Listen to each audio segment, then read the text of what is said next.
Commentaries on Living, First Series. From the Notebooks of J. Krishnamurti. Originally published in 1956. Three Pious Egoists. The other day 3 pious egoists came to see me. The first was a sannyasi, a man who had renounced the world.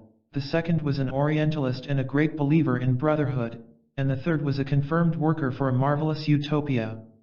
Each of the 3 was strenuous in his own work and looked down on the other's attitudes and activities, and each was strengthened by his own conviction. Each was ardently attached to his particular form of belief, and all were in a strange way ruthless. They told me, especially the utopian, that they were ready to deny or sacrifice themselves and their friends for what they believed. They appeared meek and gentle, particularly the man of brotherhood, but there was a hardness of heart and that peculiar intolerance which is characteristic of the superior. They were the chosen, the interpreters, they knew and were certain. The sannyasi said, in the course of a serious talk, that he was preparing himself for his next life. This life, he declared, had very little to offer him, for he had seen through all the illusions of worldliness and had forsaken worldly ways. He had some personal weaknesses and certain difficulties in concentration, he added, but in his next life he would be the ideal which he had set for himself. His whole interest and vitality lay in his conviction that he was to be something in his next life. We talked at some length, and his emphasis was always on the tomorrow, on the future. The past existed, he said, but always in relation to the future. The present was merely a passage to the future, and today was interesting only because of tomorrow. If there were no tomorrow, he asked, then why make an effort? One might just as well vegetate or be like the Pacific cow. The whole of life was one continuous movement from the past through the momentary present to the future. We should use the present, he said, to be something in the future, to be wise, to be strong, to be compassionate. Both the present and the future were transient, but tomorrow ripened the fruit. He insisted that today is but a stepping stone, and that we should not be too anxious or too particular about it. We should keep clear the ideal of tomorrow and make the journey successfully. Altogether, he was impatient of the present. The man of brotherhood was more learned, and his language more poetic. He was expert in handling words, and was altogether suave and convincing. He too had carved a divine niche for himself in the future. He was to be something. This idea filled his heart, and he had gathered his disciples for that future. Death, he said, was a beautiful thing, for it brought one nearer to that divine niche which was making it possible for him to live in this sorrowful and ugly world. He was all for changing and beautifying the world, and was working ardently for the brotherhood of man. He considered that ambition, with its attendant cruelties and corruption, was inevitable in a world where you had to get things done, and unfortunately, if you wanted certain organizational activities carried on, you had to be a little bit on the hard side. The work was important because it was helping mankind, and anyone who opposed it had to be put aside, gently, of course. The organization for that work was of the utmost value and must not be hindered. Others have their paths, he said, but ours is essential, and anyone who interferes is not one of us. The utopian was a strange mixture of the idealist and the practical man. His Bible was not the old but the new. He believed in the new implicitly. He knew the outcome of the future, for the new book foretold what it was to be. His plan was to confuse, organize, and carry out. The present, he said, was corrupt. It must be destroyed, and out of this destruction the new would be built. The present was to be sacrificed for the future. The future man was all important, not the present man. We know how to create that future man, he said. We can shape his mind and heart, but we must get into power to do any good. We will sacrifice ourselves and others to bring about a new state. Anyone who stands in the way we will kill, for the means is of no consequence, the end justifies any means. For ultimate peace, any form of violence could be used. For ultimate individual freedom, tyranny in the present was inevitable. When we have the power in our hands, he declared, we will use every form of compulsion to bring about a new world without class distinctions, without priests. From our central thesis we will never move, we are fixed there, but our strategy and tactics will vary depending upon changing circumstances. We plan, organize, and act to destroy the present man for the future man. The sannyasi, the man of brotherhood, and the utopian all live for tomorrow, for the future. They are not ambitious in the worldly sense, they do not want high honors, wealth, or recognition, but they are ambitious in a much more subtle way. The utopian has identified himself with a group which he thinks will have the power to reorient the world, the man of brotherhood aspires to be exalted, and the sannyasi to attain his goal. All are consumed with their own becoming, with their own achievement and expansion. They do not see that this desire denies peace, brotherhood, and supreme happiness. Ambition in any form, for the group, for individual salvation, or for spiritual achievement, is action postponed. Desire is ever of the future, the desire to become is inaction in the present. The now has greater significance than the tomorrow. In the now is all time, and to understand the now is to be free of time. Becoming is the continuation of time, of sorrow. Becoming does not contain being. Being is always in the present, and being is the highest form of transformation.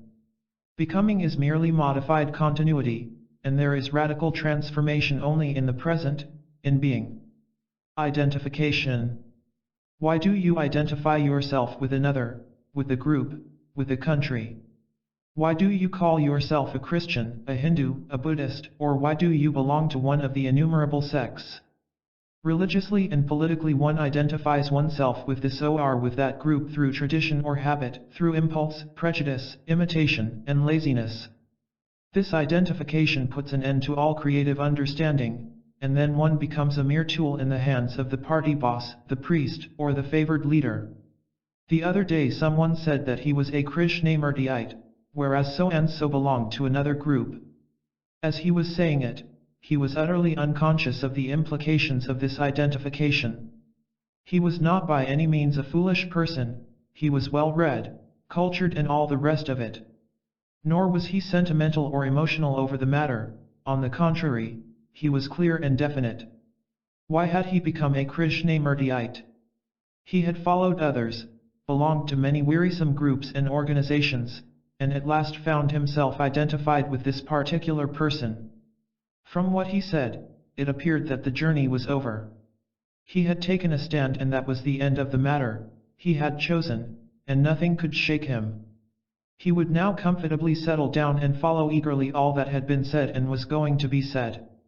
When we identify ourselves with another, is that an indication of love? Does identification imply experimentation? Does not identification put an end to love and to experiment? Identification, surely, is possession, the assertion of ownership, and ownership denies love, does it not? To own is to be secure, possession is defense, making oneself invulnerable. In identification there is resistance, whether gross or subtle, and is love a form of self-protective resistance? Is there love when there is defense? Love is vulnerable, pliable, receptive, it is the highest form of sensitivity, and identification makes for insensitivity. Identification and love do not go together, for the one destroys the other. Identification is essentially a thought process by which the mind safeguards and expands itself, and in becoming something it must resist and defend, it must own and discard. In this process of becoming, the mind, or the self, grows tougher and more capable, but this is not love. Identification destroys freedom, and only in freedom can there be the highest form of sensitivity. To experiment, need there be identification? Does not the very act of identification put an end to inquiry, to discovery? The happiness that truth brings cannot be if there is no experimentation in self-discovery. Identification puts an end to discovery, it is another form of laziness. Identification is vicarious experience, and hence utterly false. To experience, all identification must cease. To experiment, there must be no fear. Fear prevents experience. It is fear that makes for identification.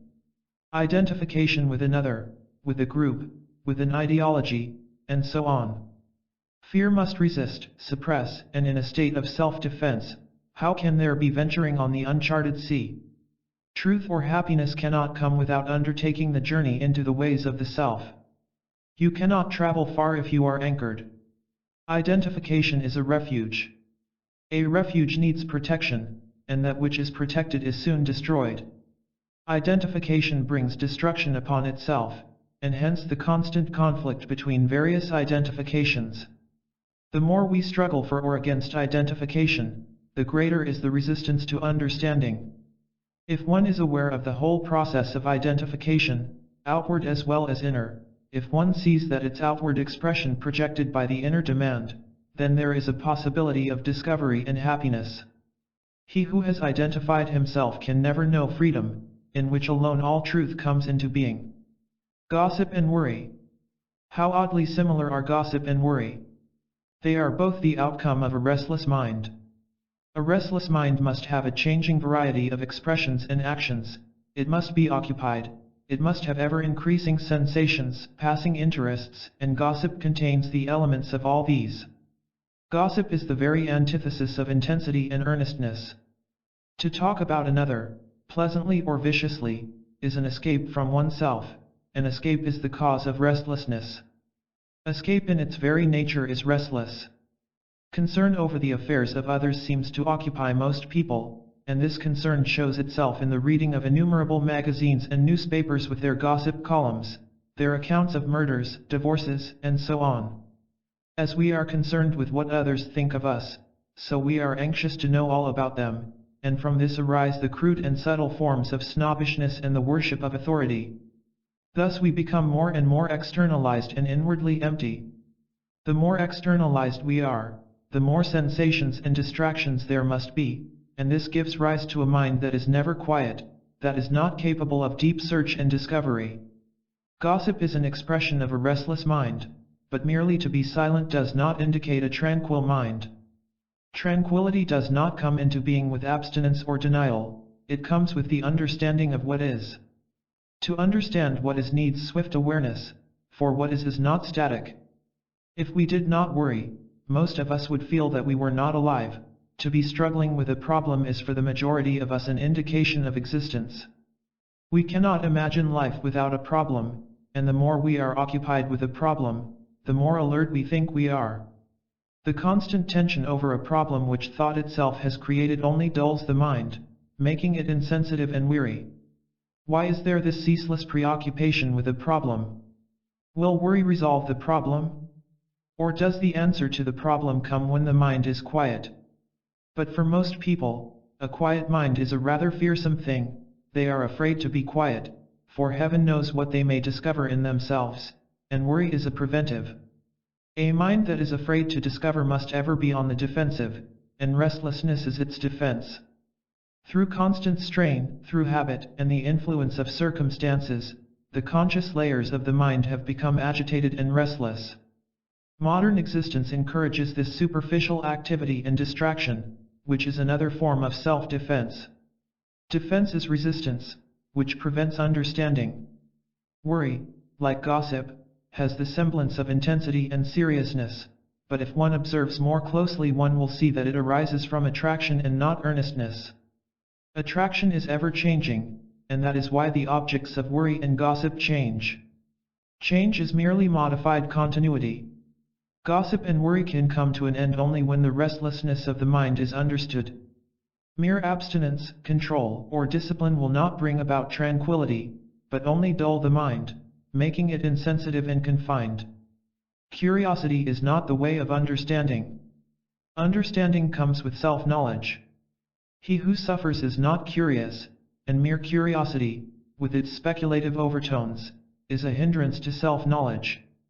Speculation, like curiosity, is an indication of restlessness, and a restless mind, however gifted, destroys understanding and happiness.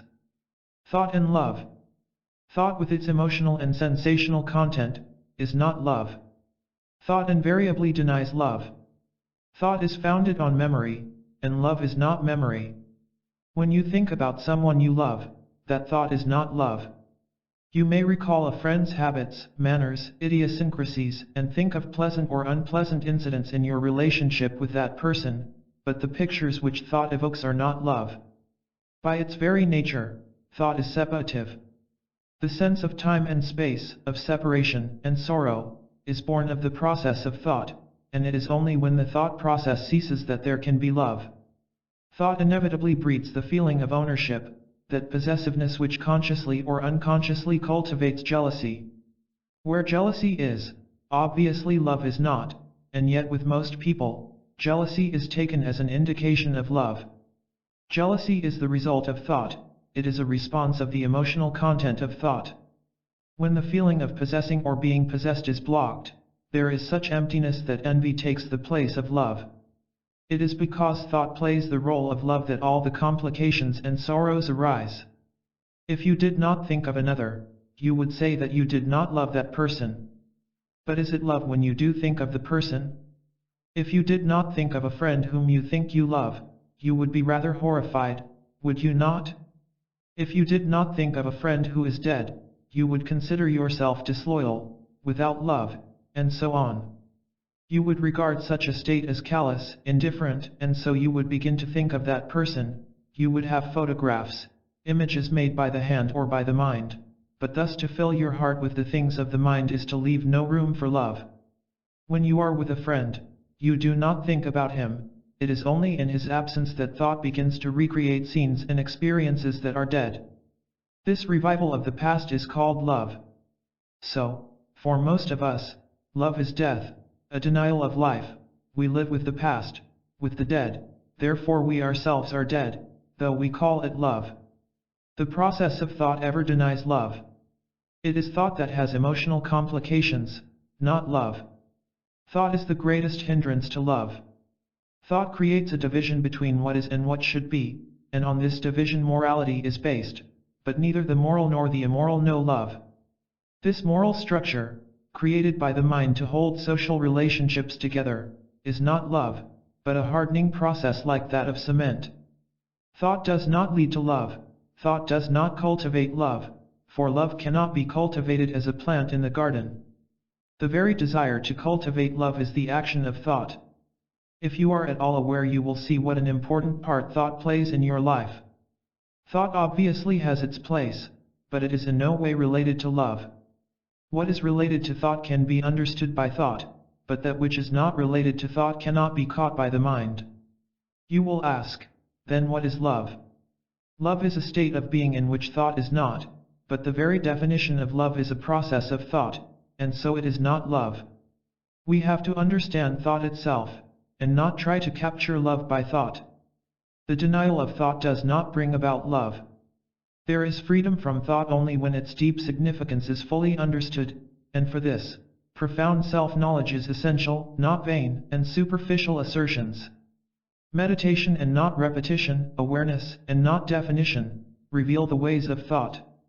Without being aware and experiencing the ways of thought, love cannot be. Aloneness and isolation. The sun had gone down and the trees were dark and shapely against the darkening sky.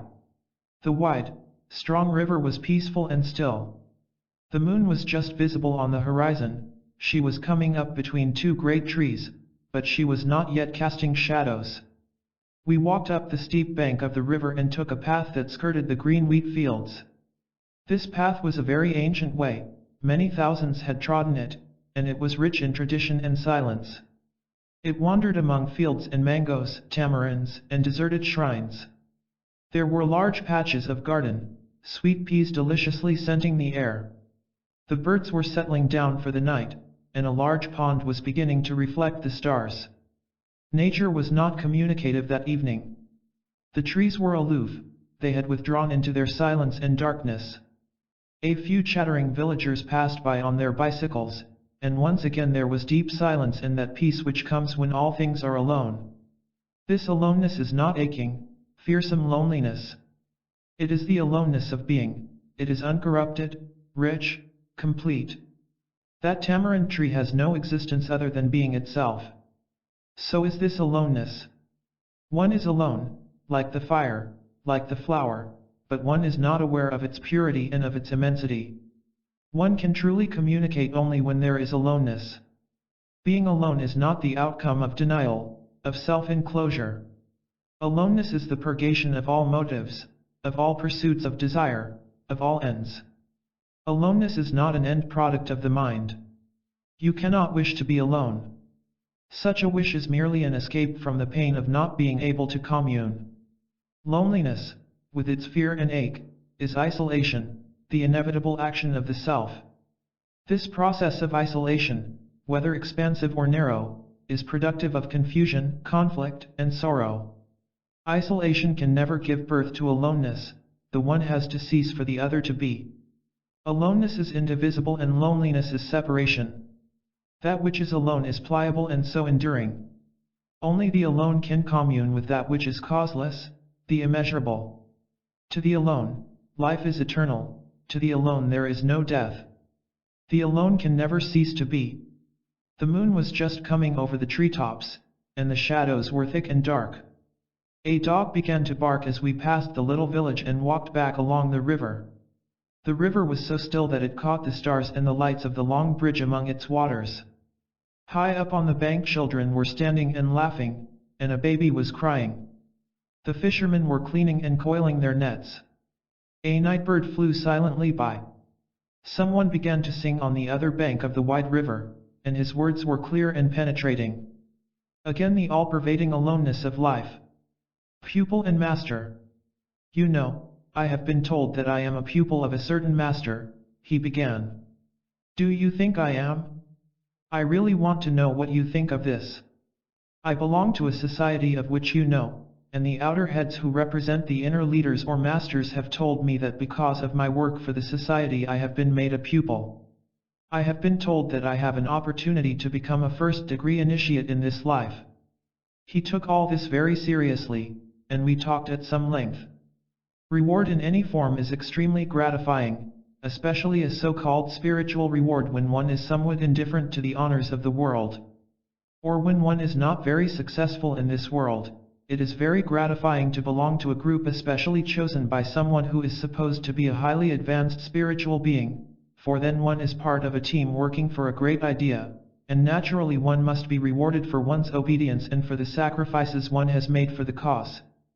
If it is not a reward in that sense, it is a recognition of one's spiritual advancement, or, as in a well-run organization, one's efficiency is acknowledged in order to stimulate one to do better.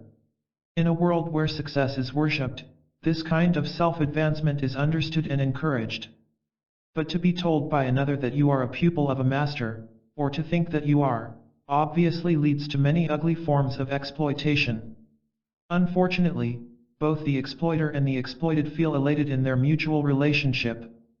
This expanding self-gratification is considered spiritual advancement, and it becomes especially ugly and brutal when you have intermediaries between the pupil and the master, when the master is in a different country or is otherwise inaccessible and you are not in direct physical contact with him. This inaccessibility and the lack of direct contact opens the door to self-deception and to grand but childish illusions, and these illusions are exploited by the cunning, by those who are after glory and power. Reward and punishment exist only when there is no humility. Humility is not an end result of spiritual practices and denials. Humility is not an achievement, it is not a virtue to be cultivated. A virtue that is cultivated ceases to be a virtue, for then it is merely another form of achievement, a record to be made. A cultivated virtue is not the abnegation of the self, but a negative assertion of the self. Humility is unaware of the division of the superior and the inferior, of the master and the pupil. As long as there is a division between the master and the pupil, between reality and yourself, understanding is not possible. In the understanding of truth, there is no master or pupil, neither the advanced nor the lowly. Truth is the understanding of what is from moment to moment without the burden or the residue of the past moment. Reward and punishment only strengthen the self, which denies humility. Humility is in the present, not in the future. You cannot become humble.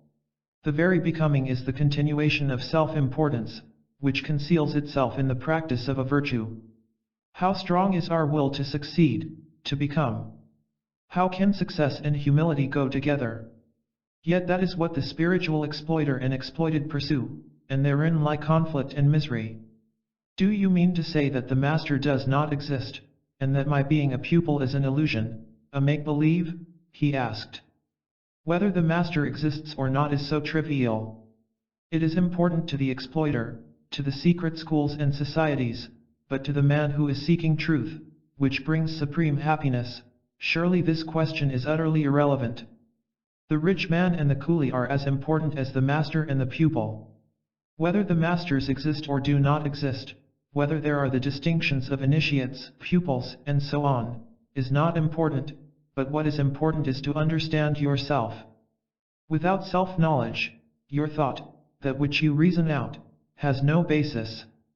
Without first knowing yourself, how can you know what is true? Illusion is inevitable without self-knowledge. It is childish to be told and to accept that you are this or that. Beware of the man who offers you a reward in this world or in the next. The rich and the poor. It was hot and humid and the noise of the very large town filled the air. The breeze from the sea was warm, and there was the smell of tar and petrol. With the setting of the sun, red in the distant waters, it was still unyieldingly hot. The large group that filled the room presently left, and we went out into the street. The parrots, like bright green flashes of light, were coming home to roost. Early in the morning they flew to the north, where there were orchards, green fields, and open country, and in the evening they came back to pass the night in the trees of the city. Their flight was never smooth but always reckless, noisy, and brilliant.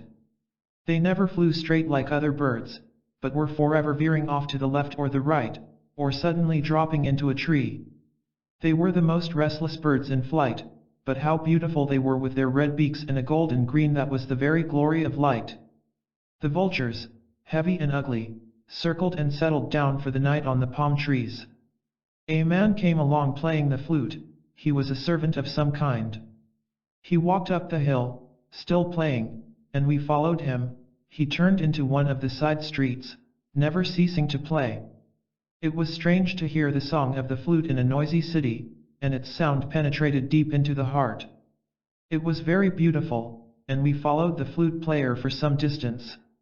We crossed several streets and came to a wider one, better lighted. Farther on, a group of people were sitting cross-legged at the side of the road, and the flute player joined them. So did we, and we all sat around while he played. They were mostly chauffeurs, servants, night watchmen, with several children and a dog or two. Cars passed by, one driven by a chauffeur. A lady was inside, beautifully dressed and alone, with the inside light on. Another car drew up. The chauffeur got out and sat down with us. They were all talking and enjoying themselves, laughing and gesticulating, but the song of the flute never wavered, and there was delight. Presently we left and took a road that led to the sea past the well-lit houses of the rich. The rich have a peculiar atmosphere of their own. However cultured, unobtrusive, ancient, and polished, the rich have an impenetrable and assured aloofness, that inviolable certainty and hardness that is difficult to break down. They are not the possessors of wealth, but are possessed by wealth, which is worse than death. Their conceit is philanthropy. They think they are trustees of their wealth. They have charities, create endowments. They are the makers, the builders, the givers. They build churches, temples, but their God is the God of their gold. With so much poverty and degradation, one must have a very thick skin to be rich. Some of them come to question, to argue, to find reality. For the rich as for the poor, it is extremely difficult to find reality. The poor crave to be rich and powerful, and the rich are already caught in the net of their own action, and yet they believe and venture near. They speculate, not only upon the market, but upon the ultimate. They play with both, but are successful only with what is in their hearts. Their beliefs and ceremonies, their hopes and fears have nothing to do with reality, for their hearts are empty. The greater the outward show, the greater the inward poverty. To renounce the world of wealth, comfort, and position is a comparatively simple matter, but to put aside the craving to be, to become, demands great intelligence and understanding. The power that wealth gives is a hindrance to the understanding of reality, as is also the power of gift and capacity. This particular form of confidence is obviously an activity of the self, and though it is difficult to do so, this kind of assurance and power can be put aside. But what is much more subtle and more hidden is the power and the drive that lie in the craving to become. Self-expansion in any form, whether through wealth or through virtue, is a process of conflict, causing antagonism and confusion. A mind burdened with becoming can never be tranquil, for tranquility is not a result either of practice or of time. Tranquility is a state of understanding, and becoming denies this understanding. Becoming creates the sense of time, which is really the postponement of understanding. The I shall be is an illusion born of self-importance. The sea was as restless as the town, but its restlessness had depth and substance. The evening star was on the horizon. We walked back through a street crowded with buses, cars, and people. A man lay naked and asleep on the sidewalk. He was a beggar, exhausted, fatally undernourished, and it was difficult to awaken him. Beyond lay the green lawns and bright flowers of a public garden. Ceremonies and conversion. In a large enclosure, among many trees, was a church. People, brown and white, were going in. Inside there was more light than in the European churches, but the arrangements were the same. The ceremony was in progress and there was beauty. When it was over, very few of the brown talked to the white, or the white to the brown, and we all went our different ways. On another continent there was a temple, and they were singing a Sanskrit chant. The puja, a Hindu ceremony, was being performed. The congregation was of another cultural pattern. The tonality of Sanskrit words is very penetrating and powerful. It has a strange weight and depth. You can be converted from one belief to another, from one dogma to another, but you cannot be converted to the understanding of reality. Belief is not reality. You can change your mind, your opinion, but truth, or God, is not a conviction. It is an experience not based on any belief or dogma, or on any previous experience. If you have an experience born of belief, your experience is the conditioned response of that belief. If you have an experience unexpectedly, spontaneously, and build further experience upon the first, then experience is merely a continuation of memory which responds to contact with the present. Memory is always dead, coming to life only in contact with the living present. Conversion is change from one belief or dogma to another, from one ceremony to a more gratifying one, and it does not open the door to reality. On the contrary, gratification is a hindrance to reality. And yet that is what organized religions and religious groups are attempting to do, to convert you to a more reasonable or a less reasonable dogma, superstition, or hope. They offer you a better cage. It may or may not be comfortable, depending on your temperament, but in any case it is a prison. Religiously and politically, at different levels of culture, this conversion is going on all the time. Organizations, with their leaders, thrive on keeping man in the ideological patterns they offer, whether religious or economic. In this process lies mutual exploitation. Truth is outside of all patterns, fears, and hopes. If you would discover the supreme happiness of truth, you must break away from all ceremonies and ideological patterns. The mind finds security and strength in religious and political patterns, and this is what gives stamina to the organizations. There are always the diehards and the new recruits. These keep the organizations, with their investments and properties, going, and the power and prestige of the organizations attract those who worship success and worldly wisdom. When the mind finds the old patterns are no longer satisfying and life-giving, it becomes converted to other more comforting and strengthening beliefs and dogmas. So the mind is the product of environment recreating and sustaining itself on sensations and identifications, and that is why the mind clings to codes of conduct, patterns of thought, and so on. As long as the mind is the outcome of the past, it can never discover truth or allow truth to come into being. In holding to organizations it discards the search for truth. Obviously, rituals offer to the participants an atmosphere in which they feel good. Both collective and individual rituals give a certain quietness to the mind, they offer a vital contrast to the everyday, humdrum life. There is a certain amount of beauty and orderliness in ceremonies, but fundamentally they are stimulants, and as with all stimulants, they soon dull the mind and heart. Rituals become habit, they become a necessity, and one cannot do without them. This necessity is considered a spiritual renewal, a gathering of strength to face life, a weekly or daily meditation, and so on. But if one looks more closely into this process, one sees that rituals are vain repetition which offer a marvelous and respectable escape from self-knowledge. Without self-knowledge, action has very little significance.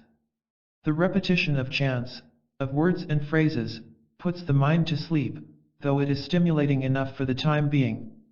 In this sleepy state, experiences do occur, but they are self-projected. However gratifying, these experiences are illusory. The experiencing of reality does not come about through any repetition, through any practice. Truth is not an end, a result, a goal. It cannot be invited, for it is not a thing of the mind.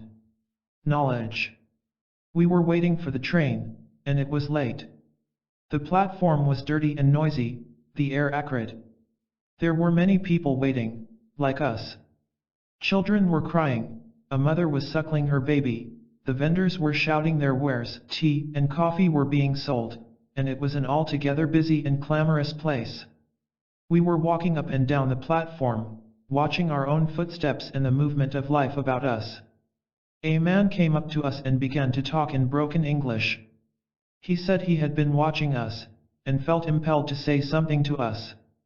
With great feeling he promised he would lead a clean life, and that from this moment he would never smoke again. He said he was not educated, as he was only a rickshaw boy. He had strong eyes and a pleasant smile. Presently the train came. In the carriage a man introduced himself. He was a well-known scholar, he knew many languages and could quote freely in them. He was full of years and knowledge, well-to-do and ambitious. He talked of meditation, but he gave the impression that he was not speaking from his own experience. His God was the God of books. His attitude towards life was traditional and confirmatory. He believed in early, prearranged marriage and in a strict code of life. He was conscious of his own caste or class and of the differences in the intellectual capacity of the castes.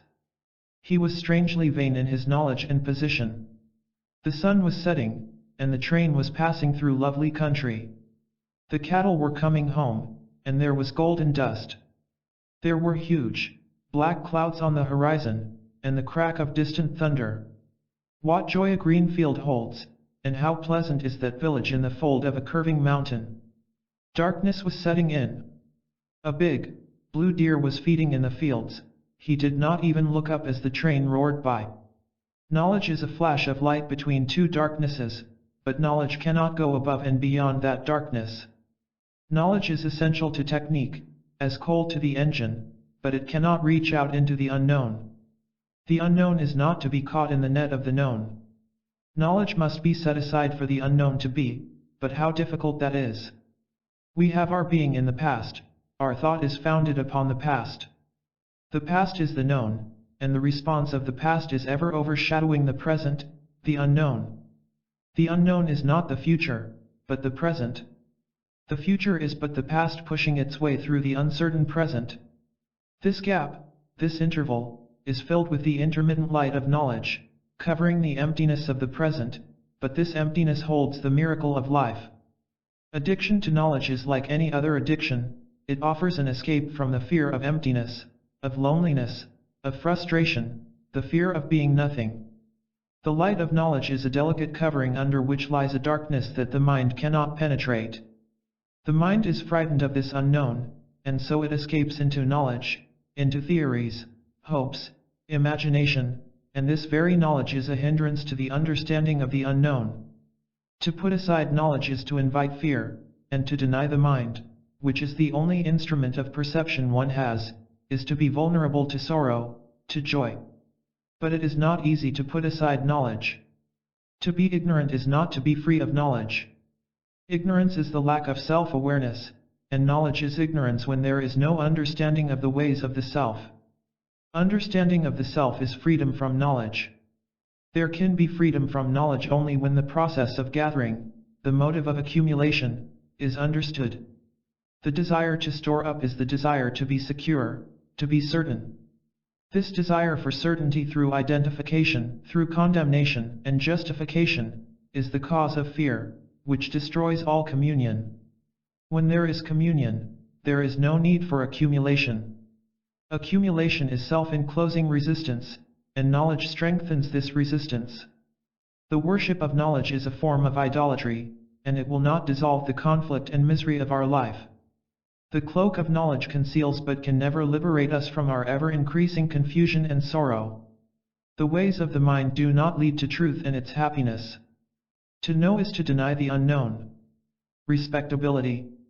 He asserted that he was not greedy, that he was satisfied with little, and that life had been good to him, though he suffered the usual miseries of human existence. He was a quiet man, unobtrusive, hoping not to be disturbed from his easy ways.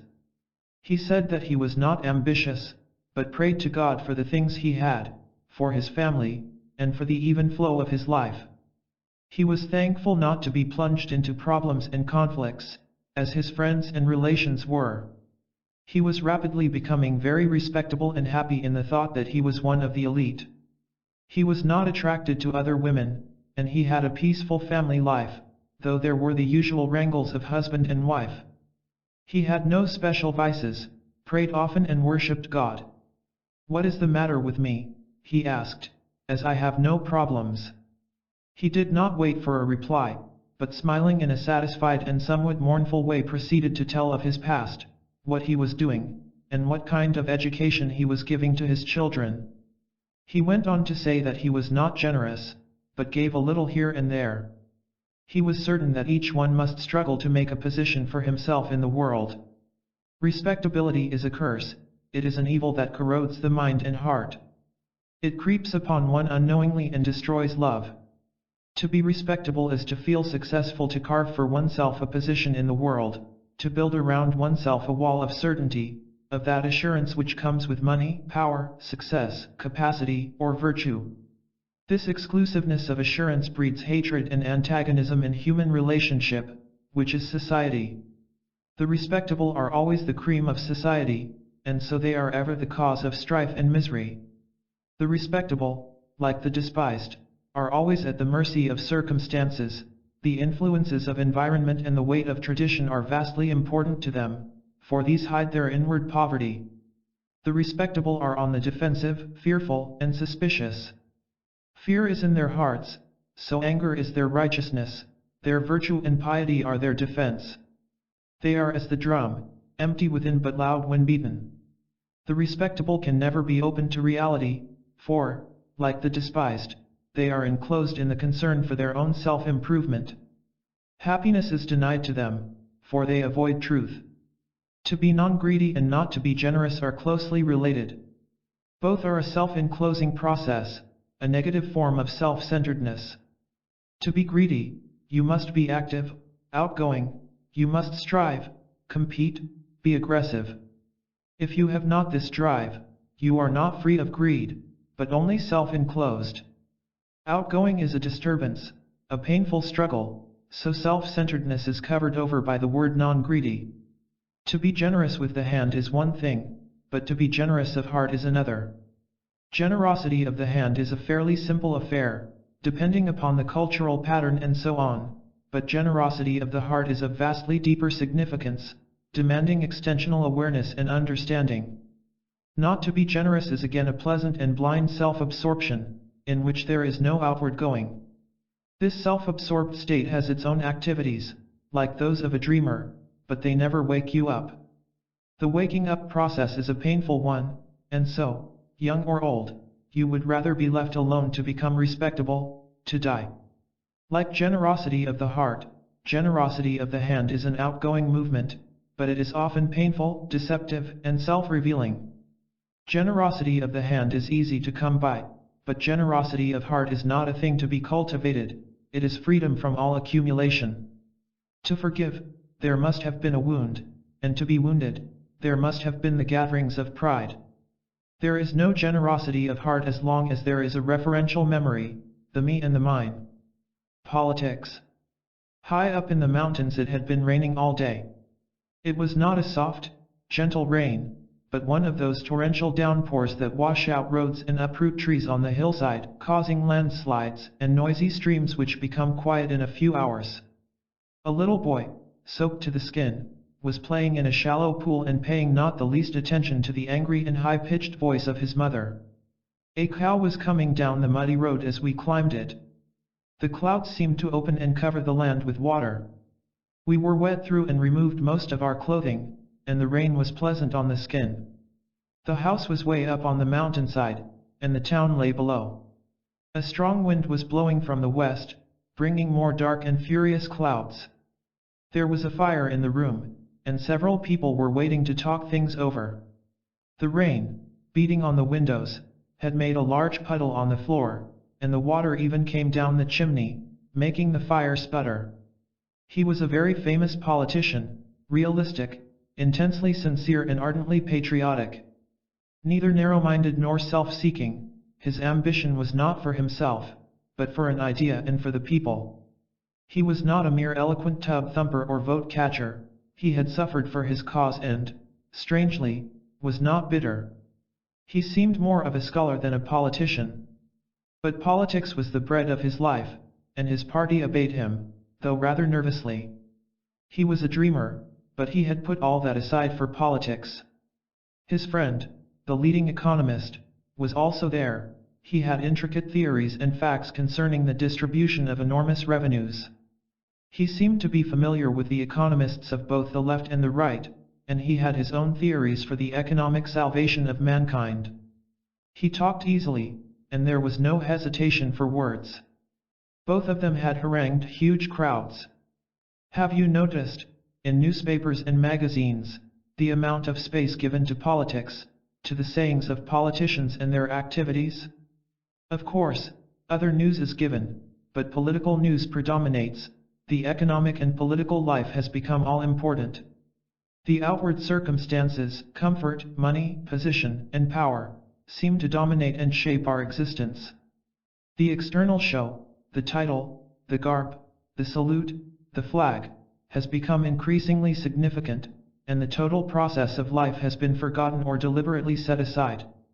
It is so much easier to throw oneself into social and political activity than to understand life as a whole. To be associated with any organized thought, with political or religious activity, offers a respectable escape from the pettiness and drudgery of everyday life. With a small heart you can talk of big things and of the popular leaders. You can hide your shallowness with the easy phrases of world affairs. Your restless mind can happily and with popular encouragement settle down to propagate the ideology of a new or of an old religion. Politics is the reconciliation of effects.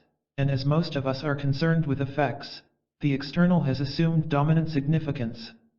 By manipulating effects we hope to bring about order and peace, but, unfortunately, it is not as simple as all that.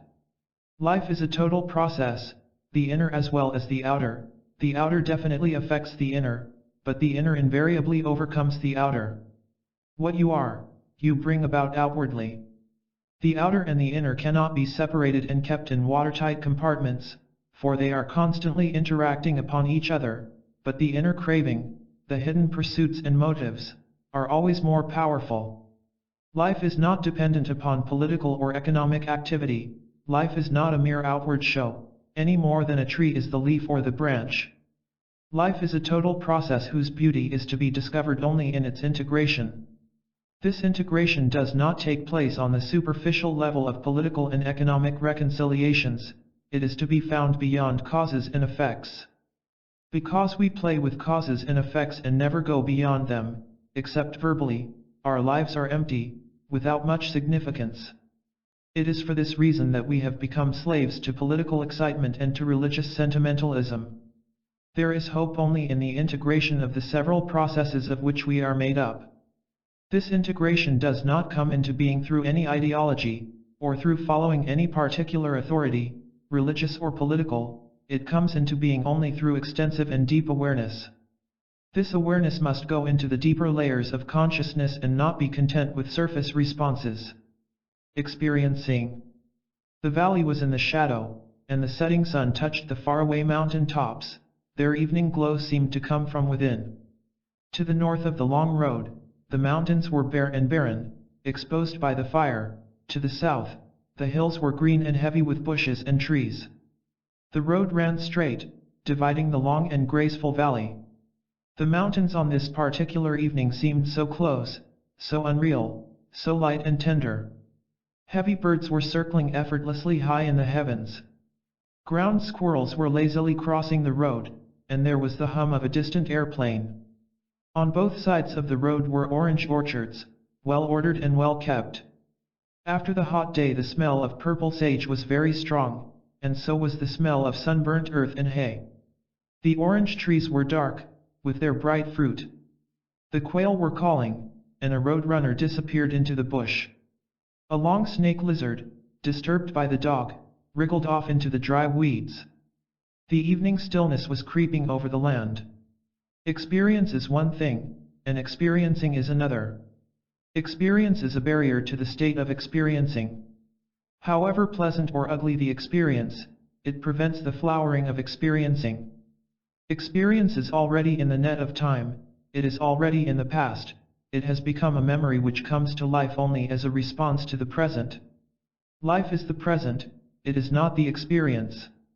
The weight and the strength of experience shadow the present, and so experiencing becomes the experience.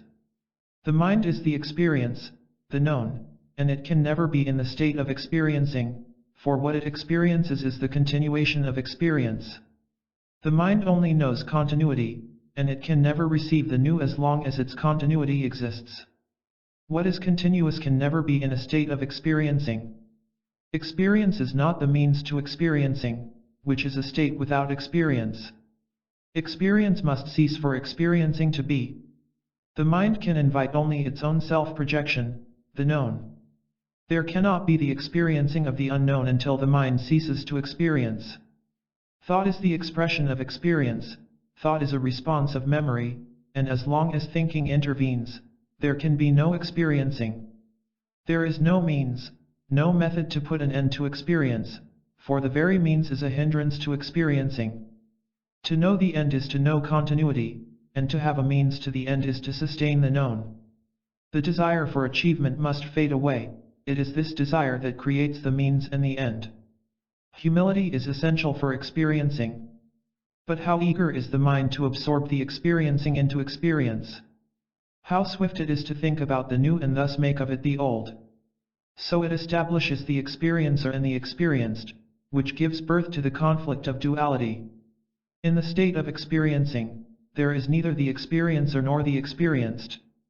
The tree, the dog, and the evening star are not to be experienced by the experiencer, they are the very movement of experiencing. There is no gap between the observer and the observed, there is no time, no spatial interval for thought to identify itself. Thought is utterly absent, but there is being. This state of being cannot be thought of or meditated upon, it is not a thing to be achieved.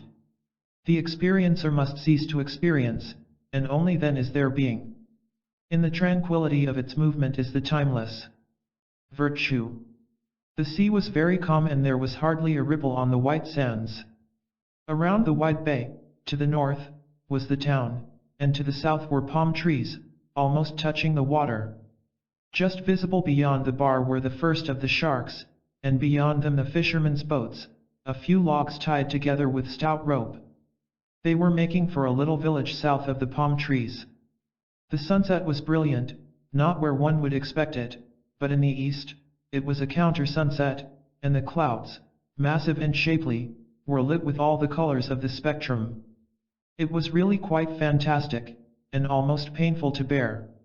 The waters caught the brilliant colors and made a path of exquisite light to the horizon.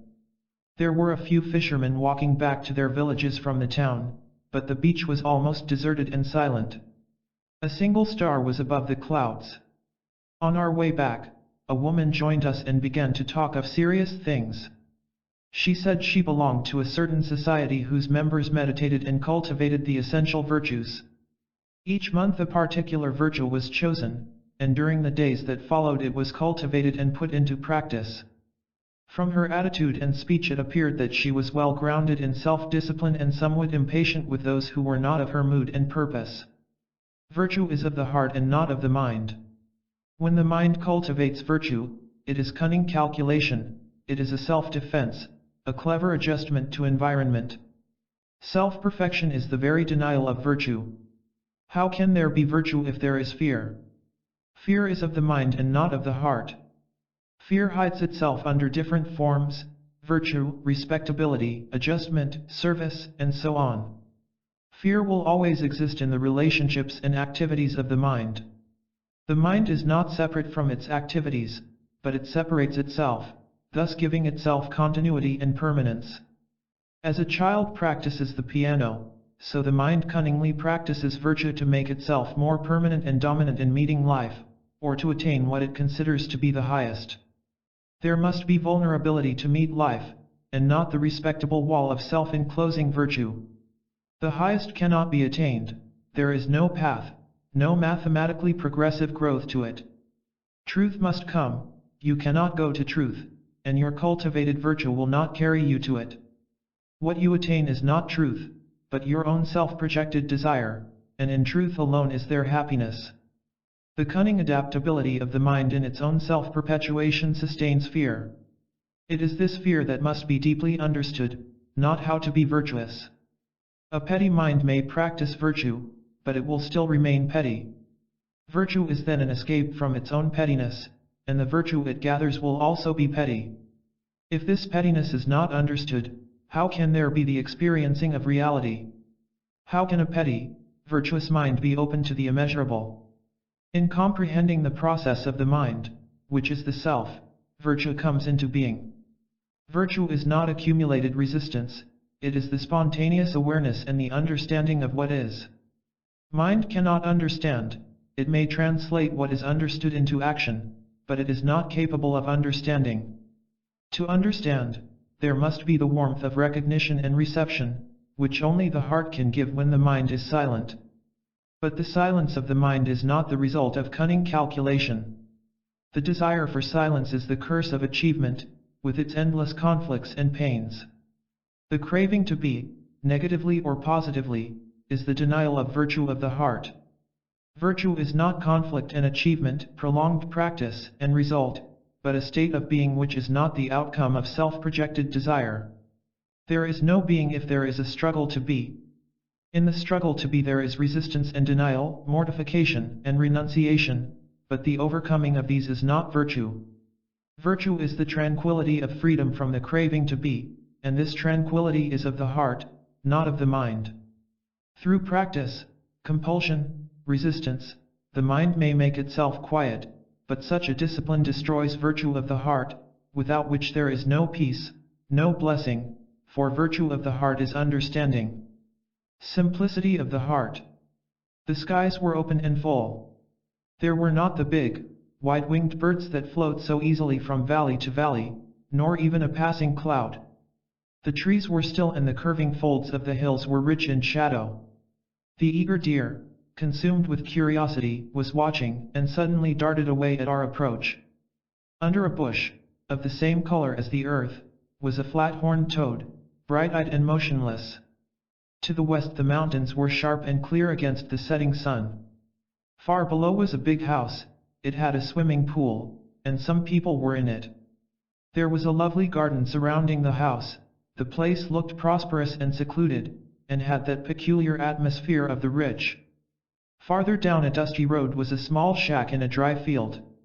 Poverty, squalor, and toil, even at that distance, were visible. Seen from that height the two houses were not far apart, ugliness and beauty were touching each other.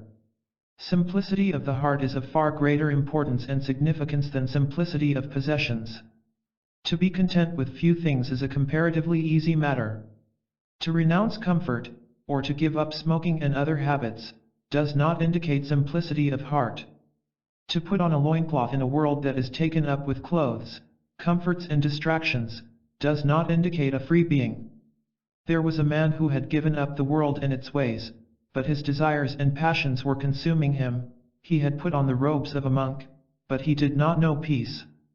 His eyes were everlastingly seeking, and his mind was riven by his doubts and hopes. Outwardly you discipline and renounce, you chart your course, step by step, to reach the end.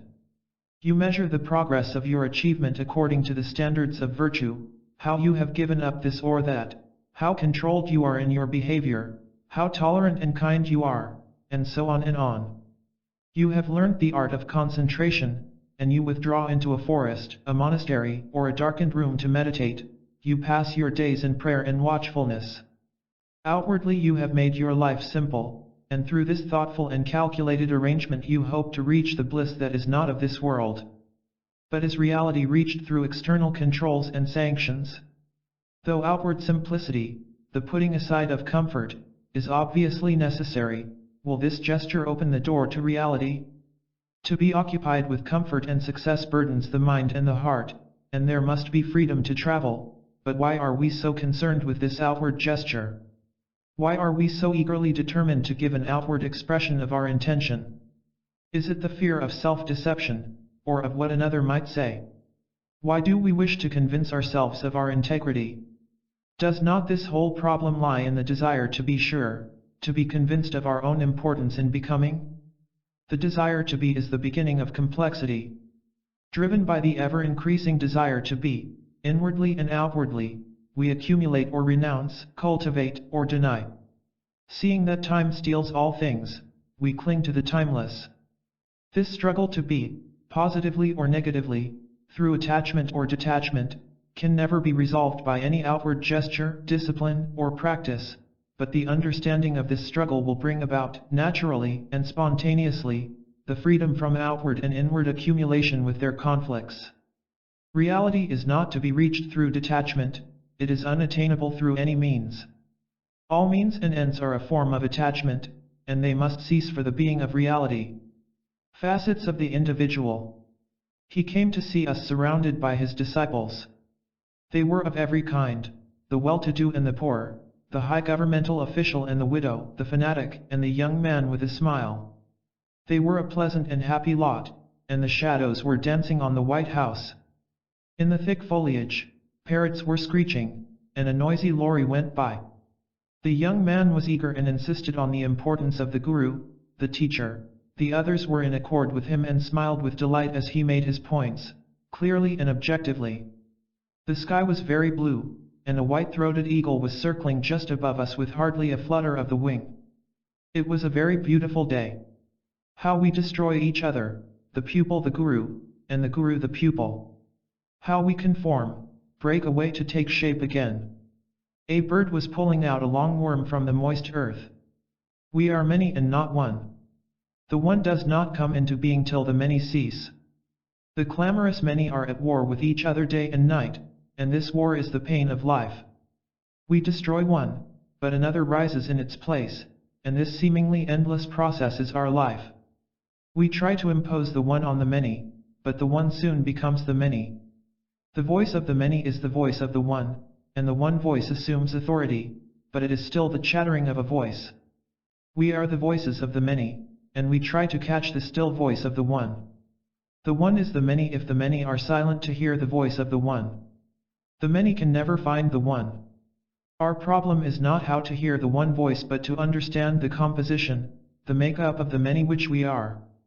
One facet of the many cannot understand the many, one entity cannot understand the many entities which we are.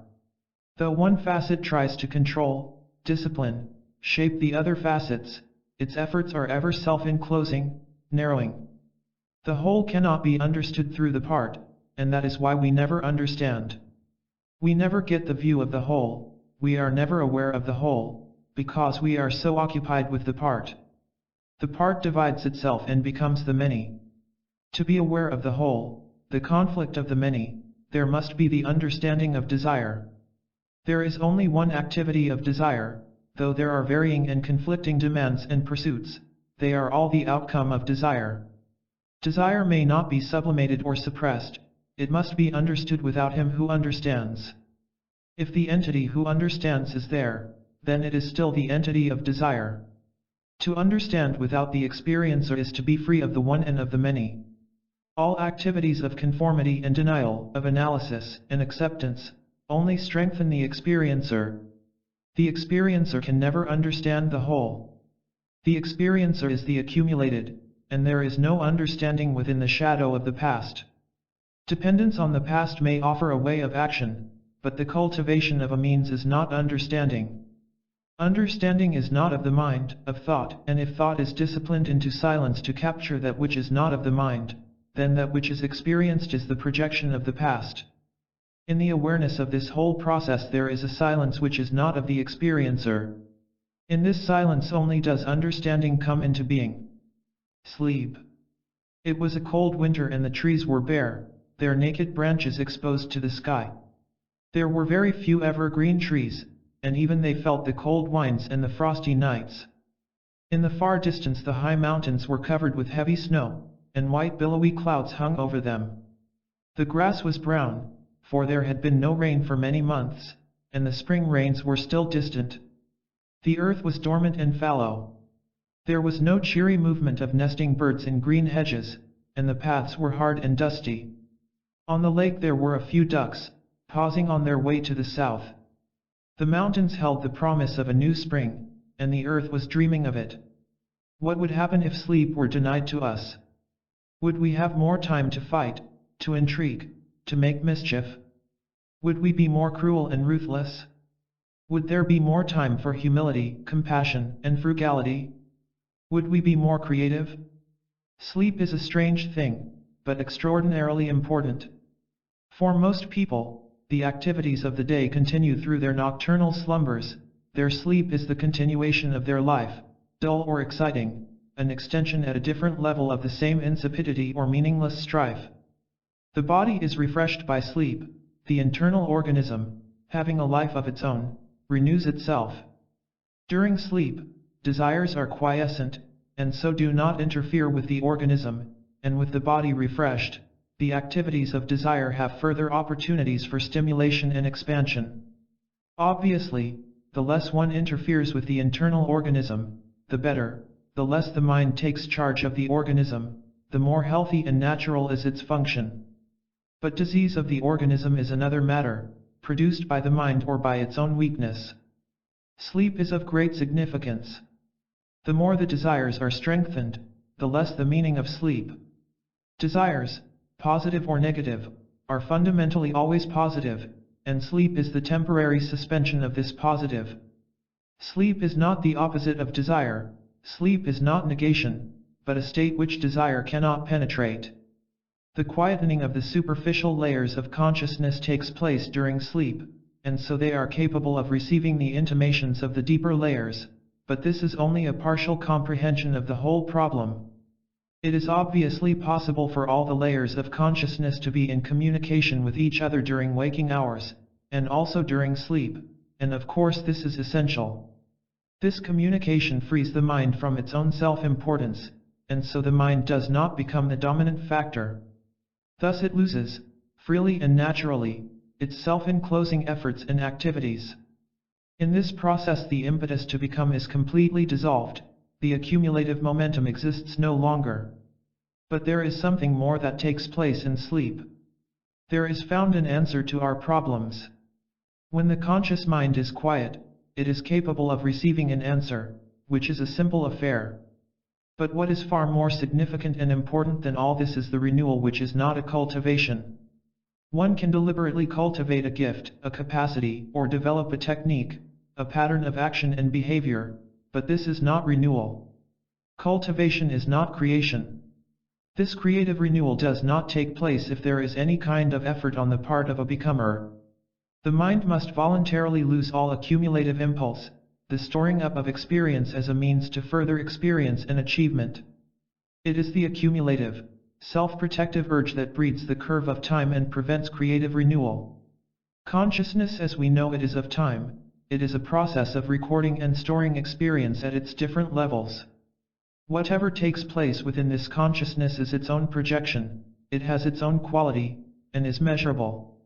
During sleep, either this consciousness is strengthened, or something wholly different takes place. For most of us, sleep strengthens experience. It is a process of recording and storing in which there is expansion but not renewal. Expansiveness gives a feeling of elation, of inclusive achievement, of having understood, and so on, but all this is not creative renewal. This process of becoming must wholly come to an end, not as a means to further experience, but as an ending in itself. During sleep, and often during waking hours, when becoming has entirely ceased, when the effect of a cause has come to an end, then that which is beyond time, beyond the measure of cause and effect, comes into being. Love and relationship. The path went by a farm and climbed a hill overlooking the various buildings, the cows with their calves, the chickens, the horses, and many farm machines. It was a pleasant path, wandering through the woods, and it was often used by deer and other wild animals who left their footprints here and there in the soft earth. When it was very still, the voices from the farm, the laughter, and the sound of the radio, would be carried to quite a distance. It was a well-kept farm and there was an air of tidiness about it. Often the voices were raised in anger, followed by the silence of children. There was a song among the trees and the angry voices even broke through this song. Suddenly, a woman came out of the house, banging the door. She went over to the cow shed and began beating a cow with a stick. The sharp noise of this beating came up the hill. How easy it is to destroy the thing we love. How quickly a barrier comes between us, a word, a gesture, a smile. Health, mood, and desire cast a shadow, and what was bright becomes dull and burdensome. Through usage we wear ourselves out, and that which was sharp and clear becomes wearisome and confused. Through constant friction, hope and frustration, that which was beautiful and simple becomes fearful and expectant. Relationship is complex and difficult, and few can come out of it unscathed. Though we would like it to be static, enduring, continuous, relationship is a movement, a process which must be deeply and fully understood and not made to conform to an inner or outer pattern. Conformity, which is the social structure, loses its weight and authority only when there is love. Love in relationship is a purifying process as it reveals the ways of the self. Without this revelation, relationship has little significance. But how we struggle against this revelation. The struggle takes many forms: dominance or subservience, fear or hope, jealousy or acceptance, and so on and on. The difficulty is that we do not love, and if we do love we want it to function in a particular way, we do not give it freedom.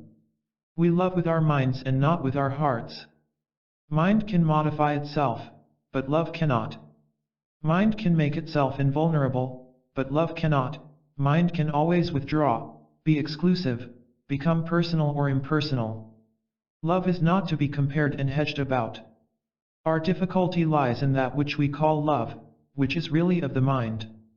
We fill our hearts with the things of the mind and so keep our hearts ever empty and expectant. It is the mind that clings, that is envious, that holds and destroys.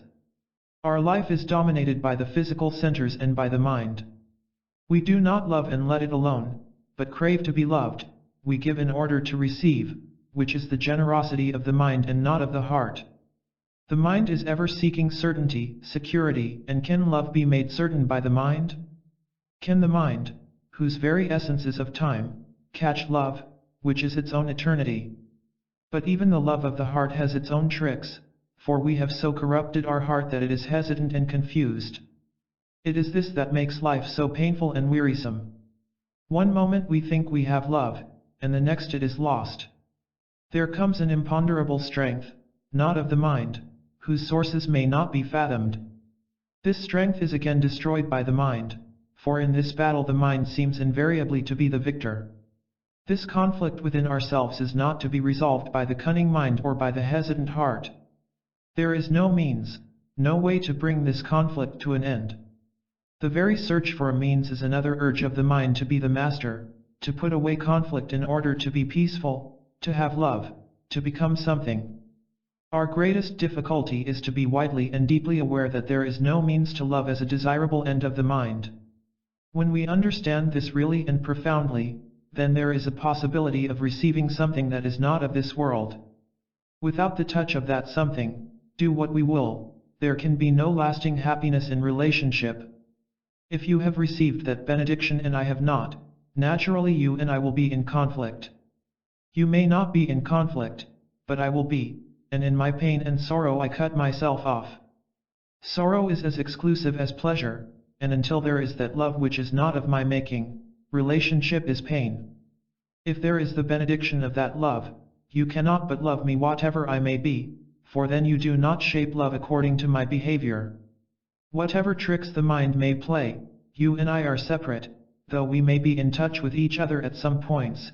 Integration is not with you, but within myself. This integration is not brought about by the mind at any time, it comes into being only when the mind is utterly silent, having reached the end of its own tether. Only then is there no pain in relationship. The known and the unknown. The long evening shadows were over the still waters, and the river was becoming quiet after the day. Fish were jumping out of the water, and the heavy birds were coming to roost among the big trees. There was not a cloud in the sky, which was silver blue. A boat full of people came down the river, they were singing and clapping, and a cow called in the distance. There was the scent of evening. A garland of marigold was moving with the water, which sparkled in the setting sun. How beautiful and alive it all was! The river, the birds, the trees, and the villagers. We were sitting under a tree, overlooking the river. Near the tree was a small temple, and a few lean cows wandered about. The temple was clean and well swept, and the flowering bush was watered and cared for. A man was performing his evening rituals, and his voice was patient and sorrowful. Under the last rays of the sun, the water was the color of newborn flowers. Presently someone joined us and began to talk of his experiences. He said he had devoted many years of his life to the search for God, had practiced many austerities and renounced many things that were dear. He had also helped considerably in social work, in building a school, and so on. He was interested in many things, but his consuming interest was the finding of God, and now, after many years, his voice was being heard, and it guided him in little as well as big things. He had no will of his own, but followed the inner voice of God. It never failed him, though he often corrupted its clarity. His prayer was ever for the purification of the vessel, that it might be worthy to receive. Can that which is immeasurable be found by you and me? Can that which is not of time be searched out by that thing which is fashioned of time? Can a diligently practiced discipline lead us to the unknown? Is there a means to that which has no beginning and no end? Can that reality be caught in the net of our desires? What we can capture is the projection of the known, but the unknown cannot be captured by the known. That which is named is not the unnameable, and by naming we only awaken the conditioned responses. These responses, however noble and pleasant, are not of the real. We respond to stimulants, but reality offers no stimulant, it is. The mind moves from the known to the known, and it cannot reach out into the unknown. You cannot think of something you do not know, it is impossible. What you think about comes out of the known, the past, whether that past be remote, or the second that has just gone by. This past is thought, shaped, and conditioned by many influences, modifying itself according to circumstances and pressures, but ever remaining a process of time. Thought can only deny or assert, it cannot discover or search out the new. Thought cannot come upon the new, but when thought is silent, then there may be the new, which is immediately transformed into the old, into the experienced, by thought. Thought is ever shaping, modifying, coloring according to a pattern of experience. The function of thought is to communicate but not to be in the state of experiencing. When experiencing ceases, then thought takes over and terms it within the category of the known. Thought cannot penetrate into the unknown, and so it can never discover or experience reality. Disciplines, renunciations, detachment, rituals, the practice of virtue, all these, however noble, are the process of thought, and thought can only work towards an end, towards an achievement, which is ever the known. Achievement is security, the self-protective certainty of the known. To seek security in that which is nameless is to deny it. The security that may be found is only in the projection of the past, of the known. For this reason the mind must be entirely and deeply silent, but this silence cannot be purchased through sacrifice, sublimation, or suppression. This silence comes when the mind is no longer seeking, no longer caught in the process of becoming. This silence is not cumulative, it may not be built up through practice. This silence must be as unknown to the mind as the timeless, for if the mind experiences the silence, then there is the experiencer who is the result of past experiences, who is cognizant of a past silence, and what is experienced by the experiencer is merely a self-projected repetition. The mind can never experience the new, and so the mind must be utterly still. The mind can be still only when it is not experiencing, that is, when it is not terming or naming, recording or storing up in memory. This naming and recording is a constant process of the different layers of consciousness, not merely of the upper mind. But when the superficial mind is quiet, the deeper mind can offer up its intimations. When the whole consciousness is silent and tranquil, free from all becoming, which is spontaneity, then only does the immeasurable come into being. The desire to maintain this freedom gives continuity to the memory of the becomer, which is a hindrance to reality.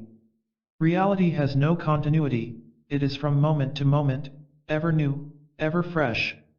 What has continuity can never be creative. The upper mind is only an instrument of communication, it cannot measure that which is immeasurable. Reality is not to be spoken of, and when it is no longer reality. This is meditation. The search for truth. He had come a very long way, many thousands of miles by boat and plane. He spoke only his own language, and with the greatest of difficulties was adjusting himself to this new and disturbing environment. He was entirely unaccustomed to this kind of food and to this climate, having been born and bred in a very high altitude. The damp heat was telling on him. He was a well-read man, a scientist of sorts, and had done some writing. He seemed to be well acquainted with both Eastern and Western philosophies, and had been a Roman Catholic. He said he had been dissatisfied with all this for a long time, but had carried on because of his family. His marriage was what could be considered a happy one, and he loved his 2 children. They were in college now in that faraway country, and had a bright future.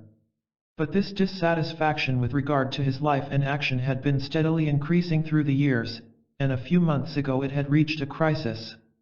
He had left his family, making all the necessary arrangements for his wife and children, and now here he was. He had just enough money to carry on, and had come to find God. He said that he was in no way unbalanced, and was clear in his purpose. Balance is not a matter to be judged by the frustrated, or by those who are successful. The successful may be the unbalanced, and the frustrated become bitter and cynical, or they find an escape through some self-projected illusion. Balance is not in the hands of the analysts. To fit into the norm does not necessarily indicate balance. The norm itself may be the product of an unbalanced culture. An acquisitive society, with its patterns and norms, is unbalanced, whether it is of the left or of the right, whether its acquisitiveness is vested in the state or in its citizens. Balance is non-acquisitiveness. The idea of balance and non-balance is still within the field of thought and so cannot be the judge. Thought itself, the conditioned response with its standards and judgments, is not true. Truth is not an idea, a conclusion. Is God to be found by seeking Him out? Can you search after the unknowable? To find, you must know what you are seeking. If you seek to find, what you find will be a self-projection, it will be what you desire, and the creation of desire is not truth. To seek truth is to deny it. Truth has no fixed abode, there is no path, no guide to it, and the word is not truth.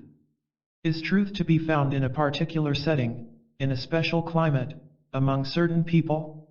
Is it here and not there? Is that one the guide to truth, and not another? Is there a guide at all? When truth is sought, what is found can only come out of ignorance, for the search itself is born of ignorance. You cannot search out reality, you must cease for reality to be. But can I not find the nameless? I have come to this country because here there is a greater feeling for that search. Physically one can be more free here, one need not have so many things, possessions do not overpower one here as elsewhere. That is partly why one goes to a monastery. But there are psychological escapes in going to a monastery, and as I do not want to escape into ordered isolation, I am here, living my life to find the nameless. Am I capable of finding it? Is it a matter of capacity? Does not capacity imply the following of a particular course of action, a predetermined path, with all the necessary adjustments? When you ask that question, are you not asking whether you, an ordinary individual, have the necessary means of gaining what you long for? Surely, your question implies that only the exceptional find truth, and not the everyday man. Is truth granted only to the few, to the exceptionally intelligent? Why do we ask whether we are capable of finding it? We have the pattern, the example of the man who is supposed to have discovered truth, and the example, being elevated far above us, creates uncertainty in ourselves. The example thus assumes great significance, and there is competition between the example and ourselves. We also long to be the record breaker. Does not this question, have I the capacity, arise out of one's conscious or unconscious comparison of what one is with what one supposes the example to be? Why do we compare ourselves with the ideal? And does comparison bring understanding? Is the ideal different from ourselves? Is it not a self-projection, a homemade thing, and does it not therefore prevent the understanding of ourselves as we are? Is not comparison an evasion of the understanding of ourselves? There are so many ways of escaping from ourselves, and comparison is one of them. Surely, without the understanding of oneself, the search for so-called reality is an escape from oneself. Without self-knowledge, the God that you seek is the God of illusion, and illusion inevitably brings conflict and sorrow. Without self-knowledge, there can be no right thinking, and then all knowledge is ignorance which can only lead to confusion and destruction. Self-knowledge is not an ultimate end, it is the only opening wedge to the inexhaustible. Is not self-knowledge extremely difficult to acquire, and will it not take a very long time? The very conception that self-knowledge is difficult to acquire is a hindrance to self-knowledge. If I may suggest, do not suppose that it will be difficult, or that it will take time, do not predetermine what it is and what it is not. Begin. Self-knowledge is to be discovered in the action of relationship, and all action is relationship. Self-knowledge does not come about through self-isolation, through withdrawal. The denial of relationship is death. Death is the ultimate resistance. Resistance, which is suppression, substitution, or sublimation in any form, is a hindrance to the flow of self-knowledge, but resistance is to be discovered in relationship, in action. Resistance, whether negative or positive, with its comparisons and justifications, its condemnations and identifications, is the denial of what is. What is the implicit, and awareness of the implicit, without any choice, is the unfoldment of it. This unfoldment is the beginning of wisdom. Wisdom is essential for the coming into being of the unknown, the inexhaustible. Sensitivity. It was a lovely garden, with sunken lawns and old shady trees. The house was large, with spacious rooms, airy and well proportioned. The trees gave shelter to many birds and many squirrels, and to the fountain came birds of every size, sometimes eagles, but mostly crows, sparrows and noisy parrots. The house and garden were secluded, the more so as they were enclosed within high, white walls. It was pleasant within those walls, and beyond them was the noise of the road and the village. The road passed the gates, and a few yards along that road was the village, on the outskirts of a large town. The village was foul, with open gutters along its main, narrow lane. The houses were thatched, the front steps decorated, and children were playing in the lane. Some weavers had stretched out long strands of gay-colored threads to make cloth, and a group of children were watching them at work. It was a cheerful scene, bright, noisy and smelly. The villagers were freshly washed, and they had very little on for the climate was warm. Towards evening some of them got drunk and became loud and rough. It was only a thin wall that separated the lovely garden from the pulsating village. To deny ugliness and to hold to beauty is to be insensitive. The cultivation of the opposite must ever narrow the mind and limit the heart. Virtue is not an opposite, and if it has an opposite, it ceases to be virtue. To be aware of the beauty of that village is to be sensitive to the green, flowering garden. We want to be aware only of beauty, and we shut ourselves off from that which is not beautiful. This suppression merely breeds insensitivity, it does not bring about the appreciation of beauty.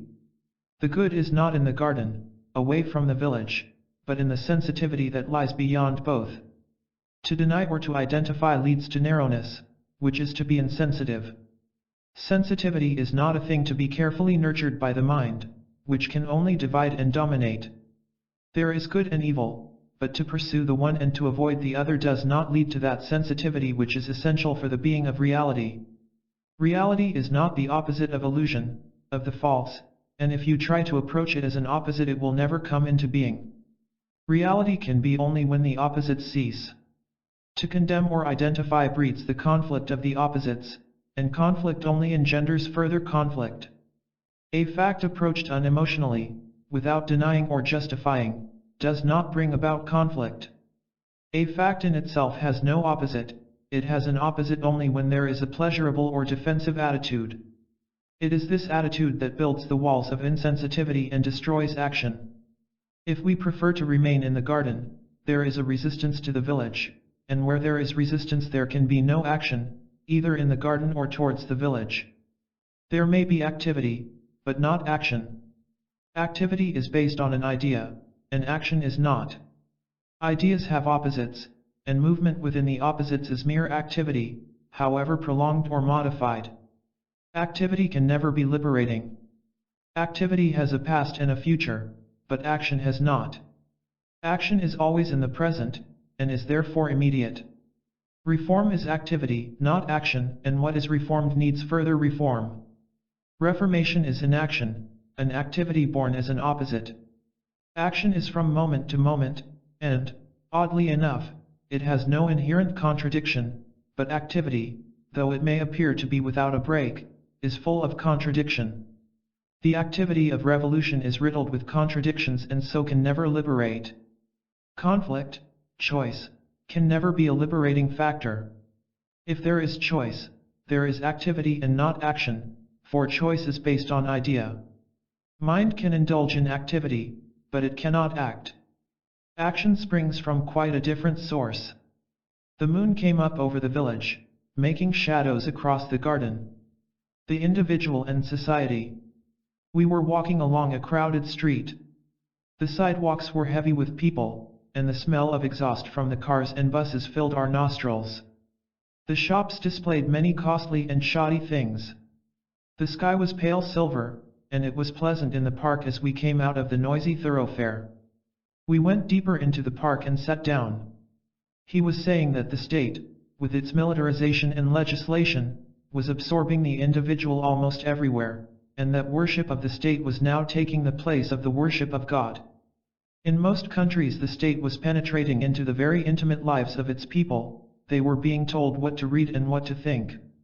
The state was spying upon its citizens, keeping a divine eye on them, taking over the function of the church. It was the new religion. Man used to be a slave to the church, but was now a slave of the state. Before it was the church, and now it was the state that controlled his education, and neither was concerned with the liberation of man. What is the relationship of the individual to society? Obviously, society exists for the individual, and not the other way round.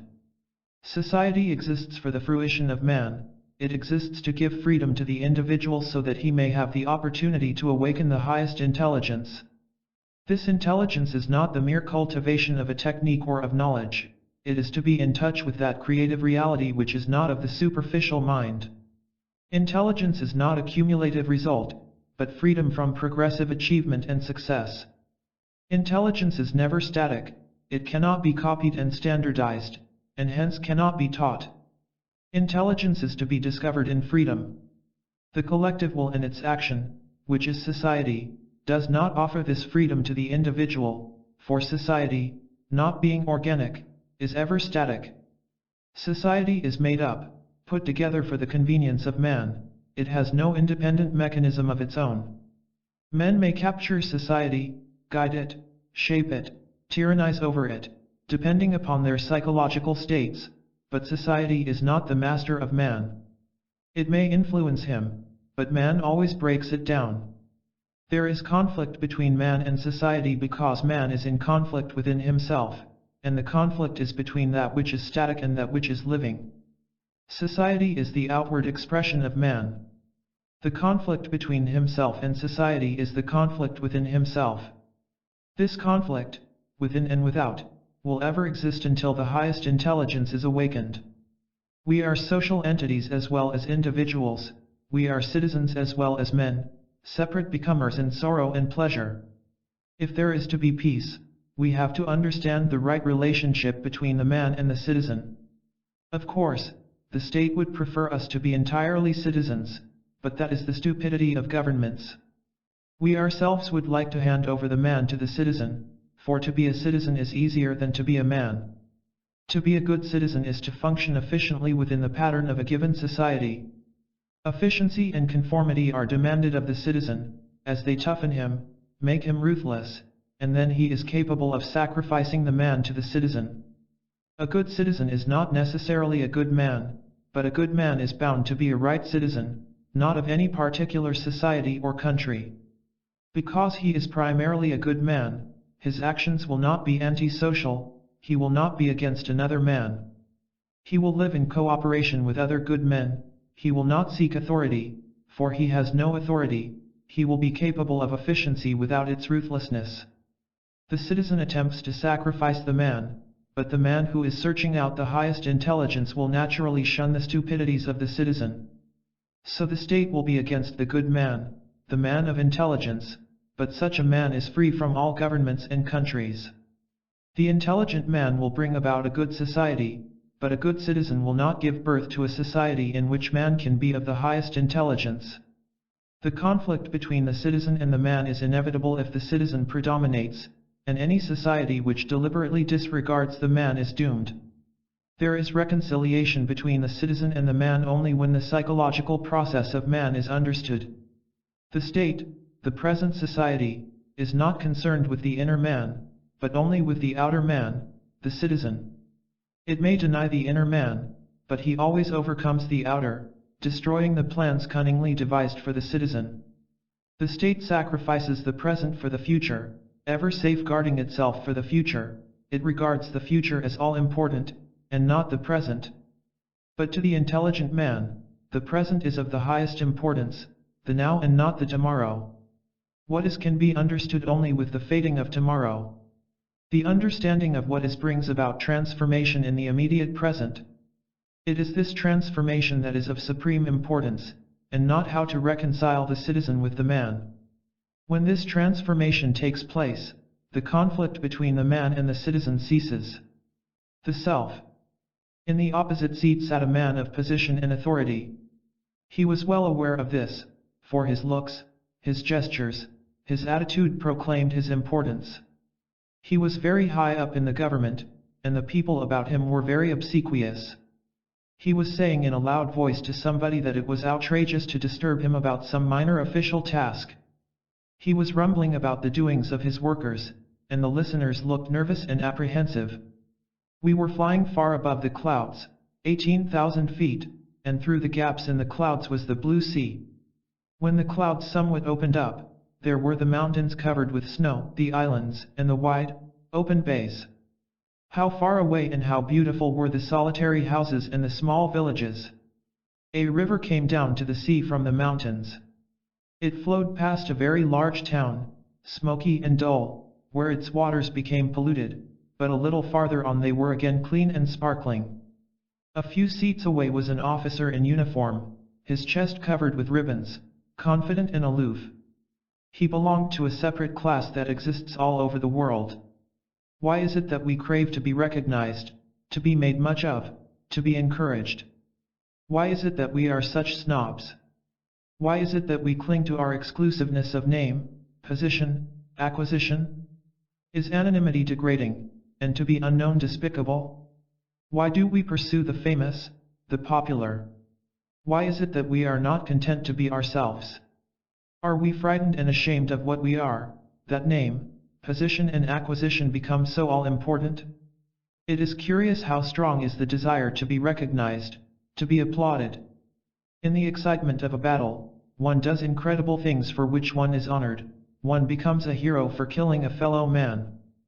Through privilege, cleverness, or capacity and efficiency, one arrives somewhere near the top, though the top is never the top, for there is always more and more in the intoxication of success.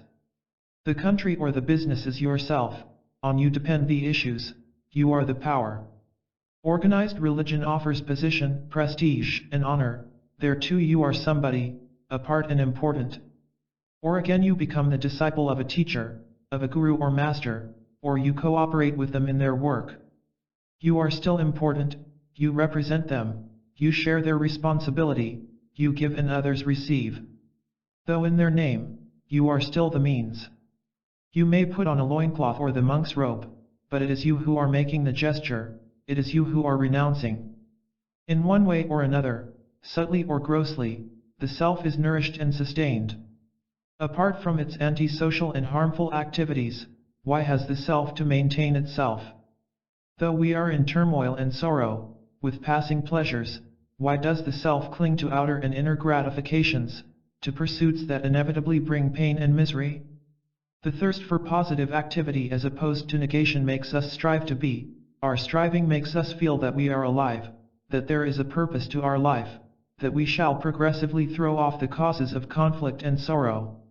We feel that if our activity stopped, we would be nothing, we would be lost, life would have no meaning at all, so we keep going in conflict, in confusion, in antagonism.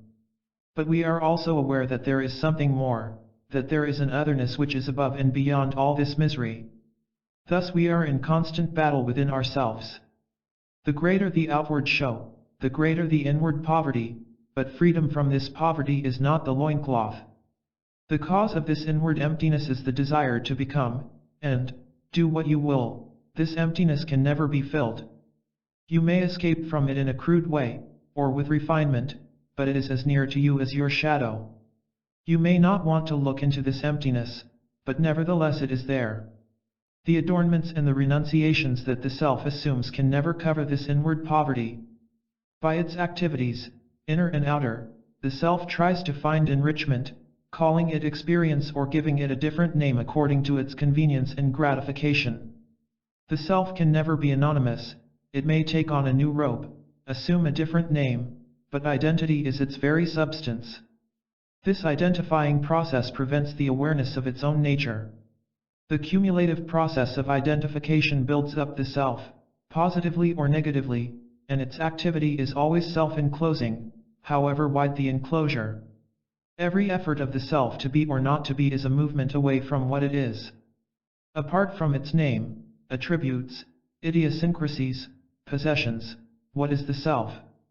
Is there the I, the self, when its qualities are taken away? It is this fear of being nothing that drives the self into activity, but it is nothing, it is an emptiness. If we are able to face that emptiness, to be with that aching loneliness, then fear altogether disappears and a fundamental transformation takes place. For this to happen, there must be the experiencing of that nothingness, which is prevented if there is an experiencer. If there is a desire for the experiencing of that emptiness in order to overcome it, to go above and beyond it, then there is no experiencing, for the self, as an identity, continues. If the experiencer has an experience, there is no longer the state of experiencing. It is the experiencing of what is without naming it that brings about freedom from what is. Belief. We were high up in the mountains and it was very dry. There had been no rain for many months, and the little streams were silent. The pine trees were turning brown, and some were already dead, but the wind was among them. The mountains stretched out, fold after fold, to the horizon. Most of the wildlife had gone away to cooler and better pastures, only the squirrels and a few jays remained. There were other smaller birds, but they were silent during the day. A dead pine was bleached white after many summers. It was beautiful even in death, graceful and strong without the blur of sentiment. The earth was hard and the paths were rocky and dusty. She said that she had belonged to several religious societies, but had finally settled down in one. She had worked for it, as a lecturer and propagandist, practically all over the world. She said she had given up family, comfort, and a great many other things for the sake of this organization. She had accepted its beliefs, its doctrines, and precepts, had followed its leaders, and tried to meditate. She was regarded highly by the members as well as by the leaders. Now, she continued, having heard what I had said about beliefs, organizations, the dangers of self-deception, and so on, she had withdrawn from this organization and its activities.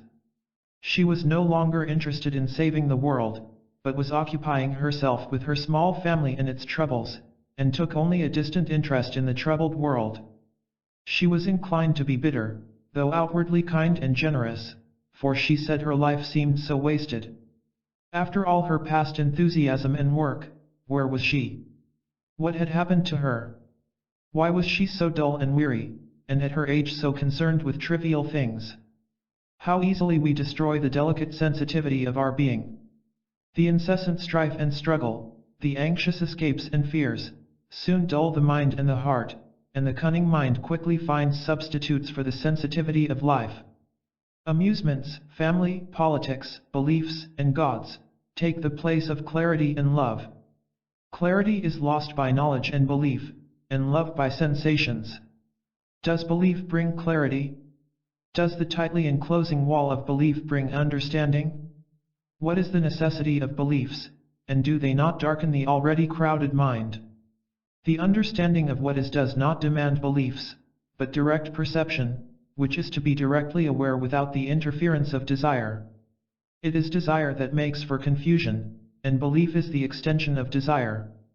The ways of desire are subtle, and without understanding them belief only increases conflict, confusion, and antagonism. The other name for belief is faith, and faith is also the refuge of desire. We turn to belief as a means of action. Belief gives us that peculiar strength which comes from exclusion, and as most of us are concerned with doing, belief becomes a necessity. We feel we cannot act without belief, because it is belief that gives us something to live for, to work for. To most of us, life has no meaning but that which belief gives it. Belief has greater significance than life. We think that life must be lived in the pattern of belief, for without a pattern of some kind, how can there be action? So our action is based on idea, or is the outcome of an idea, and action, then, is not as important as idea. Can the things of the mind, however brilliant and subtle, ever bring about the completeness of action, a radical transformation in one's being and so in the social order? Is idea the means of action? Idea may bring about a certain series of actions, but that is mere activity, and activity is wholly different from action. It is in this activity that one is caught, and when for some reason or other activity stops, then one feels lost and life becomes meaningless, empty.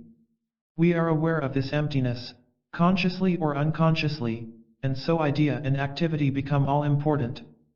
We fill this emptiness with belief, and activity becomes an intoxicating necessity. For the sake of this activity, we will renounce, we will adjust ourselves to any inconvenience, to any illusion. The activity of belief is confusing and destructive.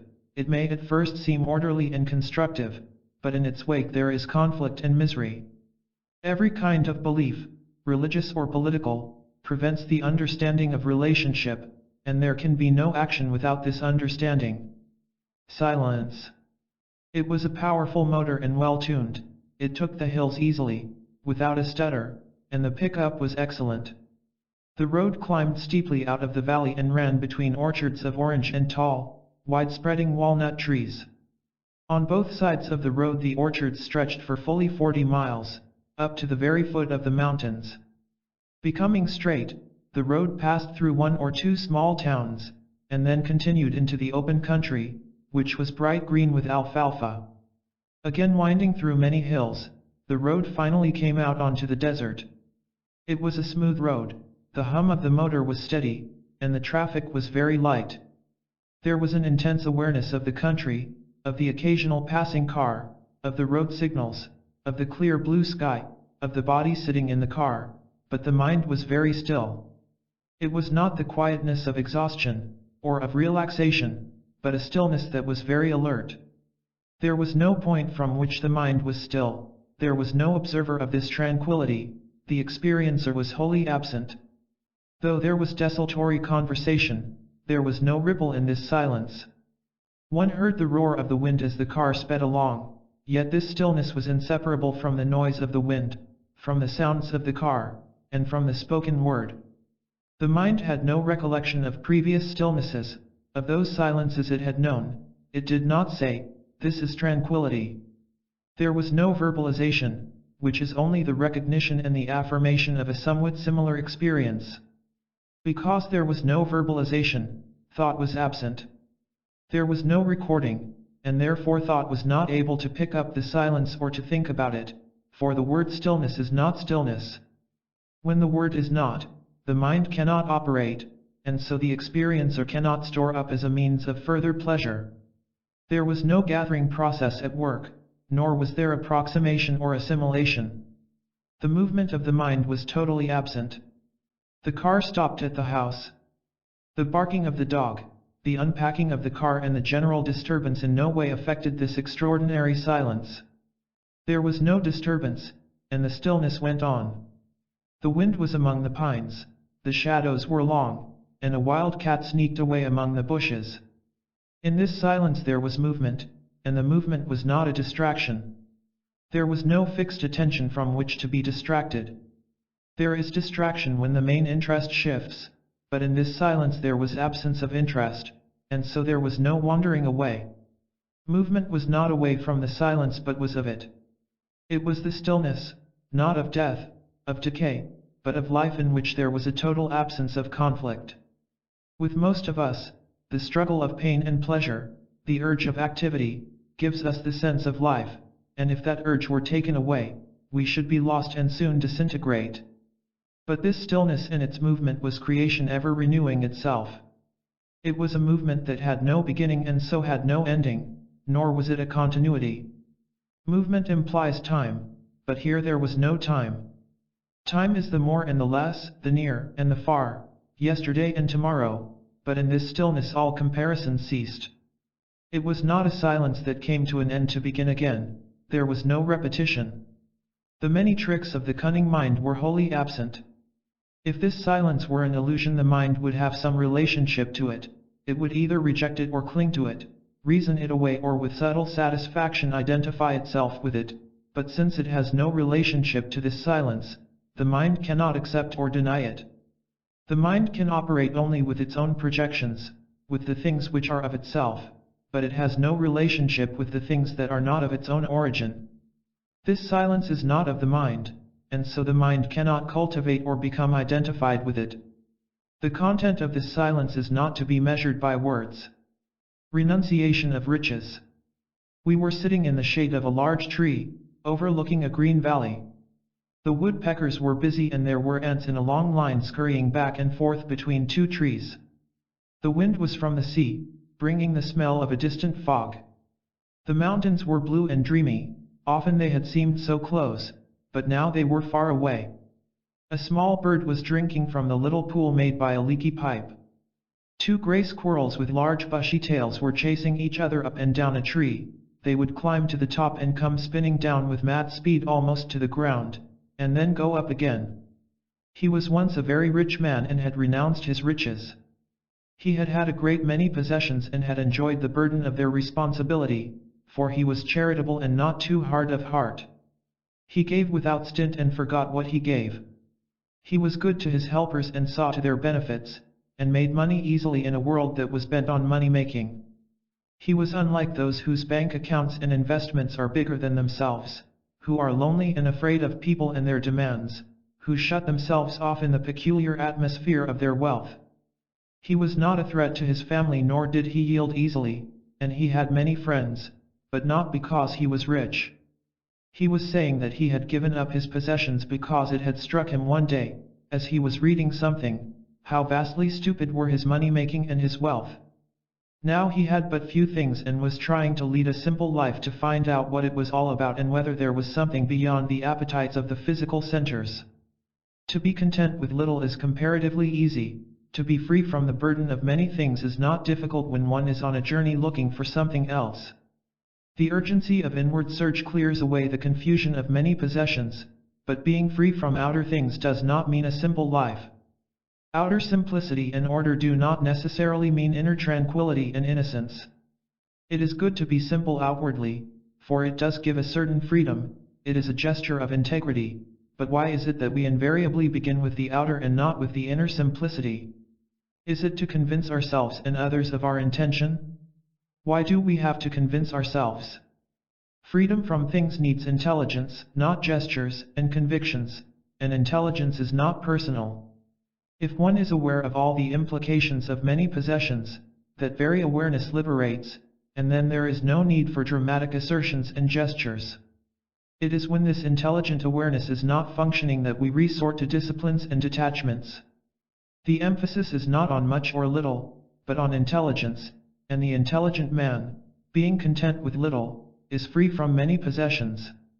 But contentment is one thing and simplicity is quite another. The desire for contentment or for simplicity is binding. Desire makes for complexity. Contentment comes with the awareness of what is, and simplicity with the freedom from what is.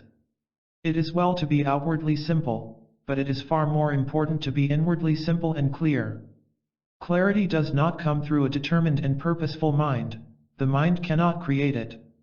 The mind can adjust itself, can arrange and put its thoughts in order, but this is not clarity or simplicity. The action of will makes for confusion, because will, however sublimated, is still the instrument of desire. The will to be, to become, however worthwhile and noble, may give a directive, may clear a way amidst confusion, but such a process leads to isolation, and clarity cannot come through isolation. The action of will may temporarily light up the immediate foreground, necessary for mere activity, but it can never clear up the background, for will itself is the outcome of this very background. The background breeds and nourishes the will, and will may sharpen the background, heighten its potentialities, but it can never cleanse the background. Simplicity is not of the mind. A planned simplicity is only a cunning adjustment, a defense against pain and pleasure. It is a self-enclosing activity which breeds various forms of conflict and confusion. It is conflict that brings darkness, within and without. Conflict and clarity cannot exist together, and it is freedom from conflict that gives simplicity, not the overcoming of conflict. What is conquered has to be conquered again and again, and so conflict is made endless. The understanding of conflict is the understanding of desire. Desire may abstract itself as the observer, the one who understands, but this sublimation of desire is only postponement and not understanding. The phenomenon of the observer and the observed is not a dual process, but a single one, and only in experiencing the fact of this unitary process is there freedom from desire, from conflict. The question of how to experience this fact should never arise. It must happen, and it happens only when there is alertness and passive awareness. You cannot know the actual experience of meeting a poisonous snake by imagining or speculating about it while sitting comfortably in your room. To meet the snake you must venture out beyond the paved streets and artificial lights. Thought may record but it cannot experience the freedom from conflict, for simplicity or clarity is not of the mind. Repetition and sensation. The roar and smell of the city came in through the open window. In the large square garden, people were sitting in the shade reading the news, the global gossip. Pigeons strutted about their feet looking for tidbits, and children were playing on the green lawns. The sun made beautiful shadows. He was a reporter, quick and intelligent. He not only wanted an interview, but also wanted to discuss some of his own problems.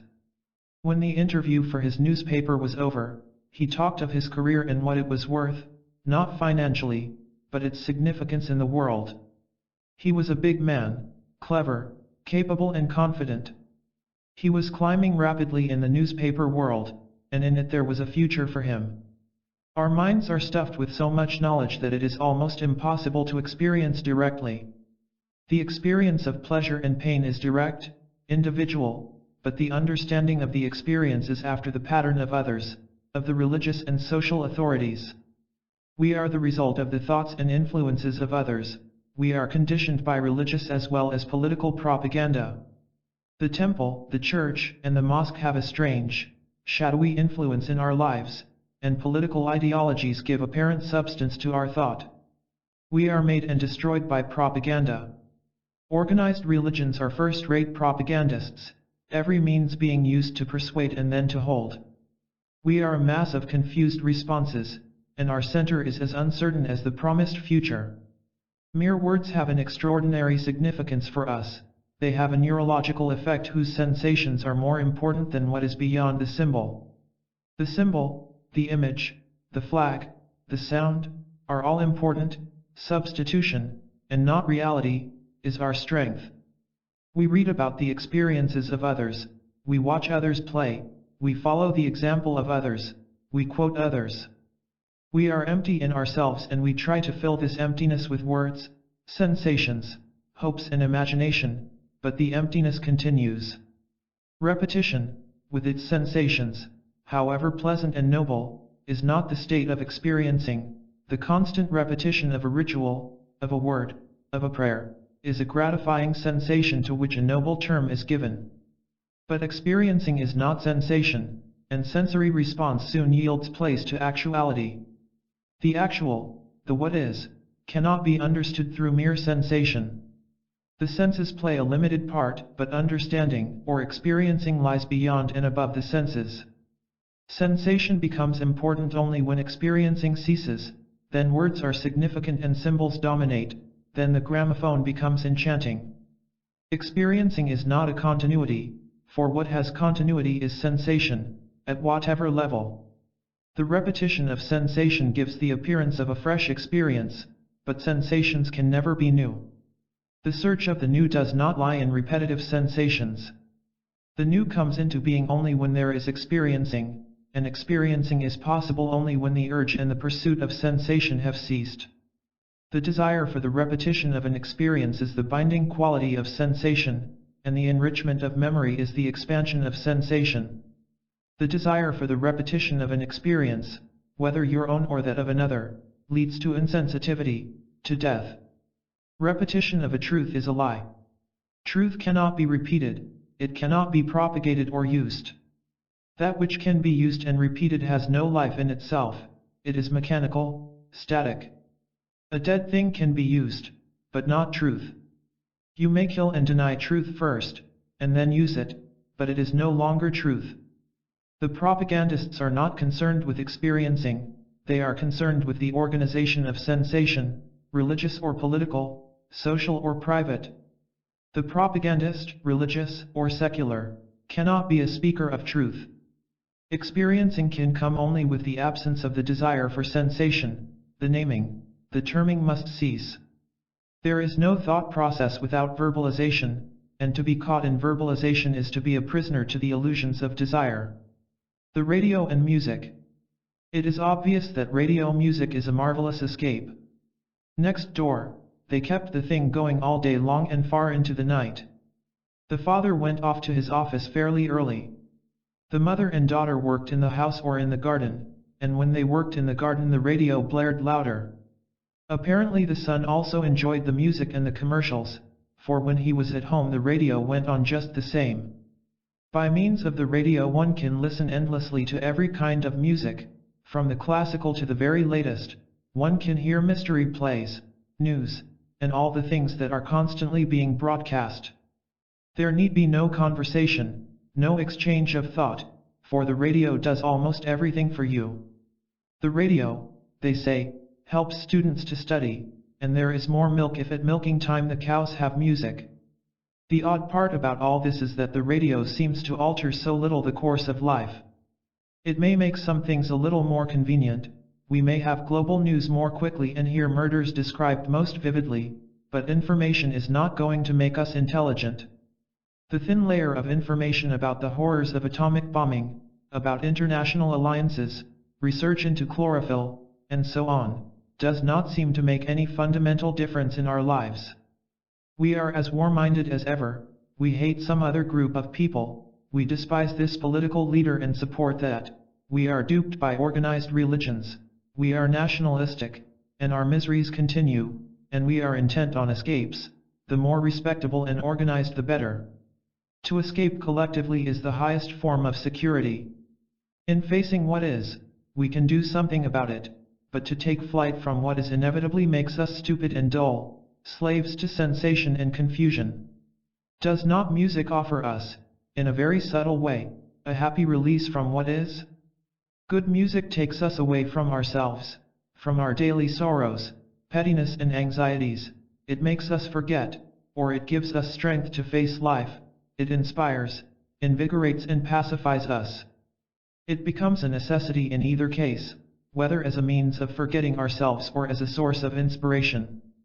Dependence on beauty and avoidance of the ugly is an escape which becomes a torturing issue when our escape is cut off. When beauty becomes necessary to our well-being, then experiencing ceases and sensation begins.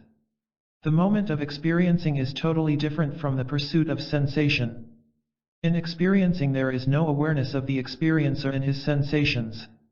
When experiencing comes to an end, then begin the sensations of the experiencer, and it is these sensations that the experiencer demands and pursues.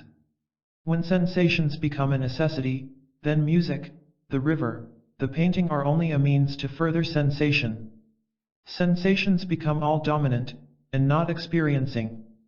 The longing to repeat an experience is the demand for sensation, and while sensations can be repeated, experiencing cannot. It is the desire for sensation that makes us cling to music, possess beauty. Dependence on outward line and form only indicates the emptiness of our own being, which we fill with music, with art, with deliberate silence. It is because this unvarying emptiness is filled or covered over with sensations that there is the everlasting fear of what is, of what we are. Sensations have a beginning and an end, they can be repeated and expanded, but experiencing is not within the limits of time. What is essential is experiencing, which is denied in the pursuit of sensation. Sensations are limited, personal, they cause conflict and misery, but experiencing, which is wholly different from the repetition of an experience, is without continuity. Only in experiencing is there renewal, transformation. Authority. The shadows were dancing on the green lawn, and though the sun was hot, the sky was very blue and soft. From across the fence a cow was looking at the green lawn and at the people. The gathering of people was strange to her, but the green grass was familiar, though the rains were long gone and the earth was burnt brown. A lizard was picking off flies and other insects on the trunk of an oak. The distant mountains were hazy and inviting. She said, under the trees after the talk, that she had come to listen in case the teacher of teachers spoke. She had been very earnest, but now that earnestness had become obstinacy. This obstinacy was covered over by smiles and by reasonable tolerance, a tolerance that had been very carefully thought out and cultivated. It was a thing of the mind and so could be inflamed into violent, angry intolerance. She was big and soft-spoken, but there lurked condemnation, nourished by her convictions and beliefs. She was suppressed and hard, but had given herself over to brotherhood and to its good cause. She added, after a pause, that she would know when the teacher spoke, for she and her group had some mysterious way of knowing it, which was not given to others. The pleasure of exclusive knowledge was so obvious in the way she said it, in the gesture and the tilt of the head. Exclusive, private knowledge offers deeply satisfying pleasure. To know something that others do not know is a constant source of satisfaction. It gives one the feeling of being in touch with deeper things which afford prestige and authority. You are directly in contact, you have something which others have not, and so you are important, not only to yourself, but to others. The others look up to you, a little apprehensively, because they want to share what you have, but you give, always knowing more. You are the leader, the authority, and this position comes easily, for people want to be told, to be led. The more we are aware that we are lost and confused, the more eager we are to be guided and told, so authority is built up in the name of the state, in the name of religion, in the name of a master or a party leader. The worship of authority, whether in big or little things, is evil, the more so in religious matters. There is no intermediary between you and reality, and if there is one, he is a perverter, a mischief maker. It does not matter who he is, whether the highest savior or your latest guru or teacher. The one who knows does not know, he can know only his own prejudices, his self-projected beliefs and sensory demands. He cannot know truth, the immeasurable. Position and authority can be built up, cunningly cultivated, but not humility. Virtue gives freedom, but cultivated humility is not virtue, it is mere sensation and therefore harmful and destructive. It is a bondage, to be broken again and again. It is important to find out, not who is the master, the saint, the leader, but why you follow. You only follow to become something, to gain, to be clear. Clarity cannot be given by another. Confusion is in us, we have brought it about, and we have to clear it away. We may achieve a gratifying position, an inward security, a place in the hierarchy of organized belief, but all this is self-enclosing activity leading to conflict and misery. You may feel momentarily happy in your achievement, you may persuade yourself that your position is inevitable, that it is your lot, but as long as you want to become something, at whatever level, there is bound to be misery and confusion. Being as nothing is not negation. The positive or negative action of will, which is desire sharpened and heightened, always leads to strife and conflict. It is not the means of understanding. The setting up of authority and the following of it is the denial of understanding. When there is understanding there is freedom, which cannot be bought, or given by another. What is bought can be lost, and what is given can be taken away, and so authority and its fear are bred. Fear is not to be put away by appeasements and candles, it ends with the cessation of the desire to become. Meditation. He had practiced for a number of years what he called meditation. He had followed certain disciplines after reading many books on the subject, and had been to a monastery of some kind where they meditated several hours a day. He was not sentimental about it, nor was he blurred by the tears of self-sacrifice. He said that, though after these many years his mind was under control, it still sometimes got out of control, that there was no joy in his meditation, and that the self-imposed disciplines were making him rather hard and arid. Somehow he was very dissatisfied with the whole thing. He had belonged to several so-called religious societies, but now he had finished with them all and was seeking independently the God they all promised. He was getting on in years and was beginning to feel rather weary. Right meditation is essential for the purgation of the mind, for without the emptying of the mind there can be no renewal. Mere continuity is decay. The mind withers away by constant repetition, by the friction of wrong usage, by sensations which make it dull and weary. The control of the mind is not important, what is important is to find out the interests of the mind. The mind is a bundle of conflicting interests, and merely to strengthen one interest against another is what we call concentration, the process of discipline. Discipline is the cultivation of resistance, and where there is resistance there is no understanding. A well-disciplined mind is not a free mind, and it is only in freedom that any discovery can be made. There must be spontaneity to uncover the movements of the self, at whatever level it may be placed. Though there may be unpleasant discoveries, the movements of the self must be exposed and understood, but disciplines destroy the spontaneity in which discoveries are made. Disciplines, however exacting, fix the mind in a pattern. The mind will adjust itself to that for which it has been trained, but that to which it adjusts itself is not the real. Disciplines are mere impositions and so can never be the means of denudation. Through self-discipline the mind can strengthen itself in its purpose, but this purpose is self-projected and so it is not the real. The mind creates reality in its own image, and disciplines merely give vitality to that image. Only in discovery can there be joy, the discovery from moment to moment of the ways of the self. The self, at whatever level it is placed, is still of the mind. Whatever the mind can think about is of the mind. The mind cannot think about something which is not of itself, it cannot think of the unknown. The self at any level is the known, and though there may be layers of the self of which the superficial mind is not aware, they are still within the field of the known.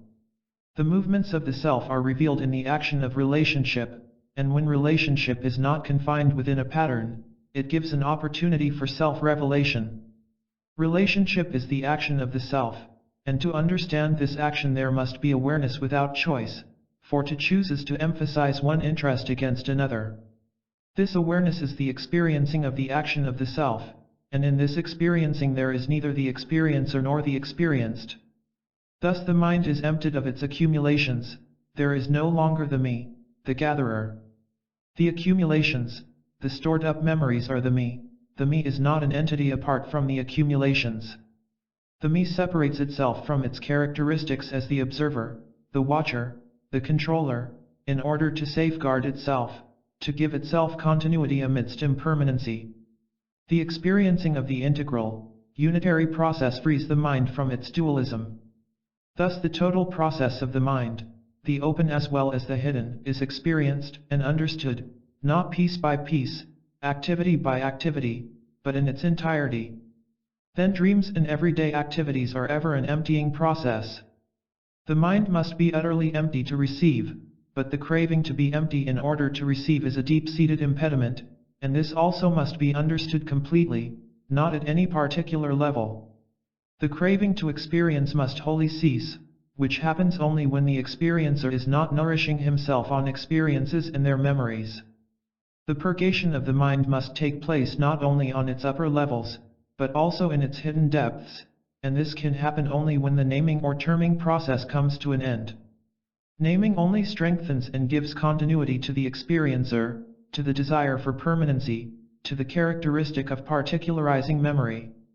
There must be silent awareness of naming, and so the understanding of it. We name not only to communicate, but also to give continuity and substance to an experience, to revive it and to repeat its sensations. This naming process must cease, not only on the superficial levels of the mind, but throughout its entire structure. This is an arduous task, not to be easily understood or lightly experienced, for our whole consciousness is a process of naming or terming experience, and then storing or recording it. It is this process that gives nourishment and strength to the illusory entity, the experiencer as distinct and separate from the experience. Without thoughts there is no thinker. Thoughts create the thinker, who isolates himself to give himself permanency, for thoughts are always impermanent. There is freedom when the entire being, the superficial as well as the hidden, is purged of the past. Will is desire, and if there is any action of the will, any effort to be free, to denude oneself, then there can never be freedom, the total purgation of the whole being. When all the many layers of consciousness are quiet, utterly still, only then is there the immeasurable, the bliss that is not of time, the renewal of creation. Anger. Even at that altitude the heat was penetrating. The window panes felt warm to the touch. The steady hum of the plane's motors was soothing, and many of the passengers were dozing. The earth was far below us, shimmering in the heat, an unending brown with an occasional patch of green. Presently we landed, and the heat became all but unbearable. It was literally painful, and even in the shade of a building the top of one's head felt as if it would burst. The summer was well along and the country was almost a desert. We took off again and the plane climbed, seeking the cool winds. 2 new passengers sat in the opposite seats and they were talking loudly. It was impossible not to overhear them. They began quietly enough, but soon anger crept into their voices, the anger of familiarity and resentment. In their violence they seemed to have forgotten the rest of the passengers.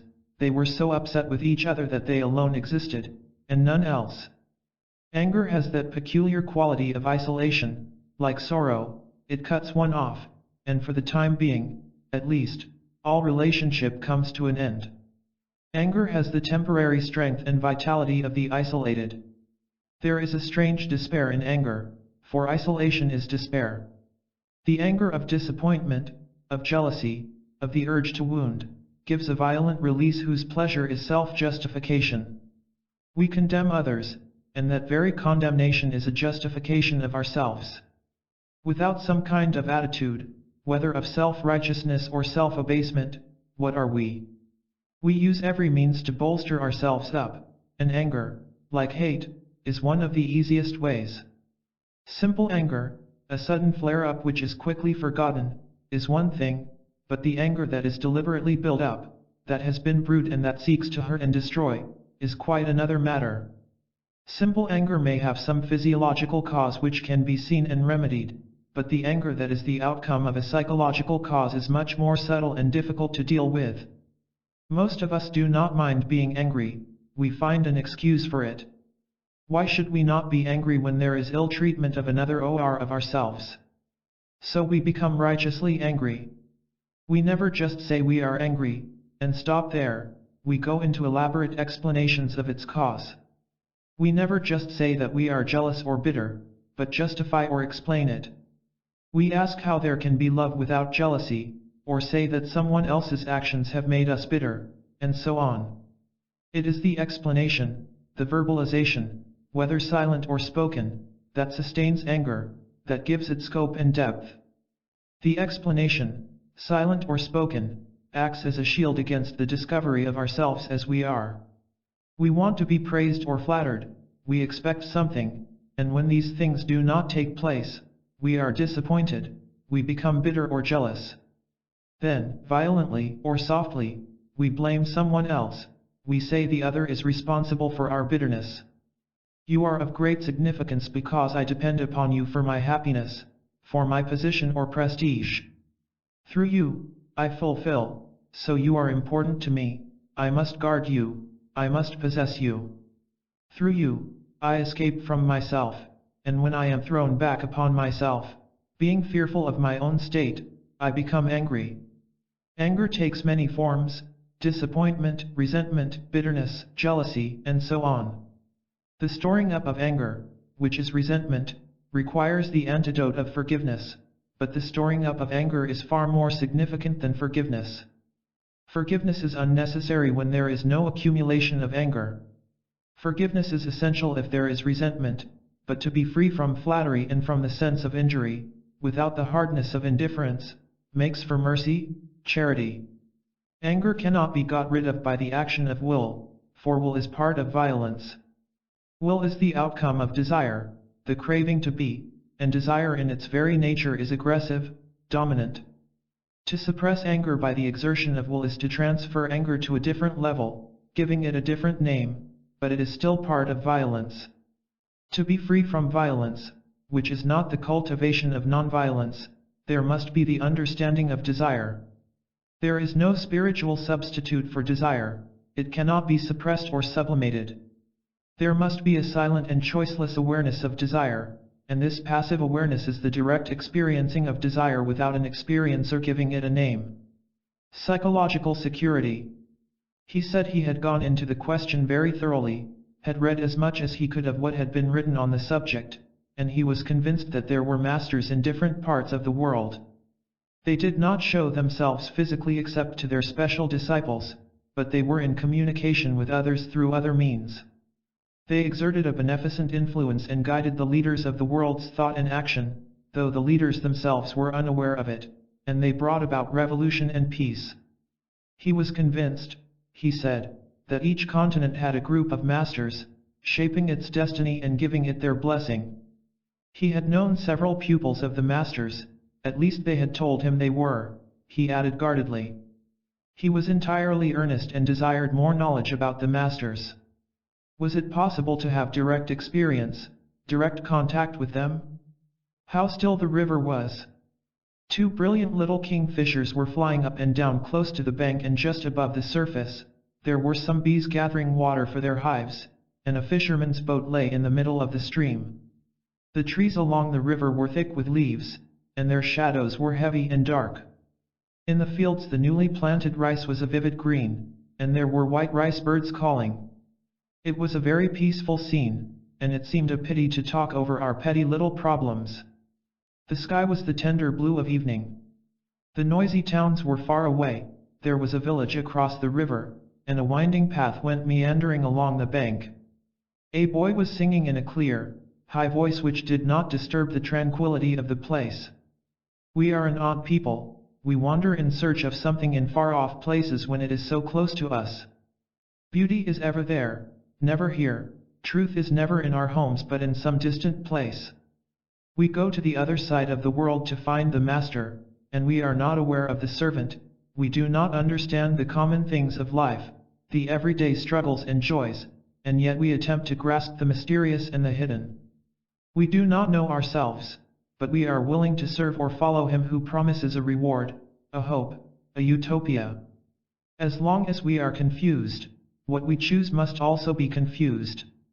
We cannot perceive clearly when we are half blind, and what we then see is only partial and so not real. We know all this, and yet our desires, our cravings are so strong that they drive us into illusions and endless miseries. Belief in the master creates the master, and experience is shaped by belief. Belief in a particular pattern of action, or in an ideology, does produce what is longed for, but at what cost and at what suffering? If an individual has capacity, then belief becomes a potent thing in his hands, a weapon more dangerous than a gun. For most of us, belief has greater meaning than actuality. The understanding of what is does not require belief. On the contrary, belief, idea, prejudice, is a definite hindrance to understanding. But we prefer our beliefs, our dogmas. They warm us, they promise, they encourage. If we understood the way of our beliefs and why we cling to them, one of the major causes of antagonism would disappear. The desire to gain, individually or for a group, leads to ignorance and illusion, to destruction and misery. This desire is not only for more and more physical comforts, but also for power, the power of money, of knowledge, of identification. The craving for more is the beginning of conflict and misery. We try to escape from this misery through every form of self-deception, through suppression, substitution and sublimation, but craving continues, perhaps at a different level. Craving at any level is still conflict and pain. One of the easiest of escapes is the guru, the master. Some escape through a political ideology with its activities, others through the sensations of ritual and discipline, and still others through the master. Then the means of escape become all important, and fear and obstinacy guard the means. Then it does not matter what you are, it is the master who is important. You are important only as a server, whatever that may mean, or as a disciple. To become one of these, you have to do certain things, conform to certain patterns, undergo certain hardships. You are willing to do all this and more, for identification gives pleasure and power. In the name of the master, pleasure and power have become respectable. You are no longer lonely, confused, lost. You belong to him, to the party, to the idea. You are safe. After all, that is what most of us want, to be safe, to be secure. To be lost with the many is a form of psychological security. To be identified with a group or with an idea, secular or spiritual, is to feel safe. That is why most of us cling to nationalism, even though it brings increasing destruction and misery. That is why organized religion has such a strong hold on people, even though it divides and breeds antagonism. The craving for individual or group security brings on destruction, and to be safe psychologically engenders illusion. Our life is illusion and misery, with rare moments of clarity and joy, so anything that promises a haven we eagerly accept. Some see the futility of political utopias and so turn religious, which is to find security and hope in masters, in dogmas, in ideas. As belief shapes experience, the masters become an inescapable reality. Once it has experienced the pleasure which identification brings, the mind is firmly entrenched and nothing can shake it, for its criterion is experience. But experience is not reality. Reality cannot be experienced. It is. If the experiencer thinks he experiences reality, then he knows only illusion. All knowledge of reality is illusion. Knowledge or experience must cease for the being of reality. Experience cannot meet reality. Experience shapes knowledge, and knowledge bends experience. They must both cease for reality to be. Separateness. He was a small and aggressive man, a professor at one of the universities. He had read so much that it was difficult for him to know where his own thoughts began and the thoughts of others ended. He said he had been an ardent nationalist and in a way had suffered for it. He had also been a practicing religionist, but now he had thrown away all that rubbish, thank God, and was free of superstition. He asserted vehemently that all this psychological talk and discussion was misleading the people, and that what was of the greatest importance was the economic reorganization of man, for man lived by bread first, and after that everything else came to him. There must be a violent revolution and a new classless society established. The means did not matter if the end were achieved. If necessary, they would foment chaos, and then take over and establish order of the right kind. Collectivism was essential, and all individual exploitation must be stamped out. He was very explicit about the future, and as man was the product of environment, they would shape man for the future, they would sacrifice everything for the future, for the world that is to be. The liquidation of present man was of little importance, for they knew the future. We may study history and translate historical fact according to our prejudices, but to be certain of the future is to be an illusion.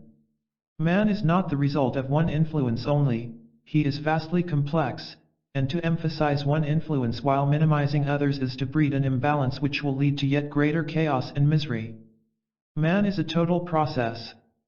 The totality must be understood and not merely a part, however temporarily important the part may be. The sacrificing of the present for the future is the insanity of those who are power mad, and power is evil. These take to themselves the rights of human direction, they are the new priests.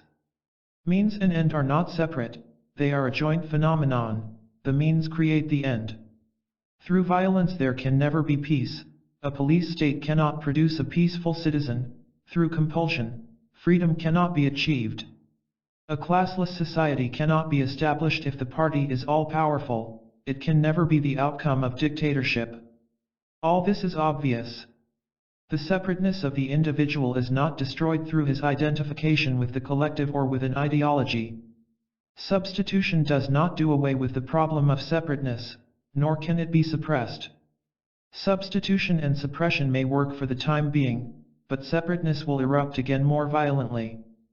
Fear may temporarily push it into the background, but the problem is still there. The problem is not how to get rid of separateness, but why each one of us gives so much importance to it. The very people who desire to establish a classless society are by their acts of power and authority breeding division. You are separate from me, and I from another, and that is a fact, but why do we give importance to this feeling of separateness, with all its mischievous results? Though there is a great similarity between us all, yet we are dissimilar, and this dissimilarity gives each one the sense of importance in being separate, the separate family, name, property, and the feeling of being a separate entity. This separateness, this sense of individuality has caused enormous harm, and hence the desire for collective work and action, the sacrificing of the individual to the whole, and so on. Organized religions have tried to submit the will of the particular to that of the whole, and now the party, which assumes the role of the state, is doing its best to submerge the individual. Why is it that we cling to the feeling of separateness? Our sensations are separate and we live by sensations, we are sensations. Deprive us of sensations, pleasurable or painful, and we are not. Sensations are important to us, and they are identified with separateness. Private life and life as the citizen have different sensations at different levels, and when they clash there is conflict. But sensations are always at war with each other, whether in private life or in that of the citizen. Conflict is inherent in sensation. As long as I want to be powerful or humble, there must be the conflicts of sensation, which bring about private and social misery. The constant desire to be more or to be less gives rise to the feeling of individuality and its separateness. If we can remain with this fact without condemning or justifying it, we will discover that sensations do not make up our whole life. Then the mind as memory, which is sensation, becomes calm, no longer torn by its own conflicts, and only then, when the mind is silent and tranquil, is there a possibility of loving without the me and the mine. Without this love, collective action is merely compulsion, breeding antagonism and fear, from which arise private and social conflicts. Power. He was a very poor man, but capable and clever, he was content, or at least appeared so, with what little he possessed, and he had no family burdens. He often came to talk things over, and he had great dreams for the future. He was eager and enthusiastic, simple in his pleasures, and delighted in doing little things for others. He was not, he said, greatly attracted to money or to physical comfort, but he liked to describe what he would do if he had money, how he would support this or that, how he would start the perfect school, and so on. He was rather dreamy and easily carried away by his own enthusiasm and by that of others. Several years passed, and then one day he came again. There was a strange transformation in him. The dreamy look had gone, he was matter of fact, definite, almost brutal in his opinions, and rather harsh in his judgments. He had traveled, and his manner was highly polished and sophisticated. He turned his charm on and off. He had been left a lot of money and was successful in increasing it many times, and he had become an altogether changed man. He hardly ever comes now, and when on rare occasions we do meet, he is distant and self-enclosed. Both poverty and riches are a bondage. The consciously poor and the consciously rich are the playthings of circumstances. Both are corruptible, for both seek that which is corrupting, power. Power is greater than possessions, power is greater than wealth and ideas. These do give power, but they can be put away, and yet the sense of power remains. One may beget power through simplicity of life, through virtue, through the party, through renunciation, but such means are a mere substitution and they should not deceive one. The desire for position, prestige, and power, the power that is gained through aggression and humility, through asceticism and knowledge, through exploitation and self-denial, is subtly persuasive and almost instinctive. Success in any form is power, and failure is merely the denial of success. To be powerful, to be successful is to be slavish, which is the denial of virtue. Virtue gives freedom, but it is not a thing to be gained. Any achievement, whether of the individual or of the collective, becomes a means to power. Success in this world, and the power that self-control and self-denial bring, are to be avoided, for both distort understanding. It is the desire for success that prevents humility, and without humility how can there be understanding? The man of success is hardened, self-enclosed, he is burdened with his own importance, with his responsibilities, achievements, and memories.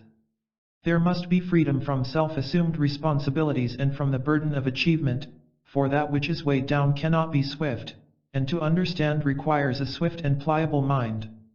Mercy is denied to the successful, for they are incapable of knowing the very beauty of life which is love. The desire for success is the desire for domination.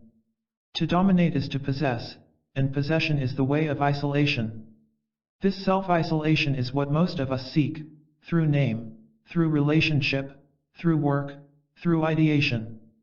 In isolation there is power, but power breeds antagonism and pain, for isolation is the outcome of fear, and fear puts an end to all communion. Communion is relationship, and however pleasurable or painful relationship may be, in it there is the possibility of self-forgetfulness. Isolation is the way of the self, and all activity of the self brings conflict and sorrow. Sincerity. There was a little patch of green lawn, with brilliant flowers along its borders. It was beautifully kept and a great deal of care was given to it, for the sun did its best to burn the lawn and wither the flowers. Beyond this delicious garden, past many houses, was the blue sea, sparkling in the sun, and on it was a white sail. The room overlooked the garden, the houses, and the treetops, and from its window, in the early morning and early evening, the sea was pleasant to look upon. During the day its waters became bright and hard, but there was always a sail, even at high noon. The sun would go down into the sea, making a bright red path, there would be no twilight. The evening star would hover over the horizon, and disappear. The slip of the young moon would capture the evening, but she too would disappear into the restless sea, and darkness would be upon the waters. He spoke at length of God, of his morning and evening prayers, of his fasts, his vows, his burning desires. He expressed himself very clearly and definitely, there was no hesitation for the right word, his mind was well trained, for his profession demanded it. He was a bright-eyed and alert man, though there was a certain rigidity about him. Obstinacy of purpose and absence of pliability were shown in the way he held his body. He was obviously driven by an extraordinarily powerful will, and though he smiled easily, his will was ever on the alert, watchful and dominant. He was very regular in his daily life, and he broke his established habits only by sanction of the will. Without will, he said, there could be no virtue. Will was essential to break down evil. The battle between good and evil was everlasting, and will alone held evil at bay. He had a gentle side too, for he would look at the lawn and the gay flowers, and smile, but he never let his mind wander beyond the pattern of will and its action. Though he sedulously avoided harsh words, anger, and any show of impatience, his will made him strangely violent. If beauty fitted into the pattern of his purpose, he would accept it, but there always lurked the fear of sensuality, whose ache he tried to contain. He was well read and urbane, and his will went with him like his shadow. Sincerity can never be simple. Sincerity is the breeding ground of the will, and will cannot uncover the ways of the self. Self-knowledge is not the product of will. Self-knowledge comes into being through awareness of the moment-by-moment responses to the movement of life. Will shuts off these spontaneous responses, which alone reveal the structure of the self.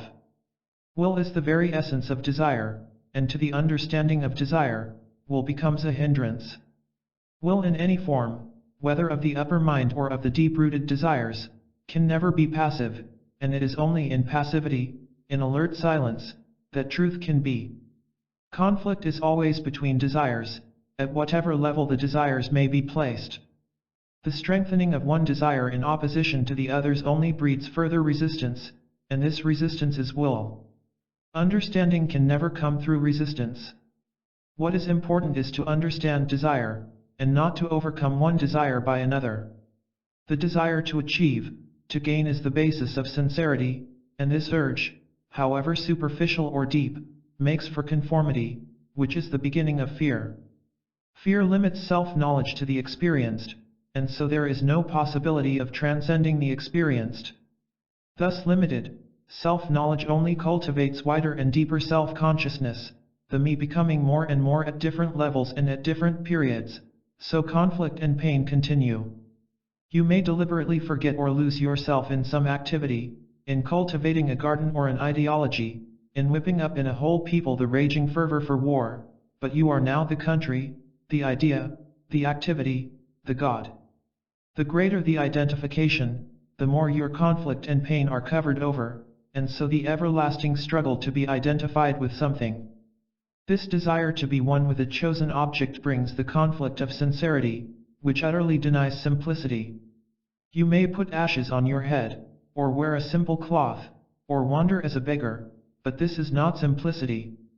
Simplicity and sincerity can never be companions. He who is identified with something, at whatever level, may be sincere, but he is not simple. The will to be is the very antithesis of simplicity. Simplicity comes into being with freedom from the acquisitive drive of the desire to achieve. Achievement is identification, and identification is will. Simplicity is the alert, passive awareness in which the experiencer is not recording the experience. Self-analysis prevents this negative awareness. In analysis there is always a motive, to be free, to understand, to gain, and this desire only emphasizes self-consciousness. Likewise, introspective conclusions arrest self-knowledge. Fulfillment. She was married, but had no children. In the worldly way, she said, she was happy, money was no problem, and there were cars, good hotels, and wide travel. Her husband was a successful businessman whose chief interest was to adorn his wife, to see that she was comfortable and had everything she desired. They were both quite young and friendly. She was interested in science and art, and had dabbled in religion, but now, she said, the things of the spirit were pushing everything else aside. She was familiar with the teachings of the various religions, but being dissatisfied with their organized efficiency, their rituals and dogmas, she wanted seriously to go in search of real things. She was intensely discontented, and had been to teachers in different parts of the world, but nothing had given her lasting satisfaction. Her discontent, she said, did not arise from her having had no children. She had gone into all that pretty thoroughly. Nor was the discontent caused by any social frustrations. She had spent some time with one of the prominent analysts, but there was still this inward ache and emptiness. To seek fulfillment is to invite frustration. There is no fulfillment of the self, but only the strengthening of the self through possessing what it craves for. Possession, at whatever level, makes the self feel potent, rich, active, and this sensation is called fulfillment, but as with all sensations, it soon fades, to be replaced by yet another gratification. We are all familiar with this process of replacement or substitution, and it is a game with which most of us are content. There are some, however, who desire a more enduring gratification, one that will last for the whole of one's life, and having found it, they hope never to be disturbed again. But there is a constant, unconscious fear of disturbance, and subtle forms of resistance are cultivated behind which the mind takes shelter, and so the fear of death is inevitable. Fulfillment and the fear of death are the two sides of one process, the strengthening of the self. After all, fulfillment is complete identification with something, with children, with property, with ideas. Children and property are rather risky, but ideas offer greater safety and security. Words, which are ideas and memories, with their sensations, become important, and fulfillment or completeness then becomes the word. There is no self-fulfillment, but only self-perpetuation, with its ever-increasing conflicts, antagonisms, and miseries. To seek lasting gratification at any level of our being is to bring about confusion and sorrow, for gratification can never be permanent. You may remember an experience which was satisfying, but the experience is dead, and only the memory of it remains. This memory has no life in itself, but life is given to it through your inadequate response to the present. You are living on the dead, as most of us do. Ignorance of the ways of the self leads to illusion, and once caught in the net of illusion, it is extremely hard to break through it. It is difficult to recognize an illusion, for, having created it, the mind cannot be aware of it. It must be approached negatively, indirectly. Unless the ways of desire are understood, illusion is inevitable. Understanding comes, not through the exertion of will, but only when the mind is still. The mind cannot be made still, for the maker himself is a product of the mind, of desire. There must be an awareness of this total process, a choiceless awareness, then only is there a possibility of not breeding illusion. Illusion is very gratifying, and hence our attachment to it. Illusion may bring pain, but this very pain exposes our incompleteness and drives us to be wholly identified with the illusion. Thus illusion has great significance in our lives. It helps to cover up what is, not externally but inwardly. This disregard of the inward what is leads to wrong interpretation of what is outwardly, which brings about destruction and misery. The covering up of what is prompted by fear. Fear can never be overcome by an act of will, for will is the outcome of resistance. Only through passive yet alert awareness is there freedom from fear. Words. He had read extensively, and though he was poor, he considered himself rich in knowledge, which gave him a certain happiness. He spent many hours with his books and a great deal of time by himself. His wife was dead, and his 2 children were with some relatives, and he was rather glad to be out of the mess of all relationship, he added. He was oddly self-contained, independent and quietly assertive. He had come a long way, he said, to go into the question of meditation, and especially to consider the use of certain chants and phrases, whose constant repetition was highly conducive to the pacification of the mind. Also, in the words themselves there was a certain magic. The words must be pronounced rightly and chanted correctly. These words were handed down from ancient times, and the very beauty of the words, with their rhythmic cadence, brought about an atmosphere that was helpful to concentration. And forthwith he began to chant. He had a pleasant voice, and there was a mellowness born of the love of the words and their meaning. He chanted with the ease of long practice and devotion. The moment he began to chant, he was lost to everything. From across the field came the sound of a flute. It was haltingly played, but the tone was clear and pure. The player was sitting in the rich shadow of a large tree, and beyond him in the distance were the mountains. The silent mountains, the chant, and the sound of the flute seemed to meet and disappear, to begin again. The noisy parrots flashed by, and once again there were the notes of the flute, and the deep, powerful chant. It was early in the morning, and the sun was coming over the trees. People were going from their villages to the town, chatting and laughing. The flute and the chant were insistent, and a few passers-by stopped to listen. They sat down on the path and were caught up in the beauty of the chant and the glory of the morning, which were not in any way disturbed by the whistle of a distant train. On the contrary, all sounds seemed to mingle and fill the earth. Even the loud calling of a crow was not jarring. How strangely we are caught in the sound of words, and how important the words themselves have become to us: country, God, priest, democracy, revolution. We live on words and delight in the sensations they produce, and it is these sensations that have become so important. Words are satisfying because their sounds reawaken forgotten sensations, and their satisfaction is greater when words are substituted for the actual, for what is. We try to fill our inward emptiness with words, with sound, with noise, with activity. Music and the chant are a happy escape from ourselves, from our pettiness and boredom. Words fill our libraries, and how incessantly we talk. We hardly dare to be without a book, to be unoccupied, to be alone. When we are alone, the mind is restless, wandering all over the place, worrying, remembering, struggling, so there is never an aloneness. The mind is never still. Obviously, the mind can be made still by the repetition of a word, of a chant, of a prayer. The mind can be drugged, put to sleep. It can be put to sleep pleasantly or violently, and during this sleep there may be dreams. But a mind that is made quiet by discipline, by ritual, by repetition, can never be alert, sensitive and free. This bludgeoning of the mind, subtly or crudely, is not meditation. It is pleasant to chant and to listen to one who can do it well, but sensation lives only on further sensation, and sensation leads to illusion. Most of us like to live on illusions. There is pleasure in finding deeper and wider illusions, but it is fear of losing our illusions that makes us deny or cover up the real, the actual. It is not that we are incapable of understanding the actual. What makes us fearful is that we reject the actual and cling to the illusion. Getting caught deeper and deeper in illusion is not meditation, nor is decorating the cage which holds us.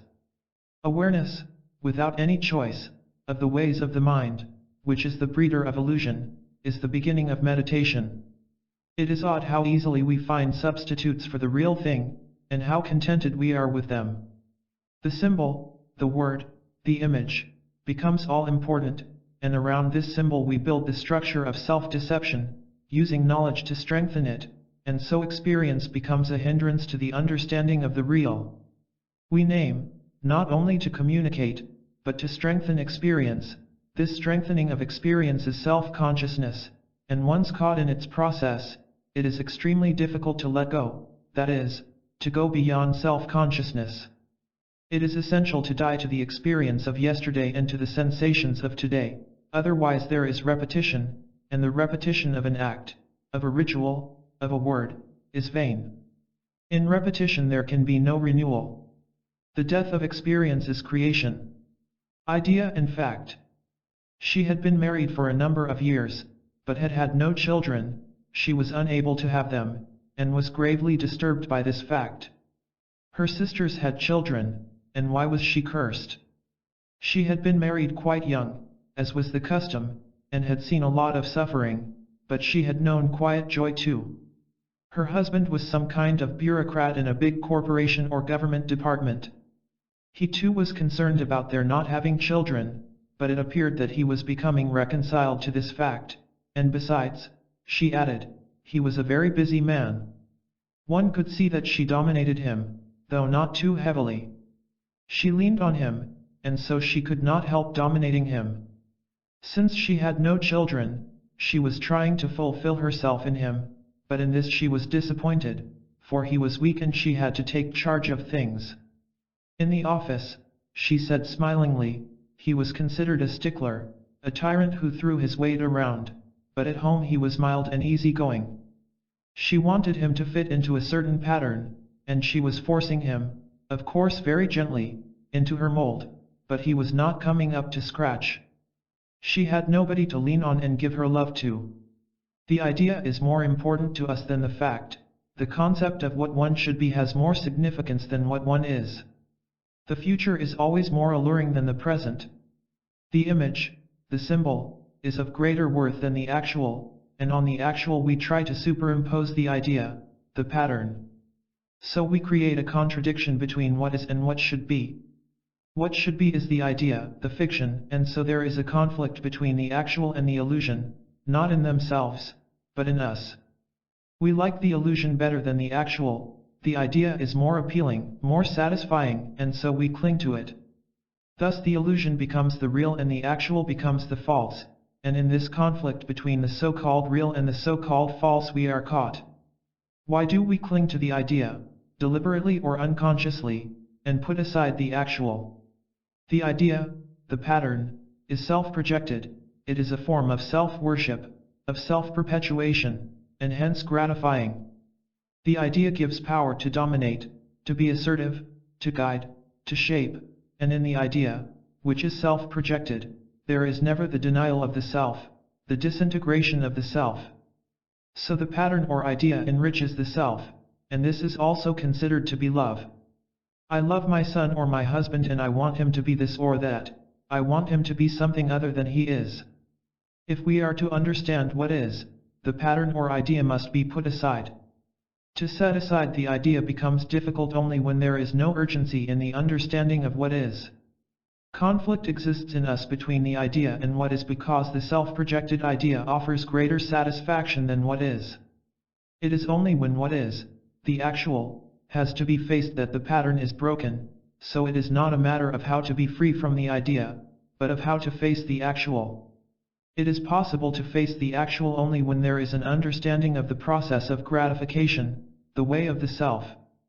We all seek self-fulfillment, though in many different ways, through money or power, through children or husband, through country or idea, through service or sacrifice, through domination or submission.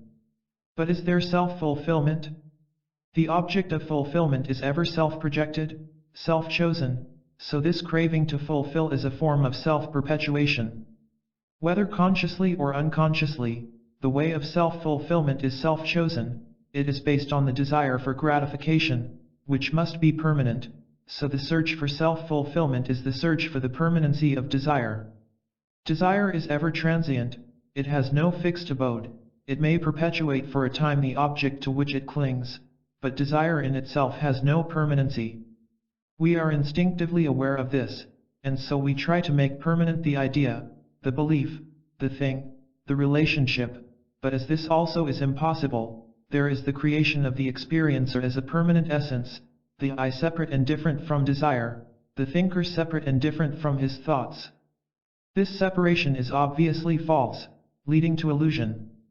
The search for permanency is the everlasting cry of self-fulfillment, but the self can never fulfill, the self is impermanent, and that in which it fulfills must also be impermanent. Self-continuity is decay, in it there is no transforming element nor the breath of the new. The self must end for the new to be.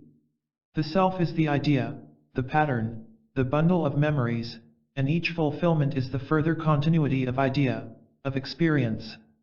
Experience is always conditioning, the experiencer is ever separating and differentiating himself from experience. So there must be freedom from experience, from the desire to experience. Fulfillment is the way of covering up inward poverty, emptiness, and in fulfillment there is sorrow and pain. Continuity. The man in the opposite seat began by introducing himself, as he wanted to ask several questions. He said that he had read practically every serious book on death and the hereafter, books from ancient times as well as the modern ones. He had been a member of the Psychical Research Society, had attended many seances with excellent and reputable mediums, and had seen many manifestations which were in no way faked. Because he had gone into this question so seriously, on several occasions he himself had seen things of a superphysical nature, but of course, he added, they might have been born of his imagination, though he considered that they were not.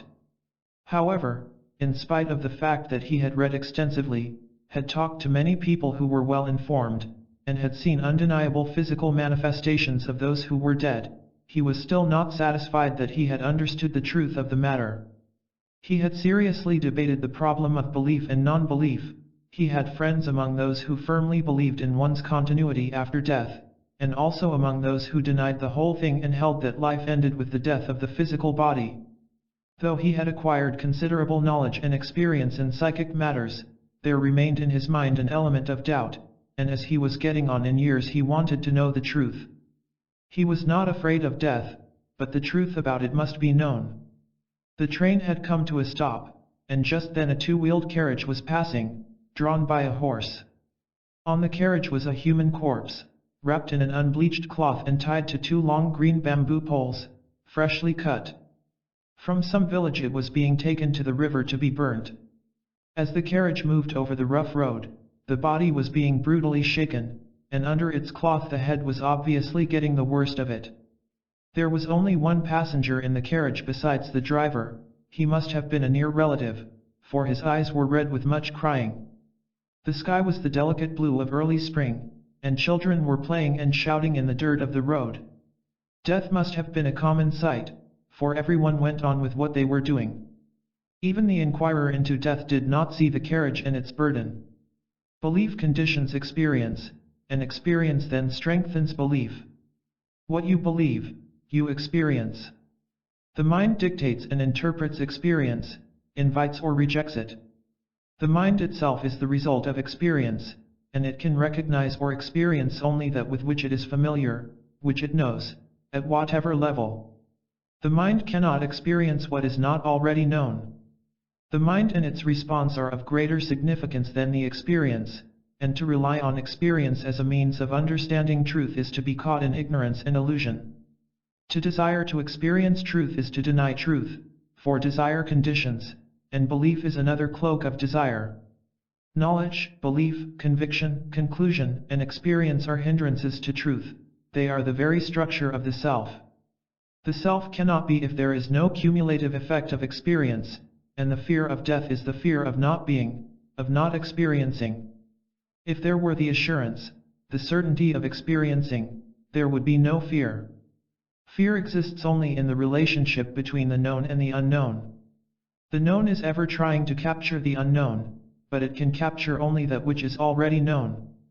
The unknown can never be experienced by the known, the experienced must cease for the unknown to be. The desire to experience truth must be searched out and understood, but if there is motive in the search, then truth does not come into being. Can there be search without a motive, conscious or unconscious? With a motive, is there search? If you already know what you want, if you have formulated an end, then search is a means to achieve that end, which is self-projected. Then search is for gratification, not for truth, and the means will be chosen according to the gratification. The understanding of what is needs no motive, the motive and the means prevent understanding. Search, which is choiceless awareness, is not for something, it is to be aware of the craving for an end and of the means to it. This choiceless awareness brings an understanding of what is. It is odd how we crave for permanency, for continuity. This desire takes many forms, from the crudest to the most subtle. With the obvious forms we are well acquainted, name, shape, character, and so on. But the subtler craving is much more difficult to uncover and understand. Identity as idea, as being, as knowledge, as becoming, at whatever level, is difficult to perceive and bring to light.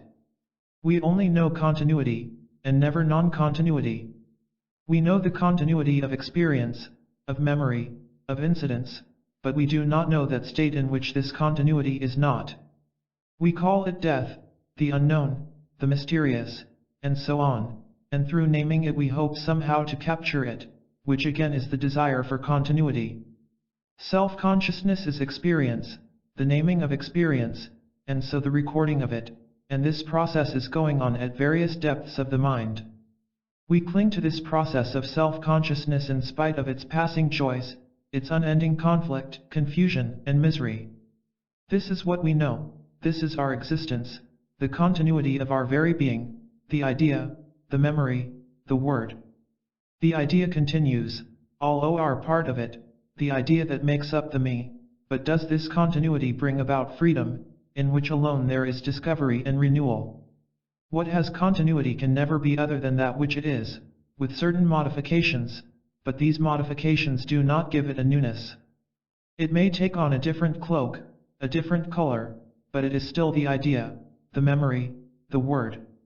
This center of continuity is not a spiritual essence, for it is still within the field of thought, of memory, and so of time. It can experience only its own projection, and through its self-projected experience it gives itself further continuity. Thus, as long as it exists, it can never experience beyond itself. It must die, it must cease to give itself continuity through idea, through memory, through word. Continuity is decay, and there is life only in death. There is renewal only with the cessation of the center, then rebirth is not continuity, then death is as life, a renewal from moment to moment. This renewal is creation. Self-defense. He was a well-known man, and was in a position to harm others, which he did not hesitate to do. He was cunningly shallow, devoid of generosity, and worked to his own advantage. He said he was not too keen to talk things over, but circumstances had forced him to come, and here he was. From everything he said and did not say, it was fairly clear that he was very ambitious and shaped the people about him. He was ruthless when it paid, and gentle when he wanted something. He had consideration for those above him, treated his equals with condescending tolerance, and of those below him he was utterly unaware. He never so much as glanced at the chauffeur who brought him. His money made him suspicious, and he had few friends. He talked of his children as though they were toys to amuse him, and he could not bear to be alone, he said. Someone had hurt him, and he could not retaliate because that person was beyond his reach, so he was taking it out of those he could reach. He was unable to understand why he was being unnecessarily brutal, why he wanted to hurt those whom he said he loved. As he talked, he slowly began to thaw and became almost friendly. It was the friendliness of the moment whose warmth would be shut off instantly if it were thwarted or if anything were asked of it. As nothing was being asked of him, he was free and temporarily affectionate. The desire to do harm, to hurt another, whether by a word, by a gesture, or more deeply, is strong in most of us. It is common and frighteningly pleasant. The very desire not to be hurt makes for the hurting of others. To harm others is a way of defending oneself. This self-defense takes peculiar forms, depending on circumstances and tendencies. How easy it is to hurt another, and what gentleness is needed not to hurt. We hurt others because we ourselves are hurt. We are so bruised by our own conflicts and sorrows. The more we are inwardly tortured, the greater the urge to be outwardly violent. Inward turmoil drives us to seek outward protection, and the more one defends oneself, the greater the attack on others. What is it that we defend, that we so carefully guard?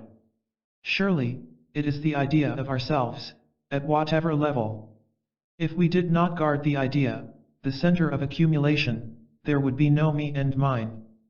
We would then be utterly sensitive, vulnerable to the ways of our own being, the conscious as well as the hidden, but as most of us do not desire to discover the process of the me, we resist any encroachment upon the idea of ourselves.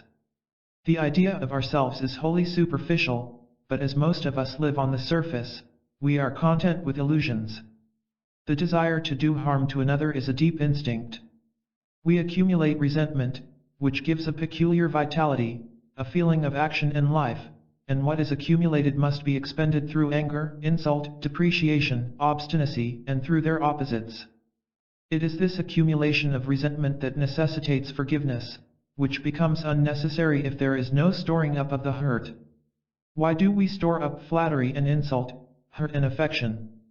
Without this accumulation of experiences and their responses, we are not, we are nothing if we have no name, no attachment, no belief. It is the fear of being nothing that compels us to accumulate, and it is this very fear, whether conscious or unconscious, that, in spite of our accumulative activities, brings about our disintegration and destruction. If we can be aware of the truth of this fear, then it is the truth that liberates us from it, and not our purposeful determination to be free. You are nothing. You may have your name and title, your property and bank account, you may have power and be famous, but in spite of all these safeguards, you are as nothing. You may be totally unaware of this emptiness, this nothingness, or you may simply not want to be aware of it, but it is there, do what you will to avoid it. You may try to escape from it in devious ways, through personal or collective violence, through individual or collective worship, through knowledge or amusement, but whether you are asleep or awake, it is always there. You can come upon your relationship to this nothingness and its fear only by being choicelessly aware of the escapes. You are not related to it as a separate, individual entity, you are not the observer watching it, without you, the thinker, the observer, it is not. You and nothingness are one, you and nothingness are a joint phenomenon, not two separate processes. If you, the thinker, are afraid of it and approach it as something contrary and opposed to you, then any action you may take towards it must inevitably lead to illusion and so to further conflict and misery. When there is the discovery, the experiencing of that nothingness as you, then fear, which exists only when the thinker is separate from his thoughts and so tries to establish a relationship with them, completely drops away. Only then is it possible for the mind to be still, and in this tranquility, truth comes into being. My path and your path. He was a scholar, spoke many languages, and was addicted to knowledge as another is to drink. He was everlastingly quoting the sayings of others to bolster up his own opinions.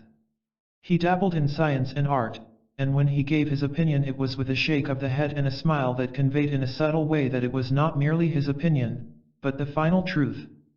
He said he had his own experiences which were authoritative and conclusive to him. You have your experiences too, but you cannot convince me, he said. You go your way, and I mine. There are different paths to truth, and we shall all meet there someday. He was friendly in a distant way, but firm. To him, the masters, though not actual, visible gurus, were a reality, and to become their disciple was essential. He, with several others, conferred discipleship on those who were willing to accept this path and their authority, but he and his group did not belong to those who, through spiritualism, found guides among the dead. To find the masters you had to serve, work, sacrifice, obey and practice certain virtues, and of course belief was necessary. To rely on experience as a means to the discovery of what is to be caught in illusion. Desire, craving, conditions experience, and to depend on experience as a means to the understanding of truth is to pursue the way of self-aggrandizement. Experience can never bring freedom from sorrow. Experience is not an adequate response to the challenge of life. The challenge must be met newly, freshly, for the challenge is always new. To meet the challenge adequately, the conditioning memory of experience must be set aside, the responses of pleasure and pain must be deeply understood. Experience is an impediment to truth, for experiences of time, it is the outcome of the past, and how can a mind which is the result of experience, of time, understand the timeless? The truth of experience does not depend on personal idiosyncrasies and fancies. The truth of it is perceived only when there is awareness without condemnation, justification, or any form of identification. Experience is not an approach to truth. There is no your experience or my experience, but only the intelligent understanding of the problem. Without self-knowledge, experience breeds illusion. With self-knowledge, experience, which is the response to challenge, does not leave a cumulative residue as memory. Self-knowledge is the discovery from moment to moment of the ways of the self, its intentions and pursuits, its thoughts and appetites. There can never be your experience and my experience. The very term my experience indicates ignorance and the acceptance of illusion. But many of us like to live in illusion, because there is great satisfaction in it. it is a private heaven which stimulates us and gives a feeling of superiority.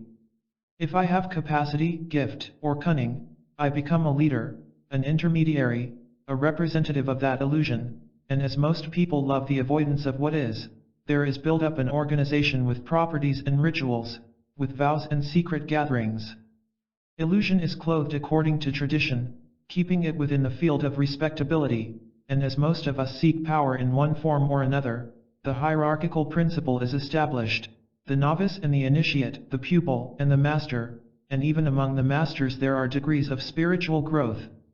Most of us love to exploit and be exploited, and this system offers the means, whether hidden or open. To exploit is to be exploited. The desire to use others for your psychological necessities makes for dependence, and when you depend you must hold, possess, and what you possess, possesses you. Without dependence, subtle or gross, without possessing things, people, and ideas, you are empty, a thing of no importance. You want to be something, and to avoid the gnawing fear of being nothing you belong to this or that organization, to this or that ideology, to this church or that temple, so you are exploited, and you in your turn exploit. This hierarchical structure offers an excellent opportunity for self-expansion. You may want brotherhood, but how can there be brotherhood if you are pursuing spiritual distinctions?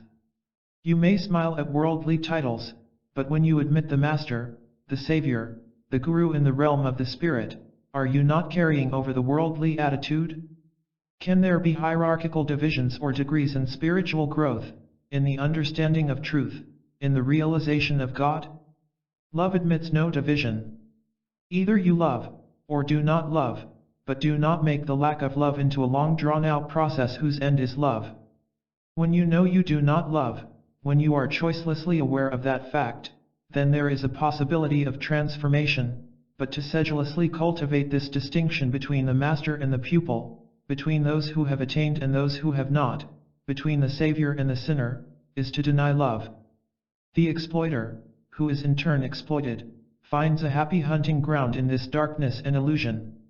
Separation between God or reality and yourself is brought about by you, by the mind that clings to the known, to certainty, to security. This separation cannot be bridged over. There is no ritual, no discipline, no sacrifice that can carry you across it. There is no savior, no master, no guru who can lead you to the real or destroy this separation. The division is not between the real and yourself, it is in yourself. It is the conflict of opposing desires. Desire creates its own opposite, and transformation is not a matter of being centered in one desire, but of being free from the conflict which craving brings. Craving at any level of one's being breeds further conflict, and from this we try to escape in every possible manner, which only increases the conflict both within and without. This conflict cannot be dissolved by someone else, however great, nor through any magic or ritual. These may put you pleasantly to sleep, but on waking the problem is still there. But most of us do not want to wake up, and so we live in illusion. With the dissolution of conflict, there is tranquility, and then only can reality come into being. Masters, saviors, and gurus are unimportant, but what is essential is to understand the increasing conflict of desire, and this understanding comes only through self-knowledge and constant awareness of the movements of the self. Self-awareness is arduous, and since most of us prefer an easy, illusory way, we bring into being the authority that gives shape and pattern to our life. This authority may be the collective, the state, or it may be the personal, the master, the savior, the guru.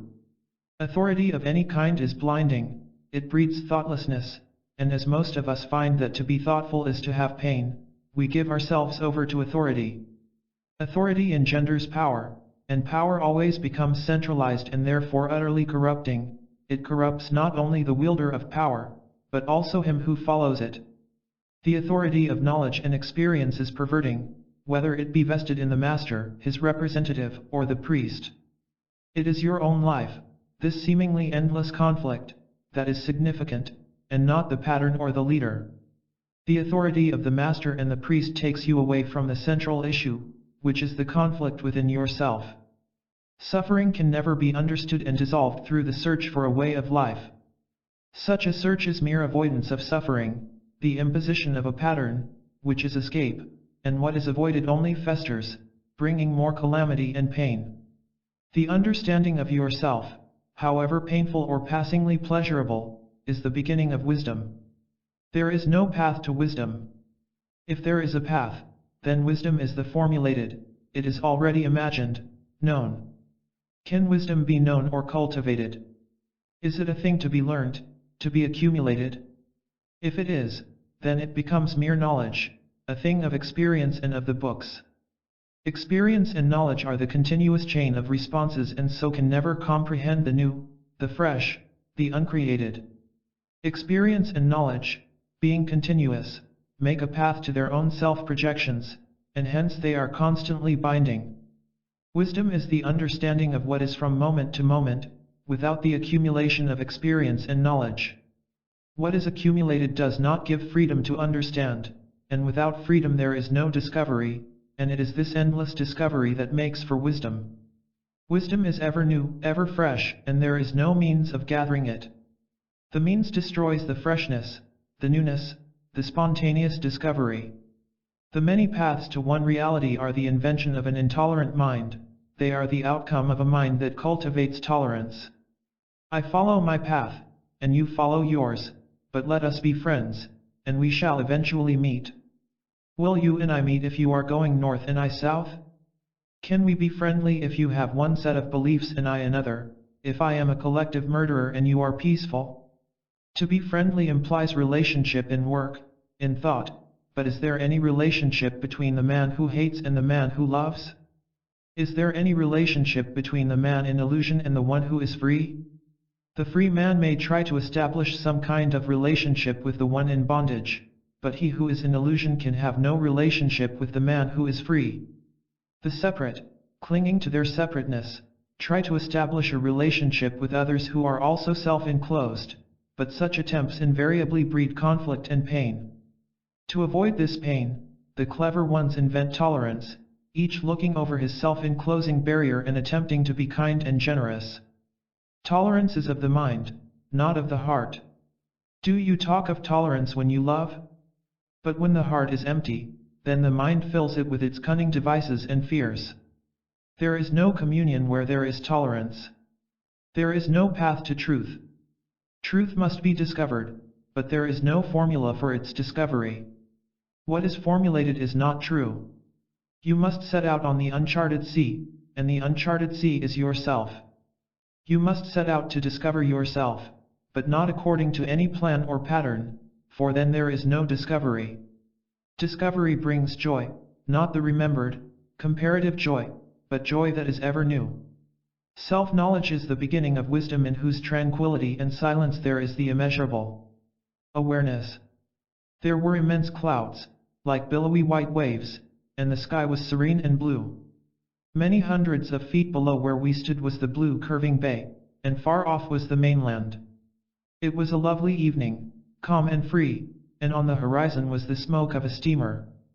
The orange groves stretched to the foot of the mountain, and their fragrance filled the air. The evening was turning blue, as it always did, the air itself became blue, and the white houses lost their brilliance in that delicate color. The blue of the sea seemed to spill over and cover the land, and the mountains above were also a transparent blue. It was an enchanted scene, and there was immense silence. Though there were a few noises of the evening, they were within this silence, they were part of the silence, as we were too. This silence was making everything new, washing away the centuries of squalor and pain from the heart of things. One's eyes were cleansed, and the mind was of that silence. A donkey brayed, the echoes filled the valley, and the silence accepted them. The end of the day was the death of all yesterdays, and in this death there was a rebirth, without the sadness of the past. Life was new in the immensity of silence. In the room a man was waiting, anxious to talk things over. He was peculiarly intense, but sat quietly. He was obviously a city dweller, and his smart clothes made him seem rather out of place in that small village and in that room. He talked of his activities, the difficulties of his profession, the trivialities of family life, and the urgency of his desires. All these problems he could grapple with as intelligently as another, but what really bothered him were his sexual appetites. He was married and had children, but there was more to it. His sexual activities had become a very serious problem to him and were driving him almost crazy. He had talked to certain doctors and analysts, but the problem still existed and he must somehow get to the bottom of it. How eager we are to solve our problems. How insistently we search for an answer, a way out, a remedy. We never consider the problem itself, but with agitation and anxiety grope for an answer which is invariably self-projected. Though the problem is self-created, we try to find an answer away from it. To look for an answer is to avoid the problem, which is just what most of us want to do. Then the answer becomes all significant, and not the problem. The solution is not separate from the problem, the answer is in the problem, not away from it. If the answer is separate from the main issue, then we create other problems, the problem of how to realize the answer, how to carry it out, how to put it into practice, and so on. As the search for an answer is the avoidance of the problem, we get lost in ideals, convictions, experiences, which are self-projections. We worship these homemade idols and so get more and more confused and weary. To come to a conclusion is comparatively easy, but to understand a problem is arduous. It demands quite a different approach, an approach in which there is no lurking desire for an answer. Freedom from the desire for an answer is essential to the understanding of a problem. This freedom gives the ease of full attention. The mind is not distracted by any secondary issues. As long as there is conflict with or opposition to the problem, there can be no understanding of it, for this conflict is a distraction. There is understanding only when there is communion, and communion is impossible as long as there is resistance or contention, fear, or acceptance. One must establish right relationship with the problem, which is the beginning of understanding, but how can there be right relationship with a problem when you are only concerned with getting rid of it, which is to find a solution for it? Right relationship means communion, and communion cannot exist if there is positive or negative resistance. The approach to the problem is more important than the problem itself. The approach shapes the problem, the end. The means and the end are not different from the approach. The approach decides the fate of the problem. How you regard the problem is of the greatest importance, because your attitude and prejudices, your fears and hopes will color it. Choiceless awareness of the manner of your approach will bring right relationship with the problem. The problem is self-created, so there must be self-knowledge. You and the problem are one, not two separate processes. You are the problem. The activities of the self are frighteningly monotonous. The self is a bore, it is intrinsically enervating, pointless, futile. Its opposing and conflicting desires, its hopes and frustrations, its realities and illusions are enthralling, and yet empty. Its activities lead to its own weariness. The self is ever climbing and ever falling down, ever pursuing and ever being frustrated, ever gaining and ever losing, and from this weary round of futility it is ever trying to escape. It escapes through outward activity or through gratifying illusions, through drink, sex, radio, books, knowledge, amusements, and so on.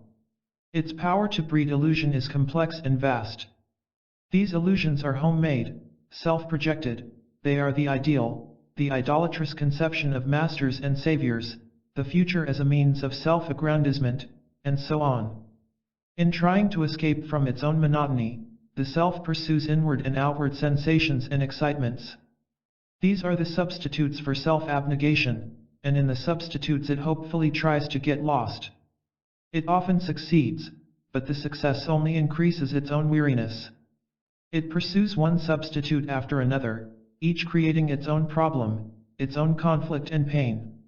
Self-forgetfulness is sought within and without. Some turn to religion, and others to work and activity.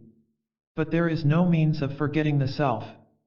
The inner or outward noise can suppress the self, but it soon comes up again in a different form, under a different guise, for what is suppressed must find a release.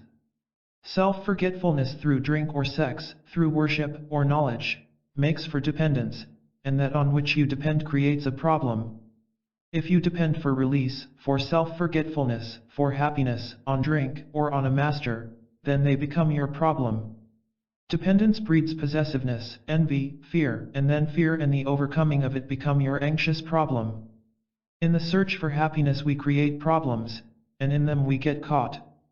We find a certain happiness in the self-forgetfulness of sex, and so we use it as a means to achieve what we desire. Happiness through something must invariably beget conflict, for then the means is vastly more significant and important than happiness itself. If I get happiness through the beauty of that chair, then the chair becomes all important to me and I must guard it against others. In this struggle, the happiness which I once felt in the beauty of the chair is utterly forgotten, lost, and I am left with the chair. In itself, the chair has little value, but I have given it an extraordinary value, for it is the means of my happiness. So the means becomes a substitute for happiness. When the means of my happiness is a living person, then the conflict and confusion, the antagonism and pain are far greater. If relationship is based on mere usage, is there any relationship, except the most superficial, between the user and the used? If I use you for my happiness, am I really related to you? Relationship implies communion with another on different levels, and is there communion with another when he is only a tool, a means of my happiness? In thus using another, am I not really seeking self-isolation, in which I think I shall be happy? This self-isolation I call relationship, but actually there is no communion in this process. Communion can exist only where there is no fear, and there is gnawing fear and pain where there is usage and so dependence. As nothing can live in isolation, the attempts of the mind to isolate itself lead to its own frustration and misery. To escape from this sense of incompleteness, we seek completeness in ideas, in people, in things, and so we are back again where we started, in the search for substitutes. Problems will always exist where the activities of the self are dominant. To be aware which are and which are not the activities of the self needs constant vigilance. This vigilance is not disciplined attention, but an extensive awareness which is choiceless. Disciplined attention gives strength to the self, it becomes a substitute and a dependence. Awareness, on the other hand, is not self-induced, nor is it the outcome of practice, it is understanding the whole content of the problem, the hidden as well as the superficial. The surface must be understood for the hidden to show itself. The hidden cannot be exposed if the surface mind is not quiet. This whole process is not verbal, nor is it a matter of mere experience. Verbalization indicates dullness of mind, and experience, being cumulative, makes for repetitiousness. Awareness is not a matter of determination, for purposive direction is resistance, which tends towards exclusiveness. Awareness is the silent and choiceless observation of what is. In this awareness the problem unrolls itself, and thus it is fully and completely understood. A problem is never solved on its own level, being complex, it must be understood in its total process. To try to solve a problem on only one level, physical or psychological, leads to further conflict and confusion. For the resolution of a problem, there must be this awareness, this passive alertness which reveals its total process. Love is not sensation. Sensations give birth to thought through words and symbols. Sensations and thought replace love, they become the substitute for love. Sensations are of the mind, as sexual appetites are. The mind breeds the appetite, the passion, through remembrance, from which it derives gratifying sensations. The mind is composed of different and conflicting interests or desires, with their exclusive sensations, and they clash when one or other begins to predominate, thus creating a problem. Sensations are both pleasant and unpleasant, and the mind holds to the pleasant, thus becoming a slave to them. This bondage becomes a problem because the mind is the repository of contradictory sensations. The avoidance of the painful is also a bondage, with its own illusions and problems. The mind is the maker of problems, and so cannot resolve them. Love is not of the mind, but when the mind takes over there is sensation, which it then calls love. It is this love of the mind that can be thought about, that can be clothed and identified. The mind can recall or anticipate pleasurable sensations, and this process is appetite, no matter at what level it is placed. Within the field of the mind, love cannot be. Mind is the area of fear and calculation, envy and domination, comparison and denial, and so love is not. Jealousy, like pride, is of the mind, but it is not love. Love and the processes of the mind cannot be bridged over, cannot be made one. When sensations predominate, there is no space for love, so the things of the mind fill the heart. Thus love becomes the unknown, to be pursued and worshipped. It is made into an ideal, to be used and believed in, and ideals are always self-projected. So the mind takes over completely, and love becomes a word, a sensation. Then love is made comparative, I love more and you love less. But love is neither personal nor impersonal, love is a state of being in which sensation as thought is wholly absent. Loneliness. Her son had recently died, and she said she did not know what to do now. She had so much time on her hands, she was so bored and weary and sorrowful that she was ready to die. She had brought him up with loving care and intelligence, and he had gone to one of the best schools and to college. She had not spoiled him, though he had had everything that was necessary. She had put her faith and hope in him, and had given him all her love, for there was no one else to share it with, she and her husband having separated long ago. Her son had died through some wrong diagnosis and operation, though, she added smilingly, the doctors said that the operation was successful. Now she was left alone, and life seemed so vain and pointless. She had wept when he died, until there were no more tears, but only a dull and weary emptiness. She had had such plans for both of them, but now she was utterly lost. The breeze was blowing from the sea, cool and fresh, and under the tree it was quiet.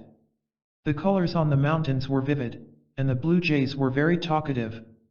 A cow wandered by, followed by her calf, and a squirrel dashed up a tree, wildly chattering. It sat on a branch and began to scold, and the scolding went on for a long time, its tail bobbing up and down. It had such sparkling bright eyes and sharp claws. A lizard came out to warm itself, and caught a fly. The treetops were gently swaying, and a dead tree against the sky was straight and splendid. It was being bleached by the sun. There was another dead tree beside it, dark and curving, more recent in its decay. A few clouds rested on the distant mountains. What a strange thing is loneliness, and how frightening it is. We never allow ourselves to get too close to it, and if by chance we do, we quickly run away from it. We will do anything to escape from loneliness, to cover it up. Our conscious and unconscious preoccupation seems to be to avoid it or to overcome it. Avoiding and overcoming loneliness are equally futile, though suppressed or neglected, the pain, the problem, is still there. You may lose yourself in a crowd, and yet be utterly lonely. You may be intensely active, but loneliness silently creeps upon you. Put the book down, and it is there. Amusements and drinks cannot drown loneliness. You may temporarily evade it, but when the laughter and the effects of alcohol are over, the fear of loneliness returns. You may be ambitious and successful, you may have vast power over others, you may be rich in knowledge, you may worship and forget yourself in the rigmarole of rituals, but do what you will, the ache of loneliness continues. You may exist only for your son, for the master, for the expression of your talent, but like the darkness, loneliness covers you. You may love or hate, escape from it according to your temperament and psychological demands, but loneliness is there, waiting and watching, withdrawing only to approach again. Loneliness is the awareness of complete isolation, and are not our activities self-enclosing? Though our thoughts and emotions are expansive, are they not exclusive and dividing? Are we not seeking dominance in our relationships, in our rights and possessions, thereby creating resistance? Do we not regard work as yours and mine? Are we not identified with the collective, with the country, or with the few? Is not our whole tendency to isolate ourselves, to divide and separate? The very activity of the self, at whatever level, is the way of isolation, and loneliness is the consciousness of the self without activity.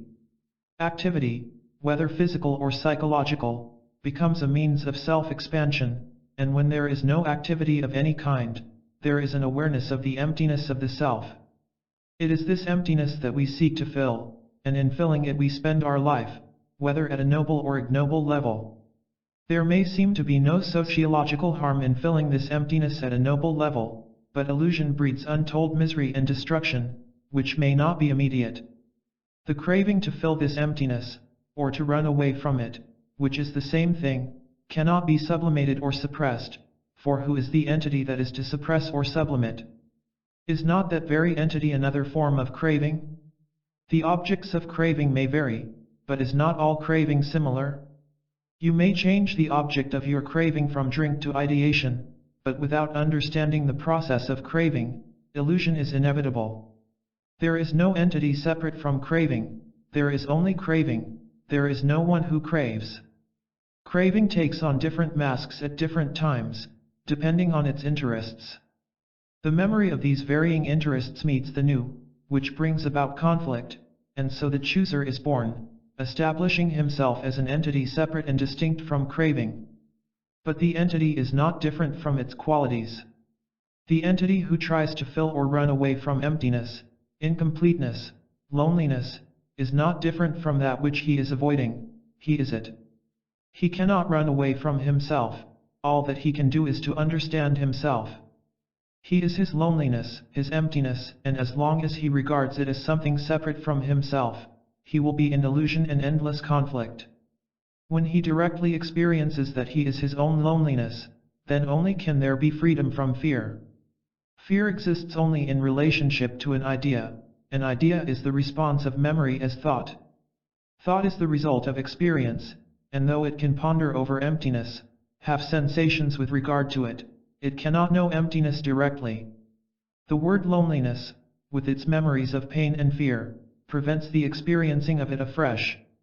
The word is memory, and when the word is no longer significant, then the relationship between the experiencer and the experienced is wholly different, then that relationship is direct and not through a word, through memory, then the experiencer is the experience, which alone brings freedom from fear. Love and emptiness cannot abide together. When there is the feeling of loneliness, love is not.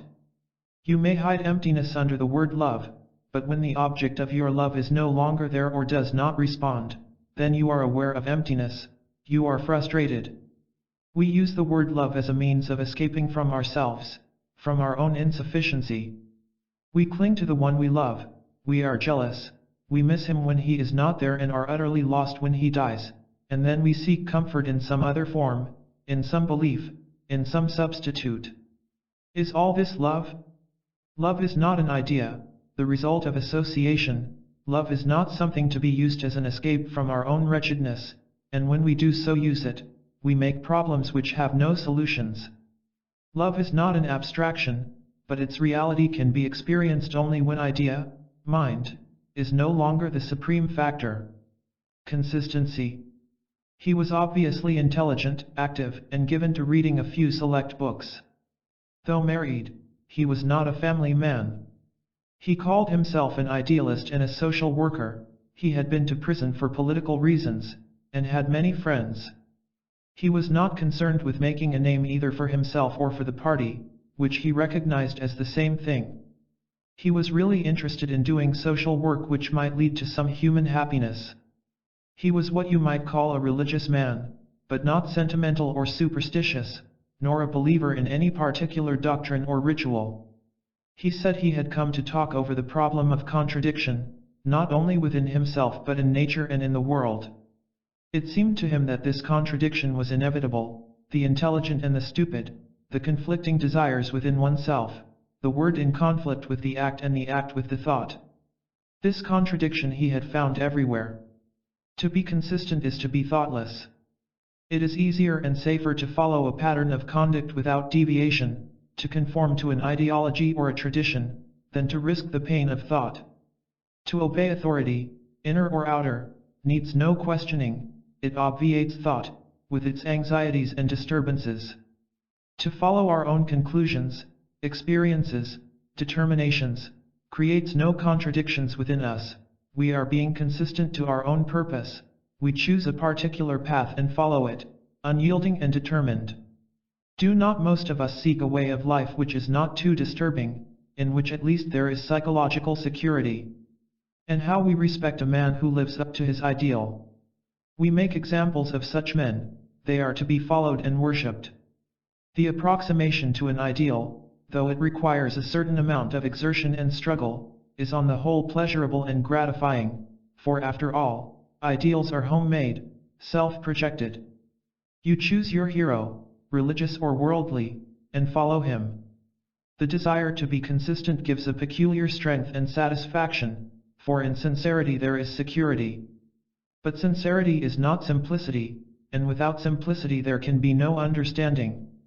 To be consistent to a well thought out pattern of conduct gratifies the urge for achievement, and in its success there is comfort and security. The setting up of an ideal and the constant approximation to it cultivates resistance, and adaptability is within the limits of the pattern. Consistency offers safety and certainty, and that is why we cling to it with desperation. To be in self-contradiction is to live in conflict and sorrow. The self, in its very structure, is contradictory. It is made up of many entities with different masks, each in opposition to the others. The whole fabric of the self is the result of contradictory interests and values, of many varying desires at different levels of its being, and these desires all beget their own opposites. The self, the me, is a network of complex desires, each desire having its own impetus and aim, often in opposition to other hopes and pursuits. These masks are taken on according to stimulating circumstances and sensations, so within the structure of the self, contradiction is inevitable. This contradiction within us breeds illusion and pain, and to escape from it we resort to all manner of self-deceptions which only increase our conflict and misery. When the inner contradiction becomes unbearable, consciously or unconsciously we try to escape through death, through insanity, or we give ourselves over to an idea, to a group, to a country, to some activity that will completely absorb our being, or we turn to organized religion, with its dogmas and rituals. So this split in ourselves leads either to further self-expansion or to self-destruction, insanity. Trying to be other than what we are cultivates contradiction, the fear of what is breeds the illusion of its opposite, and in the pursuit of the opposite we hope to escape from fear.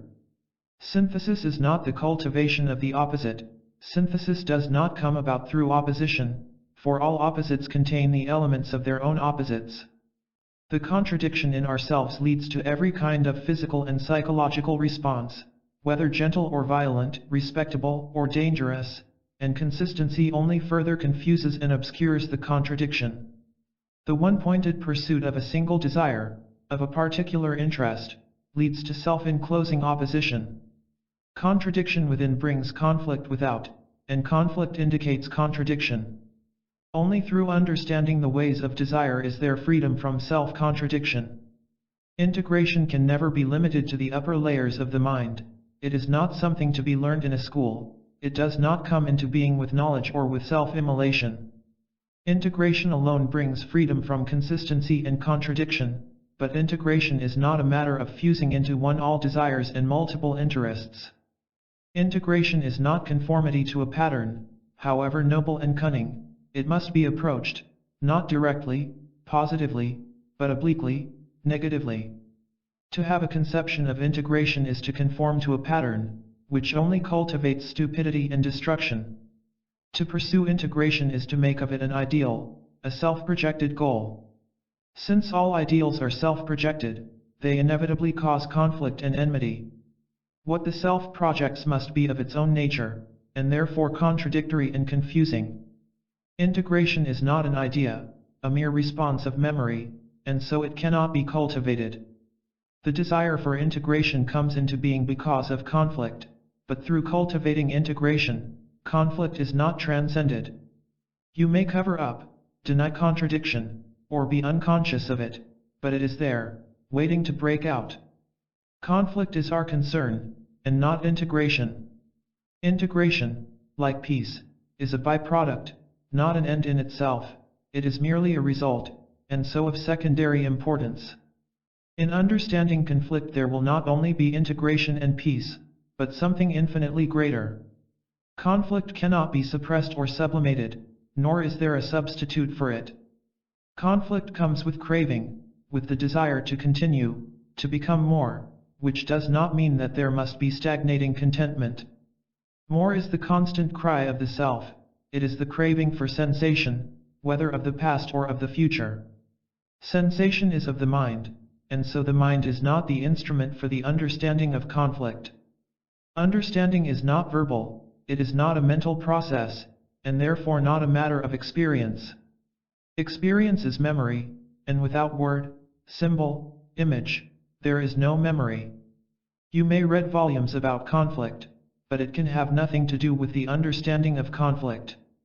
To understand conflict, thought must not interfere, there must be an awareness of conflict without the thinker. The thinker is the chooser who invariably takes sides with the pleasant, the gratifying, and thereby sustains conflict.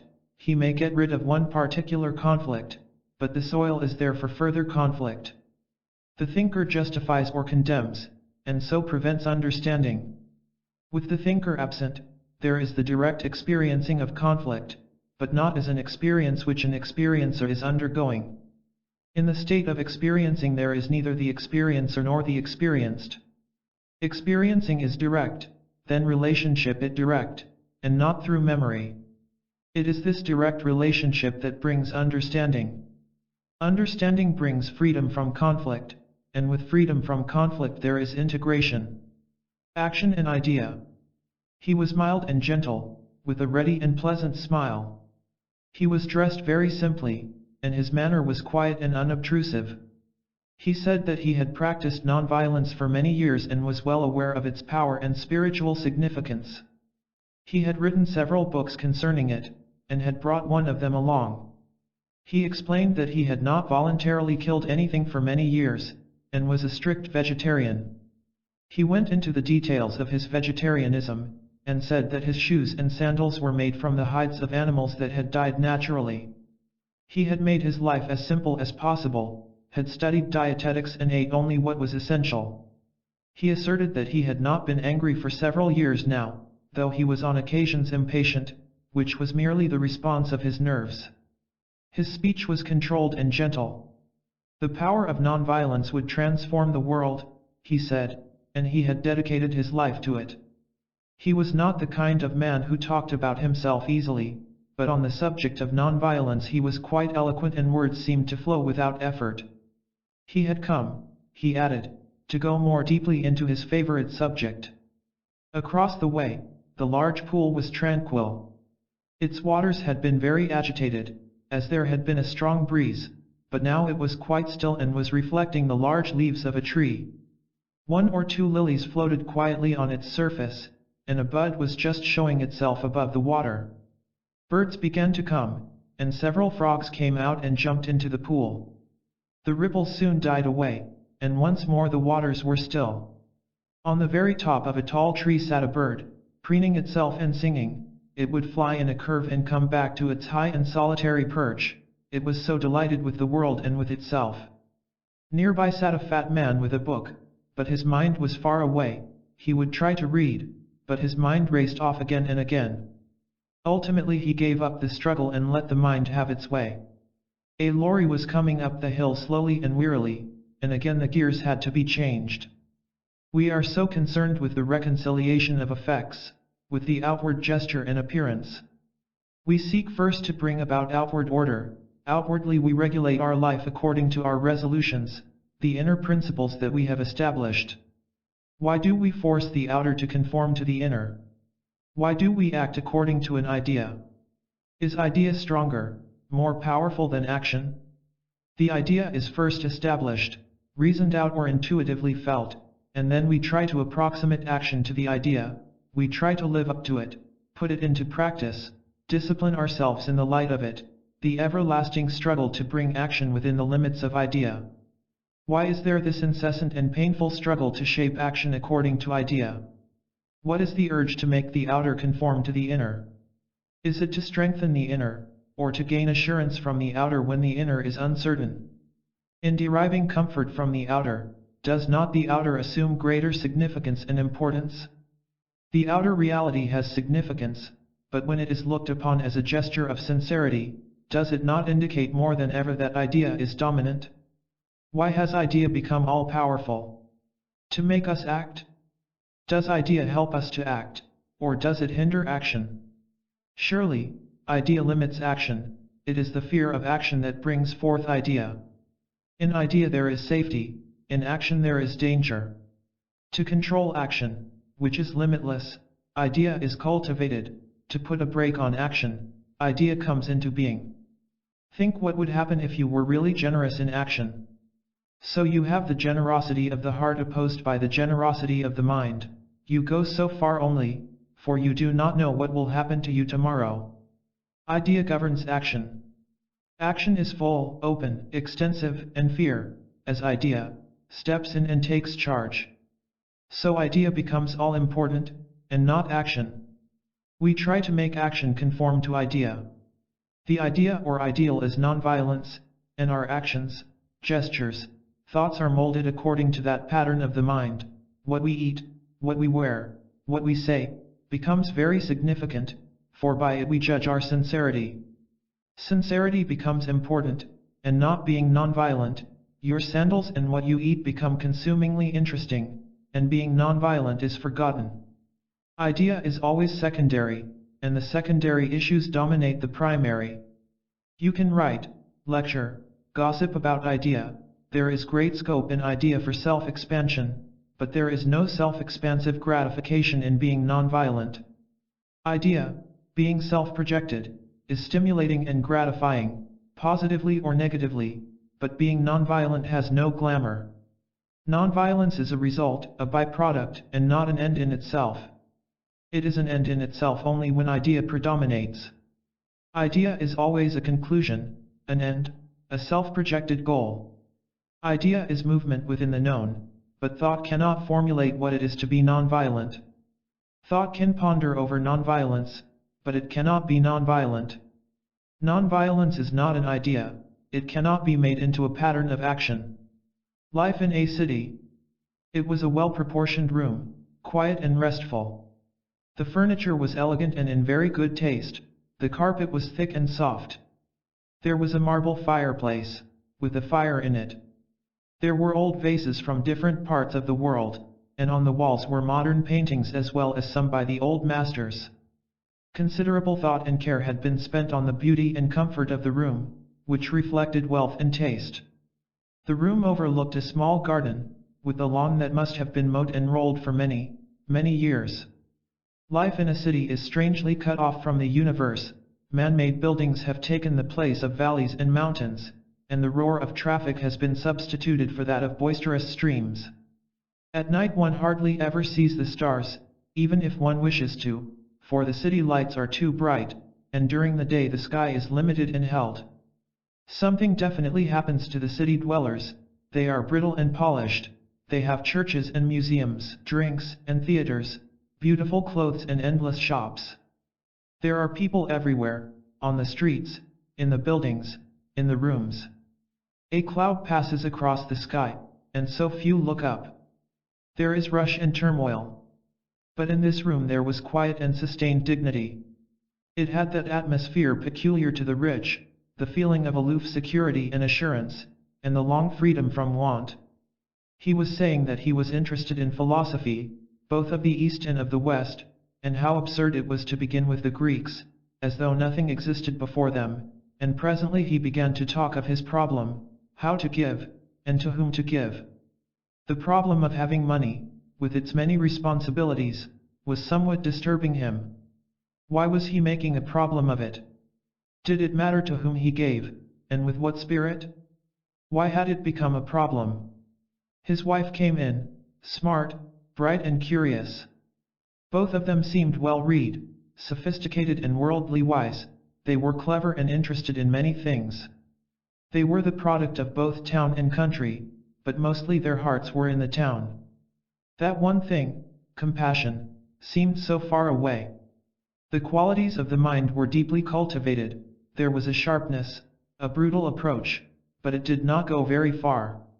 She wrote a little, and he was some kind of politician, and how easily and confidently they spoke. Hesitancy is so essential to discovery, to further understanding, but how can there be hesitancy when you know so much, when the self-protective armor is so highly polished and all the cracks are sealed from within?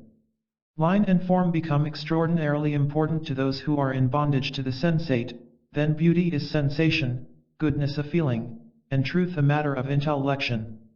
When sensations dominate, comfort becomes essential, not only to the body, but also to the psyche, and comfort, especially that of the mind, is corroding, leading to illusion.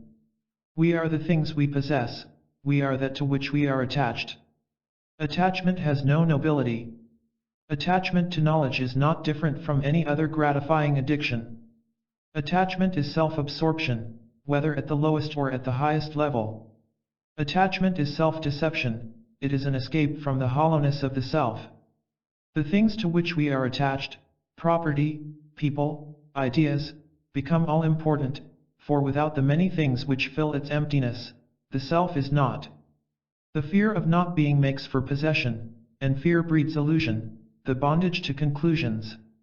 Conclusions, material or ideational, prevent the fruition of intelligence, the freedom in which alone reality can come into being, and without this freedom, cunning is taken for intelligence. The ways of cunning are always complex and destructive. It is this self-protective cunning that makes for attachment, and when attachment causes pain, it is this same cunning that seeks detachment and finds pleasure in the pride and vanity of renunciation. The understanding of the ways of cunning, the ways of the self, is the beginning of intelligence. Obsession. He said he was obsessed by stupid little things, and that these obsessions constantly changed. He would worry over some imaginary physical defect, and within a few hours his worry would have fixed itself upon another incident or thought. He seemed to live from one anxious obsession to another. To overcome these obsessions, he continued, he would consult books, or talk over his problem with a friend, and he had also been to a psychologist, but somehow he had found no relief. Even after a serious and absorbing meeting, these obsessions would immediately come on. If he found the cause, would it put an end to them? Does discovery of a cause bring freedom from the effect? Will knowledge of the cause destroy the result? We know the causes, both economic and psychological, of war, yet we encourage barbarity and self-destruction. After all, our motive in searching for the cause is the desire to be rid of the effect. This desire is another form of resistance or condemnation, and when there is condemnation, there is no understanding.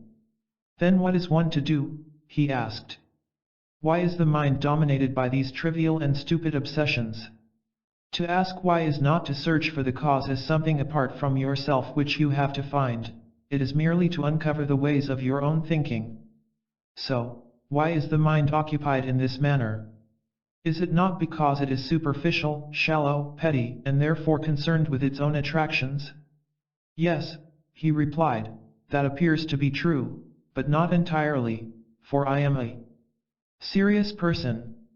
Apart from these obsessions, what is your thought occupied with? With my profession, he said. I have a responsible position. The whole day and sometimes far into the night, my thoughts are taken up with my business. I read occasionally, but most of my time is spent with my profession. Do you like what you are doing? Yes, but it is not completely satisfactory. All my life I have been dissatisfied with what I am doing, but I cannot give up my present position, for I have certain obligations, and besides, I am getting on in years. What bothers me are these obsessions, and my increasing resentment towards my work as well as towards people. I have not been kind, I feel increasing anxiety about the future, and I never seem to have any peace. I do my work well, but why are you struggling against what is? The house in which I live may be noisy, dirty, the furniture may be hideous, and there may be an utter lack of beauty about the whole thing, but for various reasons I may have to live there, I cannot go away to another house. It is then not a question of acceptance, but of seeing the obvious fact. If I do not see what is, I shall worry myself sick about that vase, about that chair or that picture, they will become my obsessions, and there will be resentment against people, against my work, and so on. If I could leave the whole thing and start over again, it would be a different matter, but I cannot. It is no good my rebelling against what is, the actual. The recognition of what is does not lead to smug contentment and ease. When I yield to what is, there is not only the understanding of it, but there also comes a certain quietness to the surface mind. If the surface mind is not quiet, it indulges in obsessions, actual or imaginary, it gets caught up in some social reform or religious conclusion, the master, the savior, the ritual, and so on. It is only when the surface mind is quiet that the hidden can reveal itself. The hidden must be exposed, but this is not possible if the surface mind is burdened with obsessions, worries. Since the surface mind is constantly in some kind of agitation, conflict is inevitable between the upper and the deeper levels of the mind, and as long as this conflict is not resolved, obsessions increase. After all, obsessions are a means of escape from our conflict. All escapes are similar, though it is obvious that some are socially more harmful. When one is aware of the total process of obsession or of any other problem, only then is there freedom from the problem. To be extensively aware, there must be no condemnation or justification of the problem, awareness must be choiceless. To be so aware demands wide patience and sensitivity, it requires eagerness and sustained attention so that the whole process of thinking can be observed and understood. The spiritual leader. He said that his guru was too great a man to be described, and that he had been a pupil of his for many years. This teacher, he went on, imparted his teachings through brutal shocks, through foul language, through insults and actions that were contradictory, and he added that many important people were among the followers.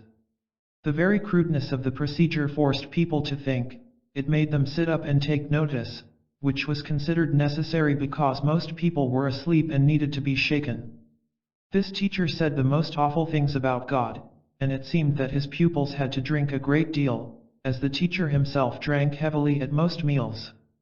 The teachings, however, were profound.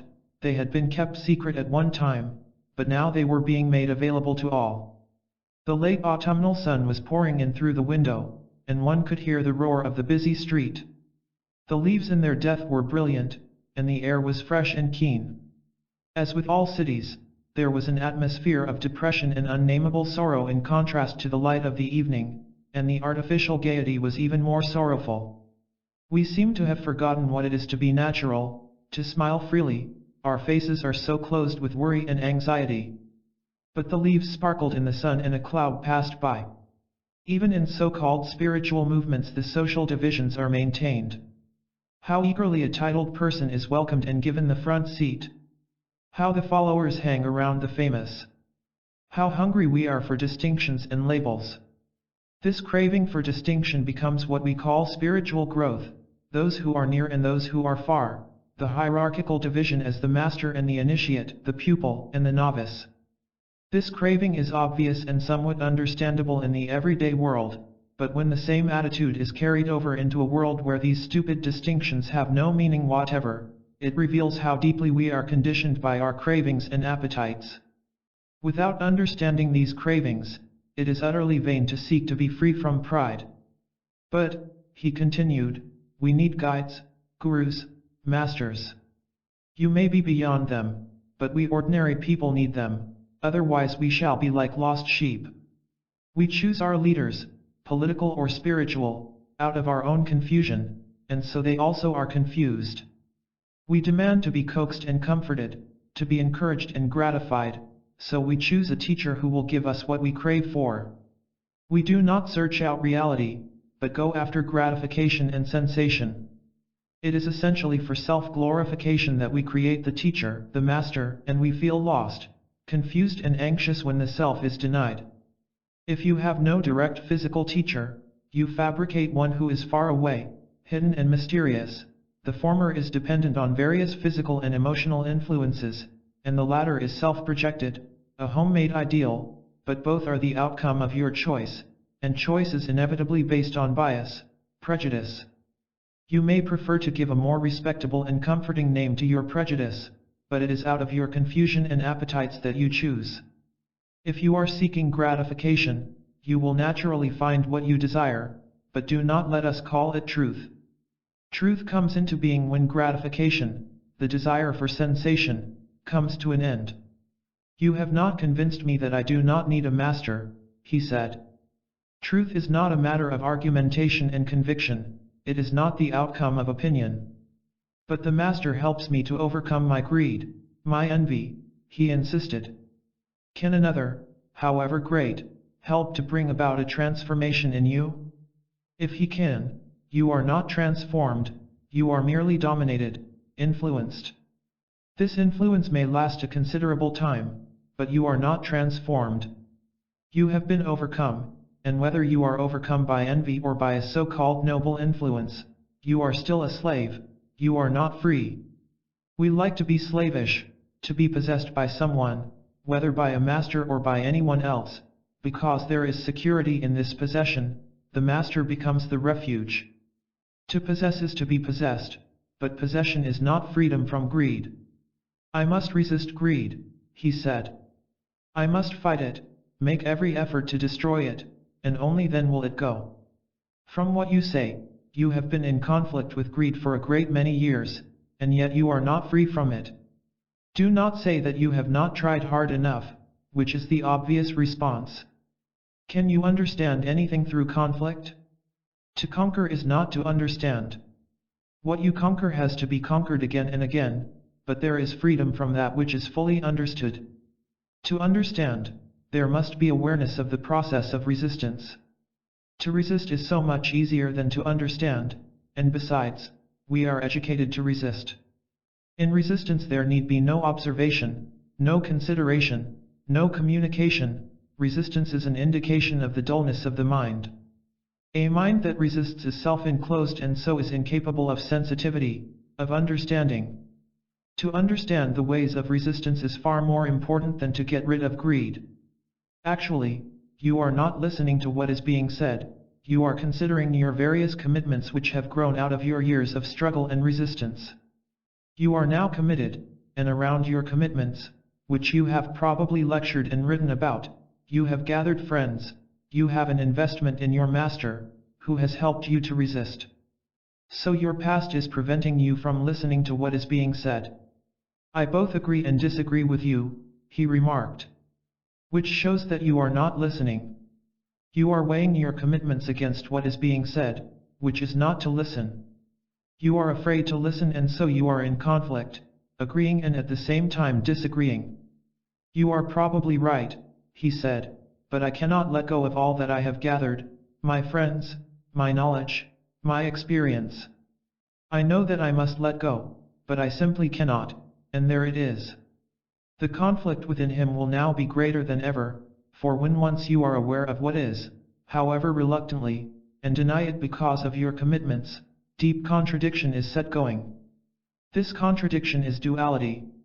There can be no bridging over of opposing desires, and if a bridge is created, it is resistance, which is consistency. Only in understanding what is there freedom from what is. It is an odd fact that followers like to be bullied and directed, whether softly or harshly.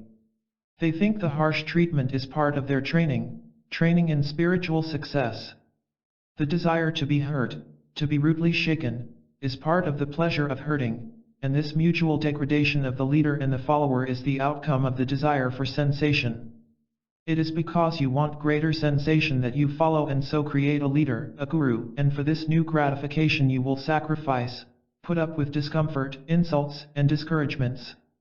All this is part of mutual exploitation, it has nothing whatever to do with reality and will never lead to happiness. Stimulation. The mountains have made me silent, she said. I went to the Engadine and its beauty made me utterly silent, I was speechless at the wonder of it all. It was a tremendous experience. I wish I could hold that silence, that living, vibrant, moving silence. When you talk of silence, I suppose you mean this extraordinary experience I have had. I really would like to know if you are referring to the same quality of silence as I experienced. The effect of this silence lasted for a considerable period, and now I go back to it, I try to recapture and live in it. You are made silent by the Engadine, another by a beautiful human form, and another by a master, by a book, or by drink. Through outward stimulation one is reduced to a sensation which one calls silence and which is extremely pleasurable. The effect of beauty and grandeur is to drive away one's daily problems and conflicts, which is a release. Through outward stimulation, the mind is made temporarily quiet, it is perhaps a new experience, a new delight, and the mind goes back to it as a remembrance when it is no longer experiencing it. To remain in the mountains is probably not possible, as one has to be back for business, but it is possible to seek that state of quietness through some other form of stimulation, through drink, through a person, or through an idea, which is what most of us do. These various forms of stimulation are the means through which the mind is made still, so the means become significant, important, and we become attached to them. Because the means give us the pleasure of silence, they become dominant in our lives, they are our vested interest, a psychological necessity which we defend and for which, if necessary, we destroy each other.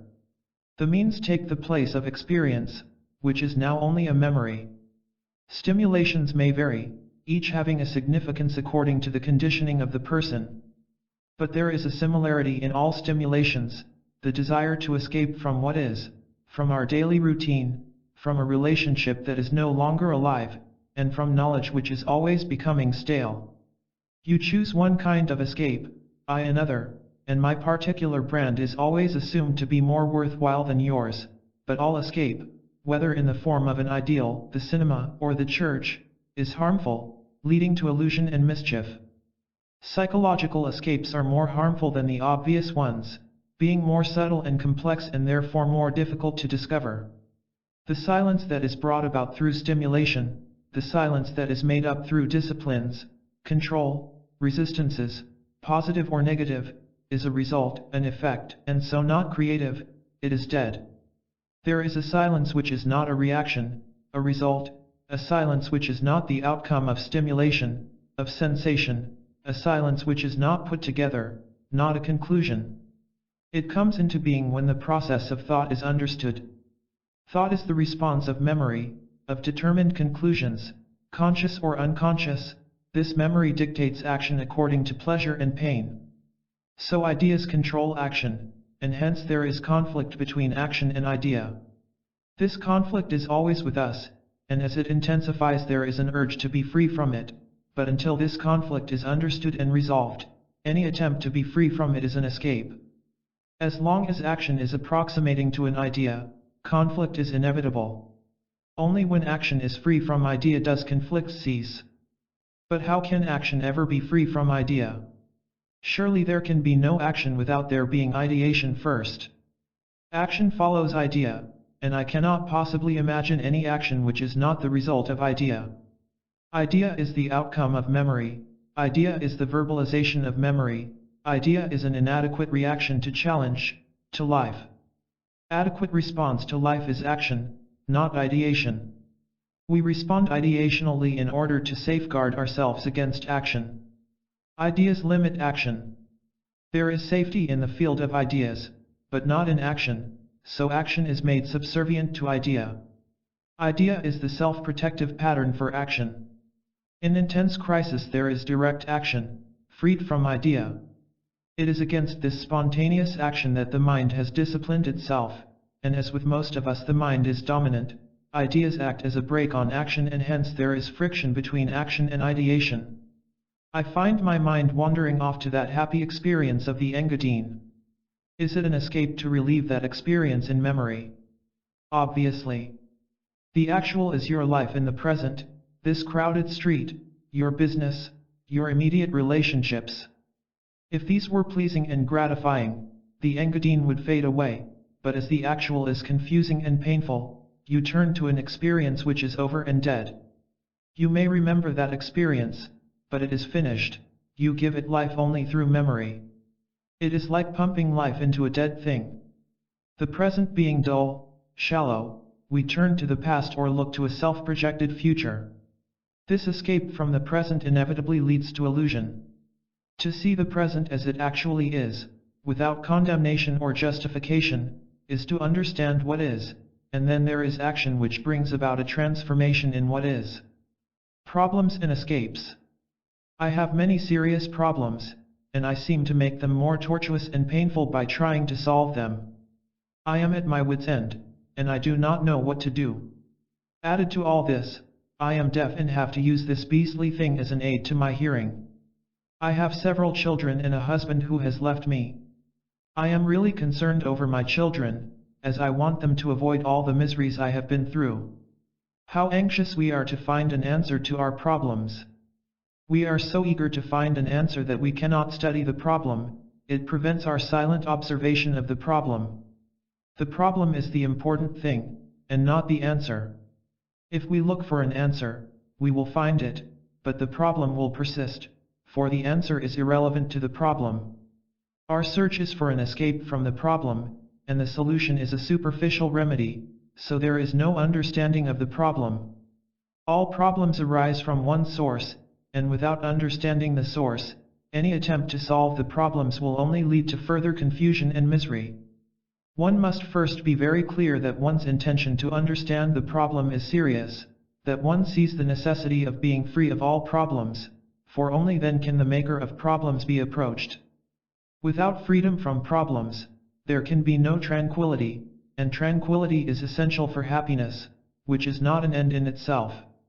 As the pool is still when the breezes stop, so the mind is still with the cessation of problems. But the mind cannot be made still. If it is dead, it is a stagnant pool. When this is clear, then the maker of problems can be observed. The observation must be silent and not according to any predetermined plan based on pleasure and pain. But you are asking the impossible. Our education trains the mind to distinguish, to compare, to judge, to choose, and it is very difficult not to condemn or justify what is observed. How can one be free of this conditioning and observe silently? If you see that silent observation, passive awareness is essential for understanding, then the truth of your perception liberates you from the background. It is only when you do not see the immediate necessity of passive and yet alert awareness that the how, the search for a means to dissolve the background, arises. It is truth that liberates, not the means or the system. The truth that silent observation alone brings understanding, must be seen. Then only are you free from condemnation and justification. When you see danger, you do not ask how you are to keep away from it. It is because you do not see the necessity of being passively aware that you ask how. Why do you not see the necessity of it? I want to, but I have never thought along these lines before. All I can say is that I want to get rid of my problems, because they are a real torture to me. I want to be happy, like any other person. Consciously or unconsciously we refuse to see the essentiality of being passively aware because we do not really want to let go of our problems, for what would we be without them? We would rather cling to something we know, however painful, than risk the pursuit of something that may lead who knows where. With the problems, at least, we are familiar, but the thought of pursuing the maker of them, not knowing where it may lead, creates in us fear and dullness. The mind would be lost without the worry of problems. It feeds on problems, whether they are world or kitchen problems, political or personal, religious or ideological, so our problems make us petty and narrow. A mind that is consumed with world problems is as petty as the mind that worries about the spiritual progress it is making. Problems burden the mind with fear, for problems give strength to the self, to the me and the mine. Without problems, without achievements and failures, the self is not. But without the self, how can one exist at all? It is the source of all action. As long as action is the outcome of desire, of memory, of fear, of pleasure and pain, it must inevitably breed conflict, confusion, and antagonism. Our action is the outcome of our conditioning, at whatever level, and our response to challenge, being inadequate and incomplete, must produce conflict, which is the problem. Conflict is the very structure of the self. It is entirely possible to live without conflict, the conflict of greed, of fear, of success, but this possibility will be merely theoretical and not actual until it is discovered through direct experiencing. To exist without greed is possible only when the ways of the self are understood. Do you think my deafness is due to my fears and repressions? Doctors have assured me that there is nothing structurally wrong, and is there any possibility of recovering my hearing? I have been suppressed, in one way or another, all my life. I have never done anything that I really wanted to do. Inwardly and outwardly it is easier to repress than to understand. To understand is arduous, especially for those who have been heavily conditioned from childhood. Although strenuous, repression becomes a matter of habit. Understanding can never be made into a habit, a matter of routine. It demands constant watchfulness, alertness. To understand, there must be pliability, sensitivity, a warmth that has nothing to do with sentimentality. Suppression in any form needs no quickening of awareness. It is the easiest and the stupidest way to deal with responses. Suppression is conformity to an idea, to a pattern, and it offers superficial security, respectability. Understanding is liberating, but suppression is always narrowing, self-enclosing. Fear of authority, of insecurity, of opinion, builds up an ideological refuge, with its physical counterpart, to which the mind turns. This refuge, at whatever level it may be placed, ever sustains fear, and from fear there is substitution, sublimation, or discipline, which are all a form of repression. Repression must find an outlet, which may be a physical ailment or some kind of ideological illusion. The price is paid according to one's temperament and idiosyncrasies. I have noticed that whenever there is something unpleasant to be heard, I take refuge behind this instrument, which thereby helps me to escape into my own world. But how is one to be free from the repression of years? Will it not take a long time? It is not a question of time, of dredging into the past, or of careful analysis. It is a matter of seeing the truth of repression. By being passively aware, without any choice, of the whole process of repression, the truth of it is immediately seen. The truth of repression cannot be discovered if we think in terms of yesterday and tomorrow. Truth is not to be comprehended through the passage of time. Truth is not a thing to be attained. It is seen or it is not seen. It cannot be perceived gradually. The will to be free from repression is a hindrance to understanding the truth of it, for will is desire, whether positive or negative, and with desire there can be no passive awareness. It is desire or craving that brought about the repression, and this same desire, though now called will, can never free itself from its own creation. Again, the truth of will must be perceived through passive yet alert awareness. The analyzer, though he may separate himself from it, is part of the analyzed, and as he is conditioned by the thing he analyzes, he cannot free himself from it. Again, the truth of this must be seen. It is truth that liberates, not will and effort. What is and what should be? I am married and have children, she said, but I seem to have lost all love. I am slowly drying up. Although I engage in social activities, they are a kind of pastime, and I see their futility. Nothing seems to interest me deeply and fully. I recently took a long holiday from my family routine and social activities, and I tried to paint, but my spirit was not in it. I feel utterly dead, uncreative, depressed and deeply discontented. I am still young, but the future seems to be complete blackness. I have thought of suicide, but somehow I see the utter stupidity of it. I am getting more and more confused, and my discontent seems to have no end. What are you confused about? Is your problem that of relationship? No, it is not. I have been through that, and have come out of it not too bruised, but I am confused and nothing seems to satisfy me. Have you a definite problem, or are you merely discontented generally? There must be deep down some anxiety, some fear, and probably you are not aware of it. Do you want to know what it is? Yes, that is why I have come to you. I really cannot go on the way I am. Nothing seems to be of any importance, and I get quite ill periodically. Your illness may be an escape from yourself, from your circumstances. I am pretty sure it is. But what am I to do? I am really quite desperate. Before I leave I must find a way out of all this. Is the conflict between two actualities, or between the actual and the fictitious? Is your discontent mere dissatisfaction, which is easily gratified, or is it a causeless misery? Dissatisfaction soon finds a particular channel through which it is gratified. Dissatisfaction is quickly canalized, but discontent cannot be assuaged by thought. Does this so-called discontent arise from not finding satisfaction? If you found satisfaction, would your discontent disappear? Is it that you are really seeking some kind of permanent gratification? No, it is not that. I am really not seeking any kind of gratification, at least I do not think I am. All I know is that I am in confusion and conflict, and I cannot seem to find a way out of it. When you say you are in conflict, it must be in relation to something, in relation to your husband, to your children, to your activities. If, as you say, your conflict is not with any of these, then it can only be between what you are and what you want to be, between the actual and the ideal, between what is and the myth of what should be. You have an idea of what you should be, and perhaps the conflict and confusion arise from the desire to fit into this self-projected pattern. You are struggling to be something which you are not. Is that it? I am beginning to see where I am confused.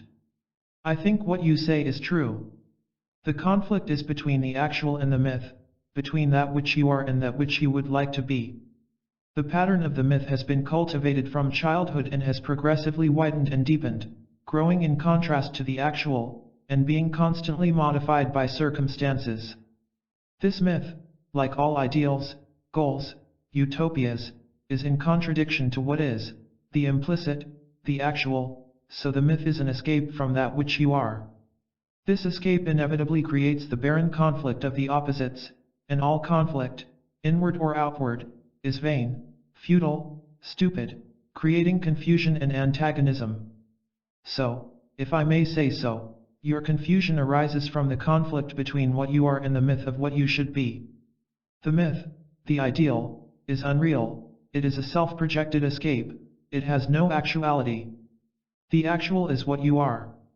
What you are is much more important than what you should be. You can understand what is, but you cannot understand what should be. There is no understanding of an illusion, there is only understanding of the way it comes into being. The myth, the fictitious, the ideal, has no validity, it is a result, an end, and what is important is to understand the process through which it has come into being. To understand that which you are, whether pleasant or unpleasant, the myth, the ideal, the self-projected future state, must entirely cease. Then only can you tackle what is.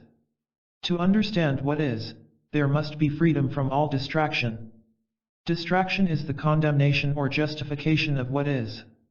Distraction is comparison, it is resistance or discipline against the actual. Distraction is the very effort or compulsion to understand. All distractions are a hindrance to the swift pursuit of what is. What is not static, it is in constant movement, and to follow it the mind must not be tethered to any belief, to any hope of success or fear of failure. Only in passive yet alert awareness can that which is unfold. This unfoldment is not of time. Contradiction. He was a well-known and well-established politician, somewhat arrogant, and hence his impatience. Highly educated, he was rather ponderous and tortuous in his expositions. He could not afford to be subtle, for he was too much involved with appeasement, he was the public, the state, the power. He was a fluent speaker, and the very fluency was its own misfortune, he was incorruptible, and therein lay his hold on the public. He was oddly uncomfortable sitting in that room, the politician was far away, but the man was there, nervous and aware of himself. The bluster, the cocksureness was gone, and there was anxious inquiry, consideration, and self-exposure. The late afternoon sun was coming through the window, and so also the noise of the traffic. The parrots, bright green flashes of light, were returning from their day's outing to settle for the night in safety among the trees of the town, those very large trees that are found along roads and in private gardens. As they flew, the parrots uttered hideous screeches. They never flew in a straight line but dropped, rose, or moved sideways, always chattering and calling. Their flight and their cries were in contradiction to their own beauty. Far away on the sea there was a single white sail. A small group of people filled the room, a contrast of color and thought. A little dog came in, looked around, and went out, scarcely noticed, and a temple bell was ringing. Why is there contradiction in our life? He asked. We talk of the ideals of peace, of nonviolence, and yet lay the foundation stone of war. We must be realists and not dreamers. We want peace, and yet our daily activities ultimately lead to war. We want light, and yet we close the window. Our very thought process is a contradiction, want and not want. This contradiction is probably inherent in our nature, and it is therefore rather hopeless to try to be integrated, to be whole. Love and hate always seem to go together. Why is there this contradiction? Is it inevitable? Can one avoid it? Can the modern state be wholly for peace? Can it afford to be entirely one thing? It must work for peace and yet prepare for war. The goal is peace through preparedness for war.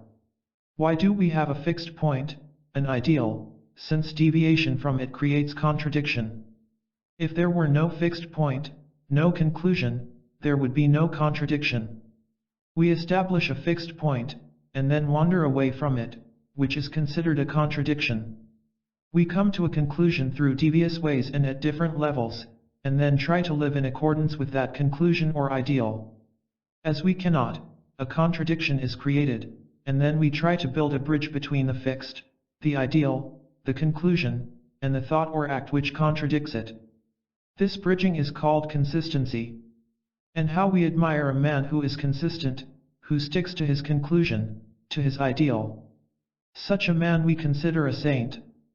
But the insane are also consistent, they also stick to their conclusions.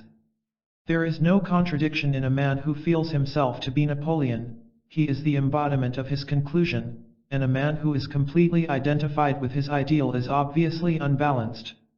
The conclusion which we call an ideal may be established at any level, and it may be conscious or unconscious, and having established it, we try to approximate our action to it, which creates contradiction. What is important is not how to be consistent with the pattern, with the ideal, but to discover why we have cultivated this fixed point, this conclusion, for if we had no pattern, then contradiction would disappear.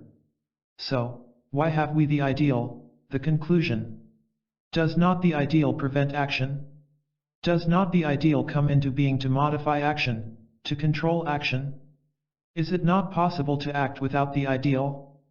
The ideal is the response of the background, of conditioning, and so it can never be the means of liberating man from conflict and confusion.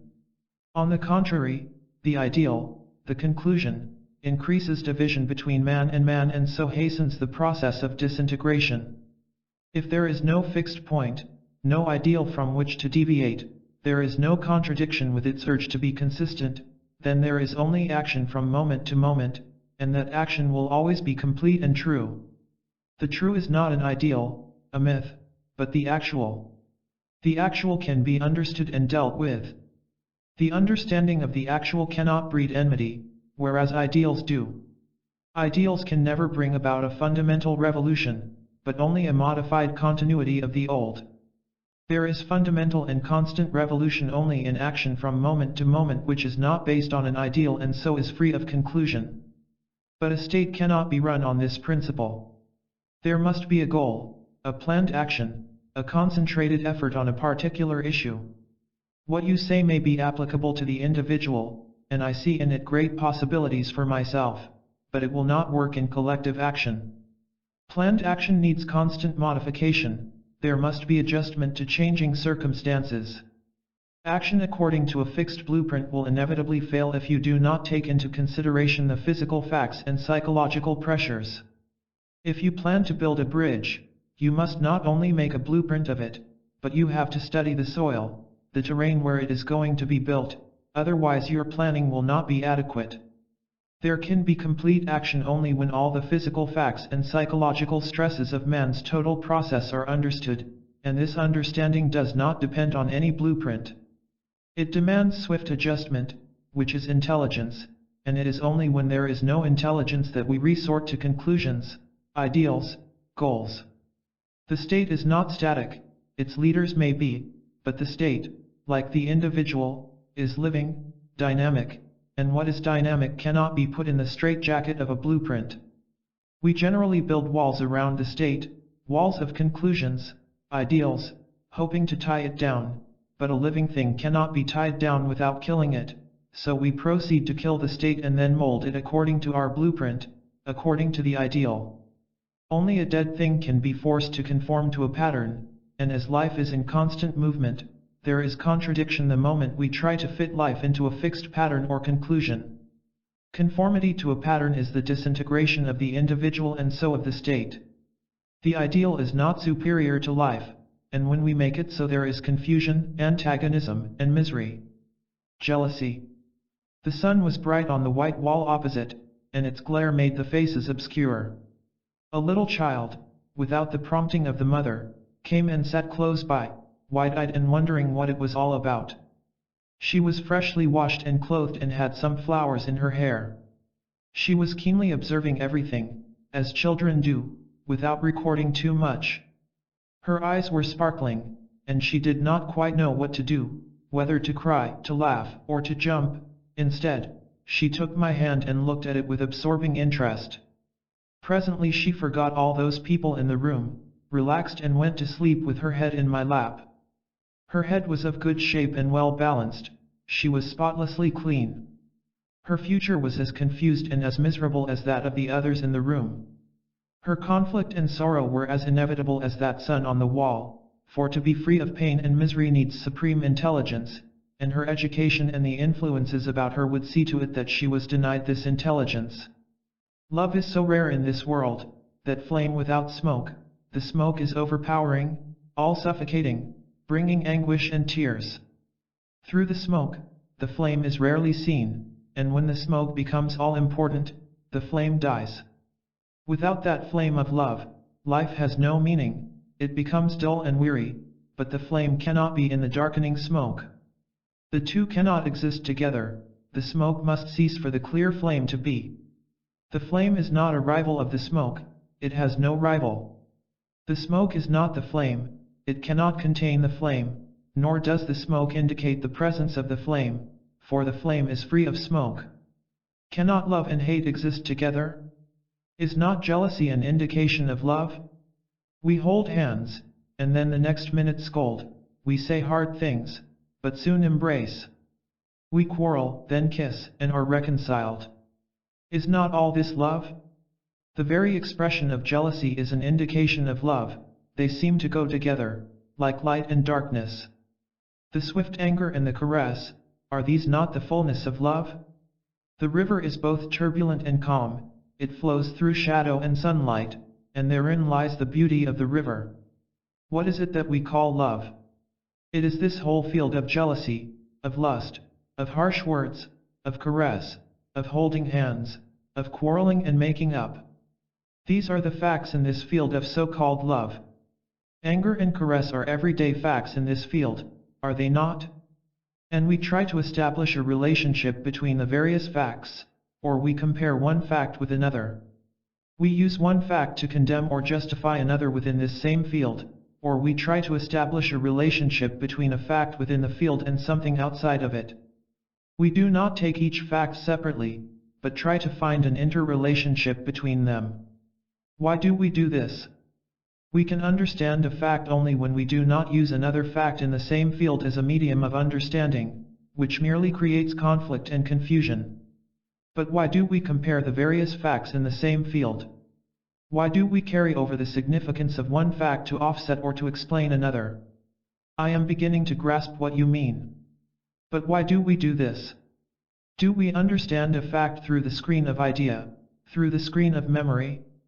Do I understand jealousy because I have held your hand? The holding of the hand is a fact, as jealousy is a fact, but do I understand the process of jealousy because I have a remembrance of holding your hand? Is memory an aid to understanding? Memory compares, modifies, condemns, justifies, or identifies, but it cannot bring understanding. We approach the facts in the field of so-called love with idea, with conclusion. We do not take the fact of jealousy as it is and silently observe it, but we want to twist the fact according to the pattern, to the conclusion, and we approach it in this way because we really do not wish to understand the fact of jealousy. The sensations of jealousy are as stimulating as a caress, but we want stimulation without the pain and discomfort that invariably go with it. So there is conflict, confusion, and antagonism within this field which we call love. But is it love? Is love an idea, a sensation, a stimulation? Is love jealousy? Is not reality held in illusion? Does not darkness encompass or hide light? Is not God held in bondage? These are mere ideas, opinions, and so they have no validity. Such ideas only breed enmity, they do not cover or hold reality. Where there is light, darkness is not. Darkness cannot conceal light, if it does, there is no light. Where jealousy is, love is not. Idea cannot cover love. To commune, there must be relationship. Love is not related to idea, and so idea cannot commune with love. Love is a flame without smoke. Spontaneity. She was among a group of people who had come to discuss some serious matter. She must have come out of curiosity, or was brought along by a friend. Well dressed, she held herself with some dignity, and she evidently considered herself very good looking. She was completely self-conscious, conscious of her body, of her looks, of her hair and the impression she was making on others. Her gestures were studied, and from time to time she took different attitudes which she must have thought out with great care. Her whole appearance had about it the air of a long-cultivated pose into which she was determined to fit, whatever might happen. The others began to talk of serious things, and during the whole hour or more she maintained her pose. One saw among all those serious and intent faces this self-conscious girl, trying to follow what was being said and to join in the discussion, but no words came out of her. She wanted to show that she too was aware of the problem that was being discussed, but there was bewilderment in her eyes, for she was incapable of taking part in the serious conversation. One saw her quickly withdraw into herself, still maintaining the long-cultivated pose. All spontaneity was being sedulously destroyed. Each one cultivates a pose. There is the walk and the pose of a prosperous businessman, the smile of one who has arrived, there is the look and the pose of an artist, there is the pose of a respectful disciple, and the pose of a disciplined ascetic. Like that self-conscious girl, the so-called religious man assumes a pose, the pose of self-discipline which he has sedulously cultivated through denials and sacrifices.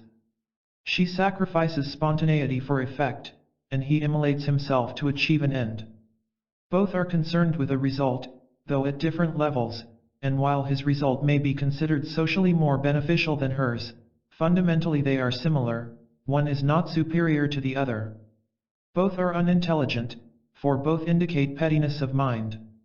A petty mind is always petty, it cannot be made rich, abundant. Though such a mind may adorn itself or seek to acquire virtue, it remains what it is, a petty, shallow thing, and through so-called growth, experience, it can only be enriched in its own pettiness. An ugly thing cannot be made beautiful. The god of a petty mind is a petty god. A shallow mind does not become fathomless by adorning itself with knowledge and clever phrases, by quoting words of wisdom, or by decorating its outward appearance. Adornments, whether inward or outward, do not make a fathomless mind, and it is this fathomlessness of the mind that gives beauty, not the jewel or the acquired virtue. For beauty to come into being, the mind must be choicelessly aware of its own pettiness, there must be an awareness in which comparison has wholly ceased. The cultivated pose of the girl, and the disciplined pose of the so-called religious ascetic, are equally the tortured results of a petty mind, for both deny essential spontaneity. Both are fearful of the spontaneous, for it reveals them as they are, to themselves and to others, both are bent on destroying it, and the measure of their success is the completeness of their conformity to a chosen pattern or conclusion. But spontaneity is the only key that opens the door to what is. The spontaneous response uncovers the mind as it is, but what is discovered is immediately adorned or destroyed, and so spontaneity is put an end to. The killing of spontaneity is the way of a petty mind, which then decorates the outer, at whatever level, and this decoration is the worship of itself. Only in spontaneity, in freedom, can there be discovery. A disciplined mind cannot discover, it may function effectively and hence ruthlessly, but it cannot uncover the fathomless. It is fear that creates the resistance called discipline, but the spontaneous discovery of fear is freedom from fear. Conformity to a pattern, at whatever level, is fear, which only breeds conflict, confusion, and antagonism, but a mind that is in revolt is not fearless, for the opposite can never know the spontaneous, the free. Without spontaneity, there can be no self-knowledge. Without self-knowledge, the mind is shaped by passing influences. These passing influences can make the mind narrow or expansive, but it is still within the sphere of influence. What is put together can be unmade, and that which is not put together can be known only through self-knowledge. The self is put together, and it is only in undoing the self that that which is not the result of influence, which has no cause, can be known. The conscious and the unconscious. He was a businessman as well as a politician, and was very successful in both. He laughingly said that business and politics were a good combination, yet he was an earnest man in an odd, superstitious way. Whenever he had time he would read sacred books and repeat over and over again certain words which he considered beneficial. They brought peace to the soul, he said. He was advanced in years and very wealthy, but he was not generous either with the hand or with the heart. One could see that he was cunning and calculating, and yet there was an urge for something more than physical success.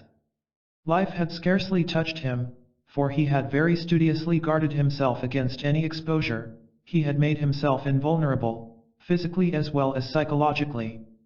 Psychologically he had refused to see himself as he was, and he could well afford to do this, but it was beginning to tell on him. When he was not watchful, there was about him a deep haunted look. Financially he was safe, at least as long as the present government lasted and there was no revolution.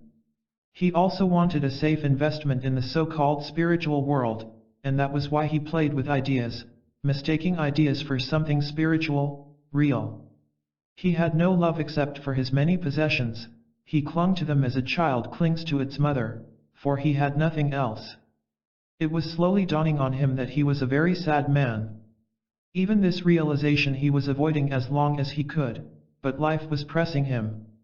When a problem is not consciously soluble, does the unconscious take over and help to solve it? What is the conscious and what is the unconscious? Is there a definite line where the one ends and the other begins? Has the conscious a limit, beyond which it cannot go? Can it limit itself to its own boundaries? Is the unconscious something apart from the conscious? Are they dissimilar? When one fails, does the other begin to function? What is it that we call the conscious? To understand what it is made up of, we must observe how we consciously approach a problem. Most of us try to seek an answer to the problem. We are concerned with the solution, and not with the problem. We want a conclusion. We are looking for a way out of the problem. We want to avoid the problem through an answer, through a solution. We do not observe the problem itself, but grope for a satisfactory answer. Our whole conscious concern is with the finding of a solution, a satisfying conclusion. Often we do find an answer that gratifies us, and then we think we have solved the problem. What we have actually done is to cover over the problem with a conclusion, with the satisfactory answer, but under the weight of the conclusion, which has temporarily smothered it, the problem is still there. The search for an answer is an evasion of the problem. When there is no satisfactory answer, the conscious or upper mind stops looking, and then the so-called unconscious, the deeper mind, takes over and finds an answer. The conscious mind is obviously seeking a way out of the problem, and the way out is a satisfying conclusion. Is not the conscious mind itself made up of conclusions, whether positive or negative, and is it capable of seeking anything else? Is not the upper mind a storehouse of conclusions which are the residue of experiences, the imprints of the past? Surely, the conscious mind is made up of the past, it is founded on the past, for memory is a fabric of conclusions, and with these conclusions, the mind approaches a problem. It is incapable of looking at the problem without the screen of its conclusions. It cannot study, be silently aware of the problem itself. It knows only conclusions, pleasant or unpleasant, and it can only add to itself further conclusions, further ideas, further fixations. Any conclusion is a fixation, and the conscious mind inevitably seeks a conclusion. When it cannot find a satisfactory conclusion, the conscious mind gives up the search, and thereby it becomes quiet, and into the quiet upper mind, the unconscious pops an answer. Now, is the unconscious, the deeper mind, different in its makeup from the conscious mind? Is not the unconscious also made up of racial, group and social conclusions, memories? Surely, the unconscious is also the result of the past, of time, only it is submerged and waiting, and when called upon it throws up its own hidden conclusions. If they are satisfactory, the upper mind accepts them, and if they are not, it flounders about, hoping by some miracle to find an answer. If it does not find an answer, it wearily puts up with the problem, which gradually corrodes the mind. Disease and insanity follow. The upper and the deeper mind are not dissimilar, they are both made up of conclusions, memories, they are both the outcome of the past. They can supply an answer, a conclusion, but they are incapable of dissolving the problem. The problem is dissolved only when both the upper and the deeper mind are silent, when they are not projecting positive or negative conclusions. There is freedom from the problem only when the whole mind is utterly still, choicelessly aware of the problem, for only then the maker of the problem is not. Challenge and response. The river was full and sweeping, in some places several miles wide, and to see so much water was a delight. To the north were the green hills, fresh after the storm. It was splendid to see the great curve of the river with the white sails on it. The sails were large and triangular, and in the early morning light there was an enchantment about them, they seemed to come out of the water. The noise of the day had not yet begun, and the song of a boatman almost on the other side of the river came floating across the waters. At that hour his song seemed to fill the earth, and all other sounds were silenced, even the whistle of a train became soft and bearable. Gradually the noise of the village began, the loud quarrels at the water fountain, the bleating of goats, the cows asking to be milked, the heavy carts on the road, the shrill call of the crows, the cries and laughter of children. And so another day was born. The sun was over the palm trees, and the monkeys were sitting on the wall, their long tails almost touching the earth. They were large, but very timid. You called to them, and they jumped to the ground and ran to a big tree in the field. They were black-faced and black-pawed, and they looked intelligent, but they were not as clever and mischievous as the little ones. Why is thought so persistent? It seems so restless, so exasperatingly insistent. Do what you will, it is always active, like those monkeys, and its very activity is exhausting. You cannot escape from it, it pursues you relentlessly. You try to suppress it, and a few seconds later it pops up again. It is never quiet, never in repose, it is always pursuing, always analyzing, always torturing itself. Sleeping or waking, thought is in constant turmoil, and it seems to have no peace, no rest. Can thought ever be at peace? It can think about peace and attempt to be peaceful, forcing itself to be still, but can thought in itself be tranquil? Is not thought in its very nature restless? Is not thought the constant response to constant challenge? There can be no cessation to challenge, because every movement of life is a challenge, and if there is no awareness of challenge, then there is decay, death.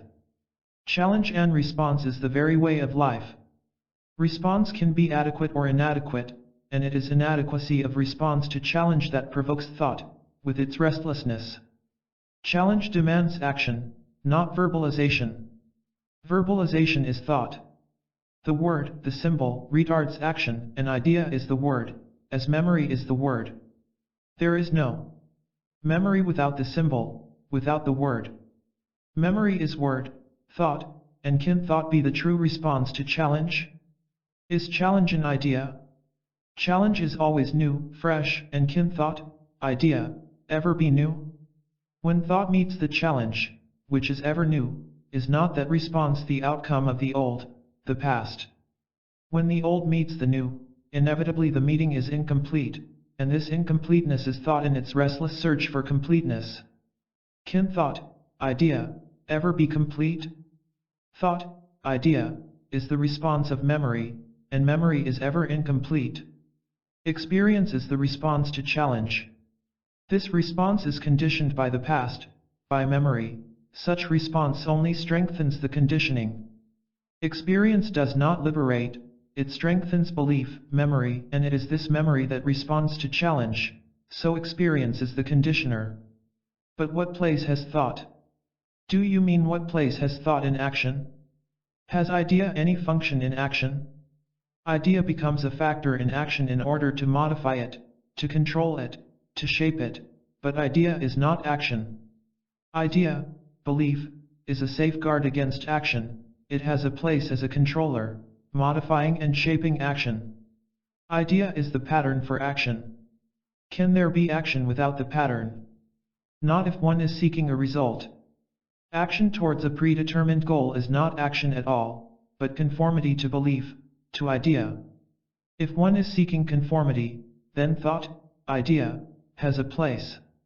The function of thought is to create a pattern for so-called action, and thereby to kill action. Most of us are concerned with the killing of action, and idea, belief, dogma, help to destroy it. Action implies insecurity, vulnerability to the unknown, and thought, belief, which is the known, is an effective barrier to the unknown. Thought can never penetrate into the unknown, it must cease for the unknown to be. The action of the unknown is beyond the action of thought, and thought, being aware of this, consciously or unconsciously clings to the known. The known is ever responding to the unknown, to the challenge, and from this inadequate response arise conflict, confusion, and misery. It is only when the known, the idea, ceases that there can be the action of the unknown, which is measureless. Possessiveness. He had brought along his wife, for he said that it was their mutual problem. She had bright eyes and was small, sprightly, and rather disturbed. They were simple, friendly people, he spoke English fairly well, and she could just manage to understand it and ask simple questions. When it got a little difficult, she would turn to her husband and he would explain in their own language. He said that they had been married for over 25 years, and had several children, and that their problem was not the children, but the struggle between themselves. He explained that he had a job which gave him a modest income, and went on to say how difficult it was to live peacefully in this world, especially when you are married. He wasn't grumbling, he added, but there it was. He had been everything that a husband should be, at least he hoped so, but it was not always easy.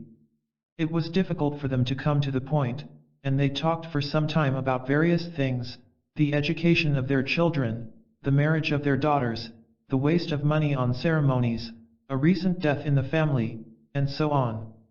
They felt at ease and unhurried, for it was good to talk to someone who would listen and who perhaps might understand. Who cares to listen to the troubles of another? We have so many problems of our own that we have no time for those of others. To make another listen you have to pay either in coin, in prayer, or in belief. The professional will listen, it is his job, but in that there is no lasting release. We want to unburden ourselves freely, spontaneously, without any regrets afterwards.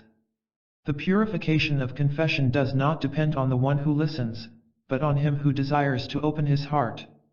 To open one's heart is important, and it will find someone, a beggar perhaps, to whom it can pour itself out. Introspective talk can never open the heart, it is enclosing, depressing, and utterly useless. To be open is to listen, not only to yourself, but to every influence, to every movement about you. It may or may not be possible to do something tangibly about what you hear, but the very fact of being open brings about its own action. Such hearing purifies your own heart, cleansing it of the things of the mind. Hearing with the mind is gossip, and in it there is no release either for you or for the other, it is merely a continuation of pain, which is stupidity. Unhurriedly they were coming to the point. We have come to talk about our problem. We are jealous, I am not, but she is.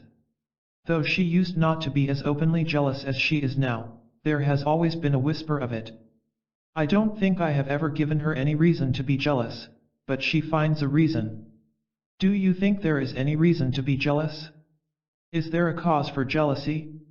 And will jealousy disappear when the cause is known? Have you not noticed that even when you know the cause, jealousy continues? Do not let us look for the reason, but let us understand jealousy itself. As you say, one might pick up almost anything to be envious about. Envy is the thing to understand, and not what it is about. Jealousy has been with me for a long time. I didn't know my husband very well when we married, and you know how it all happens. Jealousy gradually crept in, like smoke in the kitchen. Jealousy is one of the ways of holding the man or the woman, is it not? The more we are jealous, the greater the feeling of possession. To possess something makes us happy. To call something, even a dog, exclusively our own makes us feel warm and comfortable. To be exclusive in our possession gives assurance and certainty to ourselves. To own something makes us important. It is this importance we cling to. To think that we own, not a pencil or a house, but a human being, makes us feel strong and strangely content. Envy is not because of the other, but because of the worth, the importance of ourselves. But I am not important, I am nobody, my husband is all that I have. Even my children don't count. We all have only one thing to which we cling, though it takes different forms. You cling to your husband, others to their children, and yet others to some belief, but the intention is the same. Without the object to which we cling we feel so hopelessly lost, do we not? We are afraid to feel all alone. This fear is jealousy, hate, pain. There is not much difference between envy and hate. But we love each other. Then how can you be jealous? We do not love, and that is the unfortunate part of it. You are using your husband, as he is using you, to be happy, to have a companion, not to feel alone. You may not possess much, but at least you have someone to be with. This mutual need and use we call love. But this is dreadful. It is not dreadful, only we never look at it. We call it dreadful, give it a name and quickly look away, which is what you are doing. I know, but I don't want to look. I want to carry on as I am, even though it means being jealous, because I cannot see anything else in life. If you saw something else you would no longer be jealous of your husband, would you? But you would cling to the other thing as now you are clinging to your husband, so you would be jealous of that too. You want to find a substitute for your husband, and not freedom from jealousy. We are all like that. Before we give up one thing, we want to be very sure of another. When you are completely uncertain, then only is there no place for envy. There is envy when there is certainty, when you feel that you have something. Exclusiveness is this feeling of certainty. To own is to be envious. Ownership breeds hatred. We really hate what we possess, which is shown in jealousy. Where there is possession there can never be love. To possess is to destroy love. I am beginning to see. I have really never loved my husband, have I? I am beginning to understand. And she wept. Self-esteem. She had come with 3 of her friends. They were all earnest and had the dignity of intelligence. One was quick to grasp, another was impatient in his quickness, and the third was eager, but the eagerness was not sustained. They made a good group, for they all shared the problem of their friend, and no one offered advice or weighty opinions. They all wanted to help her do whatever she thought was the right thing, and not merely act according to tradition, public opinion, or personal inclination. The difficulty was, what was the right thing to do? She herself was not sure, she felt disturbed and confused. But there was much pressure for immediate action, a decision had to be made, and she could not postpone it any longer. It was a question of freedom from a particular relationship. She wanted to be free, and she repeated this several times. There was quietness in the room, the nervous agitation had subsided, and they were all eager to go into the problem without expecting a result, a definition of the right thing to do. The right action would emerge, naturally and fully, as the problem was exposed. The discovery of the content of the problem was important, and not the end result, for any answer would only be another conclusion, another opinion, another piece of advice, which would in no way solve the problem. The problem itself had to be understood, and not how to respond to the problem or what to do about it. The right approach to the problem was important, because the problem itself held the right action. The waters of the river were dancing, for the sun had made on them a path of light. A white sail crossed the path, but the dance was not disturbed. It was a dance of pure delight. The trees were full of birds, scolding, preening, flying away only to come back again. Several monkeys were tearing off the tender leaves and stuffing them in their mouths. Their weight bent the delicate branches into long curves, yet they held on lightly and were unafraid. With what ease they moved from branch to branch. Though they jumped, it was a flow. The taking off and the landing were one movement. They would sit with their tails hanging and reach for the leaves. They were high up, and took no notice of the people passing below.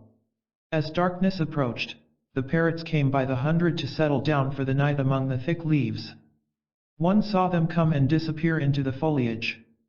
The new moon was just visible.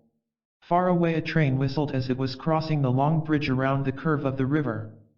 This river was sacred, and people came from far distances to bathe in it, that their sins might be washed away. Every river is lovely and sacred, and the beauty of this one was its wide, sweeping curve and the islands of sand between deep stretches of water, and those silent white sails that went up and down the river every day. I want to be free from a particular relationship, she said. What do you mean by wanting to be free? When you say, I want to be free, you imply that you are not free. In what way are you not free? I am free physically, I am free to come and go, because physically I am no longer the wife.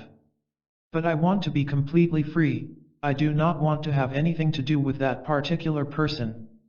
In what way are you related to that person, if you are already physically free? Are you related to him in any other way? I do not know, but I have great resentment against him. I do not want to have anything to do with him.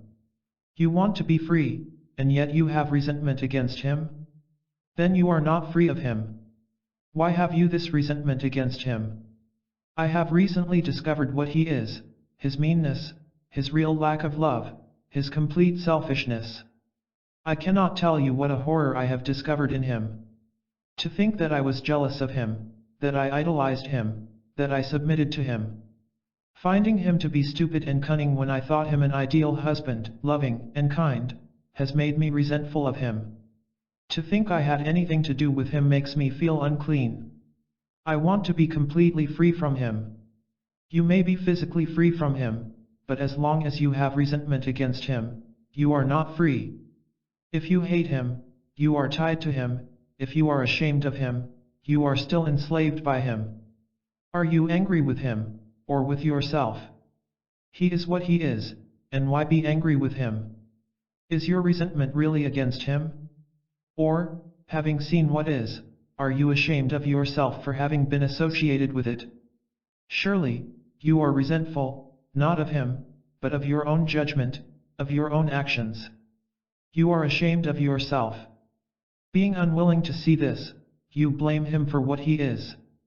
When you realize that your resentment against him is an escape from your own romantic idolization, then he is out of the picture.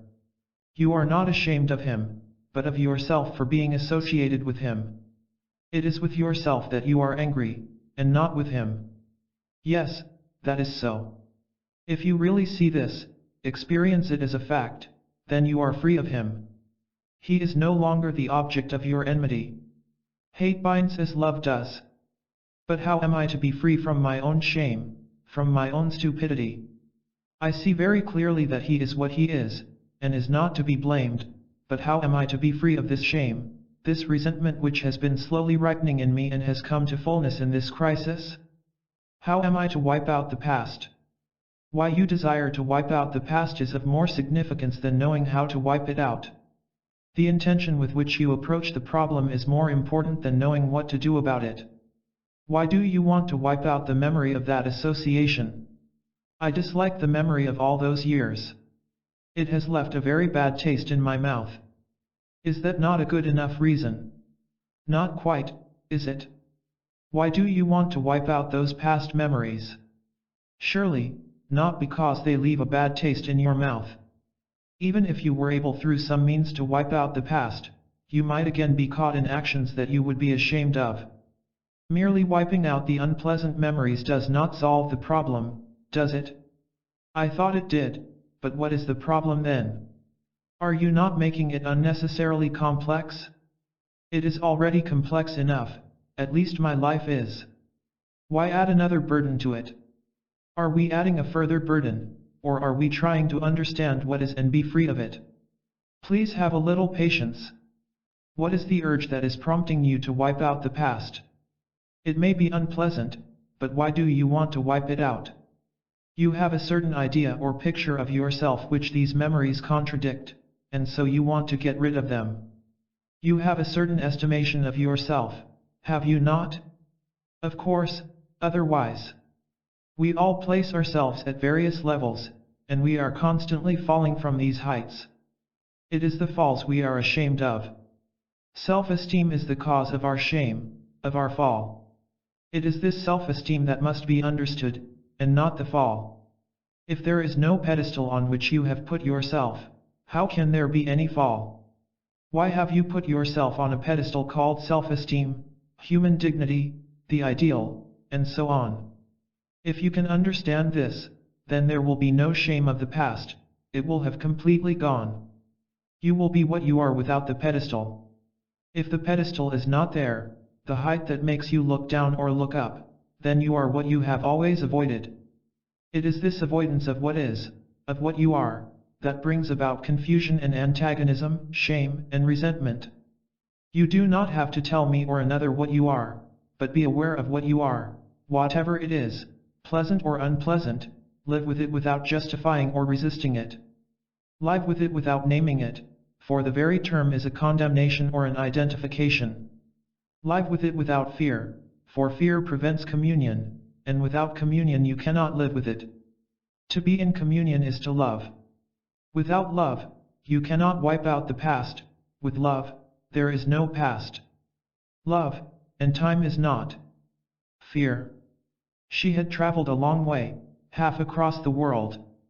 There was a wary look about her, a guarded approach, a tentative opening that would close up at any suggestion of too deep an inquiry.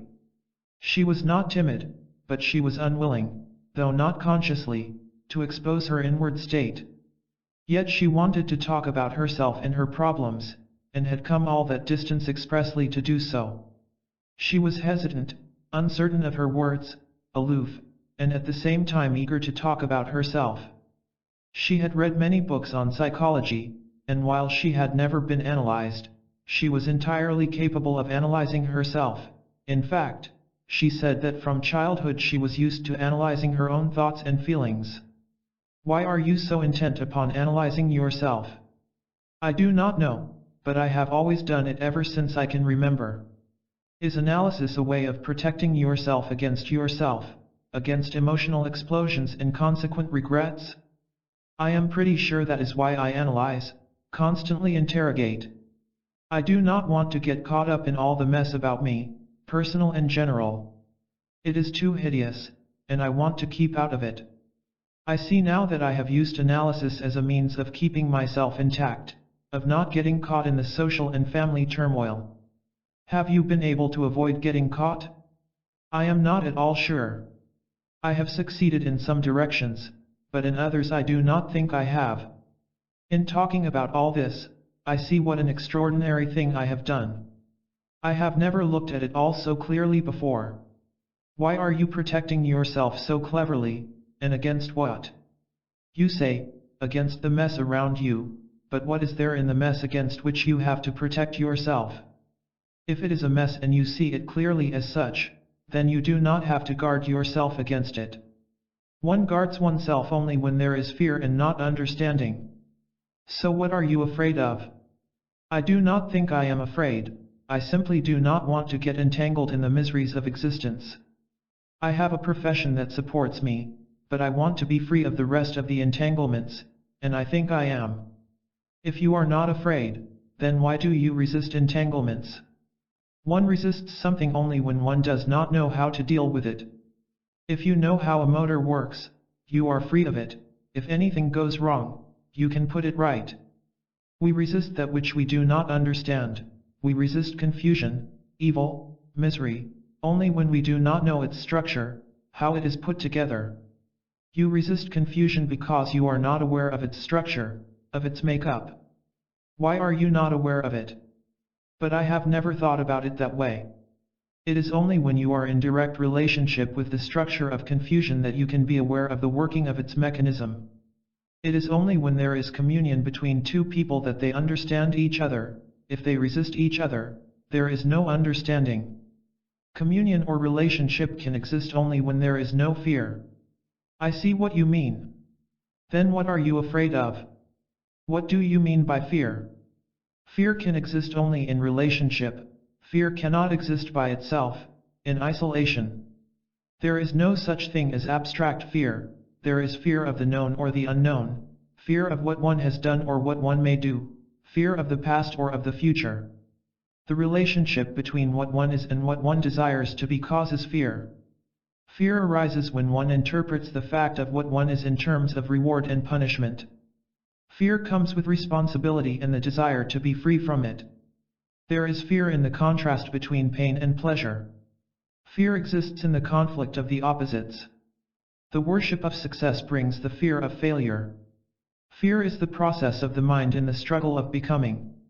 In becoming good, there is the fear of evil. In becoming complete, there is the fear of loneliness. In becoming great, there is the fear of being small. Comparison is not understanding, it is prompted by fear of the unknown in relation to the known. Fear is uncertainty in search of security. The effort to become is the beginning of fear, the fear of being or not being. The mind, the residue of experience, is always in fear of the unnamed, the challenge. The mind, which is name, word, memory, can function only within the field of the known, and the unknown, which is challenge from moment to moment, is resisted or translated by the mind in terms of the known. This resistance or translation of the challenge is fear, for the mind can have no communion with the unknown. The known cannot commune with the unknown, the known must cease for the unknown to be. The mind is the maker of fear, and when it analyzes fear, seeking its cause in order to be free from it, the mind only further isolates itself and thereby increases fear. When you use analysis to resist confusion, you are increasing the power of resistance, and resistance of confusion only increases the fear of it, which hinders freedom. In communion there is freedom, but not in fear. How am I to love? We were high up on the side of a mountain overlooking the valley, and the large stream was a silver ribbon in the sun. Here and there the sun came through the thick foliage, and there was the scent of many flowers. It was a delicious morning, and the dew was still heavy on the ground. The scented breeze was coming across the valley, bringing the distant noise of people, the sound of bells and of an occasional water horn. In the valley the smoke was going straight up, and the breeze was not strong enough to disperse it. The column of smoke was a lovely thing to watch. It rose from the bottom of the valley and tried to reach up to the very heavens, like that ancient pine.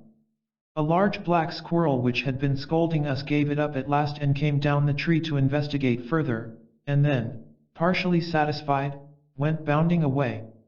A tiny cloud was forming, but otherwise the sky was clear, a soft, pale blue. He had no eyes for all this. He was consumed with his immediate problem, as he had been consumed with his problems before. The problems moved and had their being around himself. He was a very rich man, he was lean and hard, but had an easy air with a ready smile. He was now looking across the valley, but the quickening beauty had not touched him, there was no softening of the face, the lines were still hard and determined. He was still hunting, not for money, but for what he called God. He was forever talking about love and God. He had hunted far and wide, and had been to many teachers, and as he was getting on in years, the hunt was becoming more keen. He had come several times to talk over these matters, but there was always a look of cunning and calculation. He was constantly weighing how much it would cost to find his God, how expensive the journey would be. He knew that he could not take with him what he had, but could he take something else, a coin that had value where he was going? He was a hard man, and there was never a gesture of generosity either of the heart or of the hand. He was always very hesitant to give the little extra. He felt everyone must be worthy of his reward, as he had been worthy. But he was there that morning to further expose himself, for there was trouble brewing. Serious disturbances were taking place in his otherwise successful life. The goddess of success was not with him altogether. "I am beginning to realize what I am," he said. "I have these many years subtly opposed and resisted you. You talk against the rich, you say hard things about us, and I have been angry with you, but I have been unable to hit you back, for I cannot get at you. I have tried in different ways, but I cannot lay my hands on you. But what do you want me to do? I wish to God I had never listened to you or come anywhere near you. I now have sleepless nights, and I always slept so well before. I have torturing dreams, and I rarely used to dream at all. I have been afraid of you, I have silently cursed you, but I cannot go back. What am I to do? I have no friends, as you pointed out, nor can I buy them as I used to. I am too exposed by what has happened. Perhaps I can be your friend. You have offered help, and here I am. What am I to do? To be exposed is not easy, and has one exposed oneself? Has one opened that cupboard which one has so carefully locked, stuffing into it the things which one does not want to see? Does one want to open it and see what is there? I do, but how am I to go about it? Does one really want to, or is one merely playing with the intention? Once open, however little, it cannot be closed again. The door will always remain open, day and night, its contents will be spilling out. One may try to run away, as one always does, but it will be there, waiting and watching. Does one really want to open it? Of course I do, that is why I have come. I must face it, for I am coming to the end of things. What am I to do? Open and look. To accumulate wealth one must injure, be cruel, ungenerous, there must be ruthlessness, cunning calculation, dishonesty, there must be the search for power, that egocentric action which is merely covered over by such pleasant-sounding words as responsibility, duty, efficiency, rights. Yes, that is all true, and more. There has been no consideration of anyone, the religious pursuits have been mere cloaks of respectability. Now that I look at it, I see that everything revolved around me. I was the center, though I pretended not to be. I see all that. But what am I to do? First one must recognize things for what they are. But beyond all this, how can one wipe these things away if there is no affection, no love, that flame without smoke? It is this flame alone that will wipe away the contents of the cupboard, and nothing else, no analysis, no sacrifice, no renunciation can do it. When there is this flame, then it will no longer be a sacrifice, a renunciation, then you will meet the storm without waiting for it. But how am I to love? I know I have no warmth for people, I have been ruthless, and they are not with me who should be with me. I am utterly alone, and how am I to know love? I am not a fool to think that I can get it by some conscious act, buy it through some sacrifice, some denial. I know I have never loved, and I see that if I had, I would not be in this situation. What am I to do? Should I give up my properties, my wealth? If you find the garden that you have so carefully cultivated has produced only poisonous weeds, you have to tear them out by the roots, you have to pull down the walls that have sheltered them. You may or may not do it, for you have extensive gardens, cunningly walled in and well guarded. You will do it only when there is no bartering, but it must be done, for to die rich is to have lived in vain. But beyond all this, there must be the flame that cleanses the mind and the heart, making all things new. That flame is not of the mind, it is not a thing to be cultivated. The show of kindliness can be made to shine, but it is not the flame. The activity called service, though beneficial and necessary, is not love. The much practiced and disciplined tolerance, the cultivated compassion of the church and temple, the gentle speech, the soft manner, the worship of the Savior, of the image, of the ideal, none of this is love. I have listened and observed, and I am aware that there is no love in any of these things. But my heart is empty, and how is it to be filled? What am I to do? Attachment denies love. Love is not to be found in suffering, though jealousy is strong, it cannot bind love. Sensation and its gratification is ever coming to an end, but love is inexhaustible. These are mere words to me. I am starving, feed me. To be fed, there must be hunger. If you are hungry, you will find food. Are you hungry, or merely greedy for the taste of some other food? If you are greedy, you will find that which will gratify, but it will soon come to an end, and it will not be love. But what am I to do? You keep on repeating that question. What you are to do is not important, but it is essential to be aware of what you are doing. You are concerned with future action, and that is one way of avoiding immediate action. You do not want to act, and so you keep on asking what you are to do. You are again being cunning, deceiving yourself, and so your heart is empty. You want to fill it with the things of the mind, but love is not of the mind. Let your heart be empty. Do not fill it with words, with the actions of the mind. Let your heart be wholly empty, then only will it be filled. The futility of result. They had come from different parts of the world, and had been discussing some of the problems that confront most of us. It is good to talk things over, but mere words, clever arguments, and wide knowledge do not bring freedom from aching problems. Cleverness and knowledge may and often do show their own futility, and the discovery of their futility makes the mind silent. In that silence, understanding of the problem comes, but to seek that silence is to breed another problem, another conflict.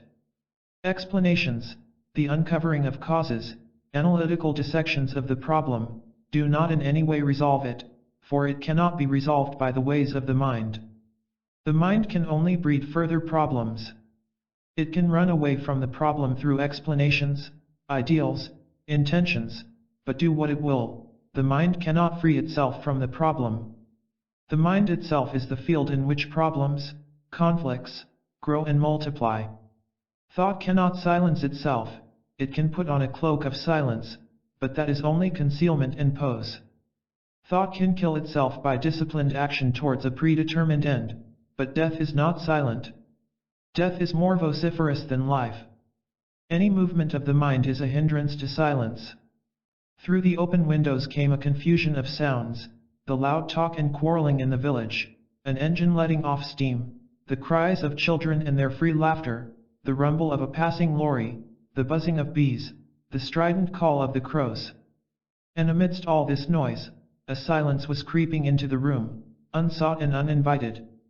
Through words and arguments, through misunderstandings and struggles, that silence was spreading its wings. The quality of that silence is not the cessation of noise, of chatter and word. To include that silence, the mind must lose its capacity to expand. That silence is free from all compulsions, conformities, efforts, it is inexhaustible and so ever new, ever fresh. But the word is not that silence. Why is it that we seek results, goals? Why is it that the mind is ever pursuing an end? And why should it not pursue an end? In coming here, are we not seeking something, some experience, some delight? We are tired and fed up with the many things that we have been playing with, we have turned away from them, and now we want a new toy to play with. We go from one thing to another, like a woman who goes window shopping, till we find something that is entirely satisfying, and then we settle down to stagnate. We are forever craving something, and having tasted many things which were mostly unsatisfactory, we now want the ultimate thing, God, truth, or what you will. We want a result, a new experience, a new sensation that will endure in spite of everything. We never see the futility of result, but only of a particular result, so we wander from one result to another, hoping always to find the one that will end all search.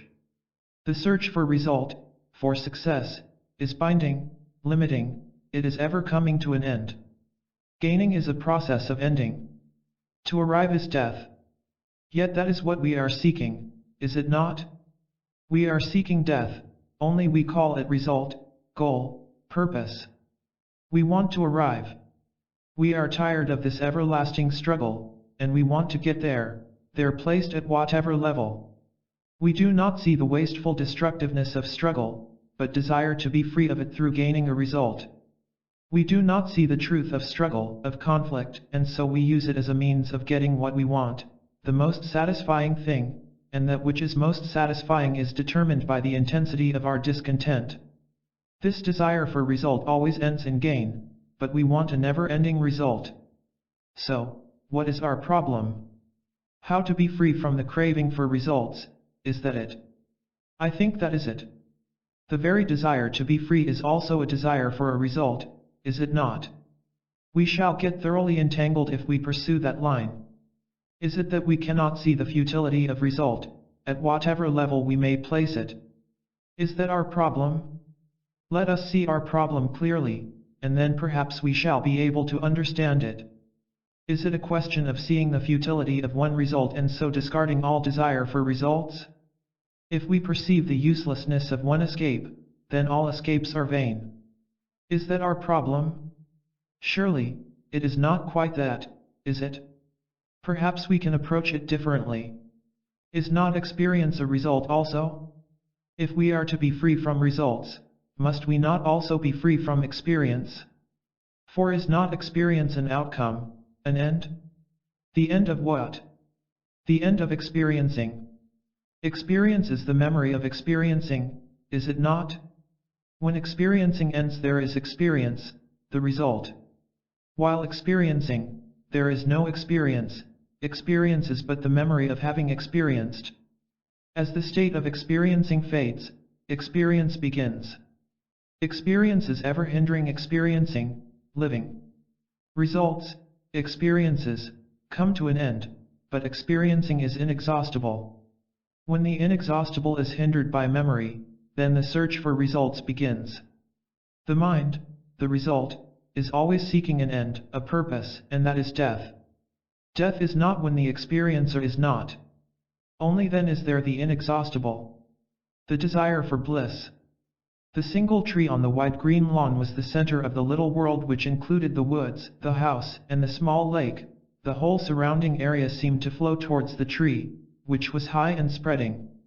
It must have been very old, but there was a freshness about it, as though it had just come into being. There were hardly any dead branches, and its leaves were spotless, glistening in the morning sun. Because it was alone, all things seemed to come to it. Deer and pheasants, rabbits, and cattle congregated in its shade, especially at midday. The symmetrical beauty of that tree gave a shape to the sky, and in the early morning light the tree appeared to be the only thing that was living. From the woods, the tree seemed far away, but from the tree, the woods, the house, and even the sky seemed close. One often felt one could touch the passing clouds. We had been seated under the tree for some time, when he came to join us. He was seriously interested in meditation, and said that he had practiced it for many years.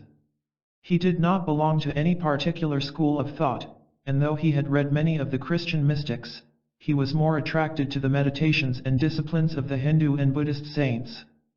He had realized early, he continued, the immaturity of asceticism, with its peculiar fascination and cultivation of power through abstinence, and he had from the beginning avoided all extremes.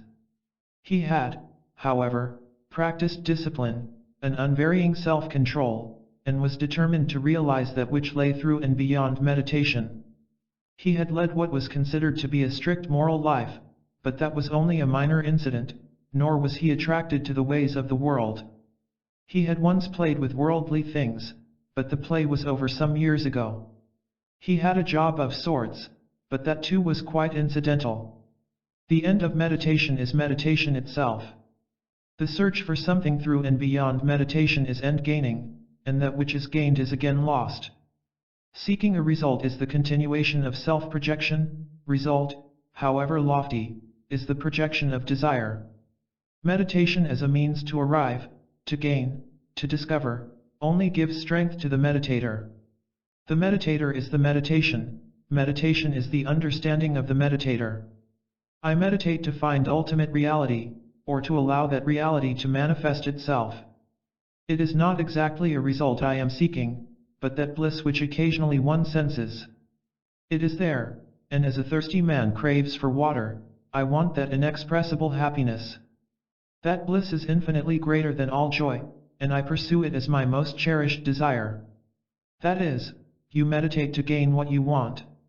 To attain what you desire, you strictly discipline yourself, follow certain rules and regulations, you lay out and follow a course in order to have that which is at the end of it. You hope to achieve certain results, certain well-marked stages, depending upon your persistence of effort, and progressively experience greater and greater joy. This well-laid-out course assures you of the final result. So your meditation is a very calculated affair, is it not? When you put it that way, it does seem, in the superficial sense, rather absurd, but deeply, what is wrong with it? What is wrong essentially with seeking that bliss? I suppose I do want a result for all my efforts, but again, why shouldn't one? This desire for bliss implies that bliss is something final, everlasting, does it not? All other results have been unsatisfactory. One has ardently pursued worldly goals and has seen their transient nature, and now one wants the everlasting state, an end that has no ending. The mind is seeking a final and imperishable refuge, so it disciplines and trains itself, practices certain virtues to gain what it wants. It may once have experienced that bliss, and now it is panting after it. Like other pursuers of results, you are pursuing yours, only you have placed it at a different level. You may call it higher, but that is irrelevant. A result means an ending, arrival implies another effort to become. The mind is never at rest, it is always striving, always achieving, always gaining, and, of course, always in fear of losing. This process is called meditation. Can a mind which is caught in endless becoming be aware of bliss? Can a mind that has imposed discipline upon itself ever be free to receive that bliss? Through effort and struggle, through resistance and denials, the mind makes itself insensitive, and can such a mind be open and vulnerable? Through the desire for that bliss, have you not built a wall around yourself which the imponderable, the unknown, cannot penetrate? Have you not effectively shut yourself off from the new? Out of the old, you have made a path for the new, and can the new be contained in the old? The mind can never create the new. The mind itself is a result, and all results are the outcome of the old. Results can never be new, the pursuit of a result can never be spontaneous, that which is free cannot pursue an end. The goal, the ideal, is always a projection of the mind, and surely that is not meditation. Meditation is the freeing of the meditator, in freedom alone is there discovery, sensitivity to receive. Without freedom, there can be no bliss. But freedom does not come through discipline. Discipline makes the pattern of freedom, but the pattern is not freedom. The pattern must be broken for freedom to be. The breaking of the mold is meditation. But this breaking of the mold is not a goal, an ideal. The mold is broken from moment to moment. The broken moment is the forgotten moment. It is the remembered moment that gives shape to the mold, and only then does the maker of the mold come into being, the creator of all problems, conflicts, miseries. Meditation is freeing the mind of its own thoughts at all levels. Thought creates the thinker. The thinker is not separate from thought, they are a unitary process, and not two separate processes. The separate processes only lead to ignorance and illusion. The meditator is the meditation. Then the mind is alone, not made alone, it is silent, not made silent. Only to the alone can the causeless come, only to the alone is there bliss. Thought and consciousness. All things were withdrawing into themselves. The trees were enclosing themselves in their own being, the birds were folding their wings to brood over their day's wanderings, the river had lost its glow, and the waters were no longer dancing but quiet and closed. The mountains were distant and unapproachable, and man had withdrawn into his house. Night had come, and there was the stillness of isolation. There was no communion, each thing had closed itself, set itself apart. The flower, the sound, the talk, everything was unexposed, invulnerable. There was laughter, but it was isolated and distant, the talk was muffled and from within. Only the stars were inviting, open, and communicating, but they too were very far away. Thought is always an outward response, it can never respond deeply. Thought is always the outer, thought is always an effect, and thinking is the reconciliation of effects. Thought is always superficial, though it may place itself at different levels. Thought can never penetrate the profound, the implicit. Thought cannot go beyond itself, and every attempt to do so is its own frustration. What do you mean by thought? Thought is response to any challenge. Thought is not action, doing. Thought is an outcome, the result of a result, it is the result of memory. Memory is thought, and thought is the verbalization of memory. Memory is experience. The thinking process is the conscious process, the hidden as well as the open. This whole thinking process is consciousness, the waking and the sleeping, the upper and the deeper levels are all part of memory, experience. Thought is not independent.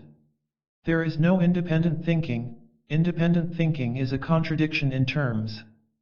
Thought, being a result, opposes or agrees, compares or adjusts, condemns or justifies, and therefore it can never be free.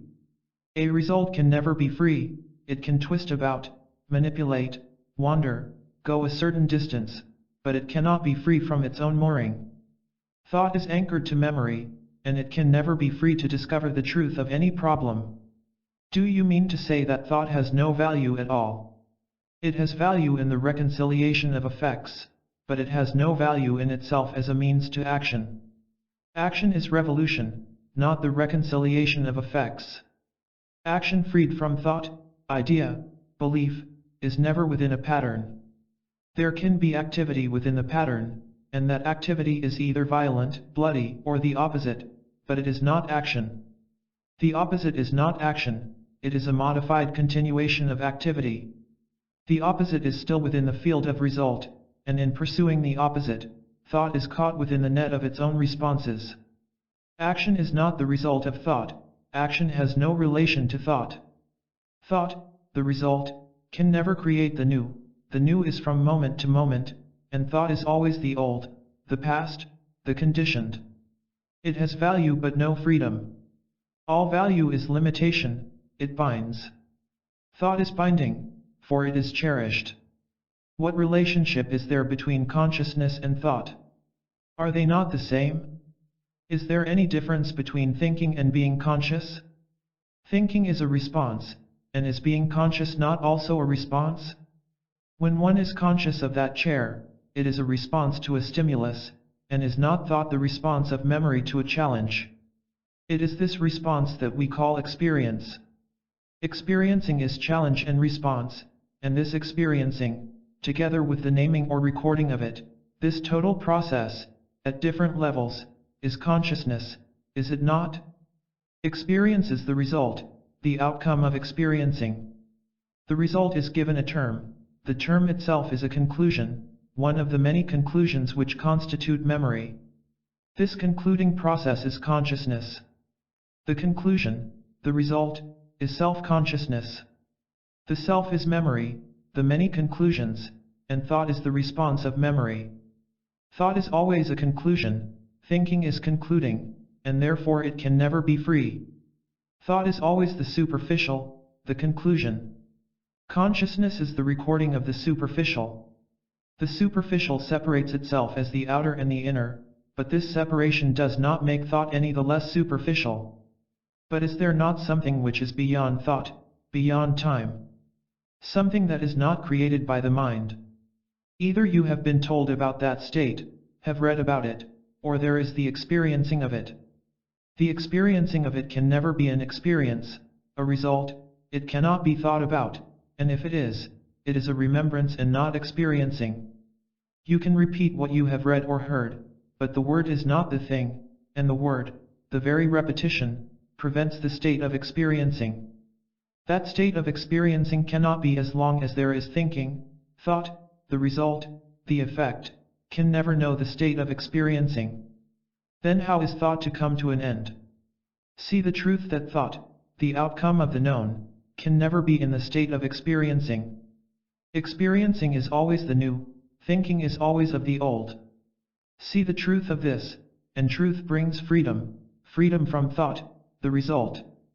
Then there is that which is beyond consciousness, which is neither sleeping nor waking, which is nameless, it is self-sacrifice. He was rather fat and very pleased with himself. He had been to prison several times and had been beaten by the police, and now he was a well-known politician on his way to becoming a minister. He was at several of the meetings, sitting unobtrusively, one among the many, but the many were aware of him, and he was conscious of them. When he spoke, he had the authoritative voice of the platform, many of the people looked at him, and his voice came down to their level.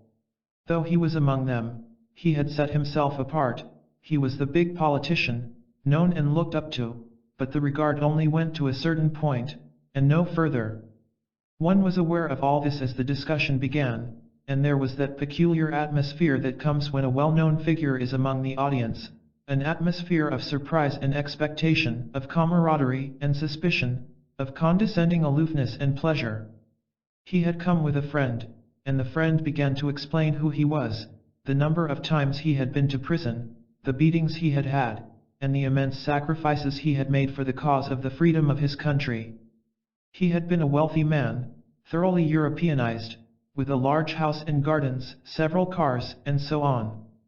As the friend was narrating the big man's exploits, his voice became more and more admiring and respectful, but there was an undercurrent, a thought that seemed to say, he may not be all that he should be, but after all, look at the sacrifices he has made, at least that is something.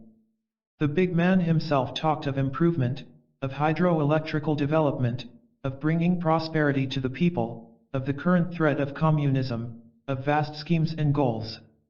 Man was forgotten, but plans and ideologies remained. Renunciation to gain an end is barter, in it there is no giving up, but only exchange. Self-sacrifice is an extension of the self. The sacrifice of the self is a refinement of the self, and however subtle the self may make itself, it is still enclosed, petty, limited. Renunciation for a cause, however great, however extensive and significant, is substitution of the cause for the self. The cause or the idea becomes the self, the me and the mine. Conscious sacrifice is the expansion of the self, giving up in order to gather again. Conscious sacrifice is negative assertion of the self. To give up is another form of acquisition. You renounce this in order to gain that. This is put at a lower level, that at a higher level, and to gain the higher, you give up the lower. In this process, there is no giving up, but only a gaining of greater satisfaction, and the search for greater satisfaction has no element of sacrifice. Why use a righteous-sounding word for a gratifying activity in which all indulge? You gave up your social position in order to gain a different kind of position, and presumably you have it now, so your sacrifice has brought you the desired reward. Some want their reward in heaven, others here and now. This reward has come in the course of events, but consciously I never sought reward when I first joined the movement. The very joining of a popular or an unpopular movement is its own reward, is it not? One may not consciously join for a reward, but the inward promptings that compel one to join are complex, and without understanding them one can hardly say that one has not sought reward. Surely, what is important is to understand this urge to renounce, to sacrifice, is it not? Why do we want to give up? To answer that, must we not first find out why we are attached? It is only when we are attached that we talk about detachment. There would be no struggle to be detached if there were no attachment. There would be no renunciation if there were no possession. We possess, and then renounce in order to possess something else. This progressive renunciation is looked upon as being noble and edifying. Yes, that is so. If there were no possession, of course there would be no need of renunciation. So, renunciation, self-sacrifice, is not a gesture of greatness, to be praised and copied. We possess because without possession we are not. Possessions are many and varied. One who possesses no worldly things may be attached to knowledge, to ideas, another may be attached to virtue, another to experience, another to name and fame, and so on. Without possessions, the me is not, the me is the possession, the furniture, the virtue, the name. In its fear of not being, the mind is attached to name, to furniture, to value, and it will drop these in order to be at a higher level, the higher being the more gratifying, the more permanent. The fear of uncertainty, of not being, makes for attachment, for possession. When the possession is unsatisfactory or painful, we renounce it for a more pleasurable attachment. The ultimate gratifying possession is the word God, or its substitute, the state. But it is a natural thing to be afraid of being nothing. You are suggesting, I take it, that one should love to be nothing. As long as you are attempting to become something, as long as you are possessed by something, there will inevitably be conflict, confusion, and increasing misery. You may think that you yourself, in your achievement and success, will not be caught in this mounting disintegration, but you cannot escape it, for you are of it. Your activities, your thoughts, the very structure of your existence is based on conflict and confusion, and therefore on the process of disintegration. As long as you are unwilling to be nothing, which in fact you are, you must inevitably breed sorrow and antagonism. The willingness to be nothing is not a matter of renunciation, of enforcement, inner or outer, but of seeing the truth of what is. Seeing the truth of what is brings freedom from the fear of insecurity, the fear which breeds attachment and leads to the illusion of detachment, renunciation. The love of what is the beginning of wisdom. Love alone shares, it alone can commune, but renunciation and self-sacrifice are the ways of isolation and illusion. The flame and the smoke. It had been warm all day and it was a trial to be out.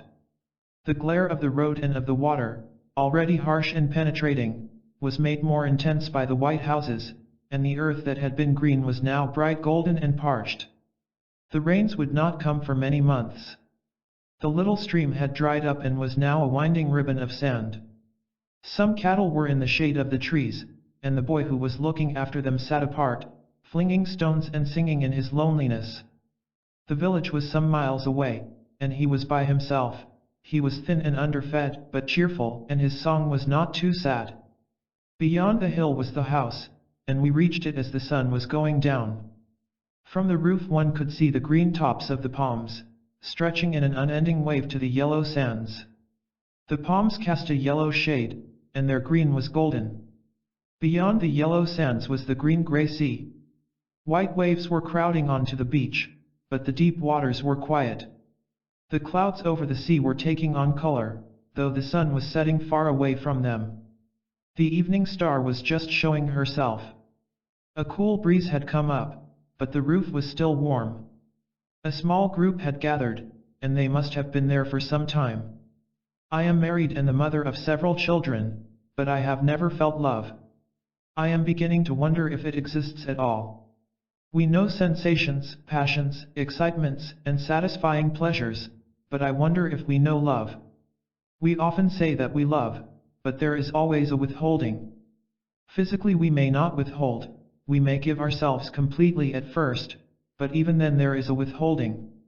The giving is a gift of the senses, but that which alone can give is unawakened, far away. We meet and get lost in the smoke, but that is not the flame. Why is it that we have not got the flame? Why is the flame not burning without smoke?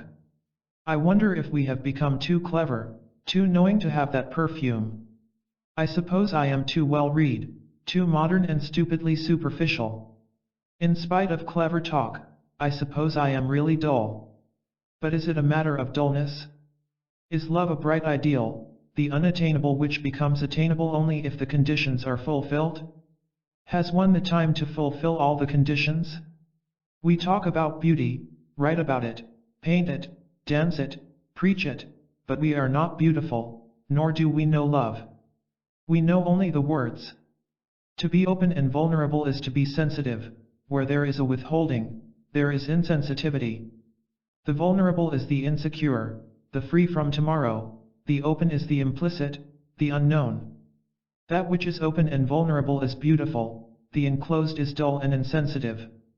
Dullness, like cleverness, is a form of self-protection.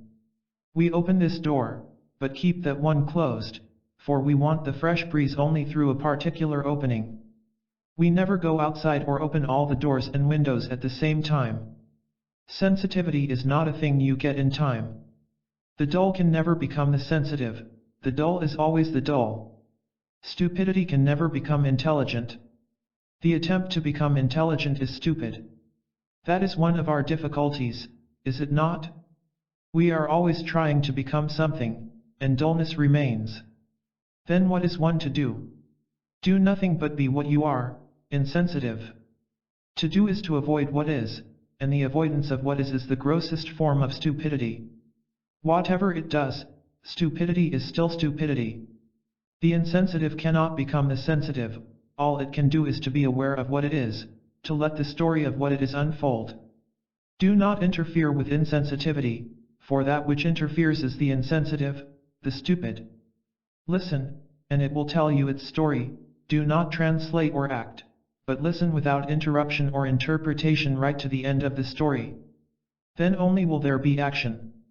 The doing is not important, but the listening is. To give, there must be the inexhaustible. The withholding that gives is the fear of ending, and only in ending is there the inexhaustible. Giving is not ending. Giving is from the much or the little, and the much or the little is the limited, the smoke, the giving and taking. The smoke is desire as jealousy, anger, disappointment, the smoke is the fear of time, the smoke is memory, experience. There is no giving, but only extending the smoke. Withholding is inevitable, for there is nothing to give. Sharing is not giving, the consciousness of sharing or giving puts an end to communion. The smoke is not the flame but we mistake it for the flame. Be aware of the smoke, that which is, without blowing away the smoke to see the flame. Is it possible to have that flame, or is it only for the few? Whether it is for the few or the many is not the point, is it? If we pursue that path it can only lead to ignorance and illusion. Our concern is with the flame. Can you have that flame without smoke? Find out, observe the smoke silently and patiently. You cannot dispel the smoke, for you are the smoke. As the smoke goes, the flame will come. This flame is inexhaustible.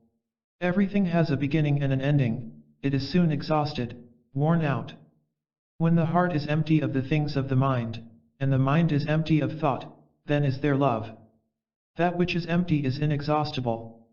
The battle is not between the flame and the smoke, but between the different responses within the smoke. The flame and the smoke can never be in conflict with each other.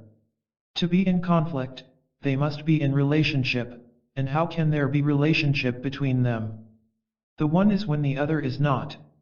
Occupation of the mind. It was a narrow street, fairly crowded, but without too much traffic. When a bus or a car passed, one had to go to the very edge, almost into the gutter. There were a few very small shops, and a small temple without doors. This temple was exceptionally clean, and the local people were there, though not in large numbers. At the side of one of the shops a boy was sitting on the ground making garlands and small bouquets of flowers. He must have been 12 or 14. The thread was in a small jar of water, and in front of him, spread in little heaps on a damp cloth, were jasmine, a few roses, marigold, and other flowers. With the string in one hand he would pick up with the other an assortment of flowers, and with a quick, deft twist of the string they would be tied and a bouquet would be made. He was paying hardly any attention to what his hands were doing. His eyes would wander over to the passing people, smile in recognition of someone, come back to his hands, and wander off again. Presently he was joined by another boy, and they began talking and laughing, but his hands never left off their task. By now there was quite a pile of tied flowers, but it was a little too early to sell them. The boy stopped, got up and went off, but soon returned with another boy smaller than himself, perhaps his brother. Then he resumed his pleasant work with the same ease and rapidity. Now people were coming to buy, one by one or in groups. They must have been his regular customers, for there were smiles, and a few words were exchanged. From then on he never moved from his place for over an hour. There was the fragrance of many flowers, and we smiled at each other. The road led to a path, and the path to the house. How we are bound to the past! But we are not bound to the past, we are the past. And what a complicated thing the past is, layer upon layer of undigested memories, both cherished and sorrowful. It pursues us day and night, and occasionally there is a breakthrough, revealing a clear light. The past is like a shadow, making things dull and weary. In that shadow, the present loses its clarity, its freshness, and tomorrow is the continuation of the shadow. The past, the present and the future are tied together by the long string of memory. The whole bundle is memory, with little fragrance. Thought moves through the present to the future and back again, like a restless animal tied to a post. It moves within its own radius, narrow or wide, but it is never free of its own shadow. This movement is the occupation of the mind with the past, the present and the future. The mind is the occupation. If the mind is not occupied, it ceases to exist. Its very occupation is its existence. The occupation with insult and flattery, with God and drink, with virtue and passion, with work and expression, with storing up and giving, is all the same. It is still occupation, worry, restlessness.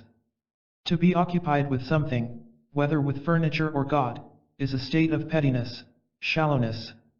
Occupation gives to the mind a feeling of activity, of being alive. That is why the mind stores up, or renounces, it sustains itself with occupation. The mind must be busy with something. What it is busy with is of little importance, the important thing is that it be occupied, and the better occupations have social significance. To be occupied with something is the nature of the mind, and its activity springs from this. To be occupied with God, with the state, with knowledge, is the activity of a petty mind. Occupation with something implies limitation, and the God of the mind is a petty God, however high it may place him. Without occupation, the mind is not, and the fear of not being makes the mind restless and active. This restless activity has the appearance of life, but it is not life, it leads always to death, a death which is the same activity in another form. The dream is another occupation of the mind, a symbol of its restlessness. Dreaming is the continuation of the conscious state, the extension of what is not active during the waking hours. The activity of both the upper and the deeper mind is occupational. Such a mind can be aware of an end only as a continued beginning, it can never be aware of ending, but only of a result, and result is ever continuous. The search for a result is the search for continuity. The mind, the occupation, has no ending, and only to that which ends can there be the new, only to that which dies can there be life. The death of occupation, of the mind, is the beginning of silence, of total silence. There is no relationship between this imponderable silence and the activity of the mind. To have relationship, there must be contact, communion, but there is no contact between silence and the mind. The mind cannot commune with silence, it can have contact only with its own self-projected state which it calls silence. But this silence is not silence, it is merely another form of occupation. Occupation is not silence. There is silence only with the death of the mind's occupation with silence. Silence is beyond the dream, beyond the occupation of the deeper mind. The deeper mind is a residue, the residue of the past, open or hidden. This residual past cannot experience silence, it can dream about it, as it often does, but the dream is not the real. The dream is often taken for the real, but the dream and the dreamer are the occupation of the mind. The mind is a total process, and not an exclusive part. The total process of activity, residual and acquiring, cannot commune with that silence which is inexhaustible. Cessation of thought. He was a scholar, well versed in the ancient literature, and made a practice of quoting from the ancients to top off his own thoughts. One wondered if he really had any thoughts independent of the books. Of course, there is no independent thought, all thought is dependent, conditioned. Thought is the verbalization of influences. To think is to be dependent, thought can never be free. But he was concerned with learning, he was burdened with knowledge and carried it highly. He began right away talking in Sanskrit, and was very surprised and even somewhat shocked to find that Sanskrit was not at all understood. He could hardly believe it. What you say at the various meetings shows that you have either read extensively in Sanskrit, or have studied the translations of some of the great teachers, he said. When he found it was not so, and that there had not been any reading of religious, philosophical, or psychological books, he was openly incredulous. It is odd what importance we give to the printed word, to so-called sacred books. The scholars, as the laymen, are gramophones, they go on repeating, however often the records may be changed. They are concerned with knowledge, and not with experiencing. Knowledge is an impediment to experiencing. But knowledge is a safe haven, the preserve of a few, and as the ignorant are impressed by knowledge, the knower is respected and honored. Knowledge is an addiction, as drink, knowledge does not bring understanding. Knowledge can be taught, but not wisdom, there must be freedom from knowledge for the coming of wisdom. Knowledge is not the coin for the purchase of wisdom, but the man who has entered the refuge of knowledge does not venture out, for the word feeds his thought and he is gratified with thinking. Thinking is an impediment to experiencing, and there is no wisdom without experiencing. Knowledge, idea, belief, stand in the way of wisdom. An occupied mind is not free, spontaneous, and only in spontaneity can there be discovery. An occupied mind is self-enclosing, it is unapproachable, not vulnerable, and therein lies its security. Thought, by its very structure, is self-isolating, it cannot be made vulnerable. Thought cannot be spontaneous, it can never be free. Thought is the continuation of the past, and that which continues cannot be free. There is freedom only in ending. An occupied mind creates what it is working on. It can turn out the bullock cart or the jet plane. We can think we are stupid, and we are stupid. We can think we are God, and we are our own conception, I am that. But surely it is better to be occupied with the things of God than with the things of the world, is it not? What we think, we are, but it is the understanding of the process of thought that is important, and not what we think about. Whether we think about God, or about drink, is not important, each has its particular effect, but in both cases thought is occupied with its own self-projection. Ideas, ideals, goals, and so on, are all the projections or extensions of thought. To be occupied with one's own projections, at whatever level, is to worship the self. The self with a capital S is still a projection of thought. Whatever thought is occupied with, that it is, and what it is nothing else but thought. So it is important to understand the thought process. Thought is response to challenge, is it not? Without challenge, there is no thought. The process of challenge and response is experience, and experience verbalized is thought. Experience is not only of the past, but also of the past in conjunction with the present, it is the conscious as well as the hidden. This residue of experience is memory, influence, and the response of memory, of the past, is thought. But is that all there is to thought? Are there not greater depths to thought than the mere response of memory? Thought can and does place itself at different levels, the stupid and the profound, the noble and the base, but it is still thought, is it not? The God of thought is still of the mind, of the word. The thought of God is not God, it is merely the response of memory. Memory is long-lasting, and so may appear to be deep, but by its very structure it can never be deep. Memory may be concealed, not in immediate view, but that does not make it profound. Thought can never be profound, or anything more than what it is. Thought can give to itself greater value, but it remains thought. When the mind is occupied with its own self-projection, it has not gone beyond thought, it has only assumed a new role, a new pose, under the cloak it is still thought. But how can one go beyond thought?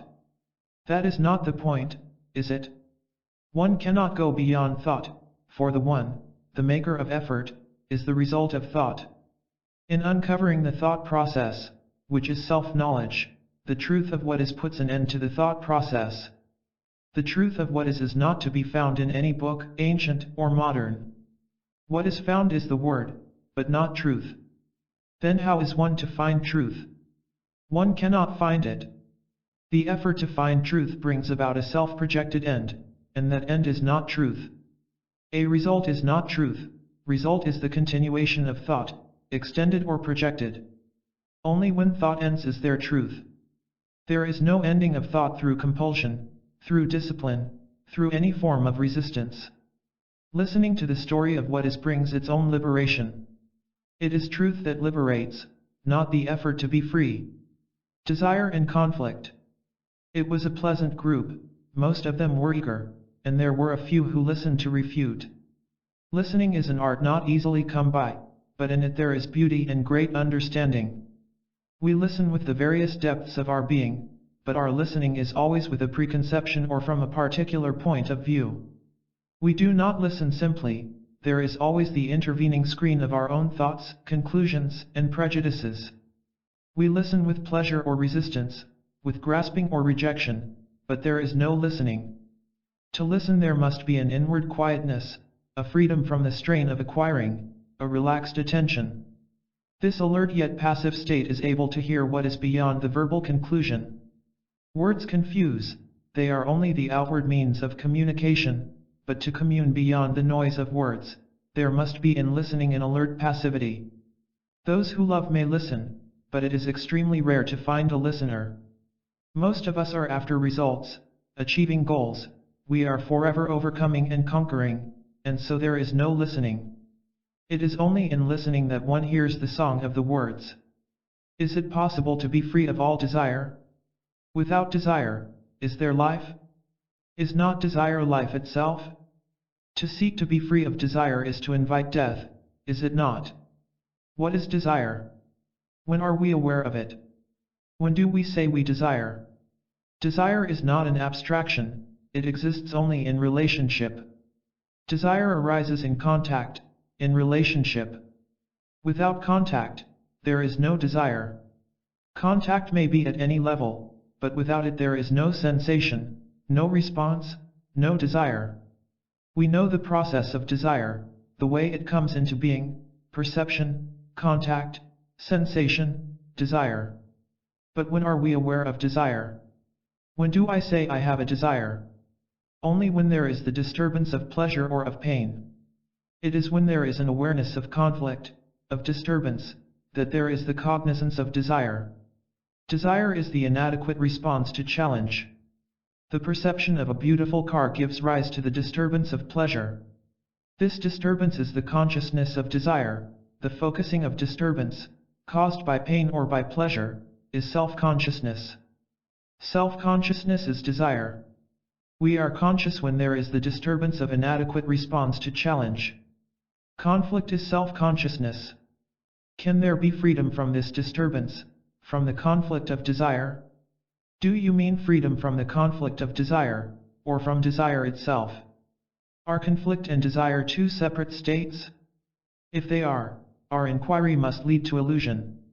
If there were no disturbance of pleasure or pain, of wanting, seeking, fulfilling, either negatively or positively, would there be desire? And do we want to get rid of disturbance? If we can understand this, then we may be able to grasp the significance of desire. Conflict is self-consciousness, the focusing of attention through disturbance is desire. Is it that you want to get rid of the conflicting element is desire, and keep the pleasurable element? Both pleasure and conflict are disturbing, are they not? Or do you think pleasure does not disturb? Pleasure is not disturbing. Is that true? Have you never noticed the pain of pleasure? Is not the craving for pleasure ever on the increase, ever demanding more and more? Is not the craving for more as disturbing as the urgency of avoidance? Both bring about conflict. We want to keep the pleasurable desire, and avoid the painful, but if we look closely, both are disturbing. But do you want to be free from disturbance? If we have no desire we will die. If we have no conflict we will go to sleep. Are you speaking from experience, or have you merely an idea about it?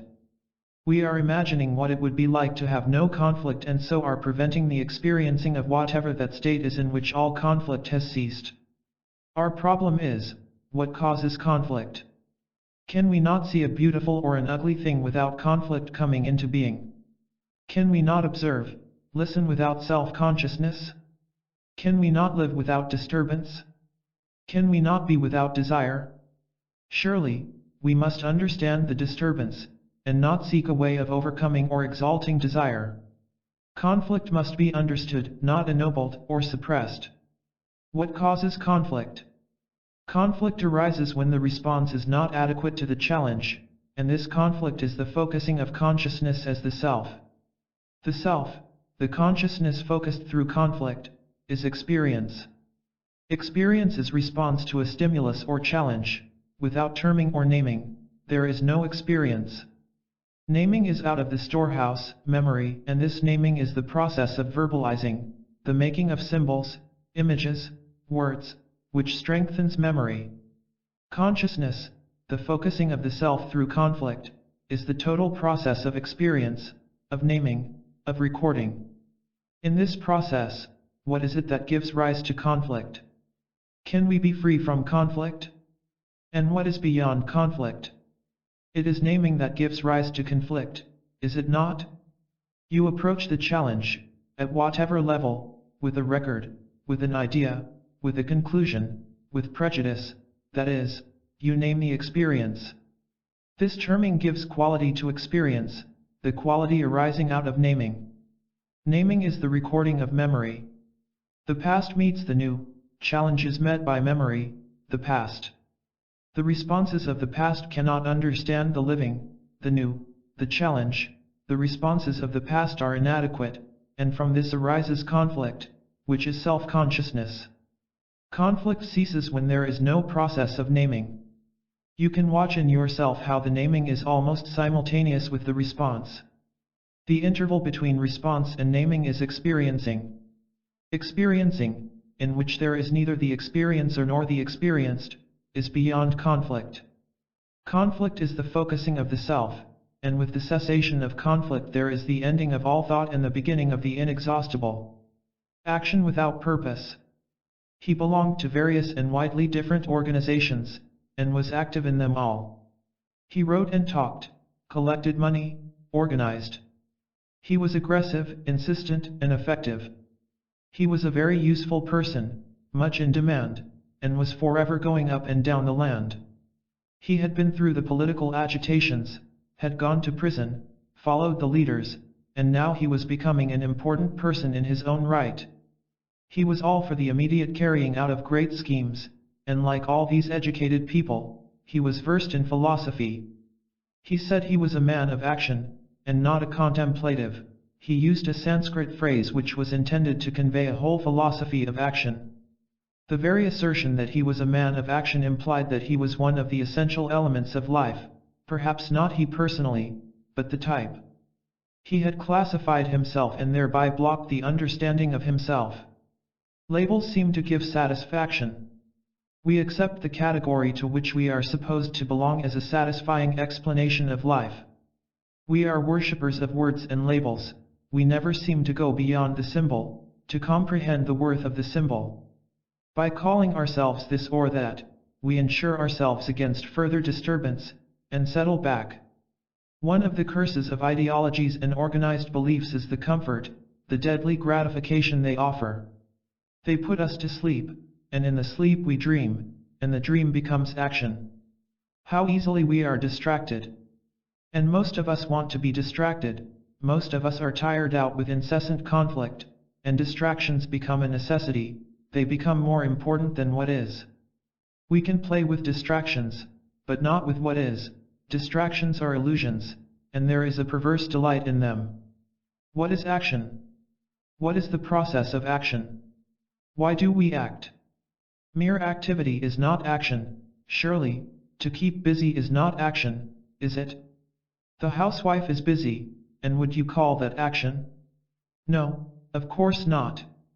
She is only concerned with everyday, petty affairs. A man of action is occupied with larger problems and responsibilities.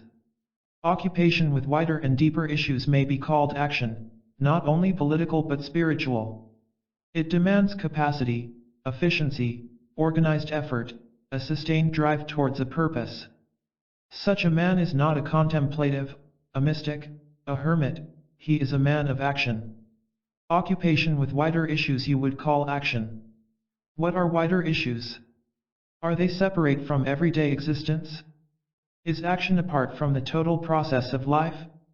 Is there action when there is no integration of all the many layers of existence? Without understanding and so integrating the total process of life, is not action mere destructive activity? Man is a total process, and action must be the outcome of this totality. But that would imply not only inaction, but indefinite postponement. There is an urgency of action, and it is no good philosophizing about it. We are not philosophizing, but only wondering if your so-called action is not doing infinite harm. Reform always needs further reform. Partial action is no action at all, it brings about disintegration. If you will have the patience, we can find now, not in the future, that action which is total, integrated. Can purposive action be called action? To have a purpose, an ideal, and work towards it, is that action? When action is for a result, is it action? How else can you act? You call action that which has a result, an end in view, do you not? You plan the end, or you have an idea, a belief, and work towards it. Working towards an object, an end, a goal, factual or psychological, is what is generally called action. This process can be understood in relation to some physical fact, such as building a bridge, but is it as easily understood with regard to psychological purposes? Surely, we are talking of the psychological purpose, the ideology, the ideal, or the belief towards which you are working. Would you call action this working towards a psychological purpose? Action without a purpose is no action at all, it is death. Inaction is death. Inaction is not the opposite of action, it is quite a different state, but for the moment that is irrelevant, we may discuss that later, but let us come back to our point. Working towards an end, an ideal, is generally called action, is it not? But how does the ideal come into being? Is it entirely different from what is? Is antithesis different and apart from thesis? Is the ideal of nonviolence wholly other than violence? Is not the ideal self-projected? Is it not homemade? In acting towards a purpose, an ideal, you are pursuing a self-projection, are you not? Is the ideal a self-projection? You are this, and you want to become that. Surely, that is the outcome of your thought. It may not be the outcome of your own thought, but it is born of thought, is it not? Thought projects the ideal is part of thought. The ideal is not something beyond thought, it is thought itself. What's wrong with thought? Why shouldn't thought create the ideal? You are this, which does not satisfy, so you want to be that. If there were an understanding of this, would that come into being? Because you do not understand this, you create that, hoping through that to understand or to escape from this. Thought creates the ideal as well as the problem, the ideal is a self-projection, and your working towards that self-projection is what you call action, action with a purpose. So your action is within the limits of your own projection, whether God or the state. This movement within your own bounds is the activity of the dog chasing its tail, and is that action? But is it possible to act without a purpose? Of course it is. If you see the truth of action with a purpose, then there is just action. Such action is the only effective action, it is the only radical revolution. You mean action without the self, don't you? Yes, action without the idea. The idea is the self identified with God or with the state. Such identified action only creates more conflict, more confusion, and misery. But it is hard for the man of so-called action to put aside the idea. Without the ideology he feels lost, and he is, so he is not a man of action, but a man caught in his own self-projections whose activities are the glorification of himself. His activities contribute to separation, to disintegration. Then what is one to do? Understand what your activity is, and only then is there action. Cause and effect. I know you have healed, he said, and will you not heal my son? He is nearly blind. I have seen a few doctors, and they can do nothing. They advise me to take him to Europe or America, but I am not a rich man and I cannot afford it. Will you not please do something? He is our only child, and my wife is heart-stricken. He was a petty official, poor but educated, and like all of his group he knew Sanskrit and its literature. He kept on saying that it was the boy's karma that he should suffer, and theirs too. What had they done to deserve this punishment? What evil had they committed, in a previous life or in the earlier part of this one, to have to bear such pain? There must be a cause for this calamity, hidden in some past action. There may be an immediate cause for this blindness which the physicians have not yet discovered. Some inherited disease may have brought it about. If the doctors cannot discover the physical cause, why do you seek a metaphysical one in the distant past? By seeking the cause I may be better able to understand the effect. Do you understand anything by knowing its cause? By knowing why one is afraid, is one free of fear? One may know the cause, but does that in itself bring understanding? When you say that you will understand the effect by knowing the cause, you mean that you will take comfort in knowing how this thing has come about, do you not? Of course, that is why I want to know what action in the past has produced this blindness. It will certainly be most comforting. Then you want comfort and not understanding. But are they not the same thing? To understand is to find comfort. What is the good of understanding if there is no joy in it? Understanding a fact may cause disturbance, it does not necessarily bring joy. You want comfort, and that is what you are seeking. You are disturbed by the fact of your son's ailment, and you want to be pacified. This pacification you call understanding. You start out, not to understand, but to be comforted. Your intention is to find a way to quiet your disturbance, and this you call the search for the cause. Your chief concern is to be put to sleep, to be undisturbed, and you are seeking a way to do it. We put ourselves to sleep through various ways, God, rituals, ideals, drink, and so on. We want to escape from disturbance, and one of the escapes is this search for the cause. Why shouldn't one seek freedom from disturbance? Why shouldn't one avoid suffering? Through avoidance is there freedom from suffering? You may shut the door on some ugly thing, on some fear, but it is still there behind the door, is it not? What is suppressed, resisted, is not understood, is it? You may suppress or discipline your child, but surely that does not yield the understanding of him. You are seeking the cause in order to avoid the pain of disturbance. With that intention you look, and naturally you will find what you are seeking.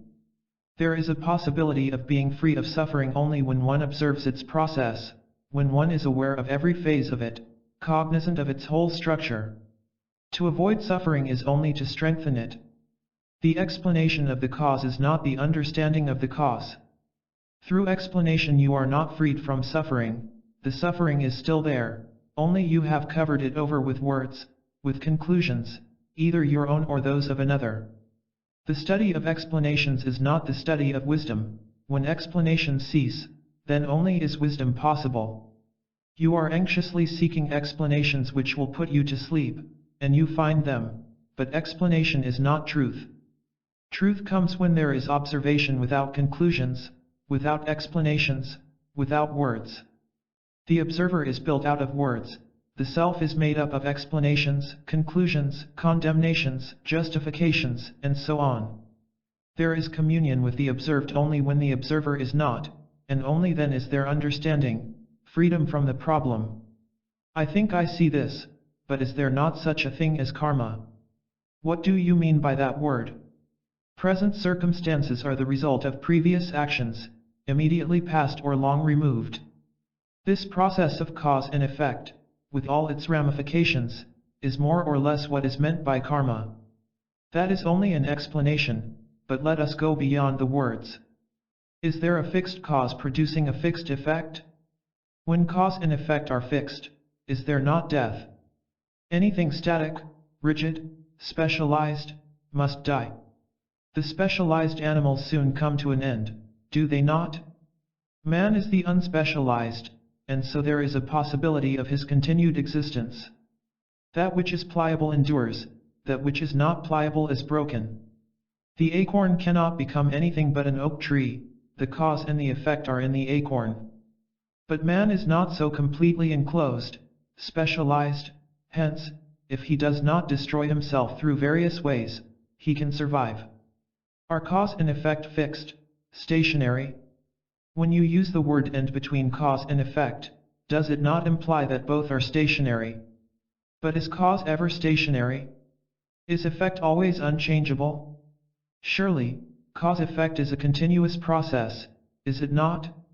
Today is the result of yesterday, and tomorrow is the result of today. What was cause becomes effect, and what was effect becomes cause. It is a chain process, is it not? One thing flows into another, and at no point is there a halt. It is a constant movement, with no fixation.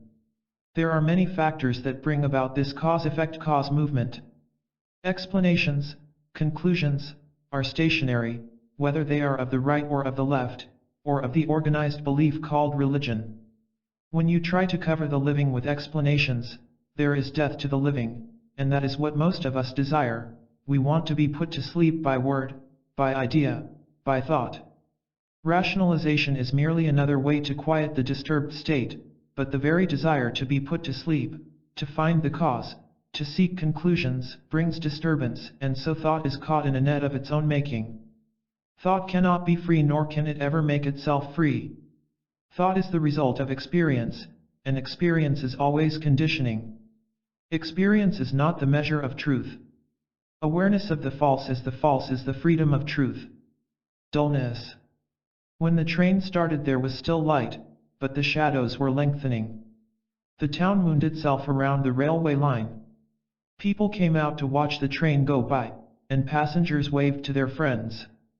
With a great roar we began to cross the bridge over a broad, curving river. It was several miles wide at this point, and the other shore was just visible in the fast fading light.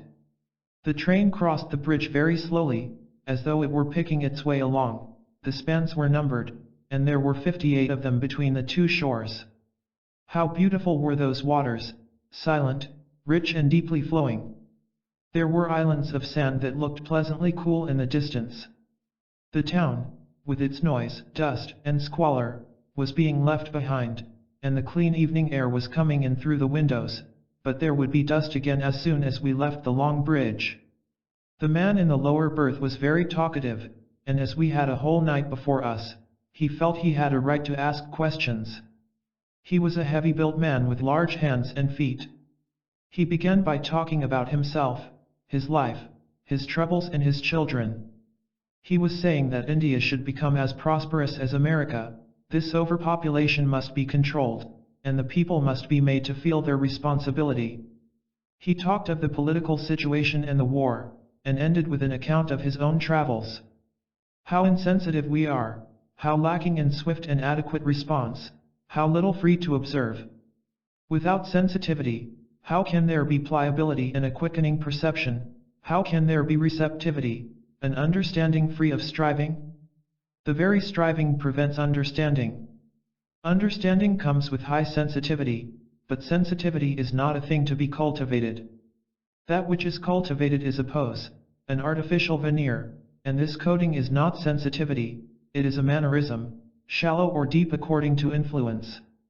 Sensitivity is not a cultural effect, the result of influence, it is a state of being vulnerable, open. The open is the implicit, the unknown, the imponderable. But we take care not to be sensitive, it is too painful, too exacting, it demands constant adjustment, which is consideration. To consider is to be watchful, but we would rather be comforted, put to sleep, made dull. The newspapers, the magazines, the books, through our addiction to reading, leave their dulling imprint, for reading is a marvelous escape, like drink or a ceremony. We want to escape from the pain of life, and dullness is the most effective way, the dullness brought about by explanations, by following a leader or an ideal, by being identified with some achievement, some label or characteristic. Most of us want to be made dull, and habit is very effective in putting the mind to sleep. The habit of discipline, of practice, of sustained effort to become, these are respectable ways of being made insensitive. But what could one do in life if one were sensitive? We would all shrivel up, and there would be no effective action. What do the dull and insensitive bring to the world? What is the outcome of their effective action? Wars, confusion within and without, ruthlessness and increasing misery for themselves and so for the world. The action of the unwatchful inevitably leads to destruction, to physical insecurity, to disintegration. But sensitivity is not easy to come by. Sensitivity is the understanding of the simple, which is highly complex. It is not a withdrawal, a shriveling up, an isolating process. To act with sensitivity is to be aware of the total process of the actor. To understand the total process of myself will take a long time, and meanwhile my business will go to ruin and my family will starve. Your family will not starve, even if you have not saved up enough money. It is always possible to arrange that they shall be fed. Your business will undoubtedly go to ruin, but disintegration at other levels of existence is already taking place. You are only concerned with the outward breakup. You do not want to see or know what is happening within yourself. You disregard the inner and hope to build up the outer, yet the inner is always overcoming the outer. The outer cannot last without the fullness of the inner, but the fullness of the inner is not the repetitious sensation of organized religion nor the accumulation of facts called knowledge. The way of all these inner pursuits must be understood for the outer to survive, to be healthy. Do not say that you have no time, for you have plenty of time. It is not a matter of lack of time, but of disregard and disinclination. You have no inward richness, for you want the gratification of inner riches as you already have that of the outer. You are not seeking the wherewithal to feed your family, but the satisfaction of possessing. The man who possesses, whether property or knowledge, can never be sensitive, he can never be vulnerable or open. To possess is to be made dull, whether the possession is virtue or coins. To possess a person is to be unaware of that person, to seek and to possess reality is to deny it. When you try to become virtuous, you are no longer virtuous. Your seeking virtue is only the attainment of gratification at a different level. Gratification is not virtue, but virtue is freedom. How can the dull, the respectable, the unvirtuous be free? The freedom of aloneness is not the enclosing process of isolation. To be isolated in wealth or in poverty, in knowledge or in success, in idea or in virtue, is to be dull, insensitive. The dull, the respectable cannot commune, and when they do, it is with their own self-projections. To commune there must be sensitivity, vulnerability, the freedom from becoming, which is freedom from fear. Love is not a becoming, a state of I shall be. That which is becoming cannot commune, for it is ever isolating itself. Love is the vulnerable, love is the open, the imponderable, the unknown. Clarity in action. It was a lovely morning, pure after the rains. There were tender new leaves on the trees, and the breeze from the sea had set them dancing. The grass was green and lush, and the cattle were hungrily eating it up, for after a few months there would not be a blade of it left. The fragrance of the garden filled the room, and children were shouting and laughing.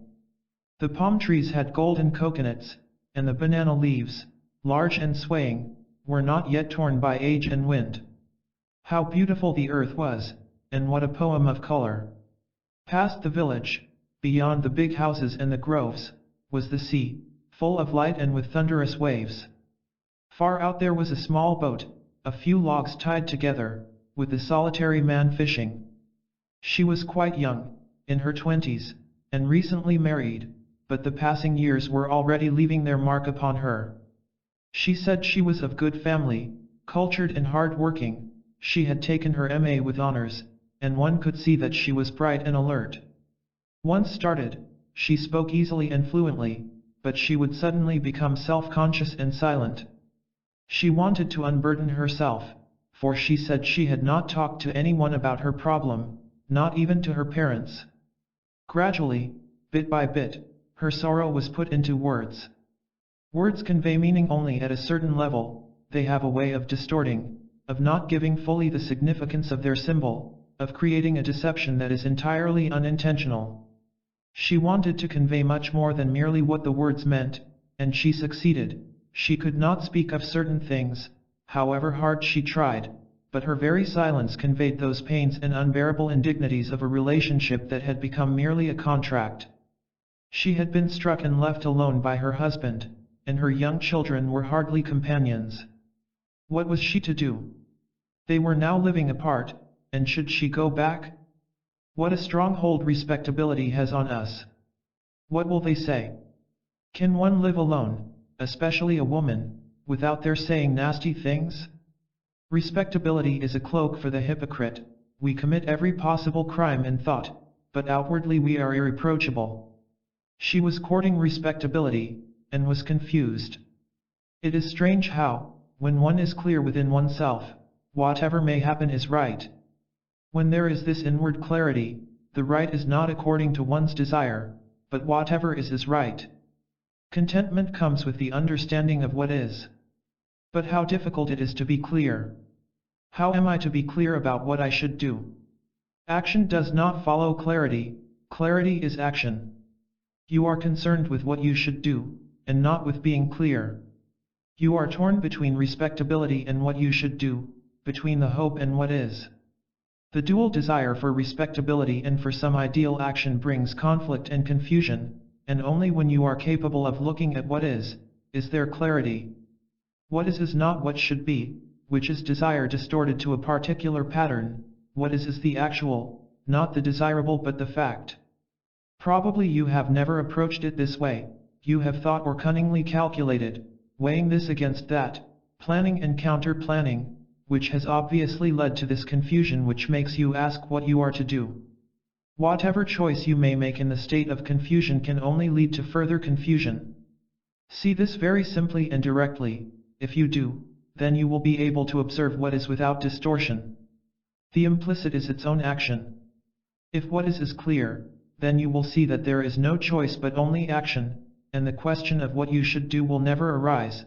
Such a question arises only when there is the uncertainty of choice. Action is not of choice. The action of choice is the action of confusion. I am beginning to see what you mean. I must be clear in myself, without the persuasion of respectability, without self-interested calculation, without the spirit of bargaining. I am clear, but it is difficult to maintain clarity, is it not? Not at all.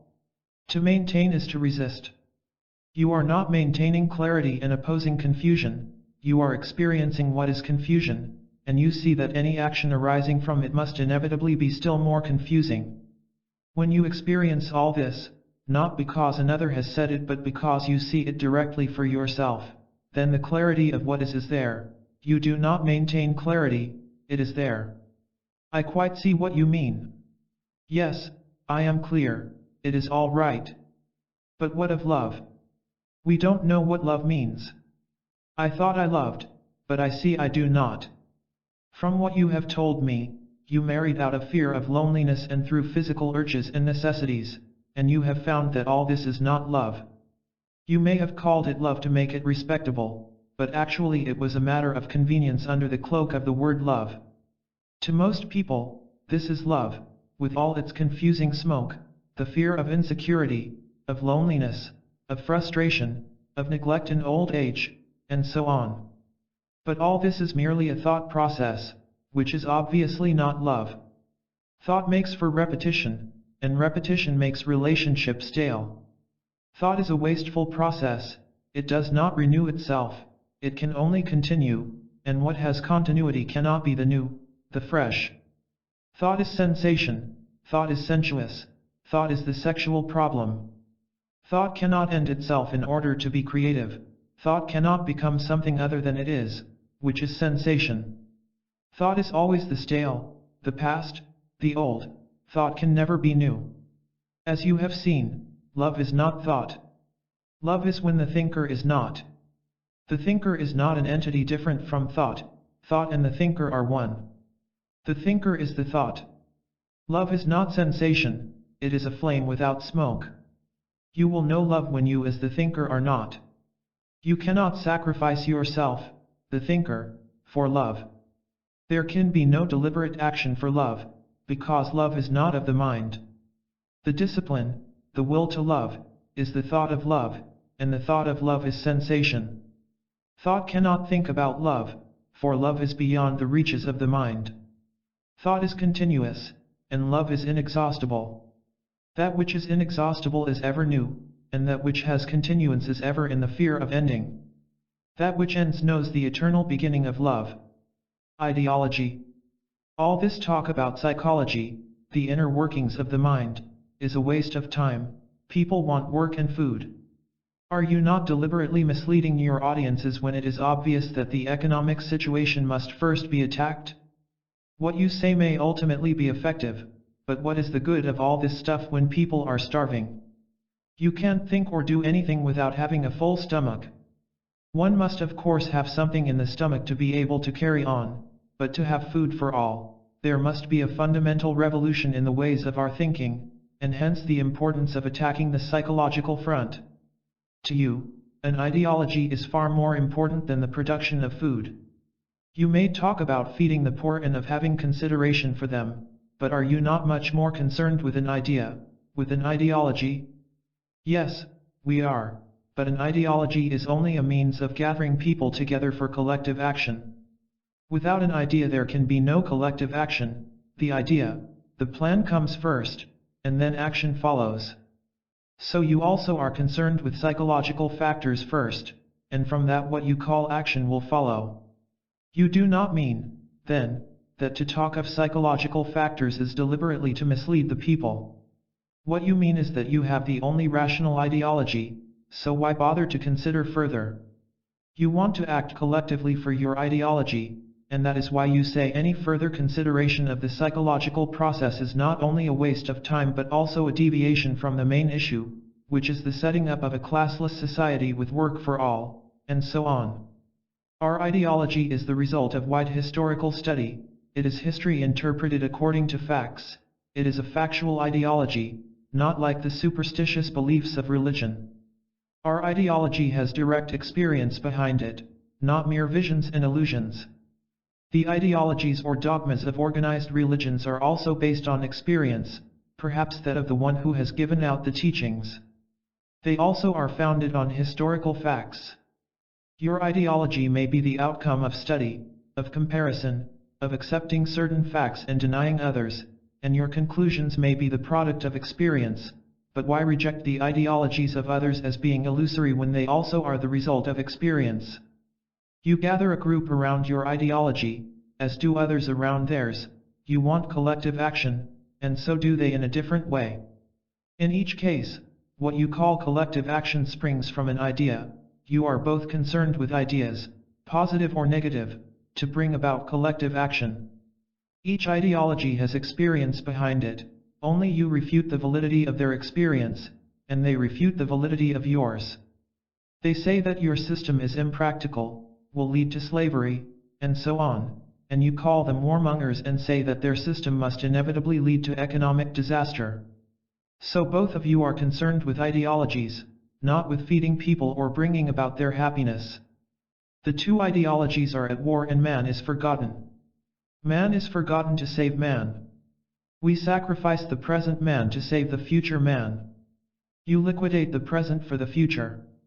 You assume the power of providence in the name of the state as the church has done in the name of God. You both have your gods and your holy book. You both have the true interpreters, the priests, and woe to anyone who deviates from the true and the authentic. There is not much difference between you. You are both very similar. Your ideologies may vary, but the process is more or less the same. You both want to save the future man by sacrificing the present man, as though you knew all about the future, as though the future were a fixed thing and you had the monopoly of it. Yet you are both as uncertain of tomorrow as any other. There are so many imponderable facts in the present that make the future. You both promise a reward, a utopia, a heaven in the future, but the future is not an ideological conclusion. Ideas are always concerned with the past or the future, but never with the present. You cannot have an idea about the present, for the present is action, the only action there is. All other action is delay, postponement, and so no action at all, it is an avoidance of action. Action based on an idea, either of the past or of the future, is inaction. Action can only be in the present, in the now. Idea is of the past or of the future, and there can be no idea of the present. To an ideologist the past or the future is a fixed state, for he himself is of the past or of the future. An ideologist is never in the present. To him, life is always in the past or in the future, but never in the now. Idea is ever of the past, threading its way through the present to the future. For an ideologist the present is a passage to the future and so not important, the means do not matter at all, but only the end. Use any means to get to the end. The end is fixed, the future is known, therefore liquidate anyone who stands in the way of the end. Experience is essential for action, and ideas or explanations come from experience. Surely you do not deny experience. Action without the framework of idea is anarchical, it is chaos, leading straight to the asylum. Are you advocating action without the cohesive power of idea? How can you do anything without the idea first? As you say, the idea, the explanation, the conclusion, is the outcome of experience. Without experience there can be no knowledge, without knowledge there can be no action. Does idea follow action, or is there idea first and then action? You say experience comes first, and then action, is that it? What do you mean by experience?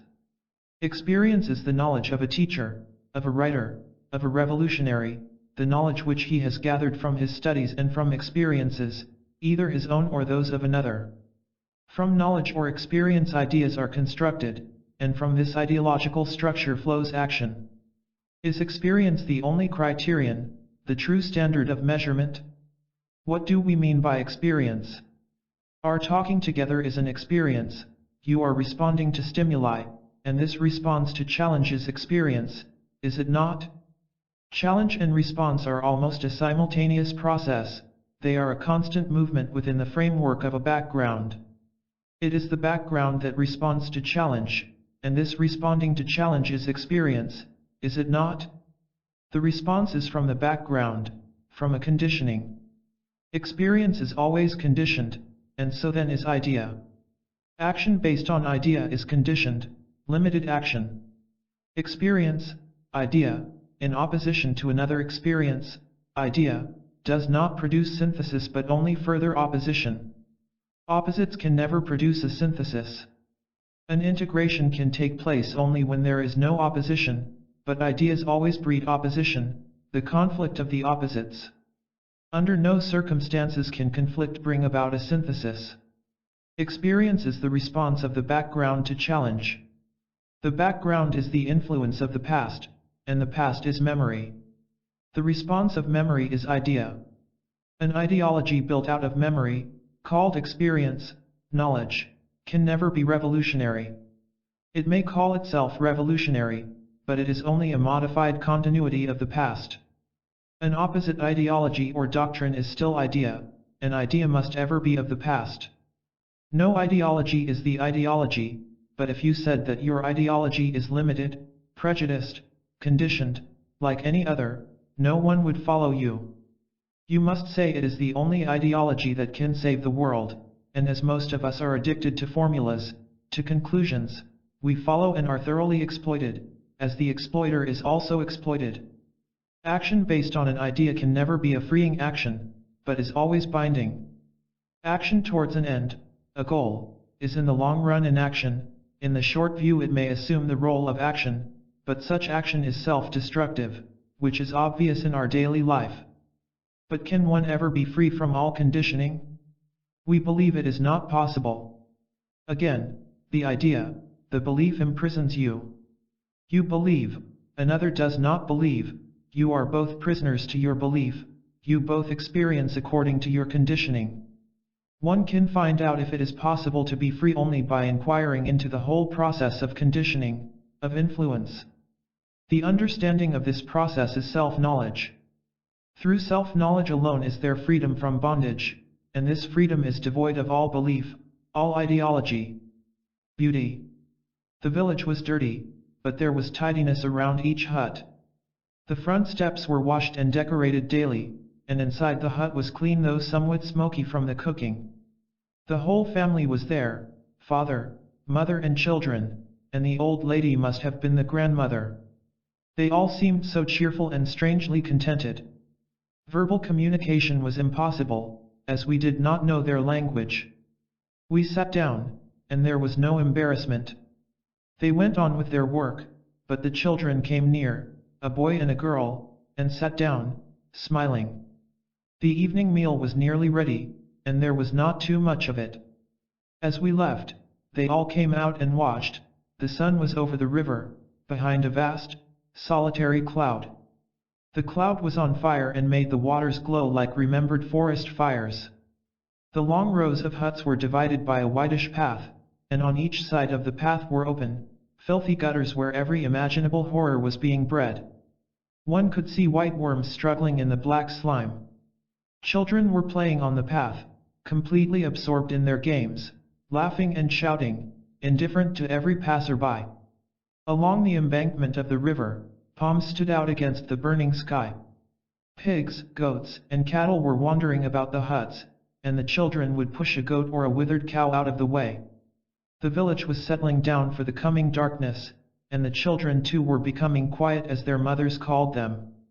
The large house had a lovely garden with high, white walls all around it. The garden was full of color and bloom, and a great deal of money and care must have gone into it. It was extraordinarily peaceful in that garden, everything was flourishing, and the beauty of the large trees seemed to protect all the other things that were growing. The fountain must have been a delight to the many birds, but now it was quietly singing to itself, undisturbed and alone. Everything was enclosing itself for the night. She was a dancer, not by profession but by choice. She was considered by some to be a fairly good dancer. She must have felt proud of her art, for there was arrogance about her, not only the arrogance of achievement but also that of some inner recognition of her own spiritual worth. As another would be satisfied with outward success, she was gratified by her spiritual advancement. The advance of the spirit is a self-imposed deception, but it is very gratifying. She had jewels on, and her nails were red, her lips were painted the appropriate color. She not only danced, but also gave talks on art, on beauty, and on spiritual achievement. Vanity and ambition were on her face.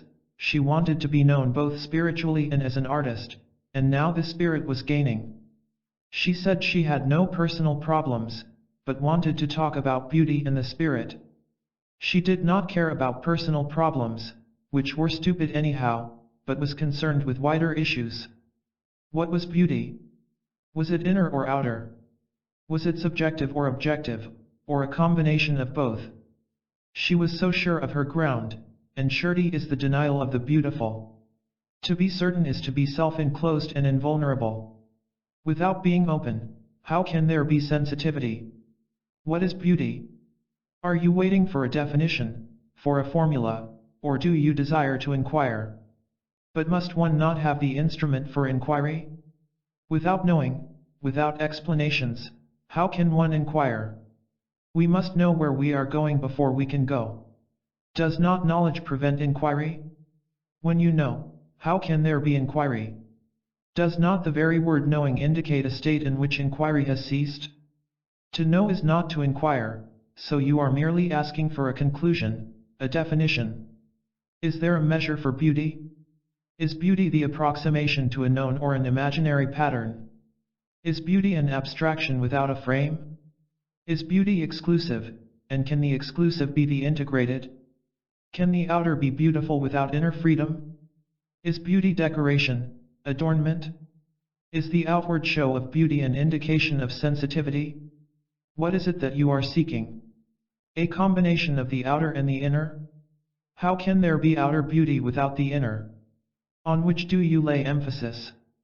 I lay emphasis on both. Without the perfect form, how can there be perfect life? Beauty is the combination of the outer and the inner. So you have a formula for becoming beautiful. The formula is not beauty, but only a series of words. Being beautiful is not the process of becoming beautiful. What is it that you are seeking? The beauty of both form and spirit. There must be a lovely vase for the perfect flower. Can there be inner harmony, and so perhaps outer harmony, without sensitivity? Is not sensitivity essential for perception either of the ugly or the beautiful? Is beauty the avoidance of the ugly? Of course it is. Is virtue avoidance, resistance? If there is resistance, can there be sensitivity? Must there not be freedom for sensitivity? Can the self-enclosed be sensitive? Can the ambitious be sensitive, aware of beauty? Sensitivity, vulnerability to what is essential, is it not? We want to identify ourselves with what we call the beautiful and avoid what we call the ugly. We want to be identified with the lovely garden and shut our eyes to the smelly village. We want to resist and yet receive. Is not all identification resistance? To be aware of the village and the garden without resistance, without comparison, is to be sensitive. You want to be sensitive only to beauty, to virtue, and resist evil, the ugly. Sensitivity, vulnerability is a total process, it cannot be cut off at a particular gratifying level. But I am seeking beauty, sensitivity. Is that really so? If it is, then all concern about beauty must cease. This consideration, this worship of beauty is an escape from what is, from yourself, is it not? How can you be sensitive if you are unaware of what you are, of what is? The ambitious, the crafty, the pursuers of beauty, are only worshipping their own self-projections. They are wholly self-enclosed, they have built a wall around themselves, and as nothing can live in isolation, there is misery. This search for beauty and the incessant talk of art are respectable and highly regarded escapes from life, which is oneself. But music is not an escape. It is when it replaces the understanding of oneself. Without the understanding of oneself, all activity leads to confusion and pain. There is sensitivity only when there is the freedom which understanding brings, the understanding of the ways of the self, of thought. Integration. The little puppies were plump and clean, and were playing in the warm sand. There were 6 of them, all white and light brown. The mother was lying a little away from them in the shade. She was thin and worn out, and so mangy that she had hardly a hair on her. There were several wounds on her body, but she wagged her tail and was so proud of those round puppies. She probably would not survive for more than a month or so. She was one of those dogs that prowl about, picking up what they can from the filthy streets or around a poor village, always hungry and always on the run. Human beings threw stones at her, chased her from their door, and they were to be avoided. But here in the shade the memories of yesterday were distant, and she was exhausted. Besides, the puppies were being petted and talked to. It was late afternoon, the breeze from across the wide river was fresh and cooling, and for the moment there was contentment. Where she would get her next meal was another matter, but why struggle now? Past the village, along the embankment, beyond the green fields and then down a dusty and noisy road, was the house in which people were waiting to talk things over. They were of every type, the thoughtful and the eager, the lazy and the argumentative, the quick-witted and those who lived according to definitions and conclusions. The thoughtful were patient, and the quick-witted were sharp with those who dragged, but the slow had to come with the fast. Understanding comes in flashes, and there must be intervals of silence for the flashes to take place, but the quick are too impatient to allow space for these flashes. Understanding is not verbal, nor is there such a thing as intellectual understanding. Intellectual understanding is only on the verbal level, and so no understanding at all. Understanding does not come as a result of thought, for thought after all is verbal. There is no thought without memory, and memory is the word, the symbol, the process of image making. At this level there is no understanding. Understanding comes in the space between two words, in that interval before the word shapes thought. Understanding is neither for the quick-witted nor for the slow, but for those who are aware of this measureless space. What is disintegration? We see the rapid disintegration of human relationship in the world, but more so in ourselves. How can this falling apart be stopped? How can we integrate? There is integration if we can be watchful of the ways of disintegration. Integration is not on one or two levels of our existence, it is the coming together of the whole. Before that can be, we must find out what we mean by disintegration, must we not? Is conflict an indication of disintegration? We are not seeking a definition, but the significance behind that word. Is not struggle inevitable? All existence is struggle, without struggle there would be decay. If I did not struggle towards a goal, I would degenerate. To struggle is as essential as breathing. A categorical statement stops all inquiry. We are trying to find out what are the factors of disintegration, and perhaps conflict, struggle, is one of them. What do we mean by conflict, struggle? Competition, striving, making an effort, the will to achieve, discontent, and so on. Struggle is not only at one level of existence, but at all levels. The process of becoming is struggle, conflict, is it not? The clerk becoming the manager, the vicar becoming the bishop, the pupil becoming the master, this psychological becoming is effort, conflict. Can we do without this process of becoming? Is it not a necessity? How can one be free of conflict? Is there not fear behind this effort? We are trying to find out, to experience, not merely at the verbal level, but deeply, what makes for disintegration, and not how to be free of conflict or what lies behind it. Living and becoming are two different states, are they not? Existence may entail effort, but we are considering the process of becoming, the psychological urge to be better, to become something, the struggle to change what is into its opposite. This psychological becoming may be the factor that makes everyday living painful, competitive, a vast conflict. What do we mean by becoming? The psychological becoming of the priest who wants to be the bishop, of the disciple who wants to be the master, and so on. In this process of becoming there is effort, positive or negative, it is the struggle to change what is into something else, is it not? I am this, and I want to become that, and this becoming is a series of conflicts. When I have become that, there is still another that, and so on endlessly. The this becoming that is without end, and so conflict is without end. Now, why do I want to become something other than what I am? Because of our conditioning, because of social influences, because of our ideals. We cannot help it, it is our nature. Merely to say that we cannot help it puts an end to discussion. It is a sluggish mind that makes this assertion and just puts up with suffering, which is stupidity. Why are we so conditioned? Who conditions us? Since we submit to being conditioned, we ourselves make those conditions. Is it the ideal that makes us struggle to become that when we are this? Is it the goal, the utopia, that makes for conflict? Would we degenerate if we did not struggle towards an end? Of course. We would stagnate, go from bad to worse. It is easy to fall into hell but difficult to climb to heaven. Again we have ideas, opinions about what would happen, but we do not directly experience the happening. Ideas prevent understanding, as do conclusions and explanations.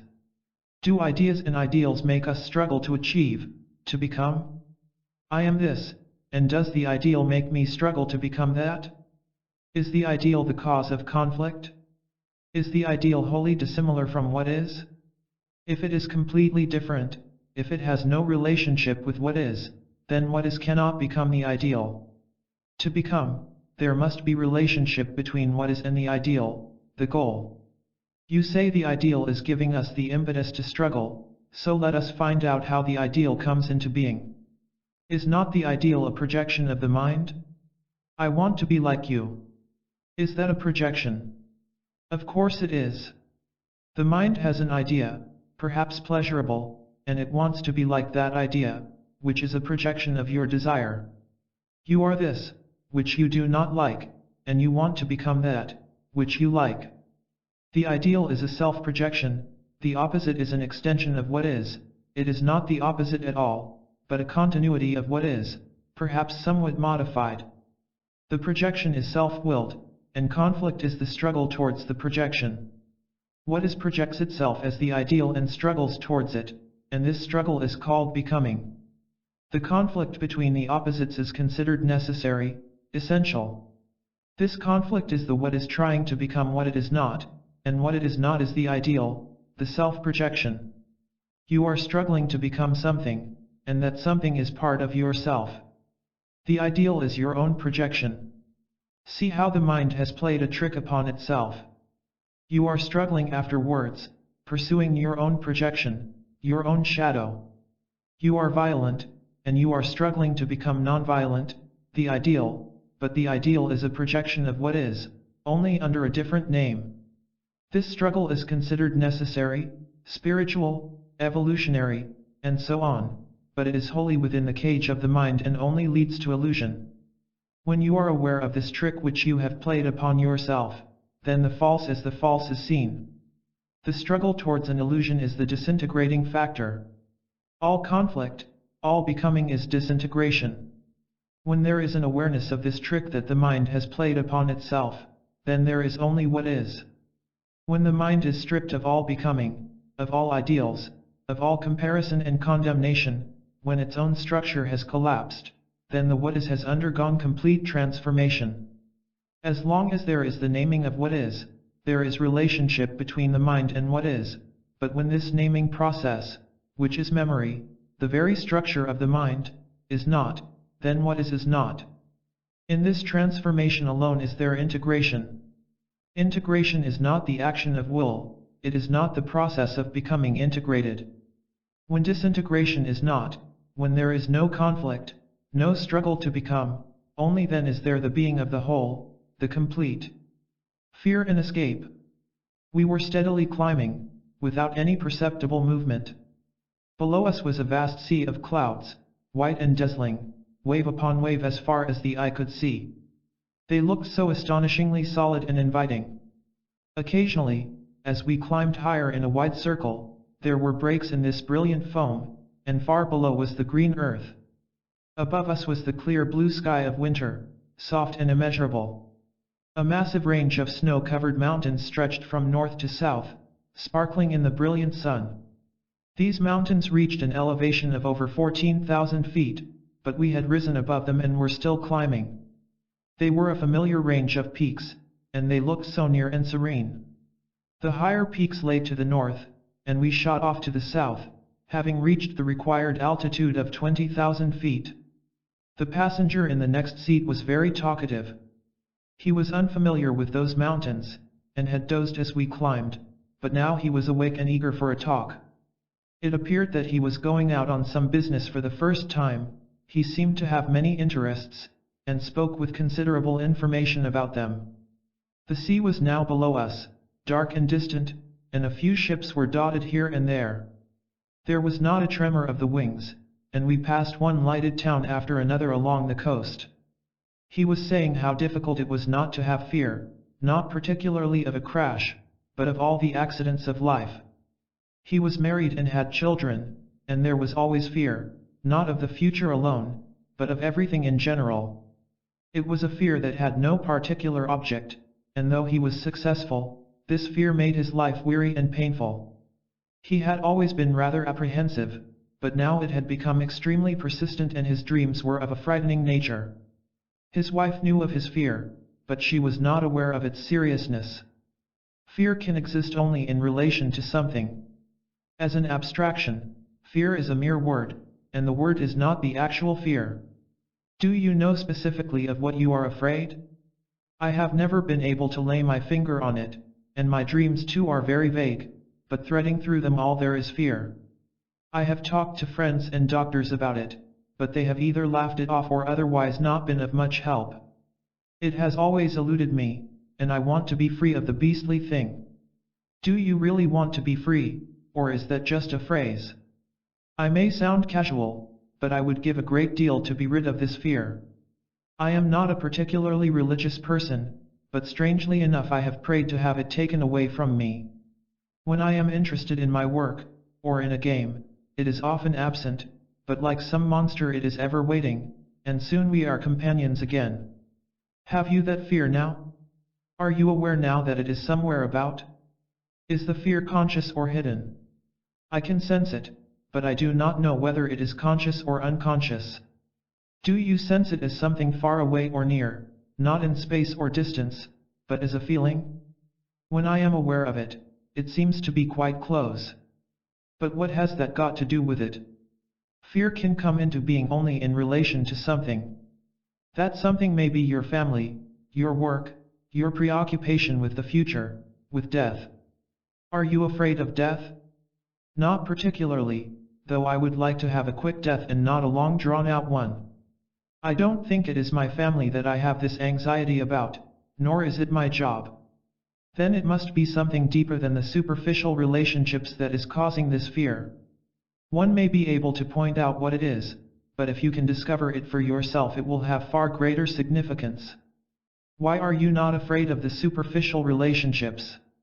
My wife and I love each other, she wouldn't think of looking at another man, and I am not attracted to other women. We find completeness in each other. The children are an anxiety, and what one can do, one does, but with all this economic mess in the world, one cannot give them financial security, and they will have to do the best they can. My job is fairly secure, but there is the natural fear of anything happening to my wife. So you are sure of your deeper relationship? Why are you so certain? I don't know, but I am. One has to take some things for granted, hasn't one? That's not the point. Shall we go into it? What makes you so sure of your intimate relationship? When you say that you and your wife find completeness in each other, what do you mean? We find happiness in each other, companionship, understanding, and so on. In the deeper sense, we depend on each other. It would be a tremendous blow if anything happened to either of us. We are in that sense dependent. What do you mean by dependent? You mean that without her you would be lost, you would feel utterly alone, is that it? She would feel the same, so you are mutually dependent. But what is wrong with that? We are not condemning or judging, but only inquiring. Are you sure you want to go into all this? You are quite sure?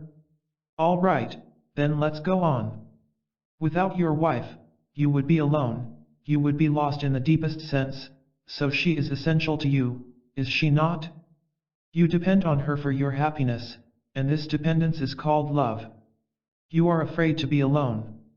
She is always there to cover up the fact of your loneliness, as you cover up hers, but the fact is still there, is it not? We use each other to cover up this loneliness, we run away from it in so many ways, in so many different forms of relationship, and each such relationship becomes a dependence. I listen to the radio because music makes me happy, it takes me away from myself. Books and knowledge are also a very convenient escape from myself. And on all these things we depend. Why should I not escape from myself? I have nothing to be proud of, and by being identified with my wife, who is much better than I am, I get away from myself. Of course, the vast majority escape from themselves. But by escaping from yourself, you have become dependent. Dependence grows stronger, escapes more essential, in proportion to the fear of what is. The wife, the book, the radio, become extraordinarily important, escapes come to be all significant, of the greatest value. I use my wife as a means of running away from myself, so I am attached to her. I must possess her, I must not lose her, and she likes to be possessed, for she is also using me. There is a common need to escape, and mutually we use each other. This usage is called love. You do not like what you are, and so you run away from yourself, from what is. That is fairly clear. I see something in that, it makes sense. But why does one run away? What is one escaping from? From your own loneliness, your own emptiness, from what you are. If you run away without seeing what is, you obviously cannot understand it, so first you have to stop running, escaping, and only then can you watch yourself as you are. But you cannot observe what is if you are always criticizing it, if you like or dislike it. You call it loneliness and run away from it, and the very running away from what is fear. You are afraid of this loneliness, of this emptiness, and dependence is the covering of it. So fear is constant, it is constant as long as you are running away from what is. To be completely identified with something, with a person or an idea, is not a guarantee of final escape, for this fear is always in the background. It comes through dreams, when there is a break in identification, and there is always a break in identification, unless one is unbalanced. Then my fear arises from my own hollowness, my insufficiency. I see that all right, and it is true, but what am I to do about it? You cannot do anything about it. Whatever you do is an activity of escape. That is the most essential thing to realize. Then you will see that you are not different or separate from that hollowness. You are that insufficiency. The observer is the observed emptiness. Then if you proceed further, there is no longer calling it loneliness, the terming of it has ceased. If you proceed still further, which is rather arduous, the thing known as loneliness is not, there is a complete cessation of loneliness, emptiness, of the thinker as the thought. This alone puts an end to fear. Then what is love? Love is not identification, it is not thought about the loved. You do not think about love when it is there, you think about it only when it is absent, when there is distance between you and the object of your love. When there is direct communion, there is no thought, no image, no revival of memory, it is when the communion breaks, at any level, that the process of thought, of imagination, begins. Love is not of the mind. The mind makes the smoke of envy, of holding, of missing, of recalling the past, of longing for tomorrow, of sorrow and worry, and this effectively smothers the flame. When the smoke is not, the flame is. The two cannot exist together, the thought that they exist together is merely a wish. A wish is a projection of thought, and thought is not love. Exploitation and activity. It was early in the morning and the cheerful birds were making an awful lot of noise. The sun was just touching the treetops, and in the deep shade there were still no patches of light. A snake must recently have crossed the lawn, for there was a long, narrow clearing of the dew. The sky had not yet lost its color, and great white clouds were gathering. Suddenly the noise of the birds stopped, then increased with warning, scolding cries as a cat came and lay down under a bush. A big hawk had caught a white and black bird, and was tearing at it with its sharp, curving beak. It held its prey with eager ferocity, and became threatening as 2 or 3 crows came near. The hawk's eyes were yellow with narrow black slits, and they were watching the crows and us without blinking. Why shouldn't I be exploited? I don't mind being used for the cause, which has great significance, and I want to be completely identified with it. What they do with me is of little importance. You see, I am of no account. I can't do much in this world, and so I am helping those who can. But I have a problem of personal attachment which distracts me from the work. It is this attachment I want to understand. But why should you be exploited? Are you not as important as the individual or the group that is exploiting you? I don't mind being exploited for the cause, which I consider has great beauty and worth in the world. Those with whom I work are spiritual people with high ideals, and they know better than I do what should be done. Why do you think they are more capable of doing good than you are? How do you know they are spiritual, to use your own word, and have wider vision? After all, when you offered your services, you must have considered this matter, or were you attracted, emotionally stirred, and so gave yourself to the work? It is a beautiful cause, and I offered my services because I felt that I must help it. You are like those men who join the army to kill or to be killed for a noble cause. Do they know what they are doing? Do you know what you are doing? How do you know that the cause you are serving is spiritual? Of course you are right. I was in the army for 4 years during the last war. I joined it, like many other men, out of a feeling of patriotism. I don't think I considered then the significance of killing. It was the thing to do, we just joined.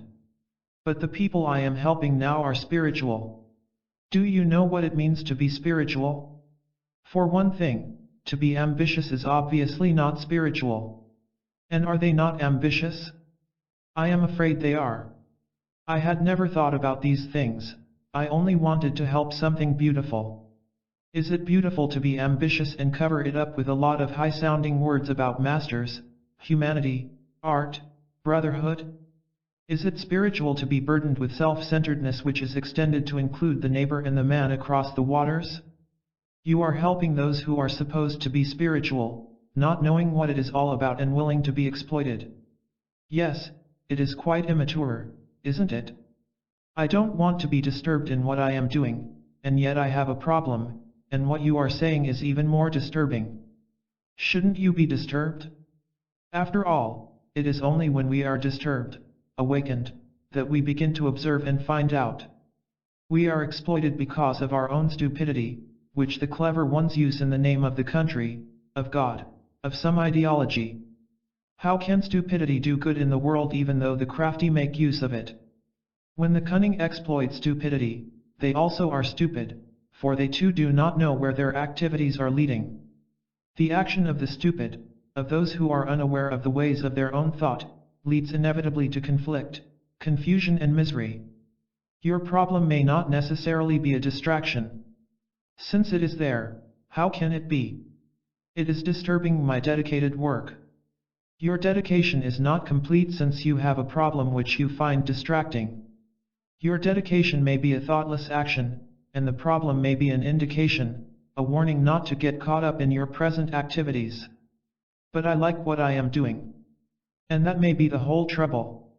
We want to get lost in some form of activity. The more satisfying the activity, the more we cling to it. The desire to be gratified makes us stupid, and gratification at all levels is the same. There is no higher and lower gratification. Though we may consciously or unconsciously disguise our gratification in noble words, the very desire to be gratified makes us dull, insensitive. We get satisfaction, comfort, psychological security through some kind of activity, and gaining it, or imagining that we have gained it, we do not desire to be disturbed. But there is always disturbance, unless we are dead, or understand the whole process of conflict, struggle. Most of us want to be dead, to be insensitive, for living is painful, and against that pain we build walls of resistance, the walls of conditioning. These seemingly protecting walls only breed further conflict and misery. Is it not important to understand the problem rather than to find a way out of it? Your problem may be the real, and your work may be an escape without much significance. This is all very disturbing, and I shall have to think about it very carefully. It was getting warm under the trees, and we left. But how can a shallow mind ever do good? Is not the doing of good the indication of a shallow mind? Is not the mind, however cunning, subtle, learned, always shallow? The shallow mind can never become the unfathomable, the very becoming is the way of shallowness. Becoming is the pursuit of the self-projected. The projection may be verbally of the highest, it may be an extensive vision, scheme, or plan, yet it is ever the child of the shallow. Do what it will, the shallow can never become the deep. Any action on its part, any movement of the mind at any level, is still of the shallow. It is very hard for the shallow mind to see that its activities are vain, useless. It is the shallow mind that is active, and this very activity keeps it in that state. Its activity is its own conditioning. The conditioning, conscious or hidden, is the desire to be free from conflict, from struggle, and this desire builds walls against the movement of life, against unknown breezes, and within these walls of conclusions, beliefs, explanations, ideologies, the mind stagnates. Only the shallow stagnate, die. The very desire to take shelter through conditioning breeds more strife, more problems, for conditioning is separating, and the separate, the isolated cannot live. The separate, by joining itself to other separates, does not become the whole. The separate is always the isolated, though it may accumulate and gather, expand, include, and identify.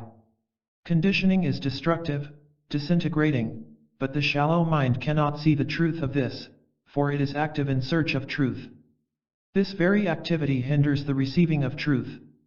Truth is action, not the activity of the shallow, of the seeker, of the ambitious. Truth is the good, the beautiful, not the activity of the dancer, of the planner, of the spinner of words. It is truth that liberates the shallow, not his scheme to be free. The shallow, the mind can never make itself free, it can only move from one conditioning to another, thinking the other is more free. The more is never free, it is conditioning, an extension of the less. The movement of becoming, of the man who wants to become the Buddha or the manager, is the activity of the shallow. The shallow are ever afraid of what they are, but what they are is the truth. Truth is in the silent observation of what is, and it is truth that transforms what is.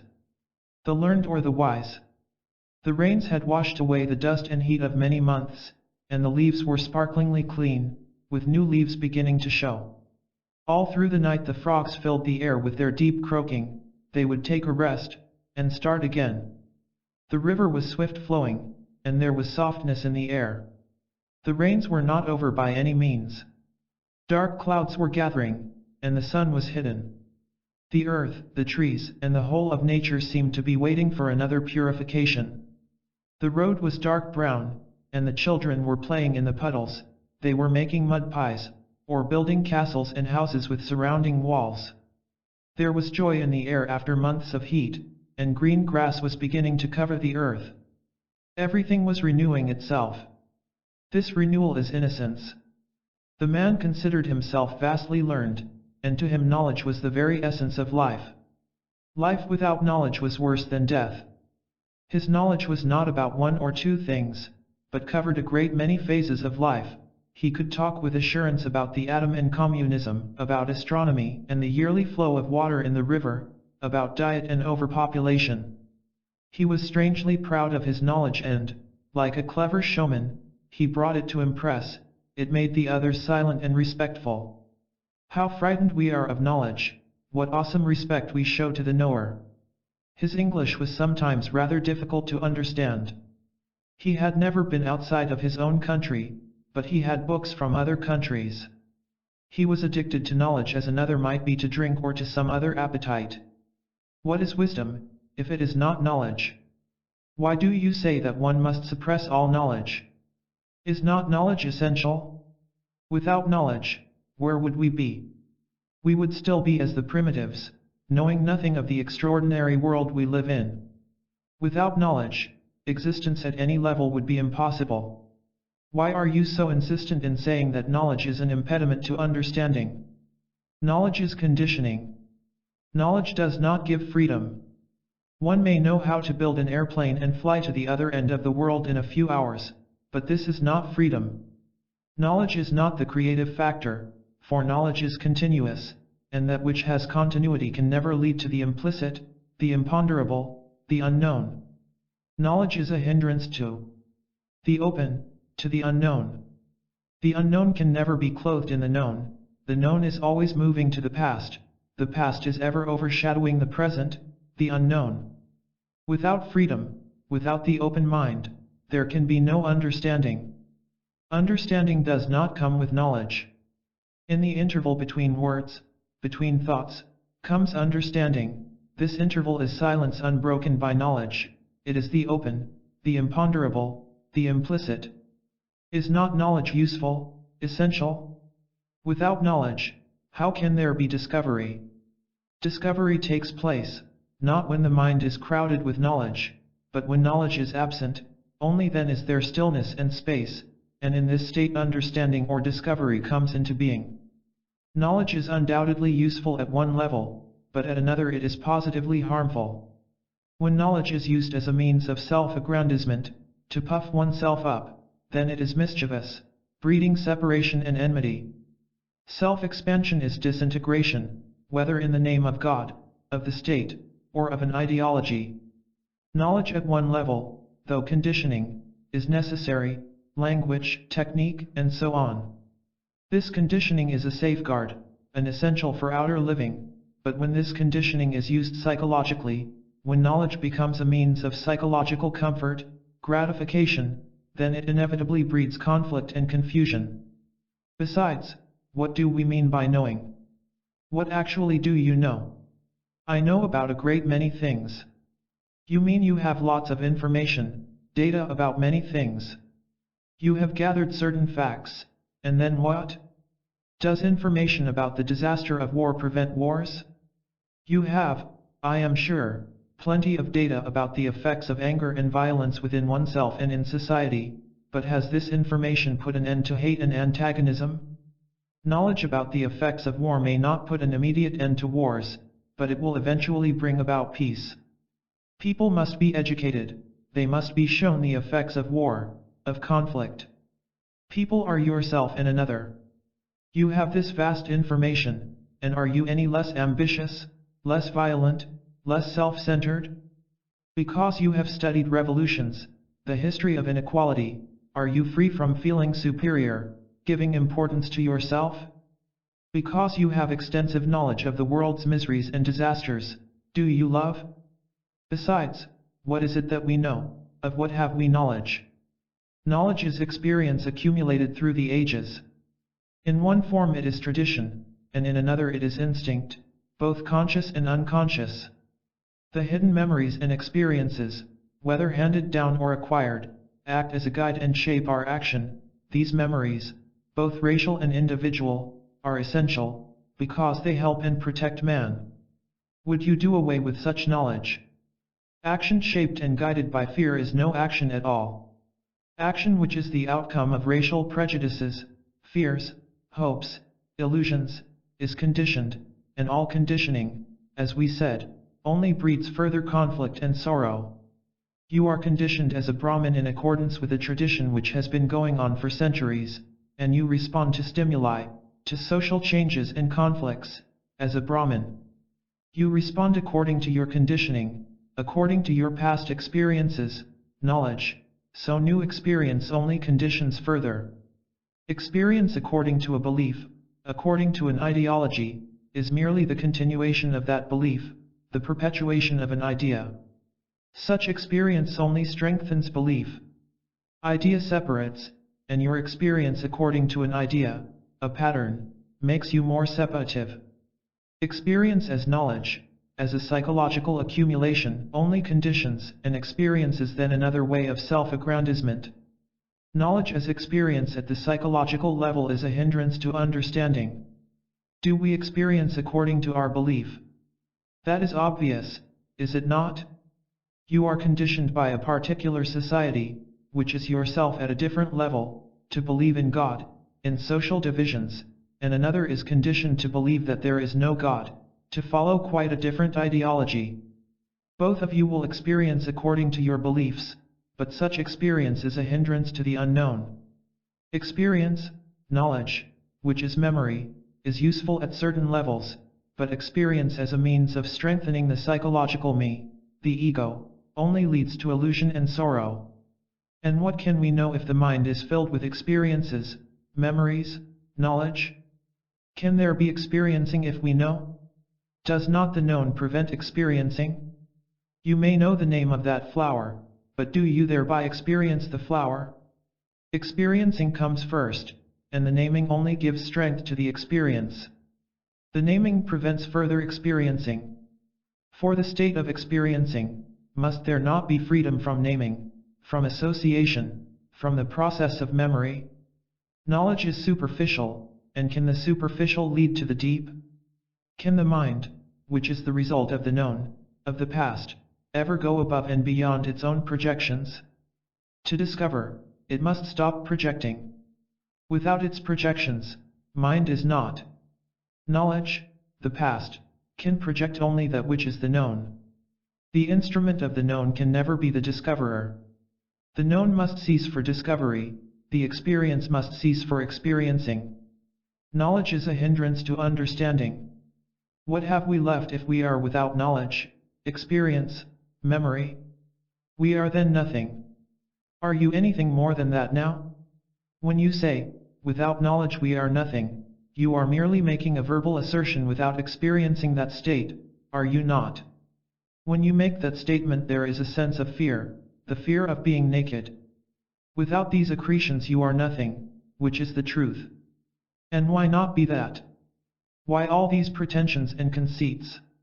We have clothed this nothingness with fancies, with hopes, with various comforting ideas, but beneath these coverings we are nothing, not as some philosophical abstraction, but actually nothing.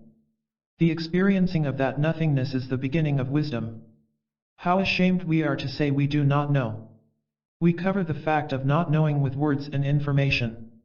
Actually, you do not know your wife, your neighbor. How can you when you do not know yourself? You have a lot of information, conclusions, explanations about yourself, but you are not aware of that which is, the implicit. Explanations, conclusions, called knowledge, prevent the experiencing of what is. Without being innocent, how can there be wisdom? Without dying to the past, how can there be the renewing of innocence? Dying is from moment to moment, to die is not to accumulate, the experiencer must die to the experience. Without experience, without knowledge, the experiencer is not. To know is to be ignorant, not to know is the beginning of wisdom. Stillness and will. There was hardly anyone on the long, curving beach. A few fishermen were going back to their village among the tall palms. As they walked they made thread, rolling the cotton on their naked thighs and winding it on the bobbin. It was a very fine thread, and strong. Some of them walked with ease and grace, and others with dragging feet. They were ill-fed, thin, and burnt dark by the sun. A boy passed by singing, with long, cheerful strides, and the sea came rolling in. There was no strong breeze, but it was a heavy sea, with thunderous waves. The moon, almost full, was just rising out of the blue-green water, and the breakers were white against the yellow sands. How essentially simple life is, and how we complicate it. Life is complex, but we do not know how to be simple with it. Complexity must be approached simply, otherwise we shall never understand it.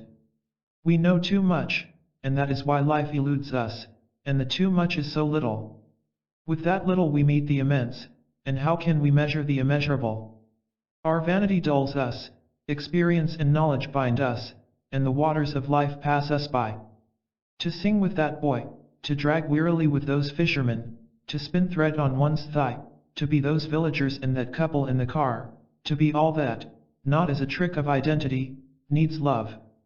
Love is not complex, but the mind makes it so. We are too much with the mind, and the ways of love we do not know. We know the ways of desire and the will of desire, but we do not know love. Love is the flame without the smoke.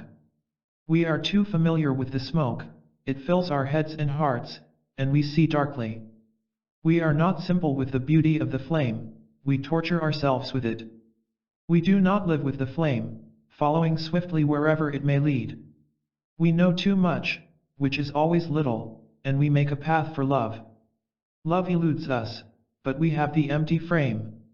Those who know that they do not know are the simple, they go far, for they have no burden of knowledge. He was a sannyasi of some repute, he had the saffron robe and the distant look. He was saying that he had renounced the world many years ago and was now approaching the stage when neither this world nor the other world interested him.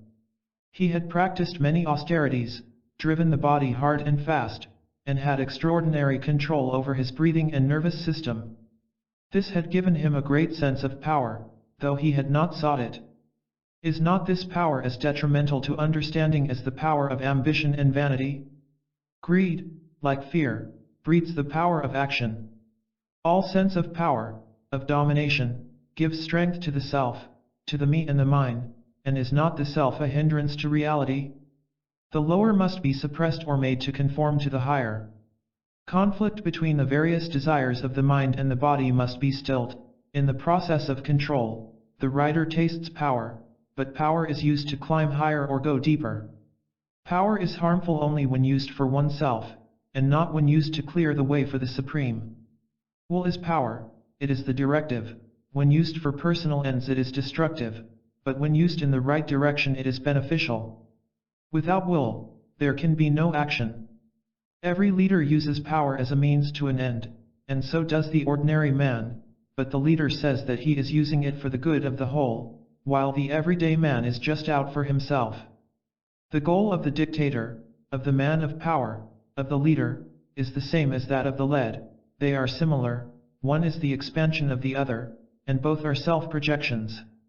We condemn one and praise the other, but are not all goals the outcome of one's own prejudices, inclinations, fears and hopes? You use will, effort, power, to make way for the supreme. That supreme is fashioned out of desire, which is will. Will creates its own goal and sacrifices or suppresses everything to that end. The end is itself, only it is called the supreme, or the state, or the ideology. Can conflict come to an end without the power of will? Without understanding the ways of conflict and how it comes into being, of what value is it merely to suppress or sublimate conflict, or find a substitute for it? You may be able to suppress a disease, but it is bound to show itself again in another form. Will itself is conflict, it is the outcome of struggle. Will is purposive, directed desire. Without comprehending the process of desire, merely to control it is to invite further burning, further pain. Control is evasion. You may control a child or a problem, but you have not thereby understood either. Understanding is of far greater importance than arriving at an end. The action of will is destructive, for action towards an end is self-enclosing, separating, isolating. You cannot silence conflict, desire, for the maker of the effort is himself the product of conflict, of desire. The thinker and his thoughts are the outcome of desire, and without understanding desire, which is the self placed at any level, high or low, the mind is ever caught in ignorance. The way to the supreme does not lie through will, through desire. The supreme can come into being only when the maker of effort is not. It is will that breeds conflict, the desire to become or to make way for the supreme. When the mind which is put together through desire comes to an end, not through effort, then in that stillness, which is not a goal, reality comes into being. But is not simplicity essential for that stillness? What do you mean by simplicity? Do you mean identification with simplicity, or being simple? You cannot be simple without identifying yourself with that which is simple, externally as well as inwardly. You become simple, is that it? You are complex, but you become simple through identification, through identifying yourself with the peasant or with the monk's robe. I am this, and I become that. But does this process of becoming lead to simplicity, or merely to the idea of simplicity? Identification with an idea called the simple is not simplicity, is it? Am I simple because I keep on asserting that I am simple, or keep on identifying myself with the pattern of simplicity? Simplicity lies in the understanding of what is, not in trying to change what is into simplicity. Can you change what is into something it is not?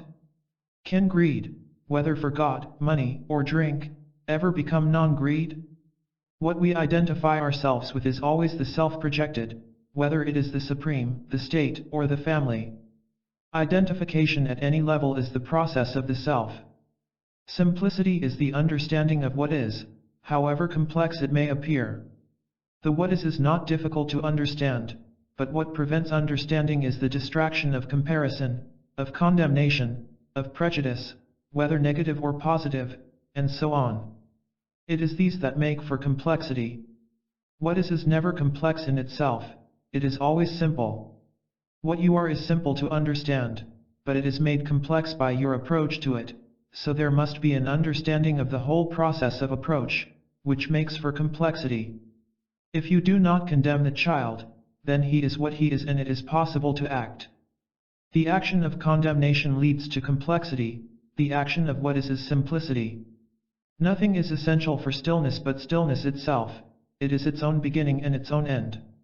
No essentials bring it about, for it is.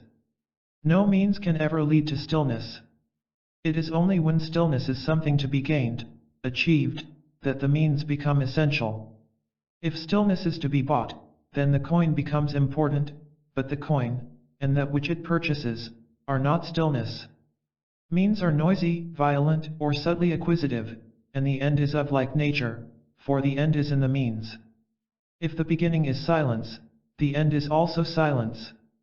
There are no means to silence. Silence is when noise is not. Noise does not come to an end through the further noise of effort, of discipline, of austerities, of will. See the truth of this, and there is silence. Ambition. The baby had been crying all night, and the poor mother had been doing her best to quiet him. She sang to him, she scolded him, she petted and rocked him, but it was no good. The baby must have been teething, and it was a weary night for the whole family. But now the dawn was coming over the dark trees, and at last the baby became quiet. There was a peculiar stillness as the sky grew lighter and lighter. The dead branches were clear against the sky, slender and naked. A child called, a dog barked, a lorry rattled by, and another day had begun. Presently the mother came out carrying the baby, carefully wrapped, and walked along the road past the village, where she waited for a bus. Presumably she was taking him to the doctor. She looked so tired and haggard after that sleepless night, but the baby was fast asleep. Soon the sun was over the treetops, and the dew sparkled on the green grass. Far away a train whistled, and the distant mountains looked cool and shadowy. A large bird flew noisily away, for we had disturbed her brooding. Our approach must have been very sudden, for she hadn't had time to cover her eggs with dry leaves. There were over a dozen of them. Even though uncovered they were hardly visible, she had so cleverly concealed them, and now she was watching from a distant tree. We saw the mother with her brood a few days later, and the nest was empty. It was shady and cool along the path, which led through the damp woods to the distant hilltop, and the wattle was in bloom. It had rained heavily a few days before, and the earth was soft and yielding.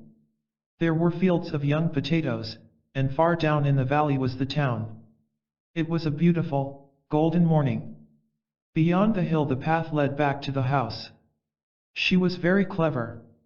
She had read all the latest books, had seen the latest plays, and was well informed about some philosophy which had become the latest craze.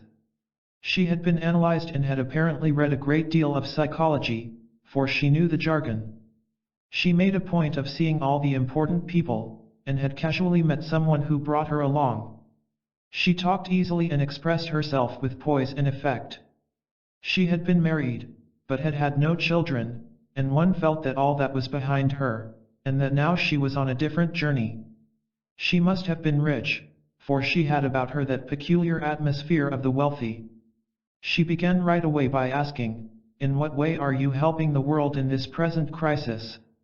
It must have been one of her stock questions.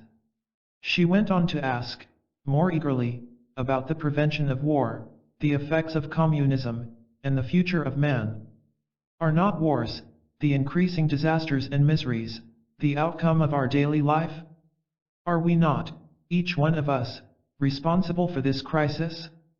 The future is in the present. The future will not be very different if there is no comprehension of the present. But do you not think that each one of us is responsible for this conflict and confusion? It may be so, but where does this recognition of responsibility lead? What value has my little action in the vast destructive action? In what way is my thought going to affect the general stupidity of man? What is happening in the world is sheer stupidity, and my intelligence is in no way going to affect it. Besides, think of the time it would take for individual action to make any impression on the world. Is the world different from you? Has not the structure of society been built up by people like you and me? To bring about a radical change in the structure, must not you and I fundamentally transform ourselves? How can there be a deep revolution of values if it does not begin with us?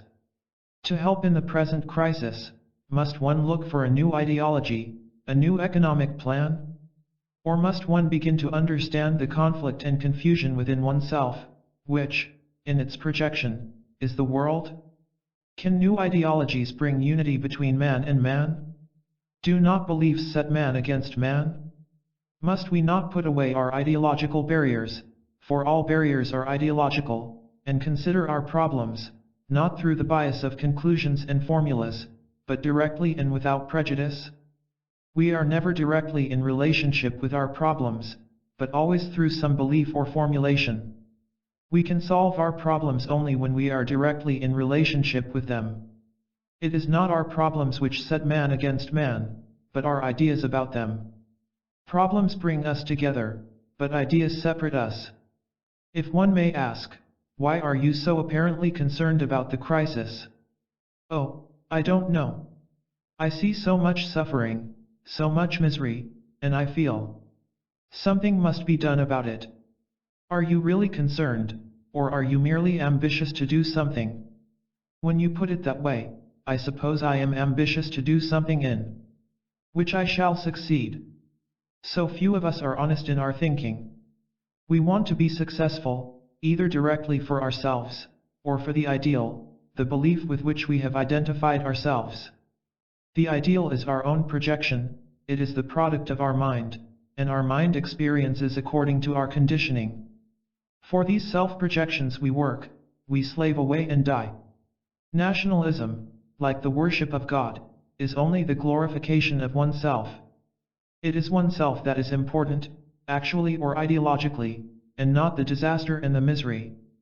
We really do not want to do anything about the crisis, it is merely a new topic for the clever, a field for the socially active and for the idealist. Why are we ambitious? If we were not, nothing would get done in the world. If we were not ambitious, we would still be driving about in horse carriages.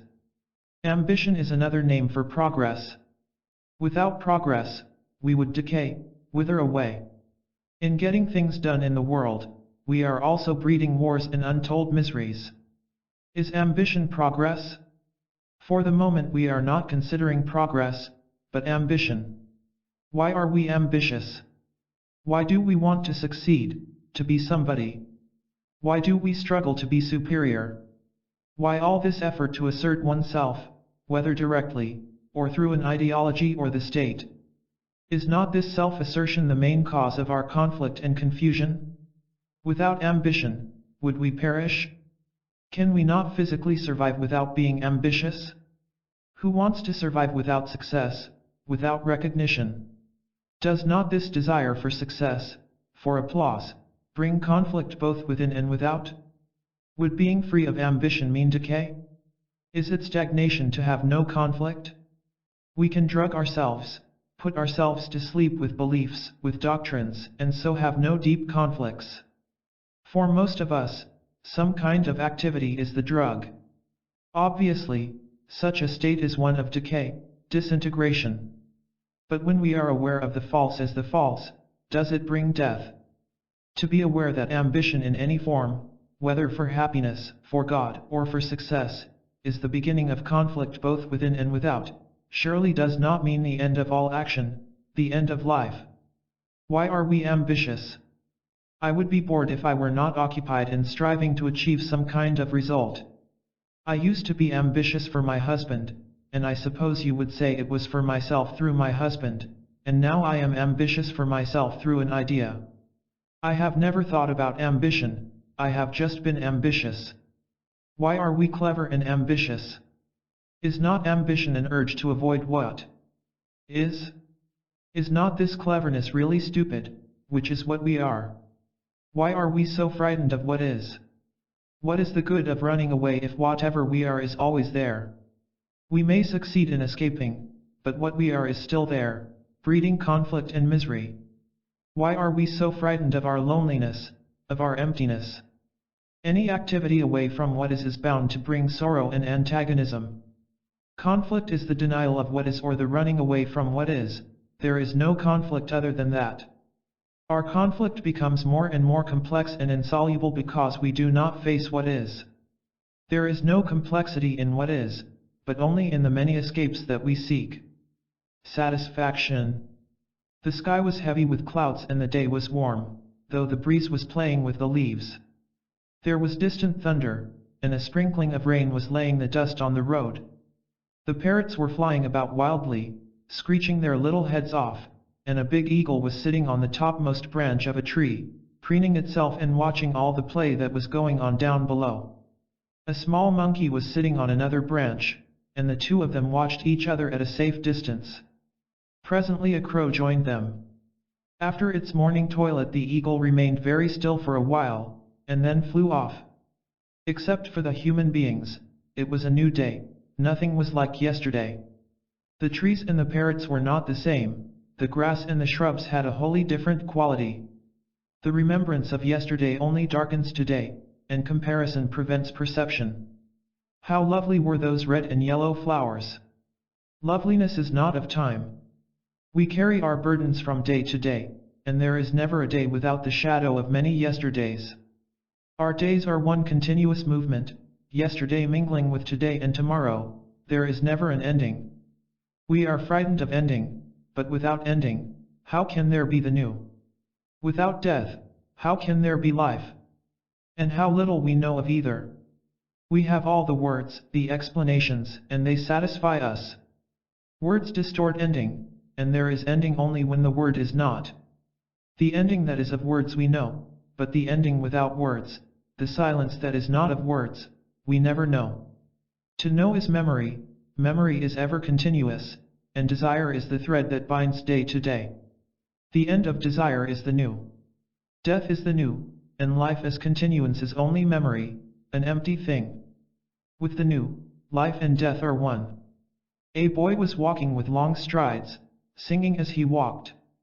He smiled at all those he passed and seemed to have many friends. He was ill-clad, with a dirty cloth around his head, but he had a shining face and bright eyes. With his rapid strides he passed a fat man wearing a cap. The fat man waddled, head down, worried and anxious. He did not hear the song the boy was singing, nor even glance at the singer. The boy strode on through the big gates, passing the beautiful gardens and crossing the bridge over the river. He rounded a bend towards the sea, where he was joined by some companions, and as darkness gathered they all began to sing together. The lights of a car lit up their faces, and their eyes were deep with unknown pleasures. It was raining heavily now, and everything was dripping wet. He was a doctor not only of medicine but also of psychology. Thin, quiet, and self-contained, he had come from across the seas, and had been long enough in this country to be used to the sun and the heavy rains. He had worked, he said, as a doctor and psychologist during the war, and had helped as much as his capacity allowed, but he was dissatisfied with what he had given. He wanted to give much more, to help much more deeply.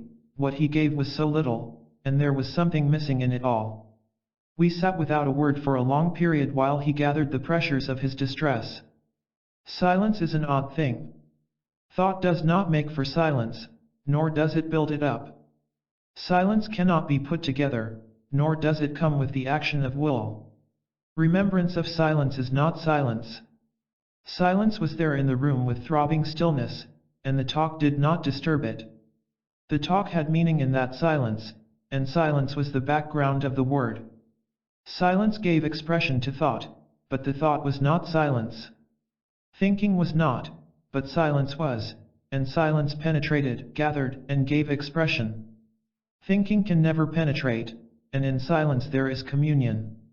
The doctor was saying that he was dissatisfied with everything, with his work, with his capacities, with all the ideas he had so carefully cultivated. He had tried the various schools of thought, and was dissatisfied with them all. During the many months since he had arrived here, he had been to various teachers, but had come away with still greater dissatisfaction. He had tried many isms, including cynicism, but dissatisfaction was still there. Is it that you are seeking satisfaction and have not so far found it? Is the desire for satisfaction causing discontent? Searching implies the known. You say you are dissatisfied, and yet you are searching, you are looking for satisfaction, and you have not yet found it. You want satisfaction, which means that you are not dissatisfied.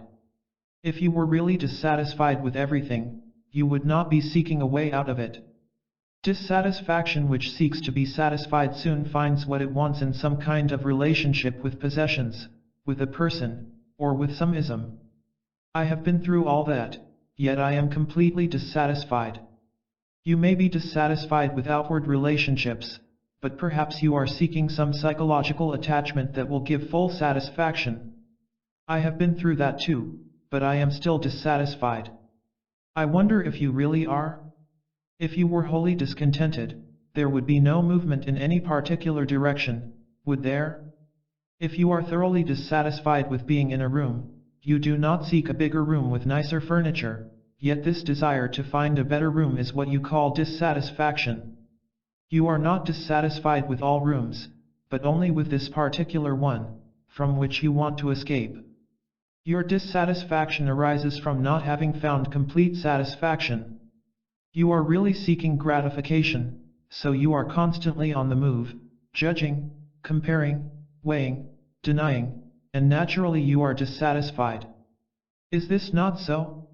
It looks that way, doesn't it? So you are really not dissatisfied, it is simply that you have not so far been able to find complete and lasting satisfaction in anything. That is what you want, complete satisfaction, some deep inner contentment that will endure. But I want to help, and this discontent prevents me from giving myself to it completely. Your goal is to help and to find complete gratification in it. You really do not want to help, but to find satisfaction in helping. You look for gratification in helping, another looks for it in some ism, and yet another in some kind of addiction. You are looking for a completely satisfying drug which for the time being you call helping. In seeking to equip yourself to help, you are equipping yourself to be completely gratified. What you really want is lasting self-gratification. With most of us, discontent finds an easy contentment. Discontent is soon put to sleep, it is soon drugged, made quiet and respectable. Outwardly you may have finished with all isms, but psychologically, deep down, you are seeking something that you can hold on to. You say you have finished with all personal relationship with another. It may be that in personal relationship you have not found lasting gratification, and so you are seeking relationship with an idea, which is always self-projected. In the search for a relationship that will be completely gratifying, for a secure refuge that will weather all storms, do you not lose the very thing that brings contentment? Contentment, perhaps, is an ugly word, but real contentment does not imply stagnation, reconciliation, appeasement, insensitivity. Contentment is the understanding of what is, and what is never static. A mind that is interpreting, translating what is caught in its own prejudice of satisfaction. Interpretation is not understanding. With the understanding of what is comes inexhaustible love, tenderness, humility. Perhaps that is what you are in search of, but that cannot be sought and found. Do what you will never find it. It is there when all search has come to an end. You can search only for that which you already know, which is more gratification. Searching and watching are two different processes, one is binding, and the other brings understanding. Search, having always an end in view, is ever binding, passive watchfulness brings understanding of what is from moment to moment. In the what is from moment to moment there is ever an ending, in search there is continuity. Search can never find the new, only in ending is there the new. The new is the inexhaustible. Love alone is ever renewing. Wisdom is not accumulation of knowledge. The cabin was high up in the mountains, and to get there one had to cross the wide desert by car, passing through many towns, and through luxuriant orchards and rich farms that had been reclaimed from the desert by irrigation and hard work. One town was especially pleasant with green lawns and big shady trees, for nearby was a river that came down from the distant mountains into the very heart of the desert. Beyond this town, following the cascading river, the road led on towards the snowy peaks. The earth was now rocky, bare, and sunburnt, but there were many trees along the river's banks. The road curved in and out, rising higher and higher, and passing through forests of ancient pines with the scent of the sun among them. The air had become cool and fresh, and soon we arrived at the cabin. After a couple of days, when it had got used to us, a red and black squirrel would come and sit on the windowsill and somewhat scold us. It wanted nuts. Every visitor must have fed it, but now visitors were few, and it was eager to store up for the coming winter.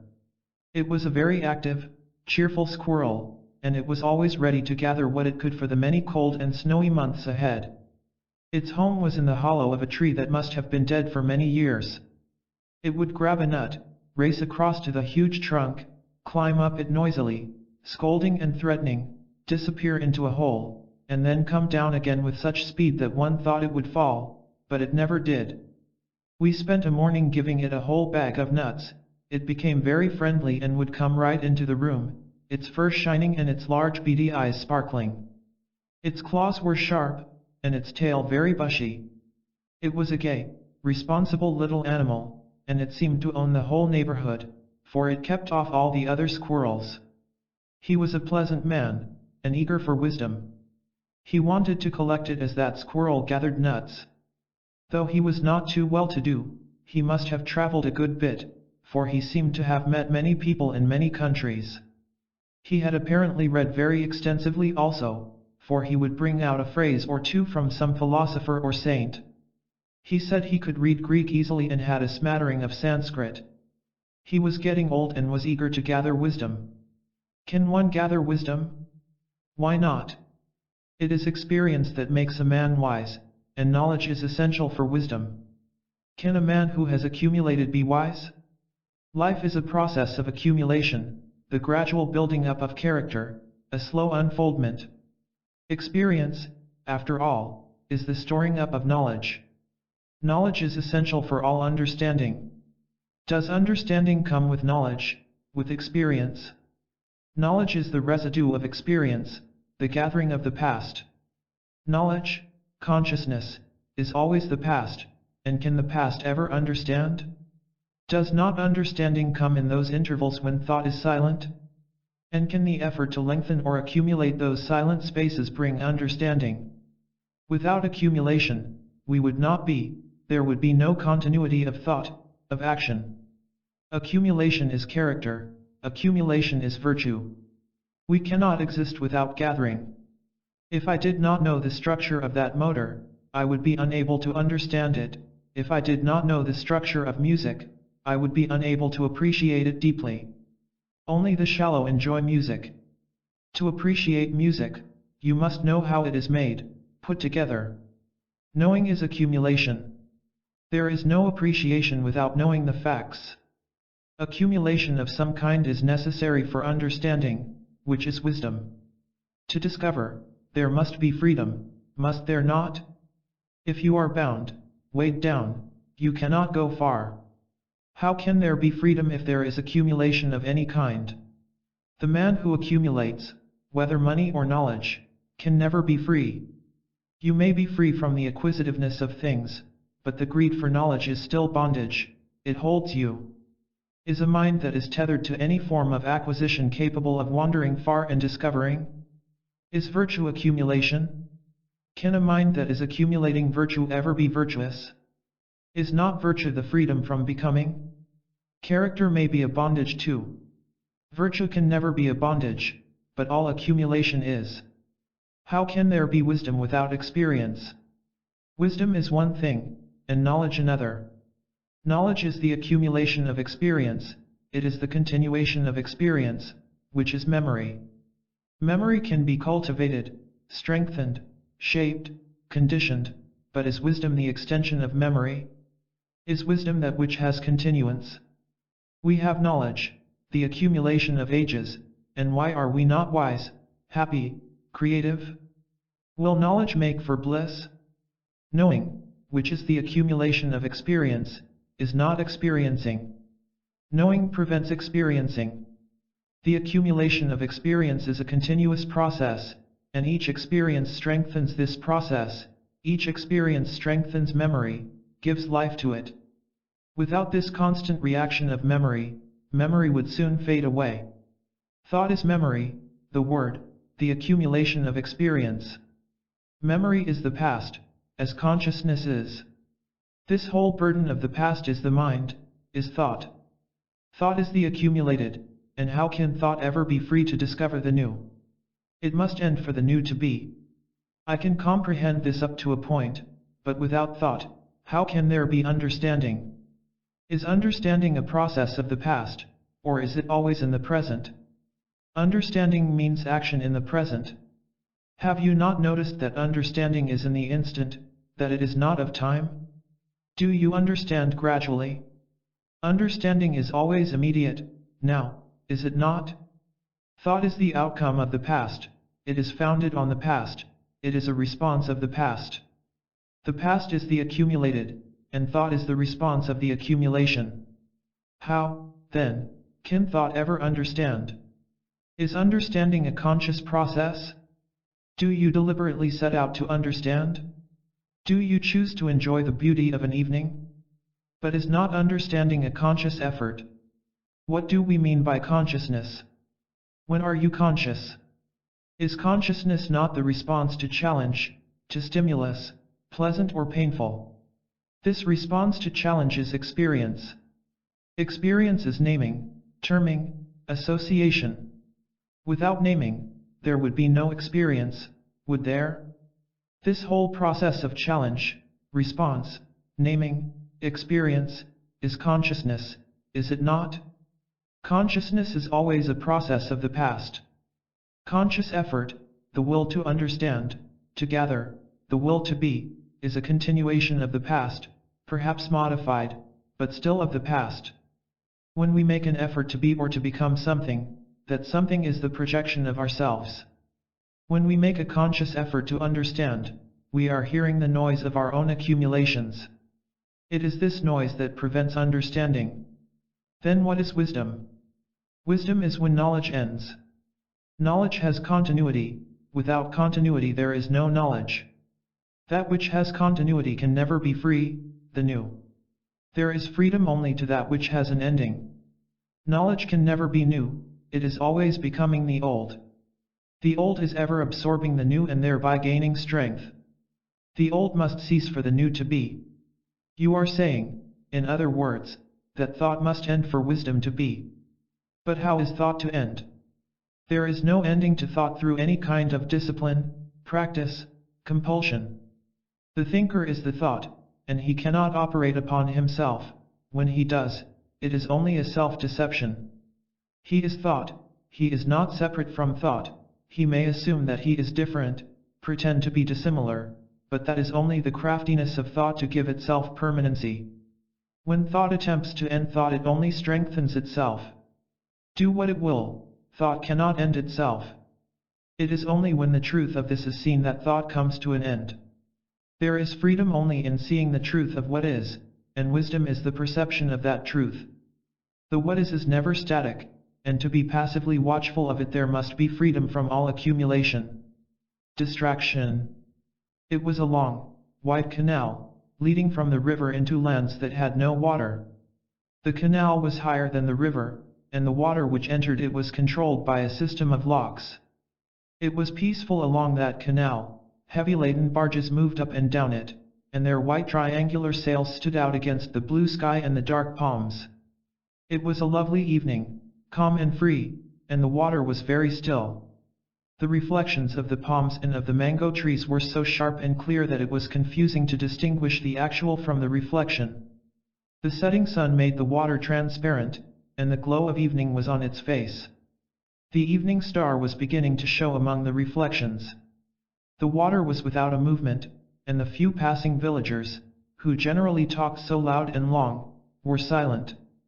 Even the whisper among the leaves had stopped. From the meadow came some animal. It drank, and disappeared as silently as it had come. Silence held the land, it seemed to cover everything. Noise ends, but silence is penetrating and without end. One can shut oneself off from noise, but there is no enclosure against silence, no wall can shut it out, there is no resistance against it. Noise shuts all things out, it is excluding and isolating, silence includes all things within itself. Silence, like love, is indivisible, it has no division of noise and silence. The mind cannot follow it or be made still to receive it. The mind that is made still can only reflect its own images, and they are sharp and clear, noisy in their exclusion. A mind that is made still can only resist, and all resistance is agitation. The mind that is still and not made still is ever experiencing silence, the thought, the word, is then within the silence, and not outside of it. It is strange how, in this silence, the mind is tranquil, with a tranquility that is not formed. As tranquility is not marketable, has no value, and is not usable, it has a quality of the pure, of the alone. That which can be used is soon worn out. Tranquility does not begin or end, and a mind thus tranquil is aware of a bliss that is not the reflection of its own desire. She said she had always been agitated by something or other. If it was not the family, it was the neighbor or some social activity. Agitation had filled her life, and she had never been able to find the reason for these constant upheavals. She was not particularly happy, and how could one be with the world as it was?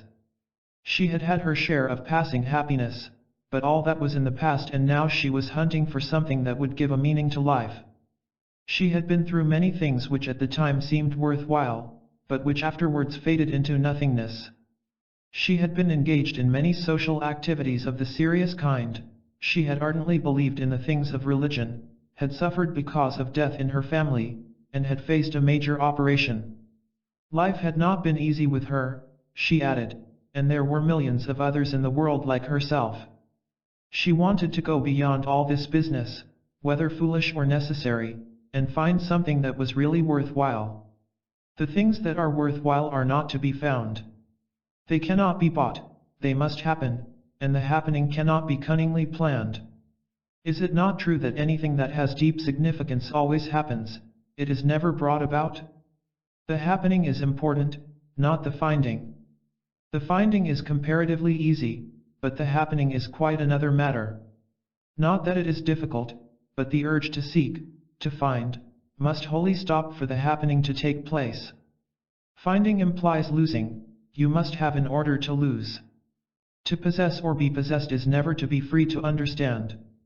But why has there always been this agitation, this restlessness? Have you seriously inquired into it before? I have attempted it half-heartedly, but never purposely. I have always been distracted. Not distracted, if one may point out, it is simply that this has never been a vital problem to you. When there is a vital problem, then there is no distraction. Distraction does not exist.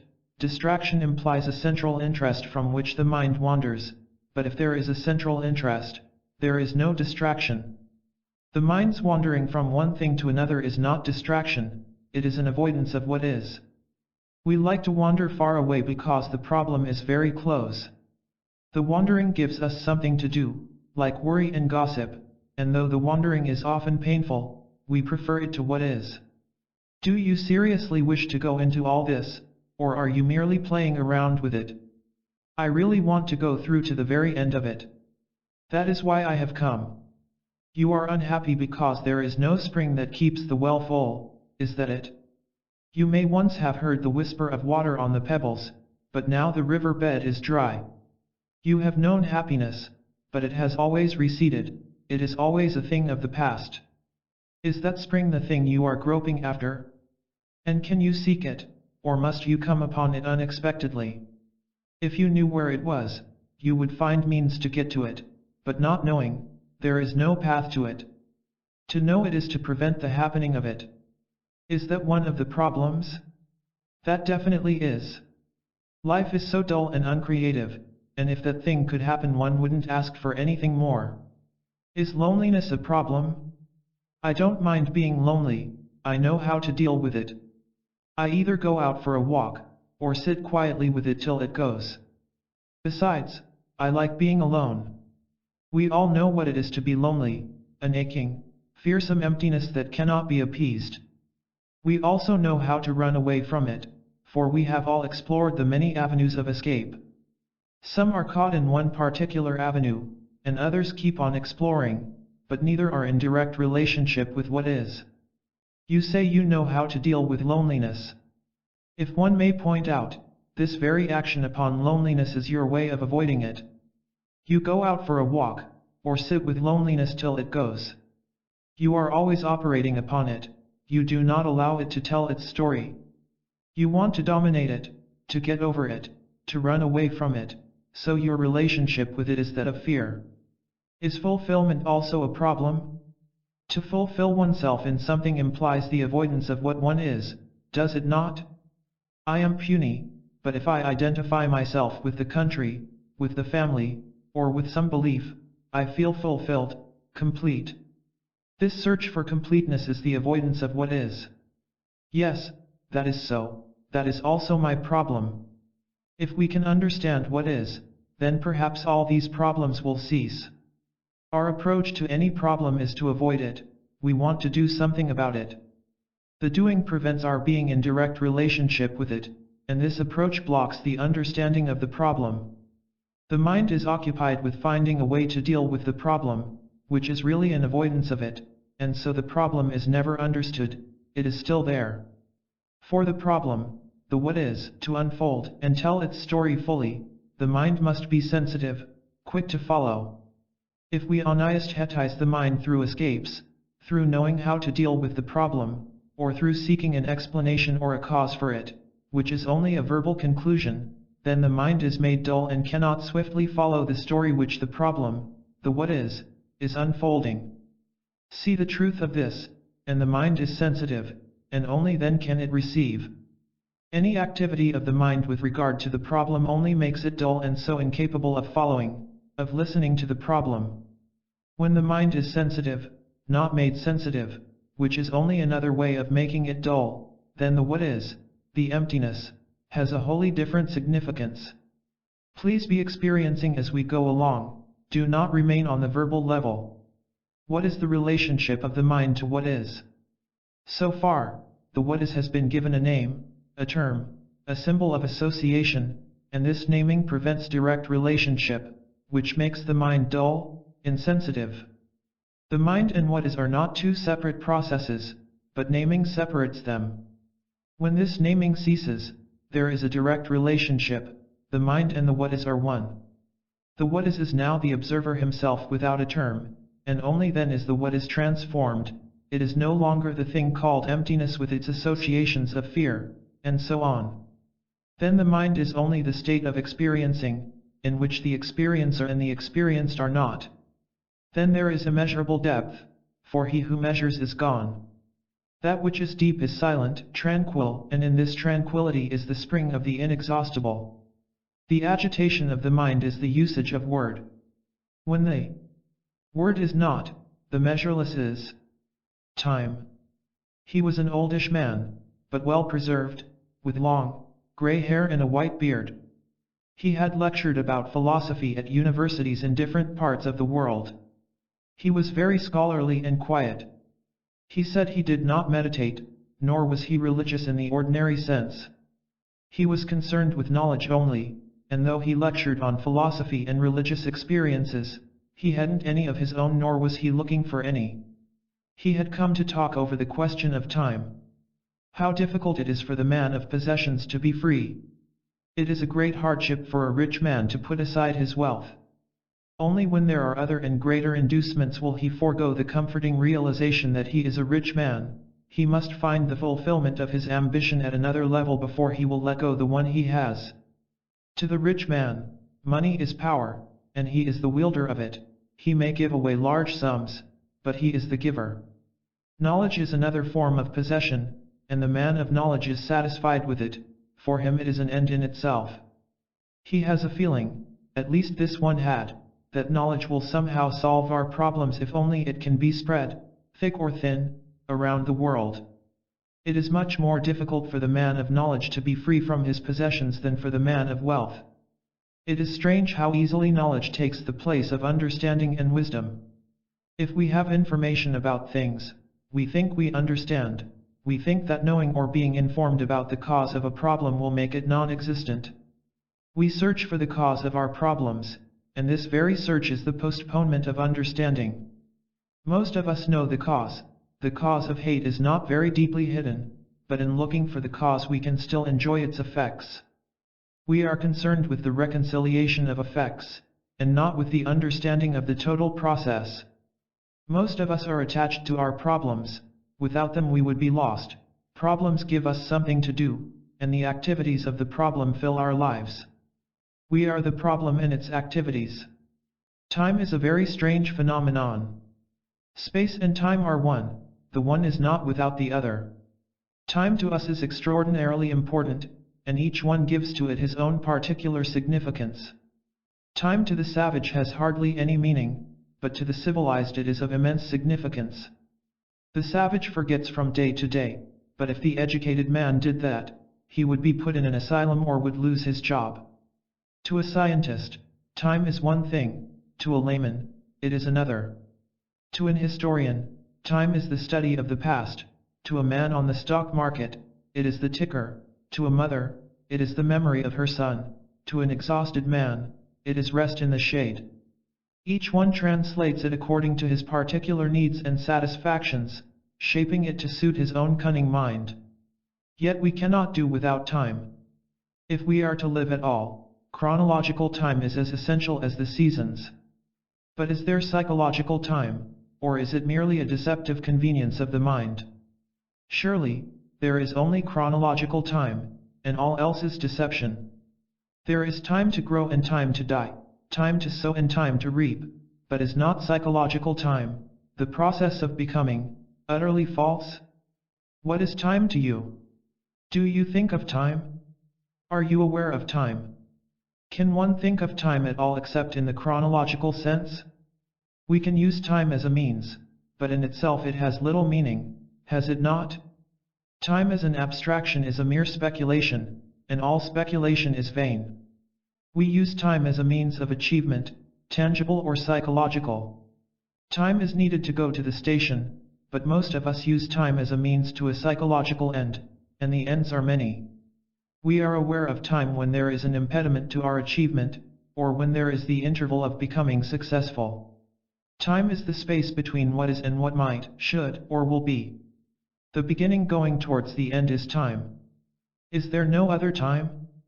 What about the scientific implications of time-space? There is chronological and there is psychological time.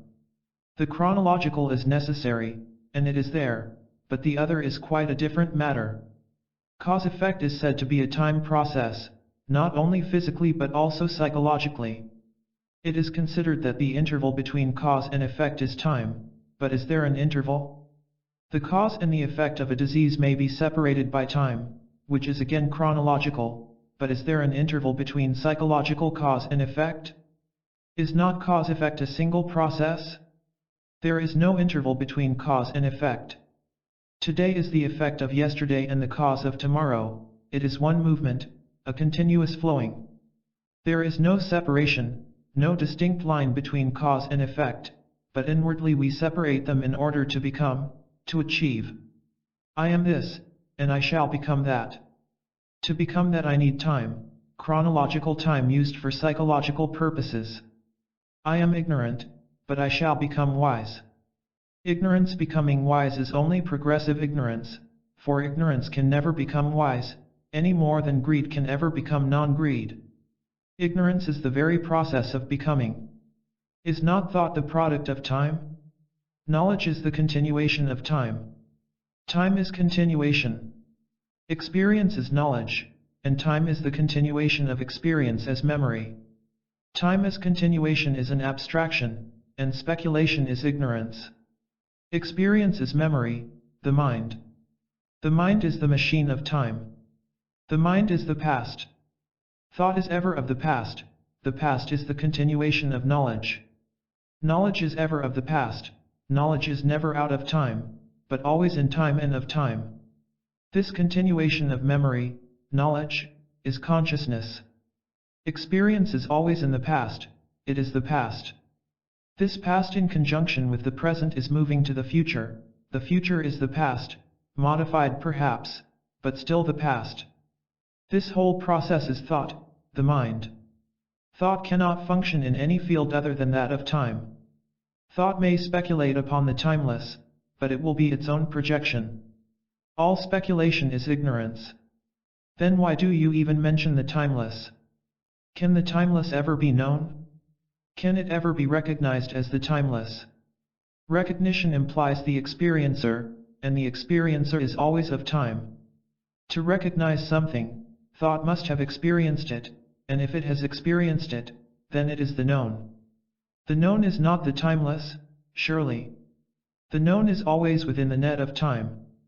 Thought cannot know the timeless, it is not a further acquisition, a further achievement, there is no going towards it. It is a state of being in which thought, time, is not. What value has it? None at all. It is not marketable. It cannot be weighed for a purpose. Its worth is unknown. But what part does it play in life? If life is thought, then none at all. We want to gain it as a source of peace and happiness, as a shield against all trouble, or as a means of uniting people. It cannot be used for any purpose. Purpose implies means to an end, and so we are back again with the process of thought.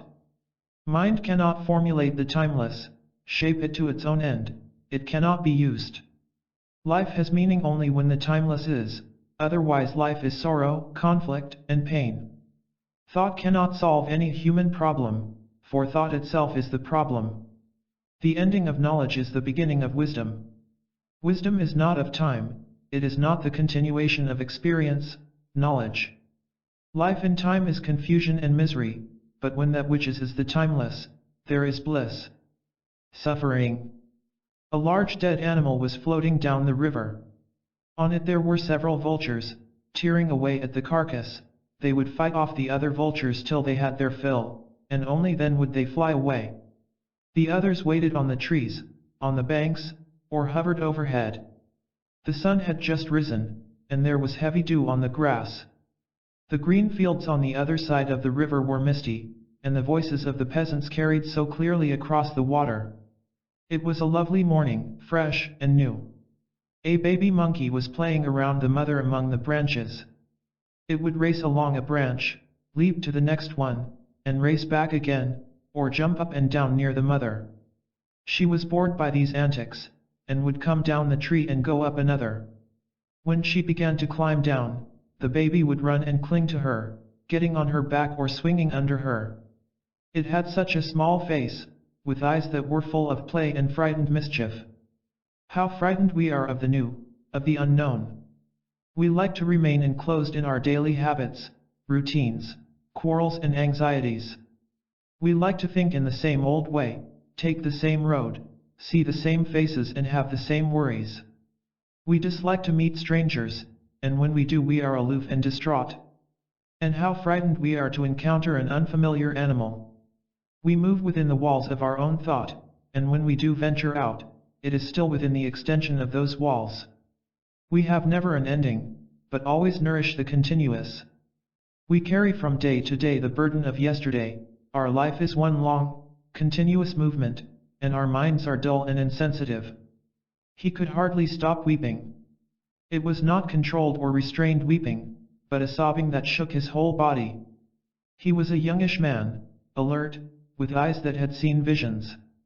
He was unable to speak for some time, and when at last he did, his voice shook and he would burst into great sobs, unashamed and free.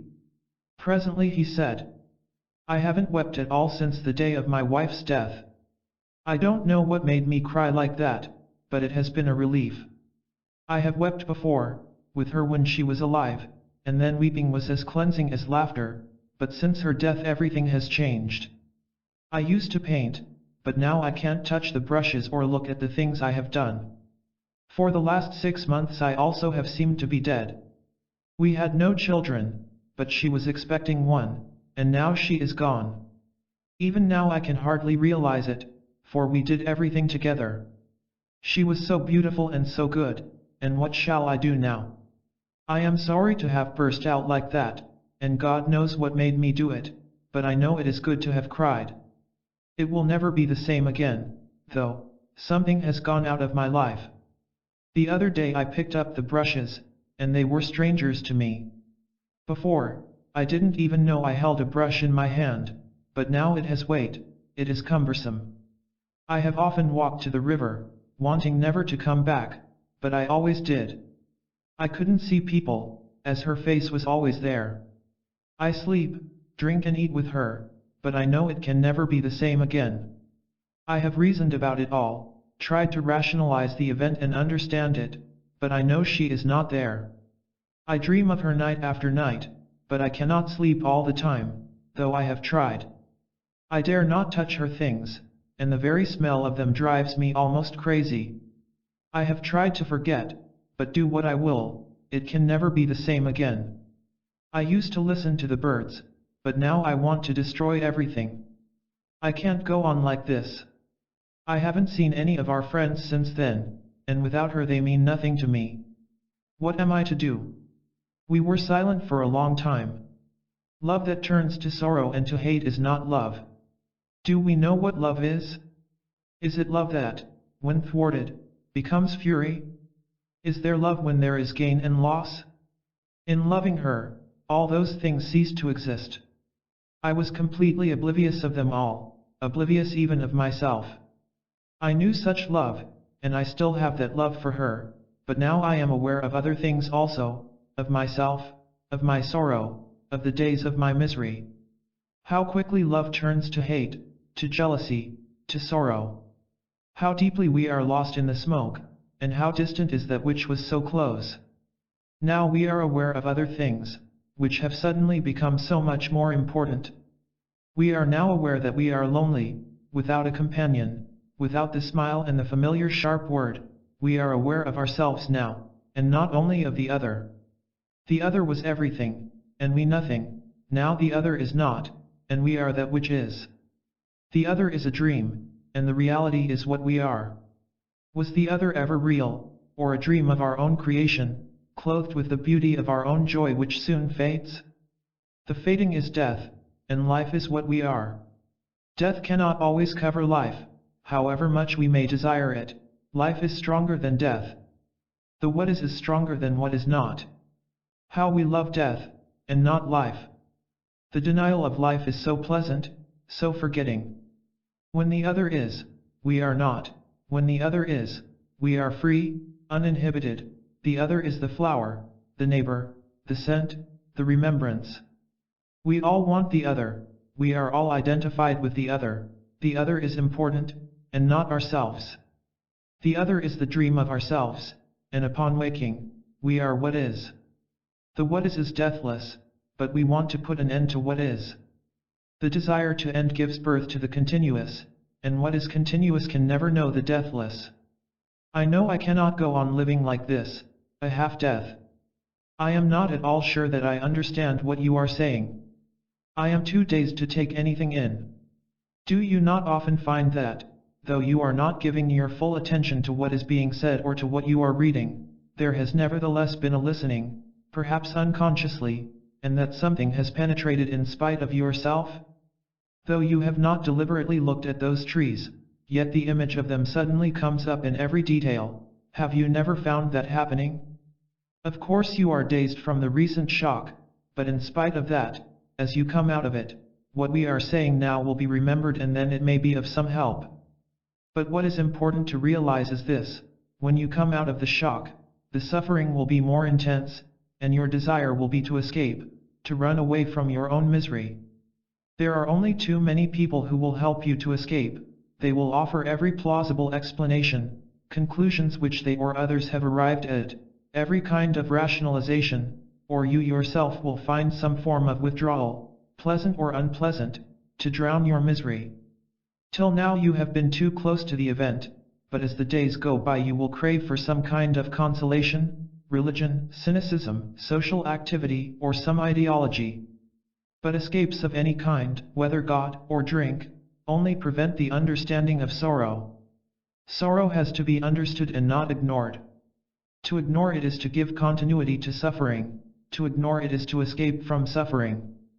To understand suffering needs an operational, experimental approach. To experiment is not to seek a definite result. If you seek a definite result, experiment is not possible. If you know what you want, the going after it is not experimentation. If you seek to get over suffering, which is to condemn it, then you do not understand its whole process. When you try to overcome suffering, your only concern is to avoid it. To understand suffering, there must be no positive action of the mind to justify or to overcome it. The mind must be entirely passive, silently watchful, so that it can follow without hesitation the unfolding of sorrow. Mind cannot follow the story of sorrow if it is tethered to any hope, conclusion, or remembrance.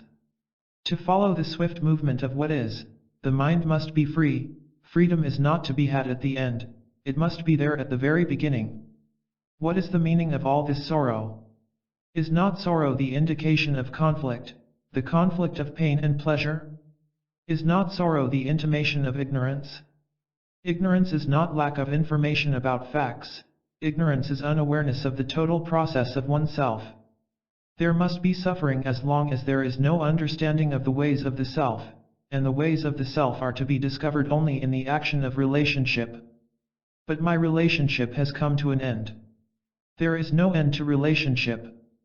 There may be the end of a particular relationship, but relationship can never end. To be is to be related, and nothing can live in isolation. Though we try to isolate ourselves through a particular relationship, such isolation will inevitably breed sorrow. Sorrow is the process of isolation. Can life ever be what it has been?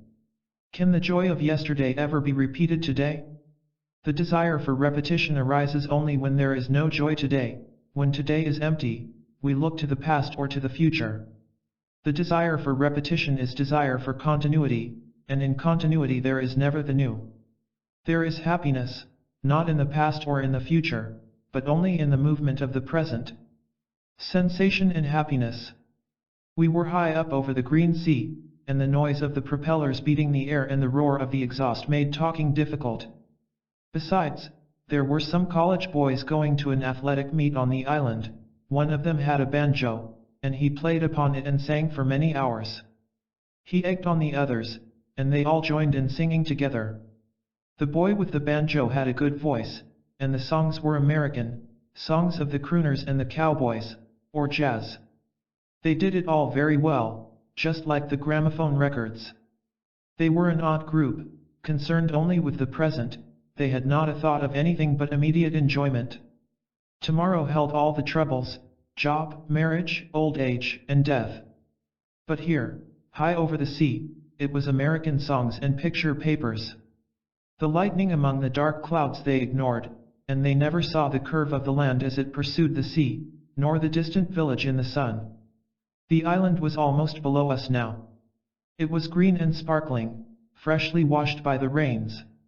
How neat and orderly everything was from that altitude. The highest hill was flattened, and the white waves had no movement. A brown fishing boat with sails was hurrying before the storm. She would reach safety, for the port was in sight. The winding river came down to the sea, and the soil was golden brown. At that height one saw what was happening on both sides of the river, and the past and the future met. The future was not hidden, though it lay around the bend. At that height there was neither the past nor the future. Curving space did not conceal either the time of sowing or the time of reaping. The man in the next seat began to talk of the difficulties of life. He complained of his job, the incessant traveling, the inconsiderateness of his family, and the futility of modern politics. He was on his way to some far-off place, and was rather sad at leaving his home. As he talked he became more and more serious, more and more concerned about the world and particularly about himself and his family. I would like to go away from it all to some quiet place, work a little, and be happy. I don't think I have been happy in all my life, and I don't know what it means. We live, breed, work and die, like any other animal. I have lost all enthusiasm, except for making money, and that too is becoming rather boring. I am fairly good at my job and earn a good salary, but what it is all about I haven't the vaguest idea. I would like to be happy, and what do you think I can do about it? It is a complex thing to understand, and this is hardly the place for a serious talk. I am afraid I have no other time. The moment we land I must be off again. I may not sound serious, but there are spots of seriousness in me. The only trouble is, they never seem to get together. I am really quite serious at heart. My father and my older relations were known for their earnestness, but the present economic conditions don't allow one to be completely serious. I have been drawn away from all that, but I would like to get back to it and forget all this stupidity. I suppose I am weak and grumbling about circumstances, but all the same, I would like to be really happy. Sensation is one thing, and happiness is another. Sensation is always seeking further sensation, ever in wider and wider circles. There is no end to the pleasures of sensation, they multiply, but there is always dissatisfaction in their fulfillment, there is always the desire for more, and the demand for more is without end. Sensation and dissatisfaction are inseparable, for the desire for more binds them together. Sensation is the desire for more and also the desire for less. In the very act of the fulfillment of sensation, the demand for more is born. The more is ever in the future, it is the everlasting dissatisfaction with what has been. There is conflict between what has been and what will be. Sensation is always dissatisfaction. One may clothe sensation in religious garb, but it is still what it is, a thing of the mind and a source of conflict and apprehension.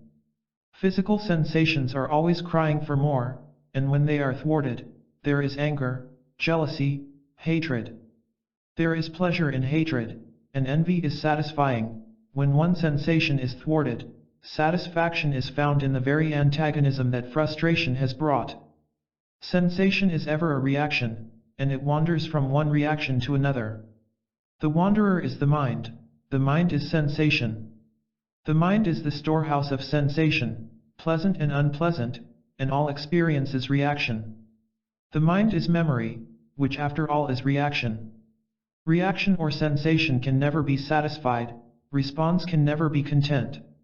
Response is always negation, and what is not can never be.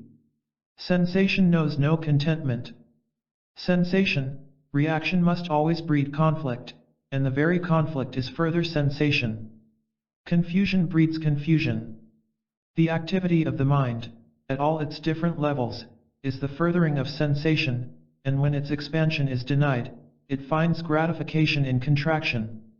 Sensation, reaction, is the conflict of the opposites, and in this conflict of resistance and acceptance, yielding and denying, there is satisfaction which is ever seeking further satisfaction.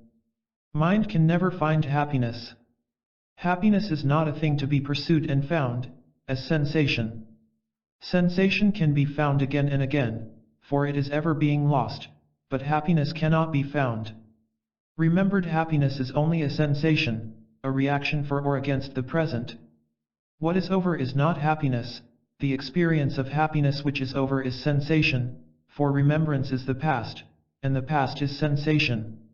Happiness is not sensation. Have you ever been aware of being happy?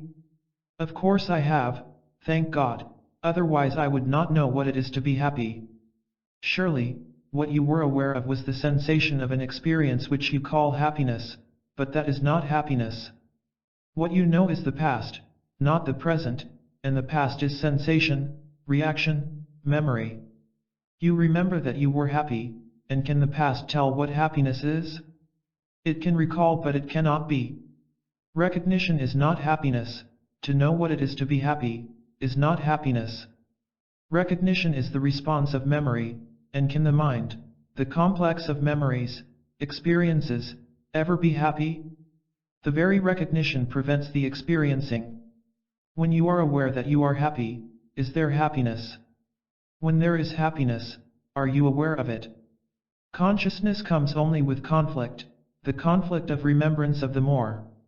Happiness is not the remembrance of the more. Where there is conflict, happiness is not. Conflict is where the mind is. Thought at all levels is the response of memory, and so thought invariably breeds conflict. Thought is sensation, and sensation is not happiness. Sensations are ever seeking gratifications. The end is sensation, but happiness is not an end, it cannot be sought out. But how can sensations come to an end? To end sensation is to invite death. Mortification is only another form of sensation. In mortification, physical or psychological, sensitivity is destroyed, but not sensation. Thought that mortifies itself is only seeking further sensation, for thought itself is sensation. Sensation can never put an end to sensation, it may have different sensations at other levels, but there is no ending to sensation. To destroy sensation is to be insensitive, dead, not to see, not to smell, not to touch is to be dead, which is isolation. Our problem is entirely different, is it not? Thought can never bring happiness, it can only recall sensations, for thought is sensation. It cannot cultivate, produce, or progress towards happiness. Thought can only go towards that which it knows, but the known is not happiness, the known is sensation. Do what it will, thought cannot be or search out happiness. Thought can only be aware of its own structure, its own movement. When thought makes an effort to put an end to itself, it is only seeking to be more successful, to reach a goal, an end which will be more gratifying. The more is knowledge, but not happiness. Thought must be aware of its own ways, of its own cunning deceptions.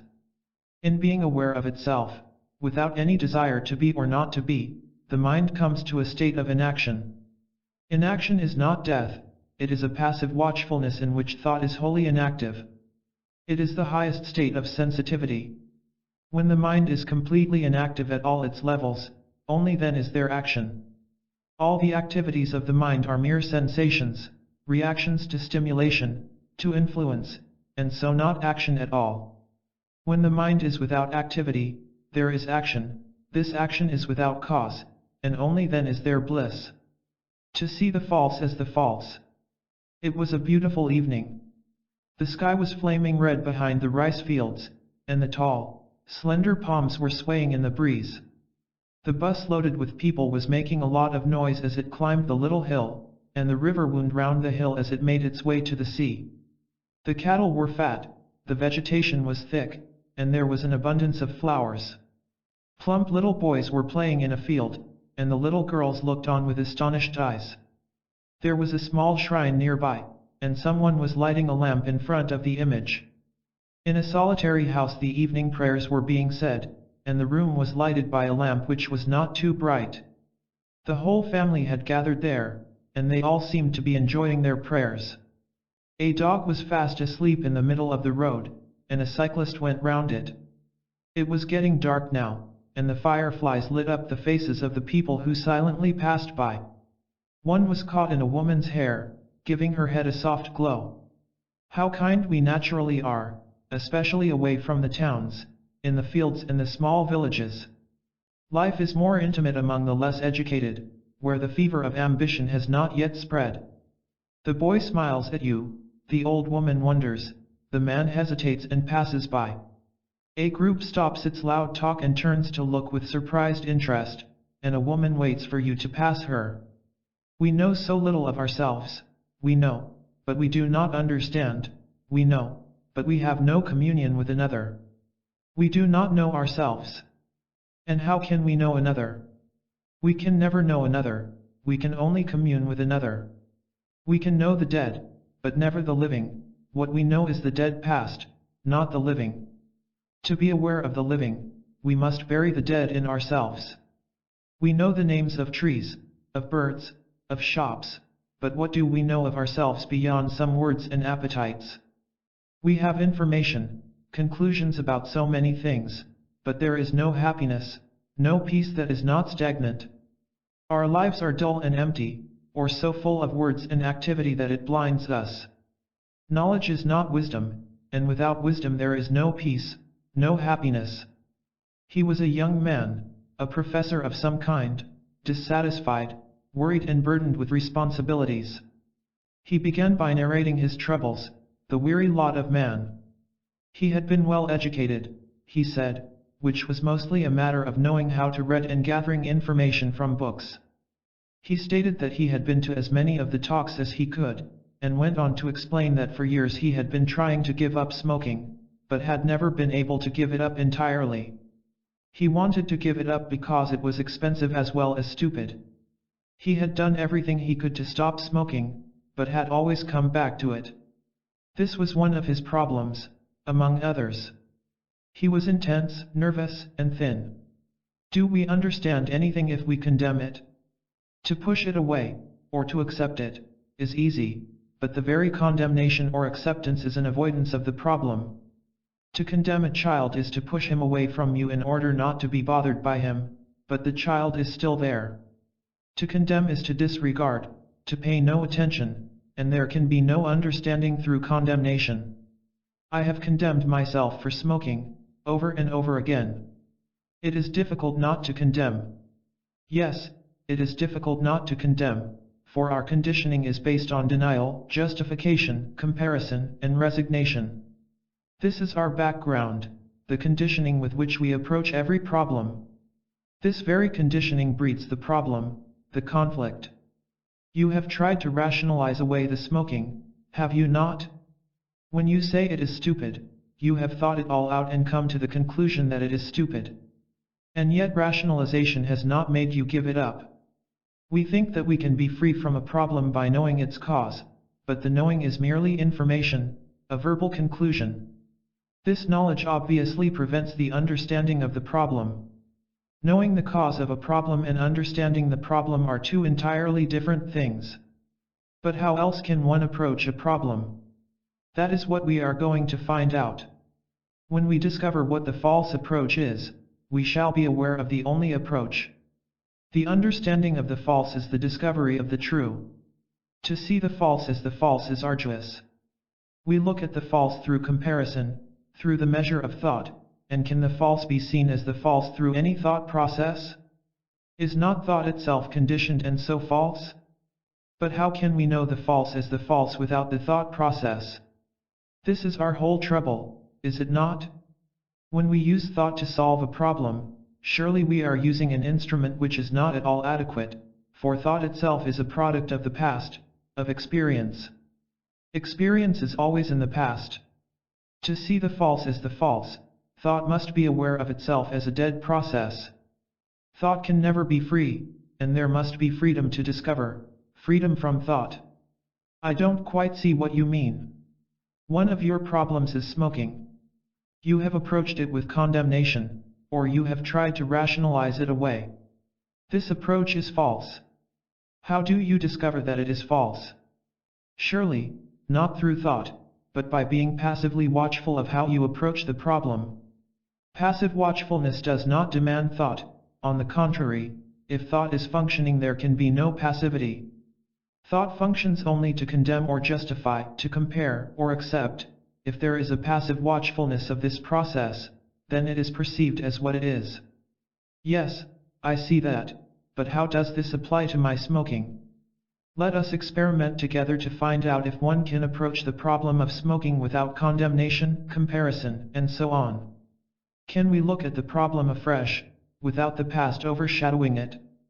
It is extremely difficult to look at it without any reaction, is it not? We seem unable to be aware of it passively, there is always some kind of response from the past. It is interesting to see how incapable we are of observing the problem as though it were new. We carry along with us all our past efforts, conclusions, intentions. We cannot look at the problem except through these curtains.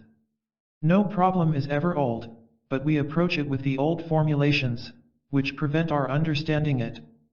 Be passively watchful of these responses. Just be passively aware of them, see that they cannot solve the problem. The problem is real, it is an actuality, but the approach is utterly inadequate. The inadequate response to what is breeds conflict, and conflict is the problem. If there is an understanding of this whole process, then you will find that you will act adequately with regard to smoking. Security. The small stream was flowing very gently beside the path that wound round the rice fields, and it was crowded with lotuses. They were dark violet with golden hearts, and they were clear of the water. Their scent remained close to them, and they were very beautiful. The sky was overcast, it was beginning to drizzle, and there was thunder among the clouds. The lightning was still far away, but it was coming towards the tree under which we were sheltering. It began to rain heavily, and the lotus leaves were collecting drops of water. When the drops became too large, they slipped off the leaves, only to form again. The lightning was now above the tree, and the cattle were frightened and straining at their ropes. A black calf, wet and shivering, was calling piteously. It broke its rope and ran towards a nearby hut. The lotuses were closing themselves tightly, shutting their hearts against the gathering darkness. One would have had to tear the violet petals to get at the golden hearts. They would remain tightly closed till the coming of the sun. Even in their sleep they were beautiful. The lightning was moving towards the town. It was now quite dark, and one could just hear the murmur of the stream. The path led past the village to the road which took us back to the noisy town. He was a young man, in his 20s, he was well fed, had traveled a little and been to college. He was nervous and there was anxiety in his eyes. It was late, but he wanted to talk, he wanted someone to explore his mind for him. He exposed himself very simply, without any hesitation or pretension.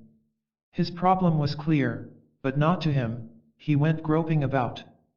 We do not listen and discover what is, we foist our ideas and opinions on another, trying to force the other into the frame of our thought. Our own thoughts and judgments are so much more important to us than to find out what is. The what is always simple, it is we who are complex. We make the simple, the what is, complex, and we get lost in it. We listen only to the increasing noise of our own confusion. To listen, we must be free. It is not that there must be no distractions, for thinking itself is a form of distraction. We must be free to be silent, and only then is it possible to hear. He was saying that just as he was going off to sleep he would sit up with a start of naked fear. Then the room would lose its proportions, the walls would go flat, there would be no roof, and the floor would disappear. He would be frightened and sweating. This had been going on for many years. What are you frightened of? I don't know, but when I wake up with fear, I go to my sister, or to my father and mother, and talk with them for some time to calm myself, and then go off to sleep. They understand, but I am in my 20s and it is getting rather silly. Are you anxious about the future? Yes, somewhat. Though we have money, I am still rather anxious about it. Why? I want to marry and provide comfort for my future wife. Why be anxious about the future? You are quite young, and you can work and give her what is necessary. Why be so preoccupied with this? Are you afraid of losing your social position? Partly. We have a car, some property, and reputation. Naturally I don't want to lose all this, which may be the cause of my fear. But it isn't quite this. It is the fear of not being. When I wake up with fear, I feel I am lost, that I am nobody, that I am falling to pieces. After all, a new government may come in and you may lose your property, your holdings, but you are quite young, and you can always work. Millions are losing their worldly goods, and you too may have to face that. Besides, the things of the world are to be shared and not to be exclusively possessed.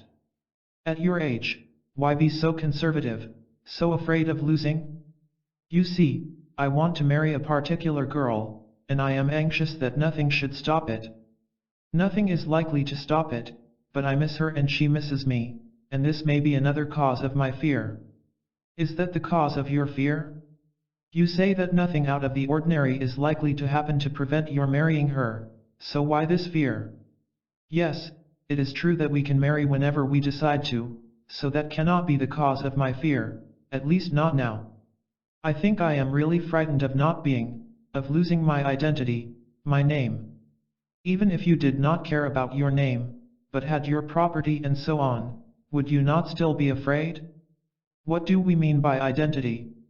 It is to be identified with a name, with property, with a person, with ideas, it is to be associated with something, to be recognized as this or that, to be labeled as belonging to a particular group or country, and so on.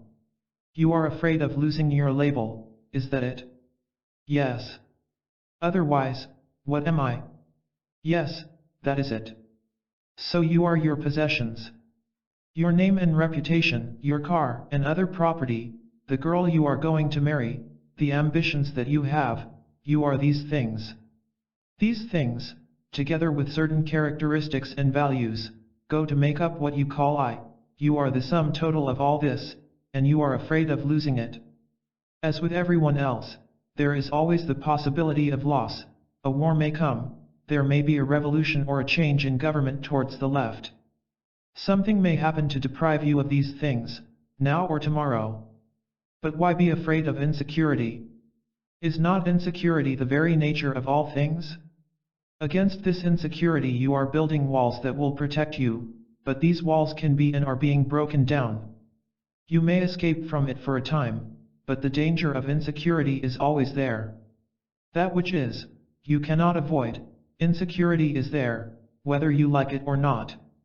This does not mean that you must resign yourself to it, or that you must accept or deny it, but you are young, and why be afraid of insecurity? Now that you put it this way, I don't think I am afraid of insecurity. I really don't mind working. I work over 8 hours a day at my job, and though I don't particularly like it, I can carry on. No, I am not afraid of losing property, the car, and so on, and my fiancé and I can marry whenever we want to. I see now that it is none of this that is making me fearful. Then what is it? Let us find out together. I might be able to tell you, but it would not be your discovery, it would only be on the verbal level, and so utterly useless.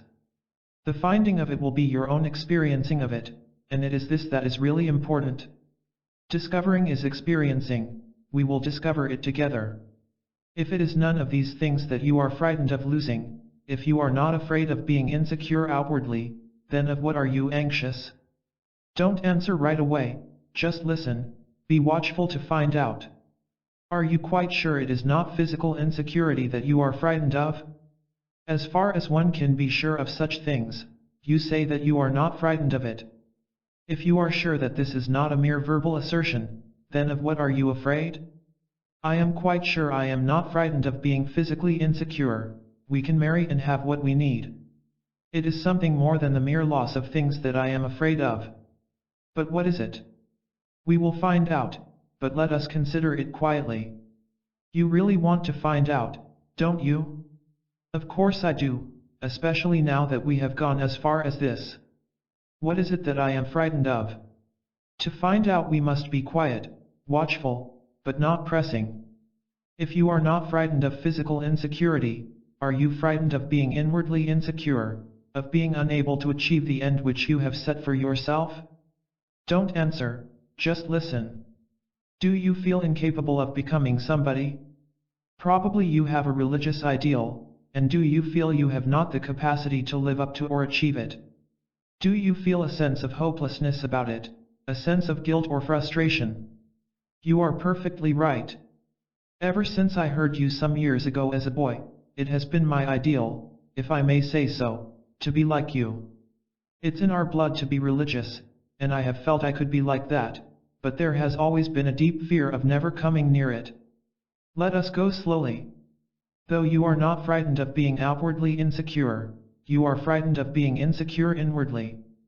Another man makes himself secure outwardly with a reputation, with fame, with money, and so on, while you want to be secure inwardly with an ideal, and you feel you have no capacity to become that ideal. Why do you want to become or achieve an ideal? Isn't it only to be secure, to feel safe?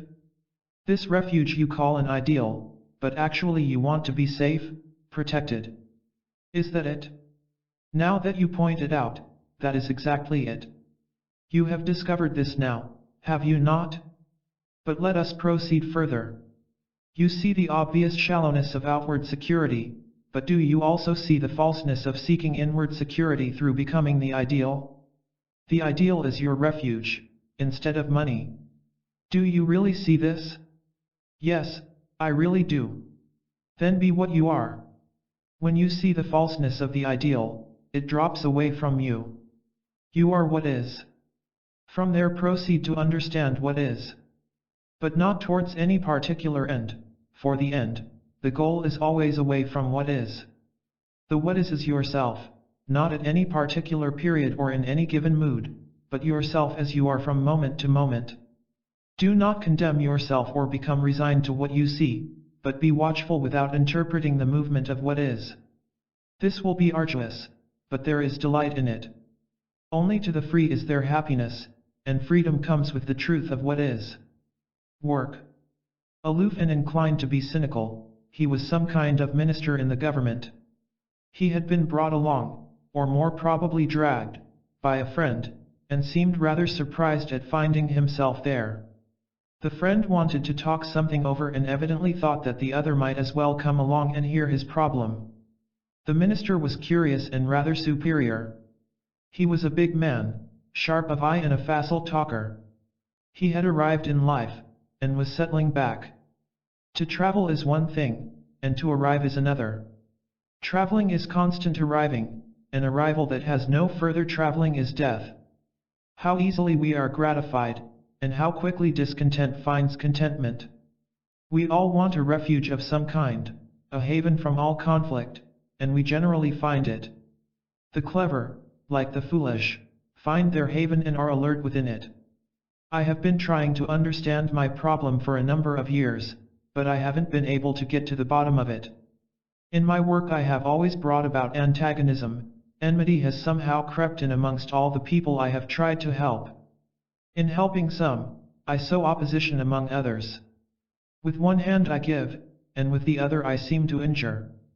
This has been going on for more years than I can remember, and now a situation has arisen in which I have to act rather decisively. I really don't want to hurt anyone, and I am at a loss what to do. Which is more important, not to hurt, not to create enmity, or to do some piece of work. In the course of my work I do hurt others. I am one of those people who throw themselves into their work. If I undertake something, I want to see it through. I have always been that way. I think I am fairly efficient and I hate to see inefficiency. After all, if we undertake some kind of social work, we must go through with it, and those who are inefficient or slack naturally get hurt and become antagonistic. The work of bringing help to others is important, and in helping the needy I hurt those who come in the way. But I really don't want to hurt people, and I have begun to realize that I must do something about it. Which to you is important, to work, or not to hurt people? When one sees so much misery and plunges into the work of reform, in the course of that work one hurts certain people, though most unwillingly. In saving one group of people, others are destroyed. One country survives at the expense of another. The so-called spiritual people, in their ardor for reform, save some and destroy others. They bring blessings and also curses. We always seem to be kind to some and brutal to others. Why? Which to you is important, to work, or not to hurt people? After all, one has to hurt certain people, the slovenly, the inefficient, the selfish. It seems inevitable. Don't you hurt people by your talks? I know a rich man who has been very hurt by what you say about the wealthy. I do not want to hurt anyone. If people are hurt in the process of certain work, then to me that work has to be put aside. I have no work, no schemes for any kind of reform or revolution. With me work is not first, but not to hurt others. If the rich man feels hurt by what is said, he is not hurt by me, but by the truth of what is, which he dislikes. He doesn't want to be exposed. It is not my intention to expose another. If a man is temporarily exposed by the truth of what is and gets angry at what he sees, he puts the blame on others, but that is only an escape from the fact. It is foolish to be angry with a fact. Avoidance of a fact through anger is one of the commonest and most thoughtless reactions. But you have not answered my question. Which to you is important, to work, or not to hurt people? Work has to be done, don't you think? Put in the minister. Why should it be done? If in the course of benefiting some you hurt or destroy others, what value has it? You may save your particular country, but you exploit or maim another. Why are you so concerned about your country, your party, your ideology? Why are you so identified with your work? Why does work matter so much? We have to work, be active, otherwise we might as well be dead. When the house is burning, we cannot for the moment be concerned with fundamental issues. To the merely active, fundamentals are never the issue, they are only concerned with activity, which brings superficial benefits and deep harms. But if I may ask our friend, why is a certain kind of work so important to you? Why are you so attached to it? Oh, I don't know, but it gives me a great deal of happiness. So you are really not interested in the work itself. but in what you get out of it. You may not make money at it, but you derive happiness from it. As another gains power, position, and prestige in saving his party or his country, so you gain pleasure from your work, as another finds great satisfaction, which he calls a blessing, in serving his savior, his guru, his master, so you are satisfied by what you call altruistic work. Actually, it is not the country, the work, or the savior that is important to you, but what you get out of it. Your own happiness is all important, and your particular work gives you what you want. You are really not interested in the people you are supposed to be helping, they are only a means to your happiness. And obviously the inefficient, those who stand in your way, get hurt, for the work matters, the work being your happiness. This is the brutal fact, but we cunningly cover it with high-sounding words like service, country, peace, God, and so on. So, if one may point out, you really do not mind hurting people who hinder the efficiency of the work that gives you happiness.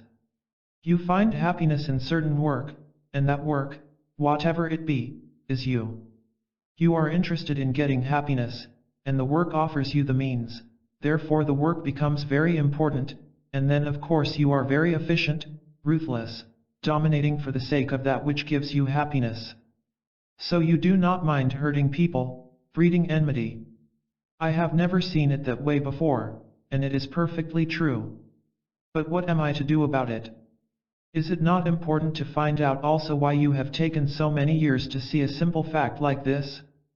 I suppose, as you say, I really didn't care whether I hurt people or not so long as I got my way. I generally do get my way, because I have always been very efficient and direct, which you would call ruthlessness, and you are perfectly right.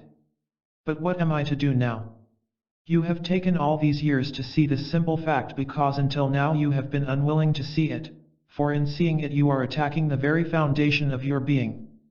You have sought happiness and found it, but it has always brought conflict and antagonism, and now, perhaps for the first time, you are facing facts about yourself. What are you going to do? Is there not a different approach to work? Is it not possible to be happy in work, rather than to seek happiness in work? When we use work or people as a means to an end, then obviously we have no relationship, no communion either with the work or with people, and then we are incapable of love. Love is not a means to an end, it is its own eternity.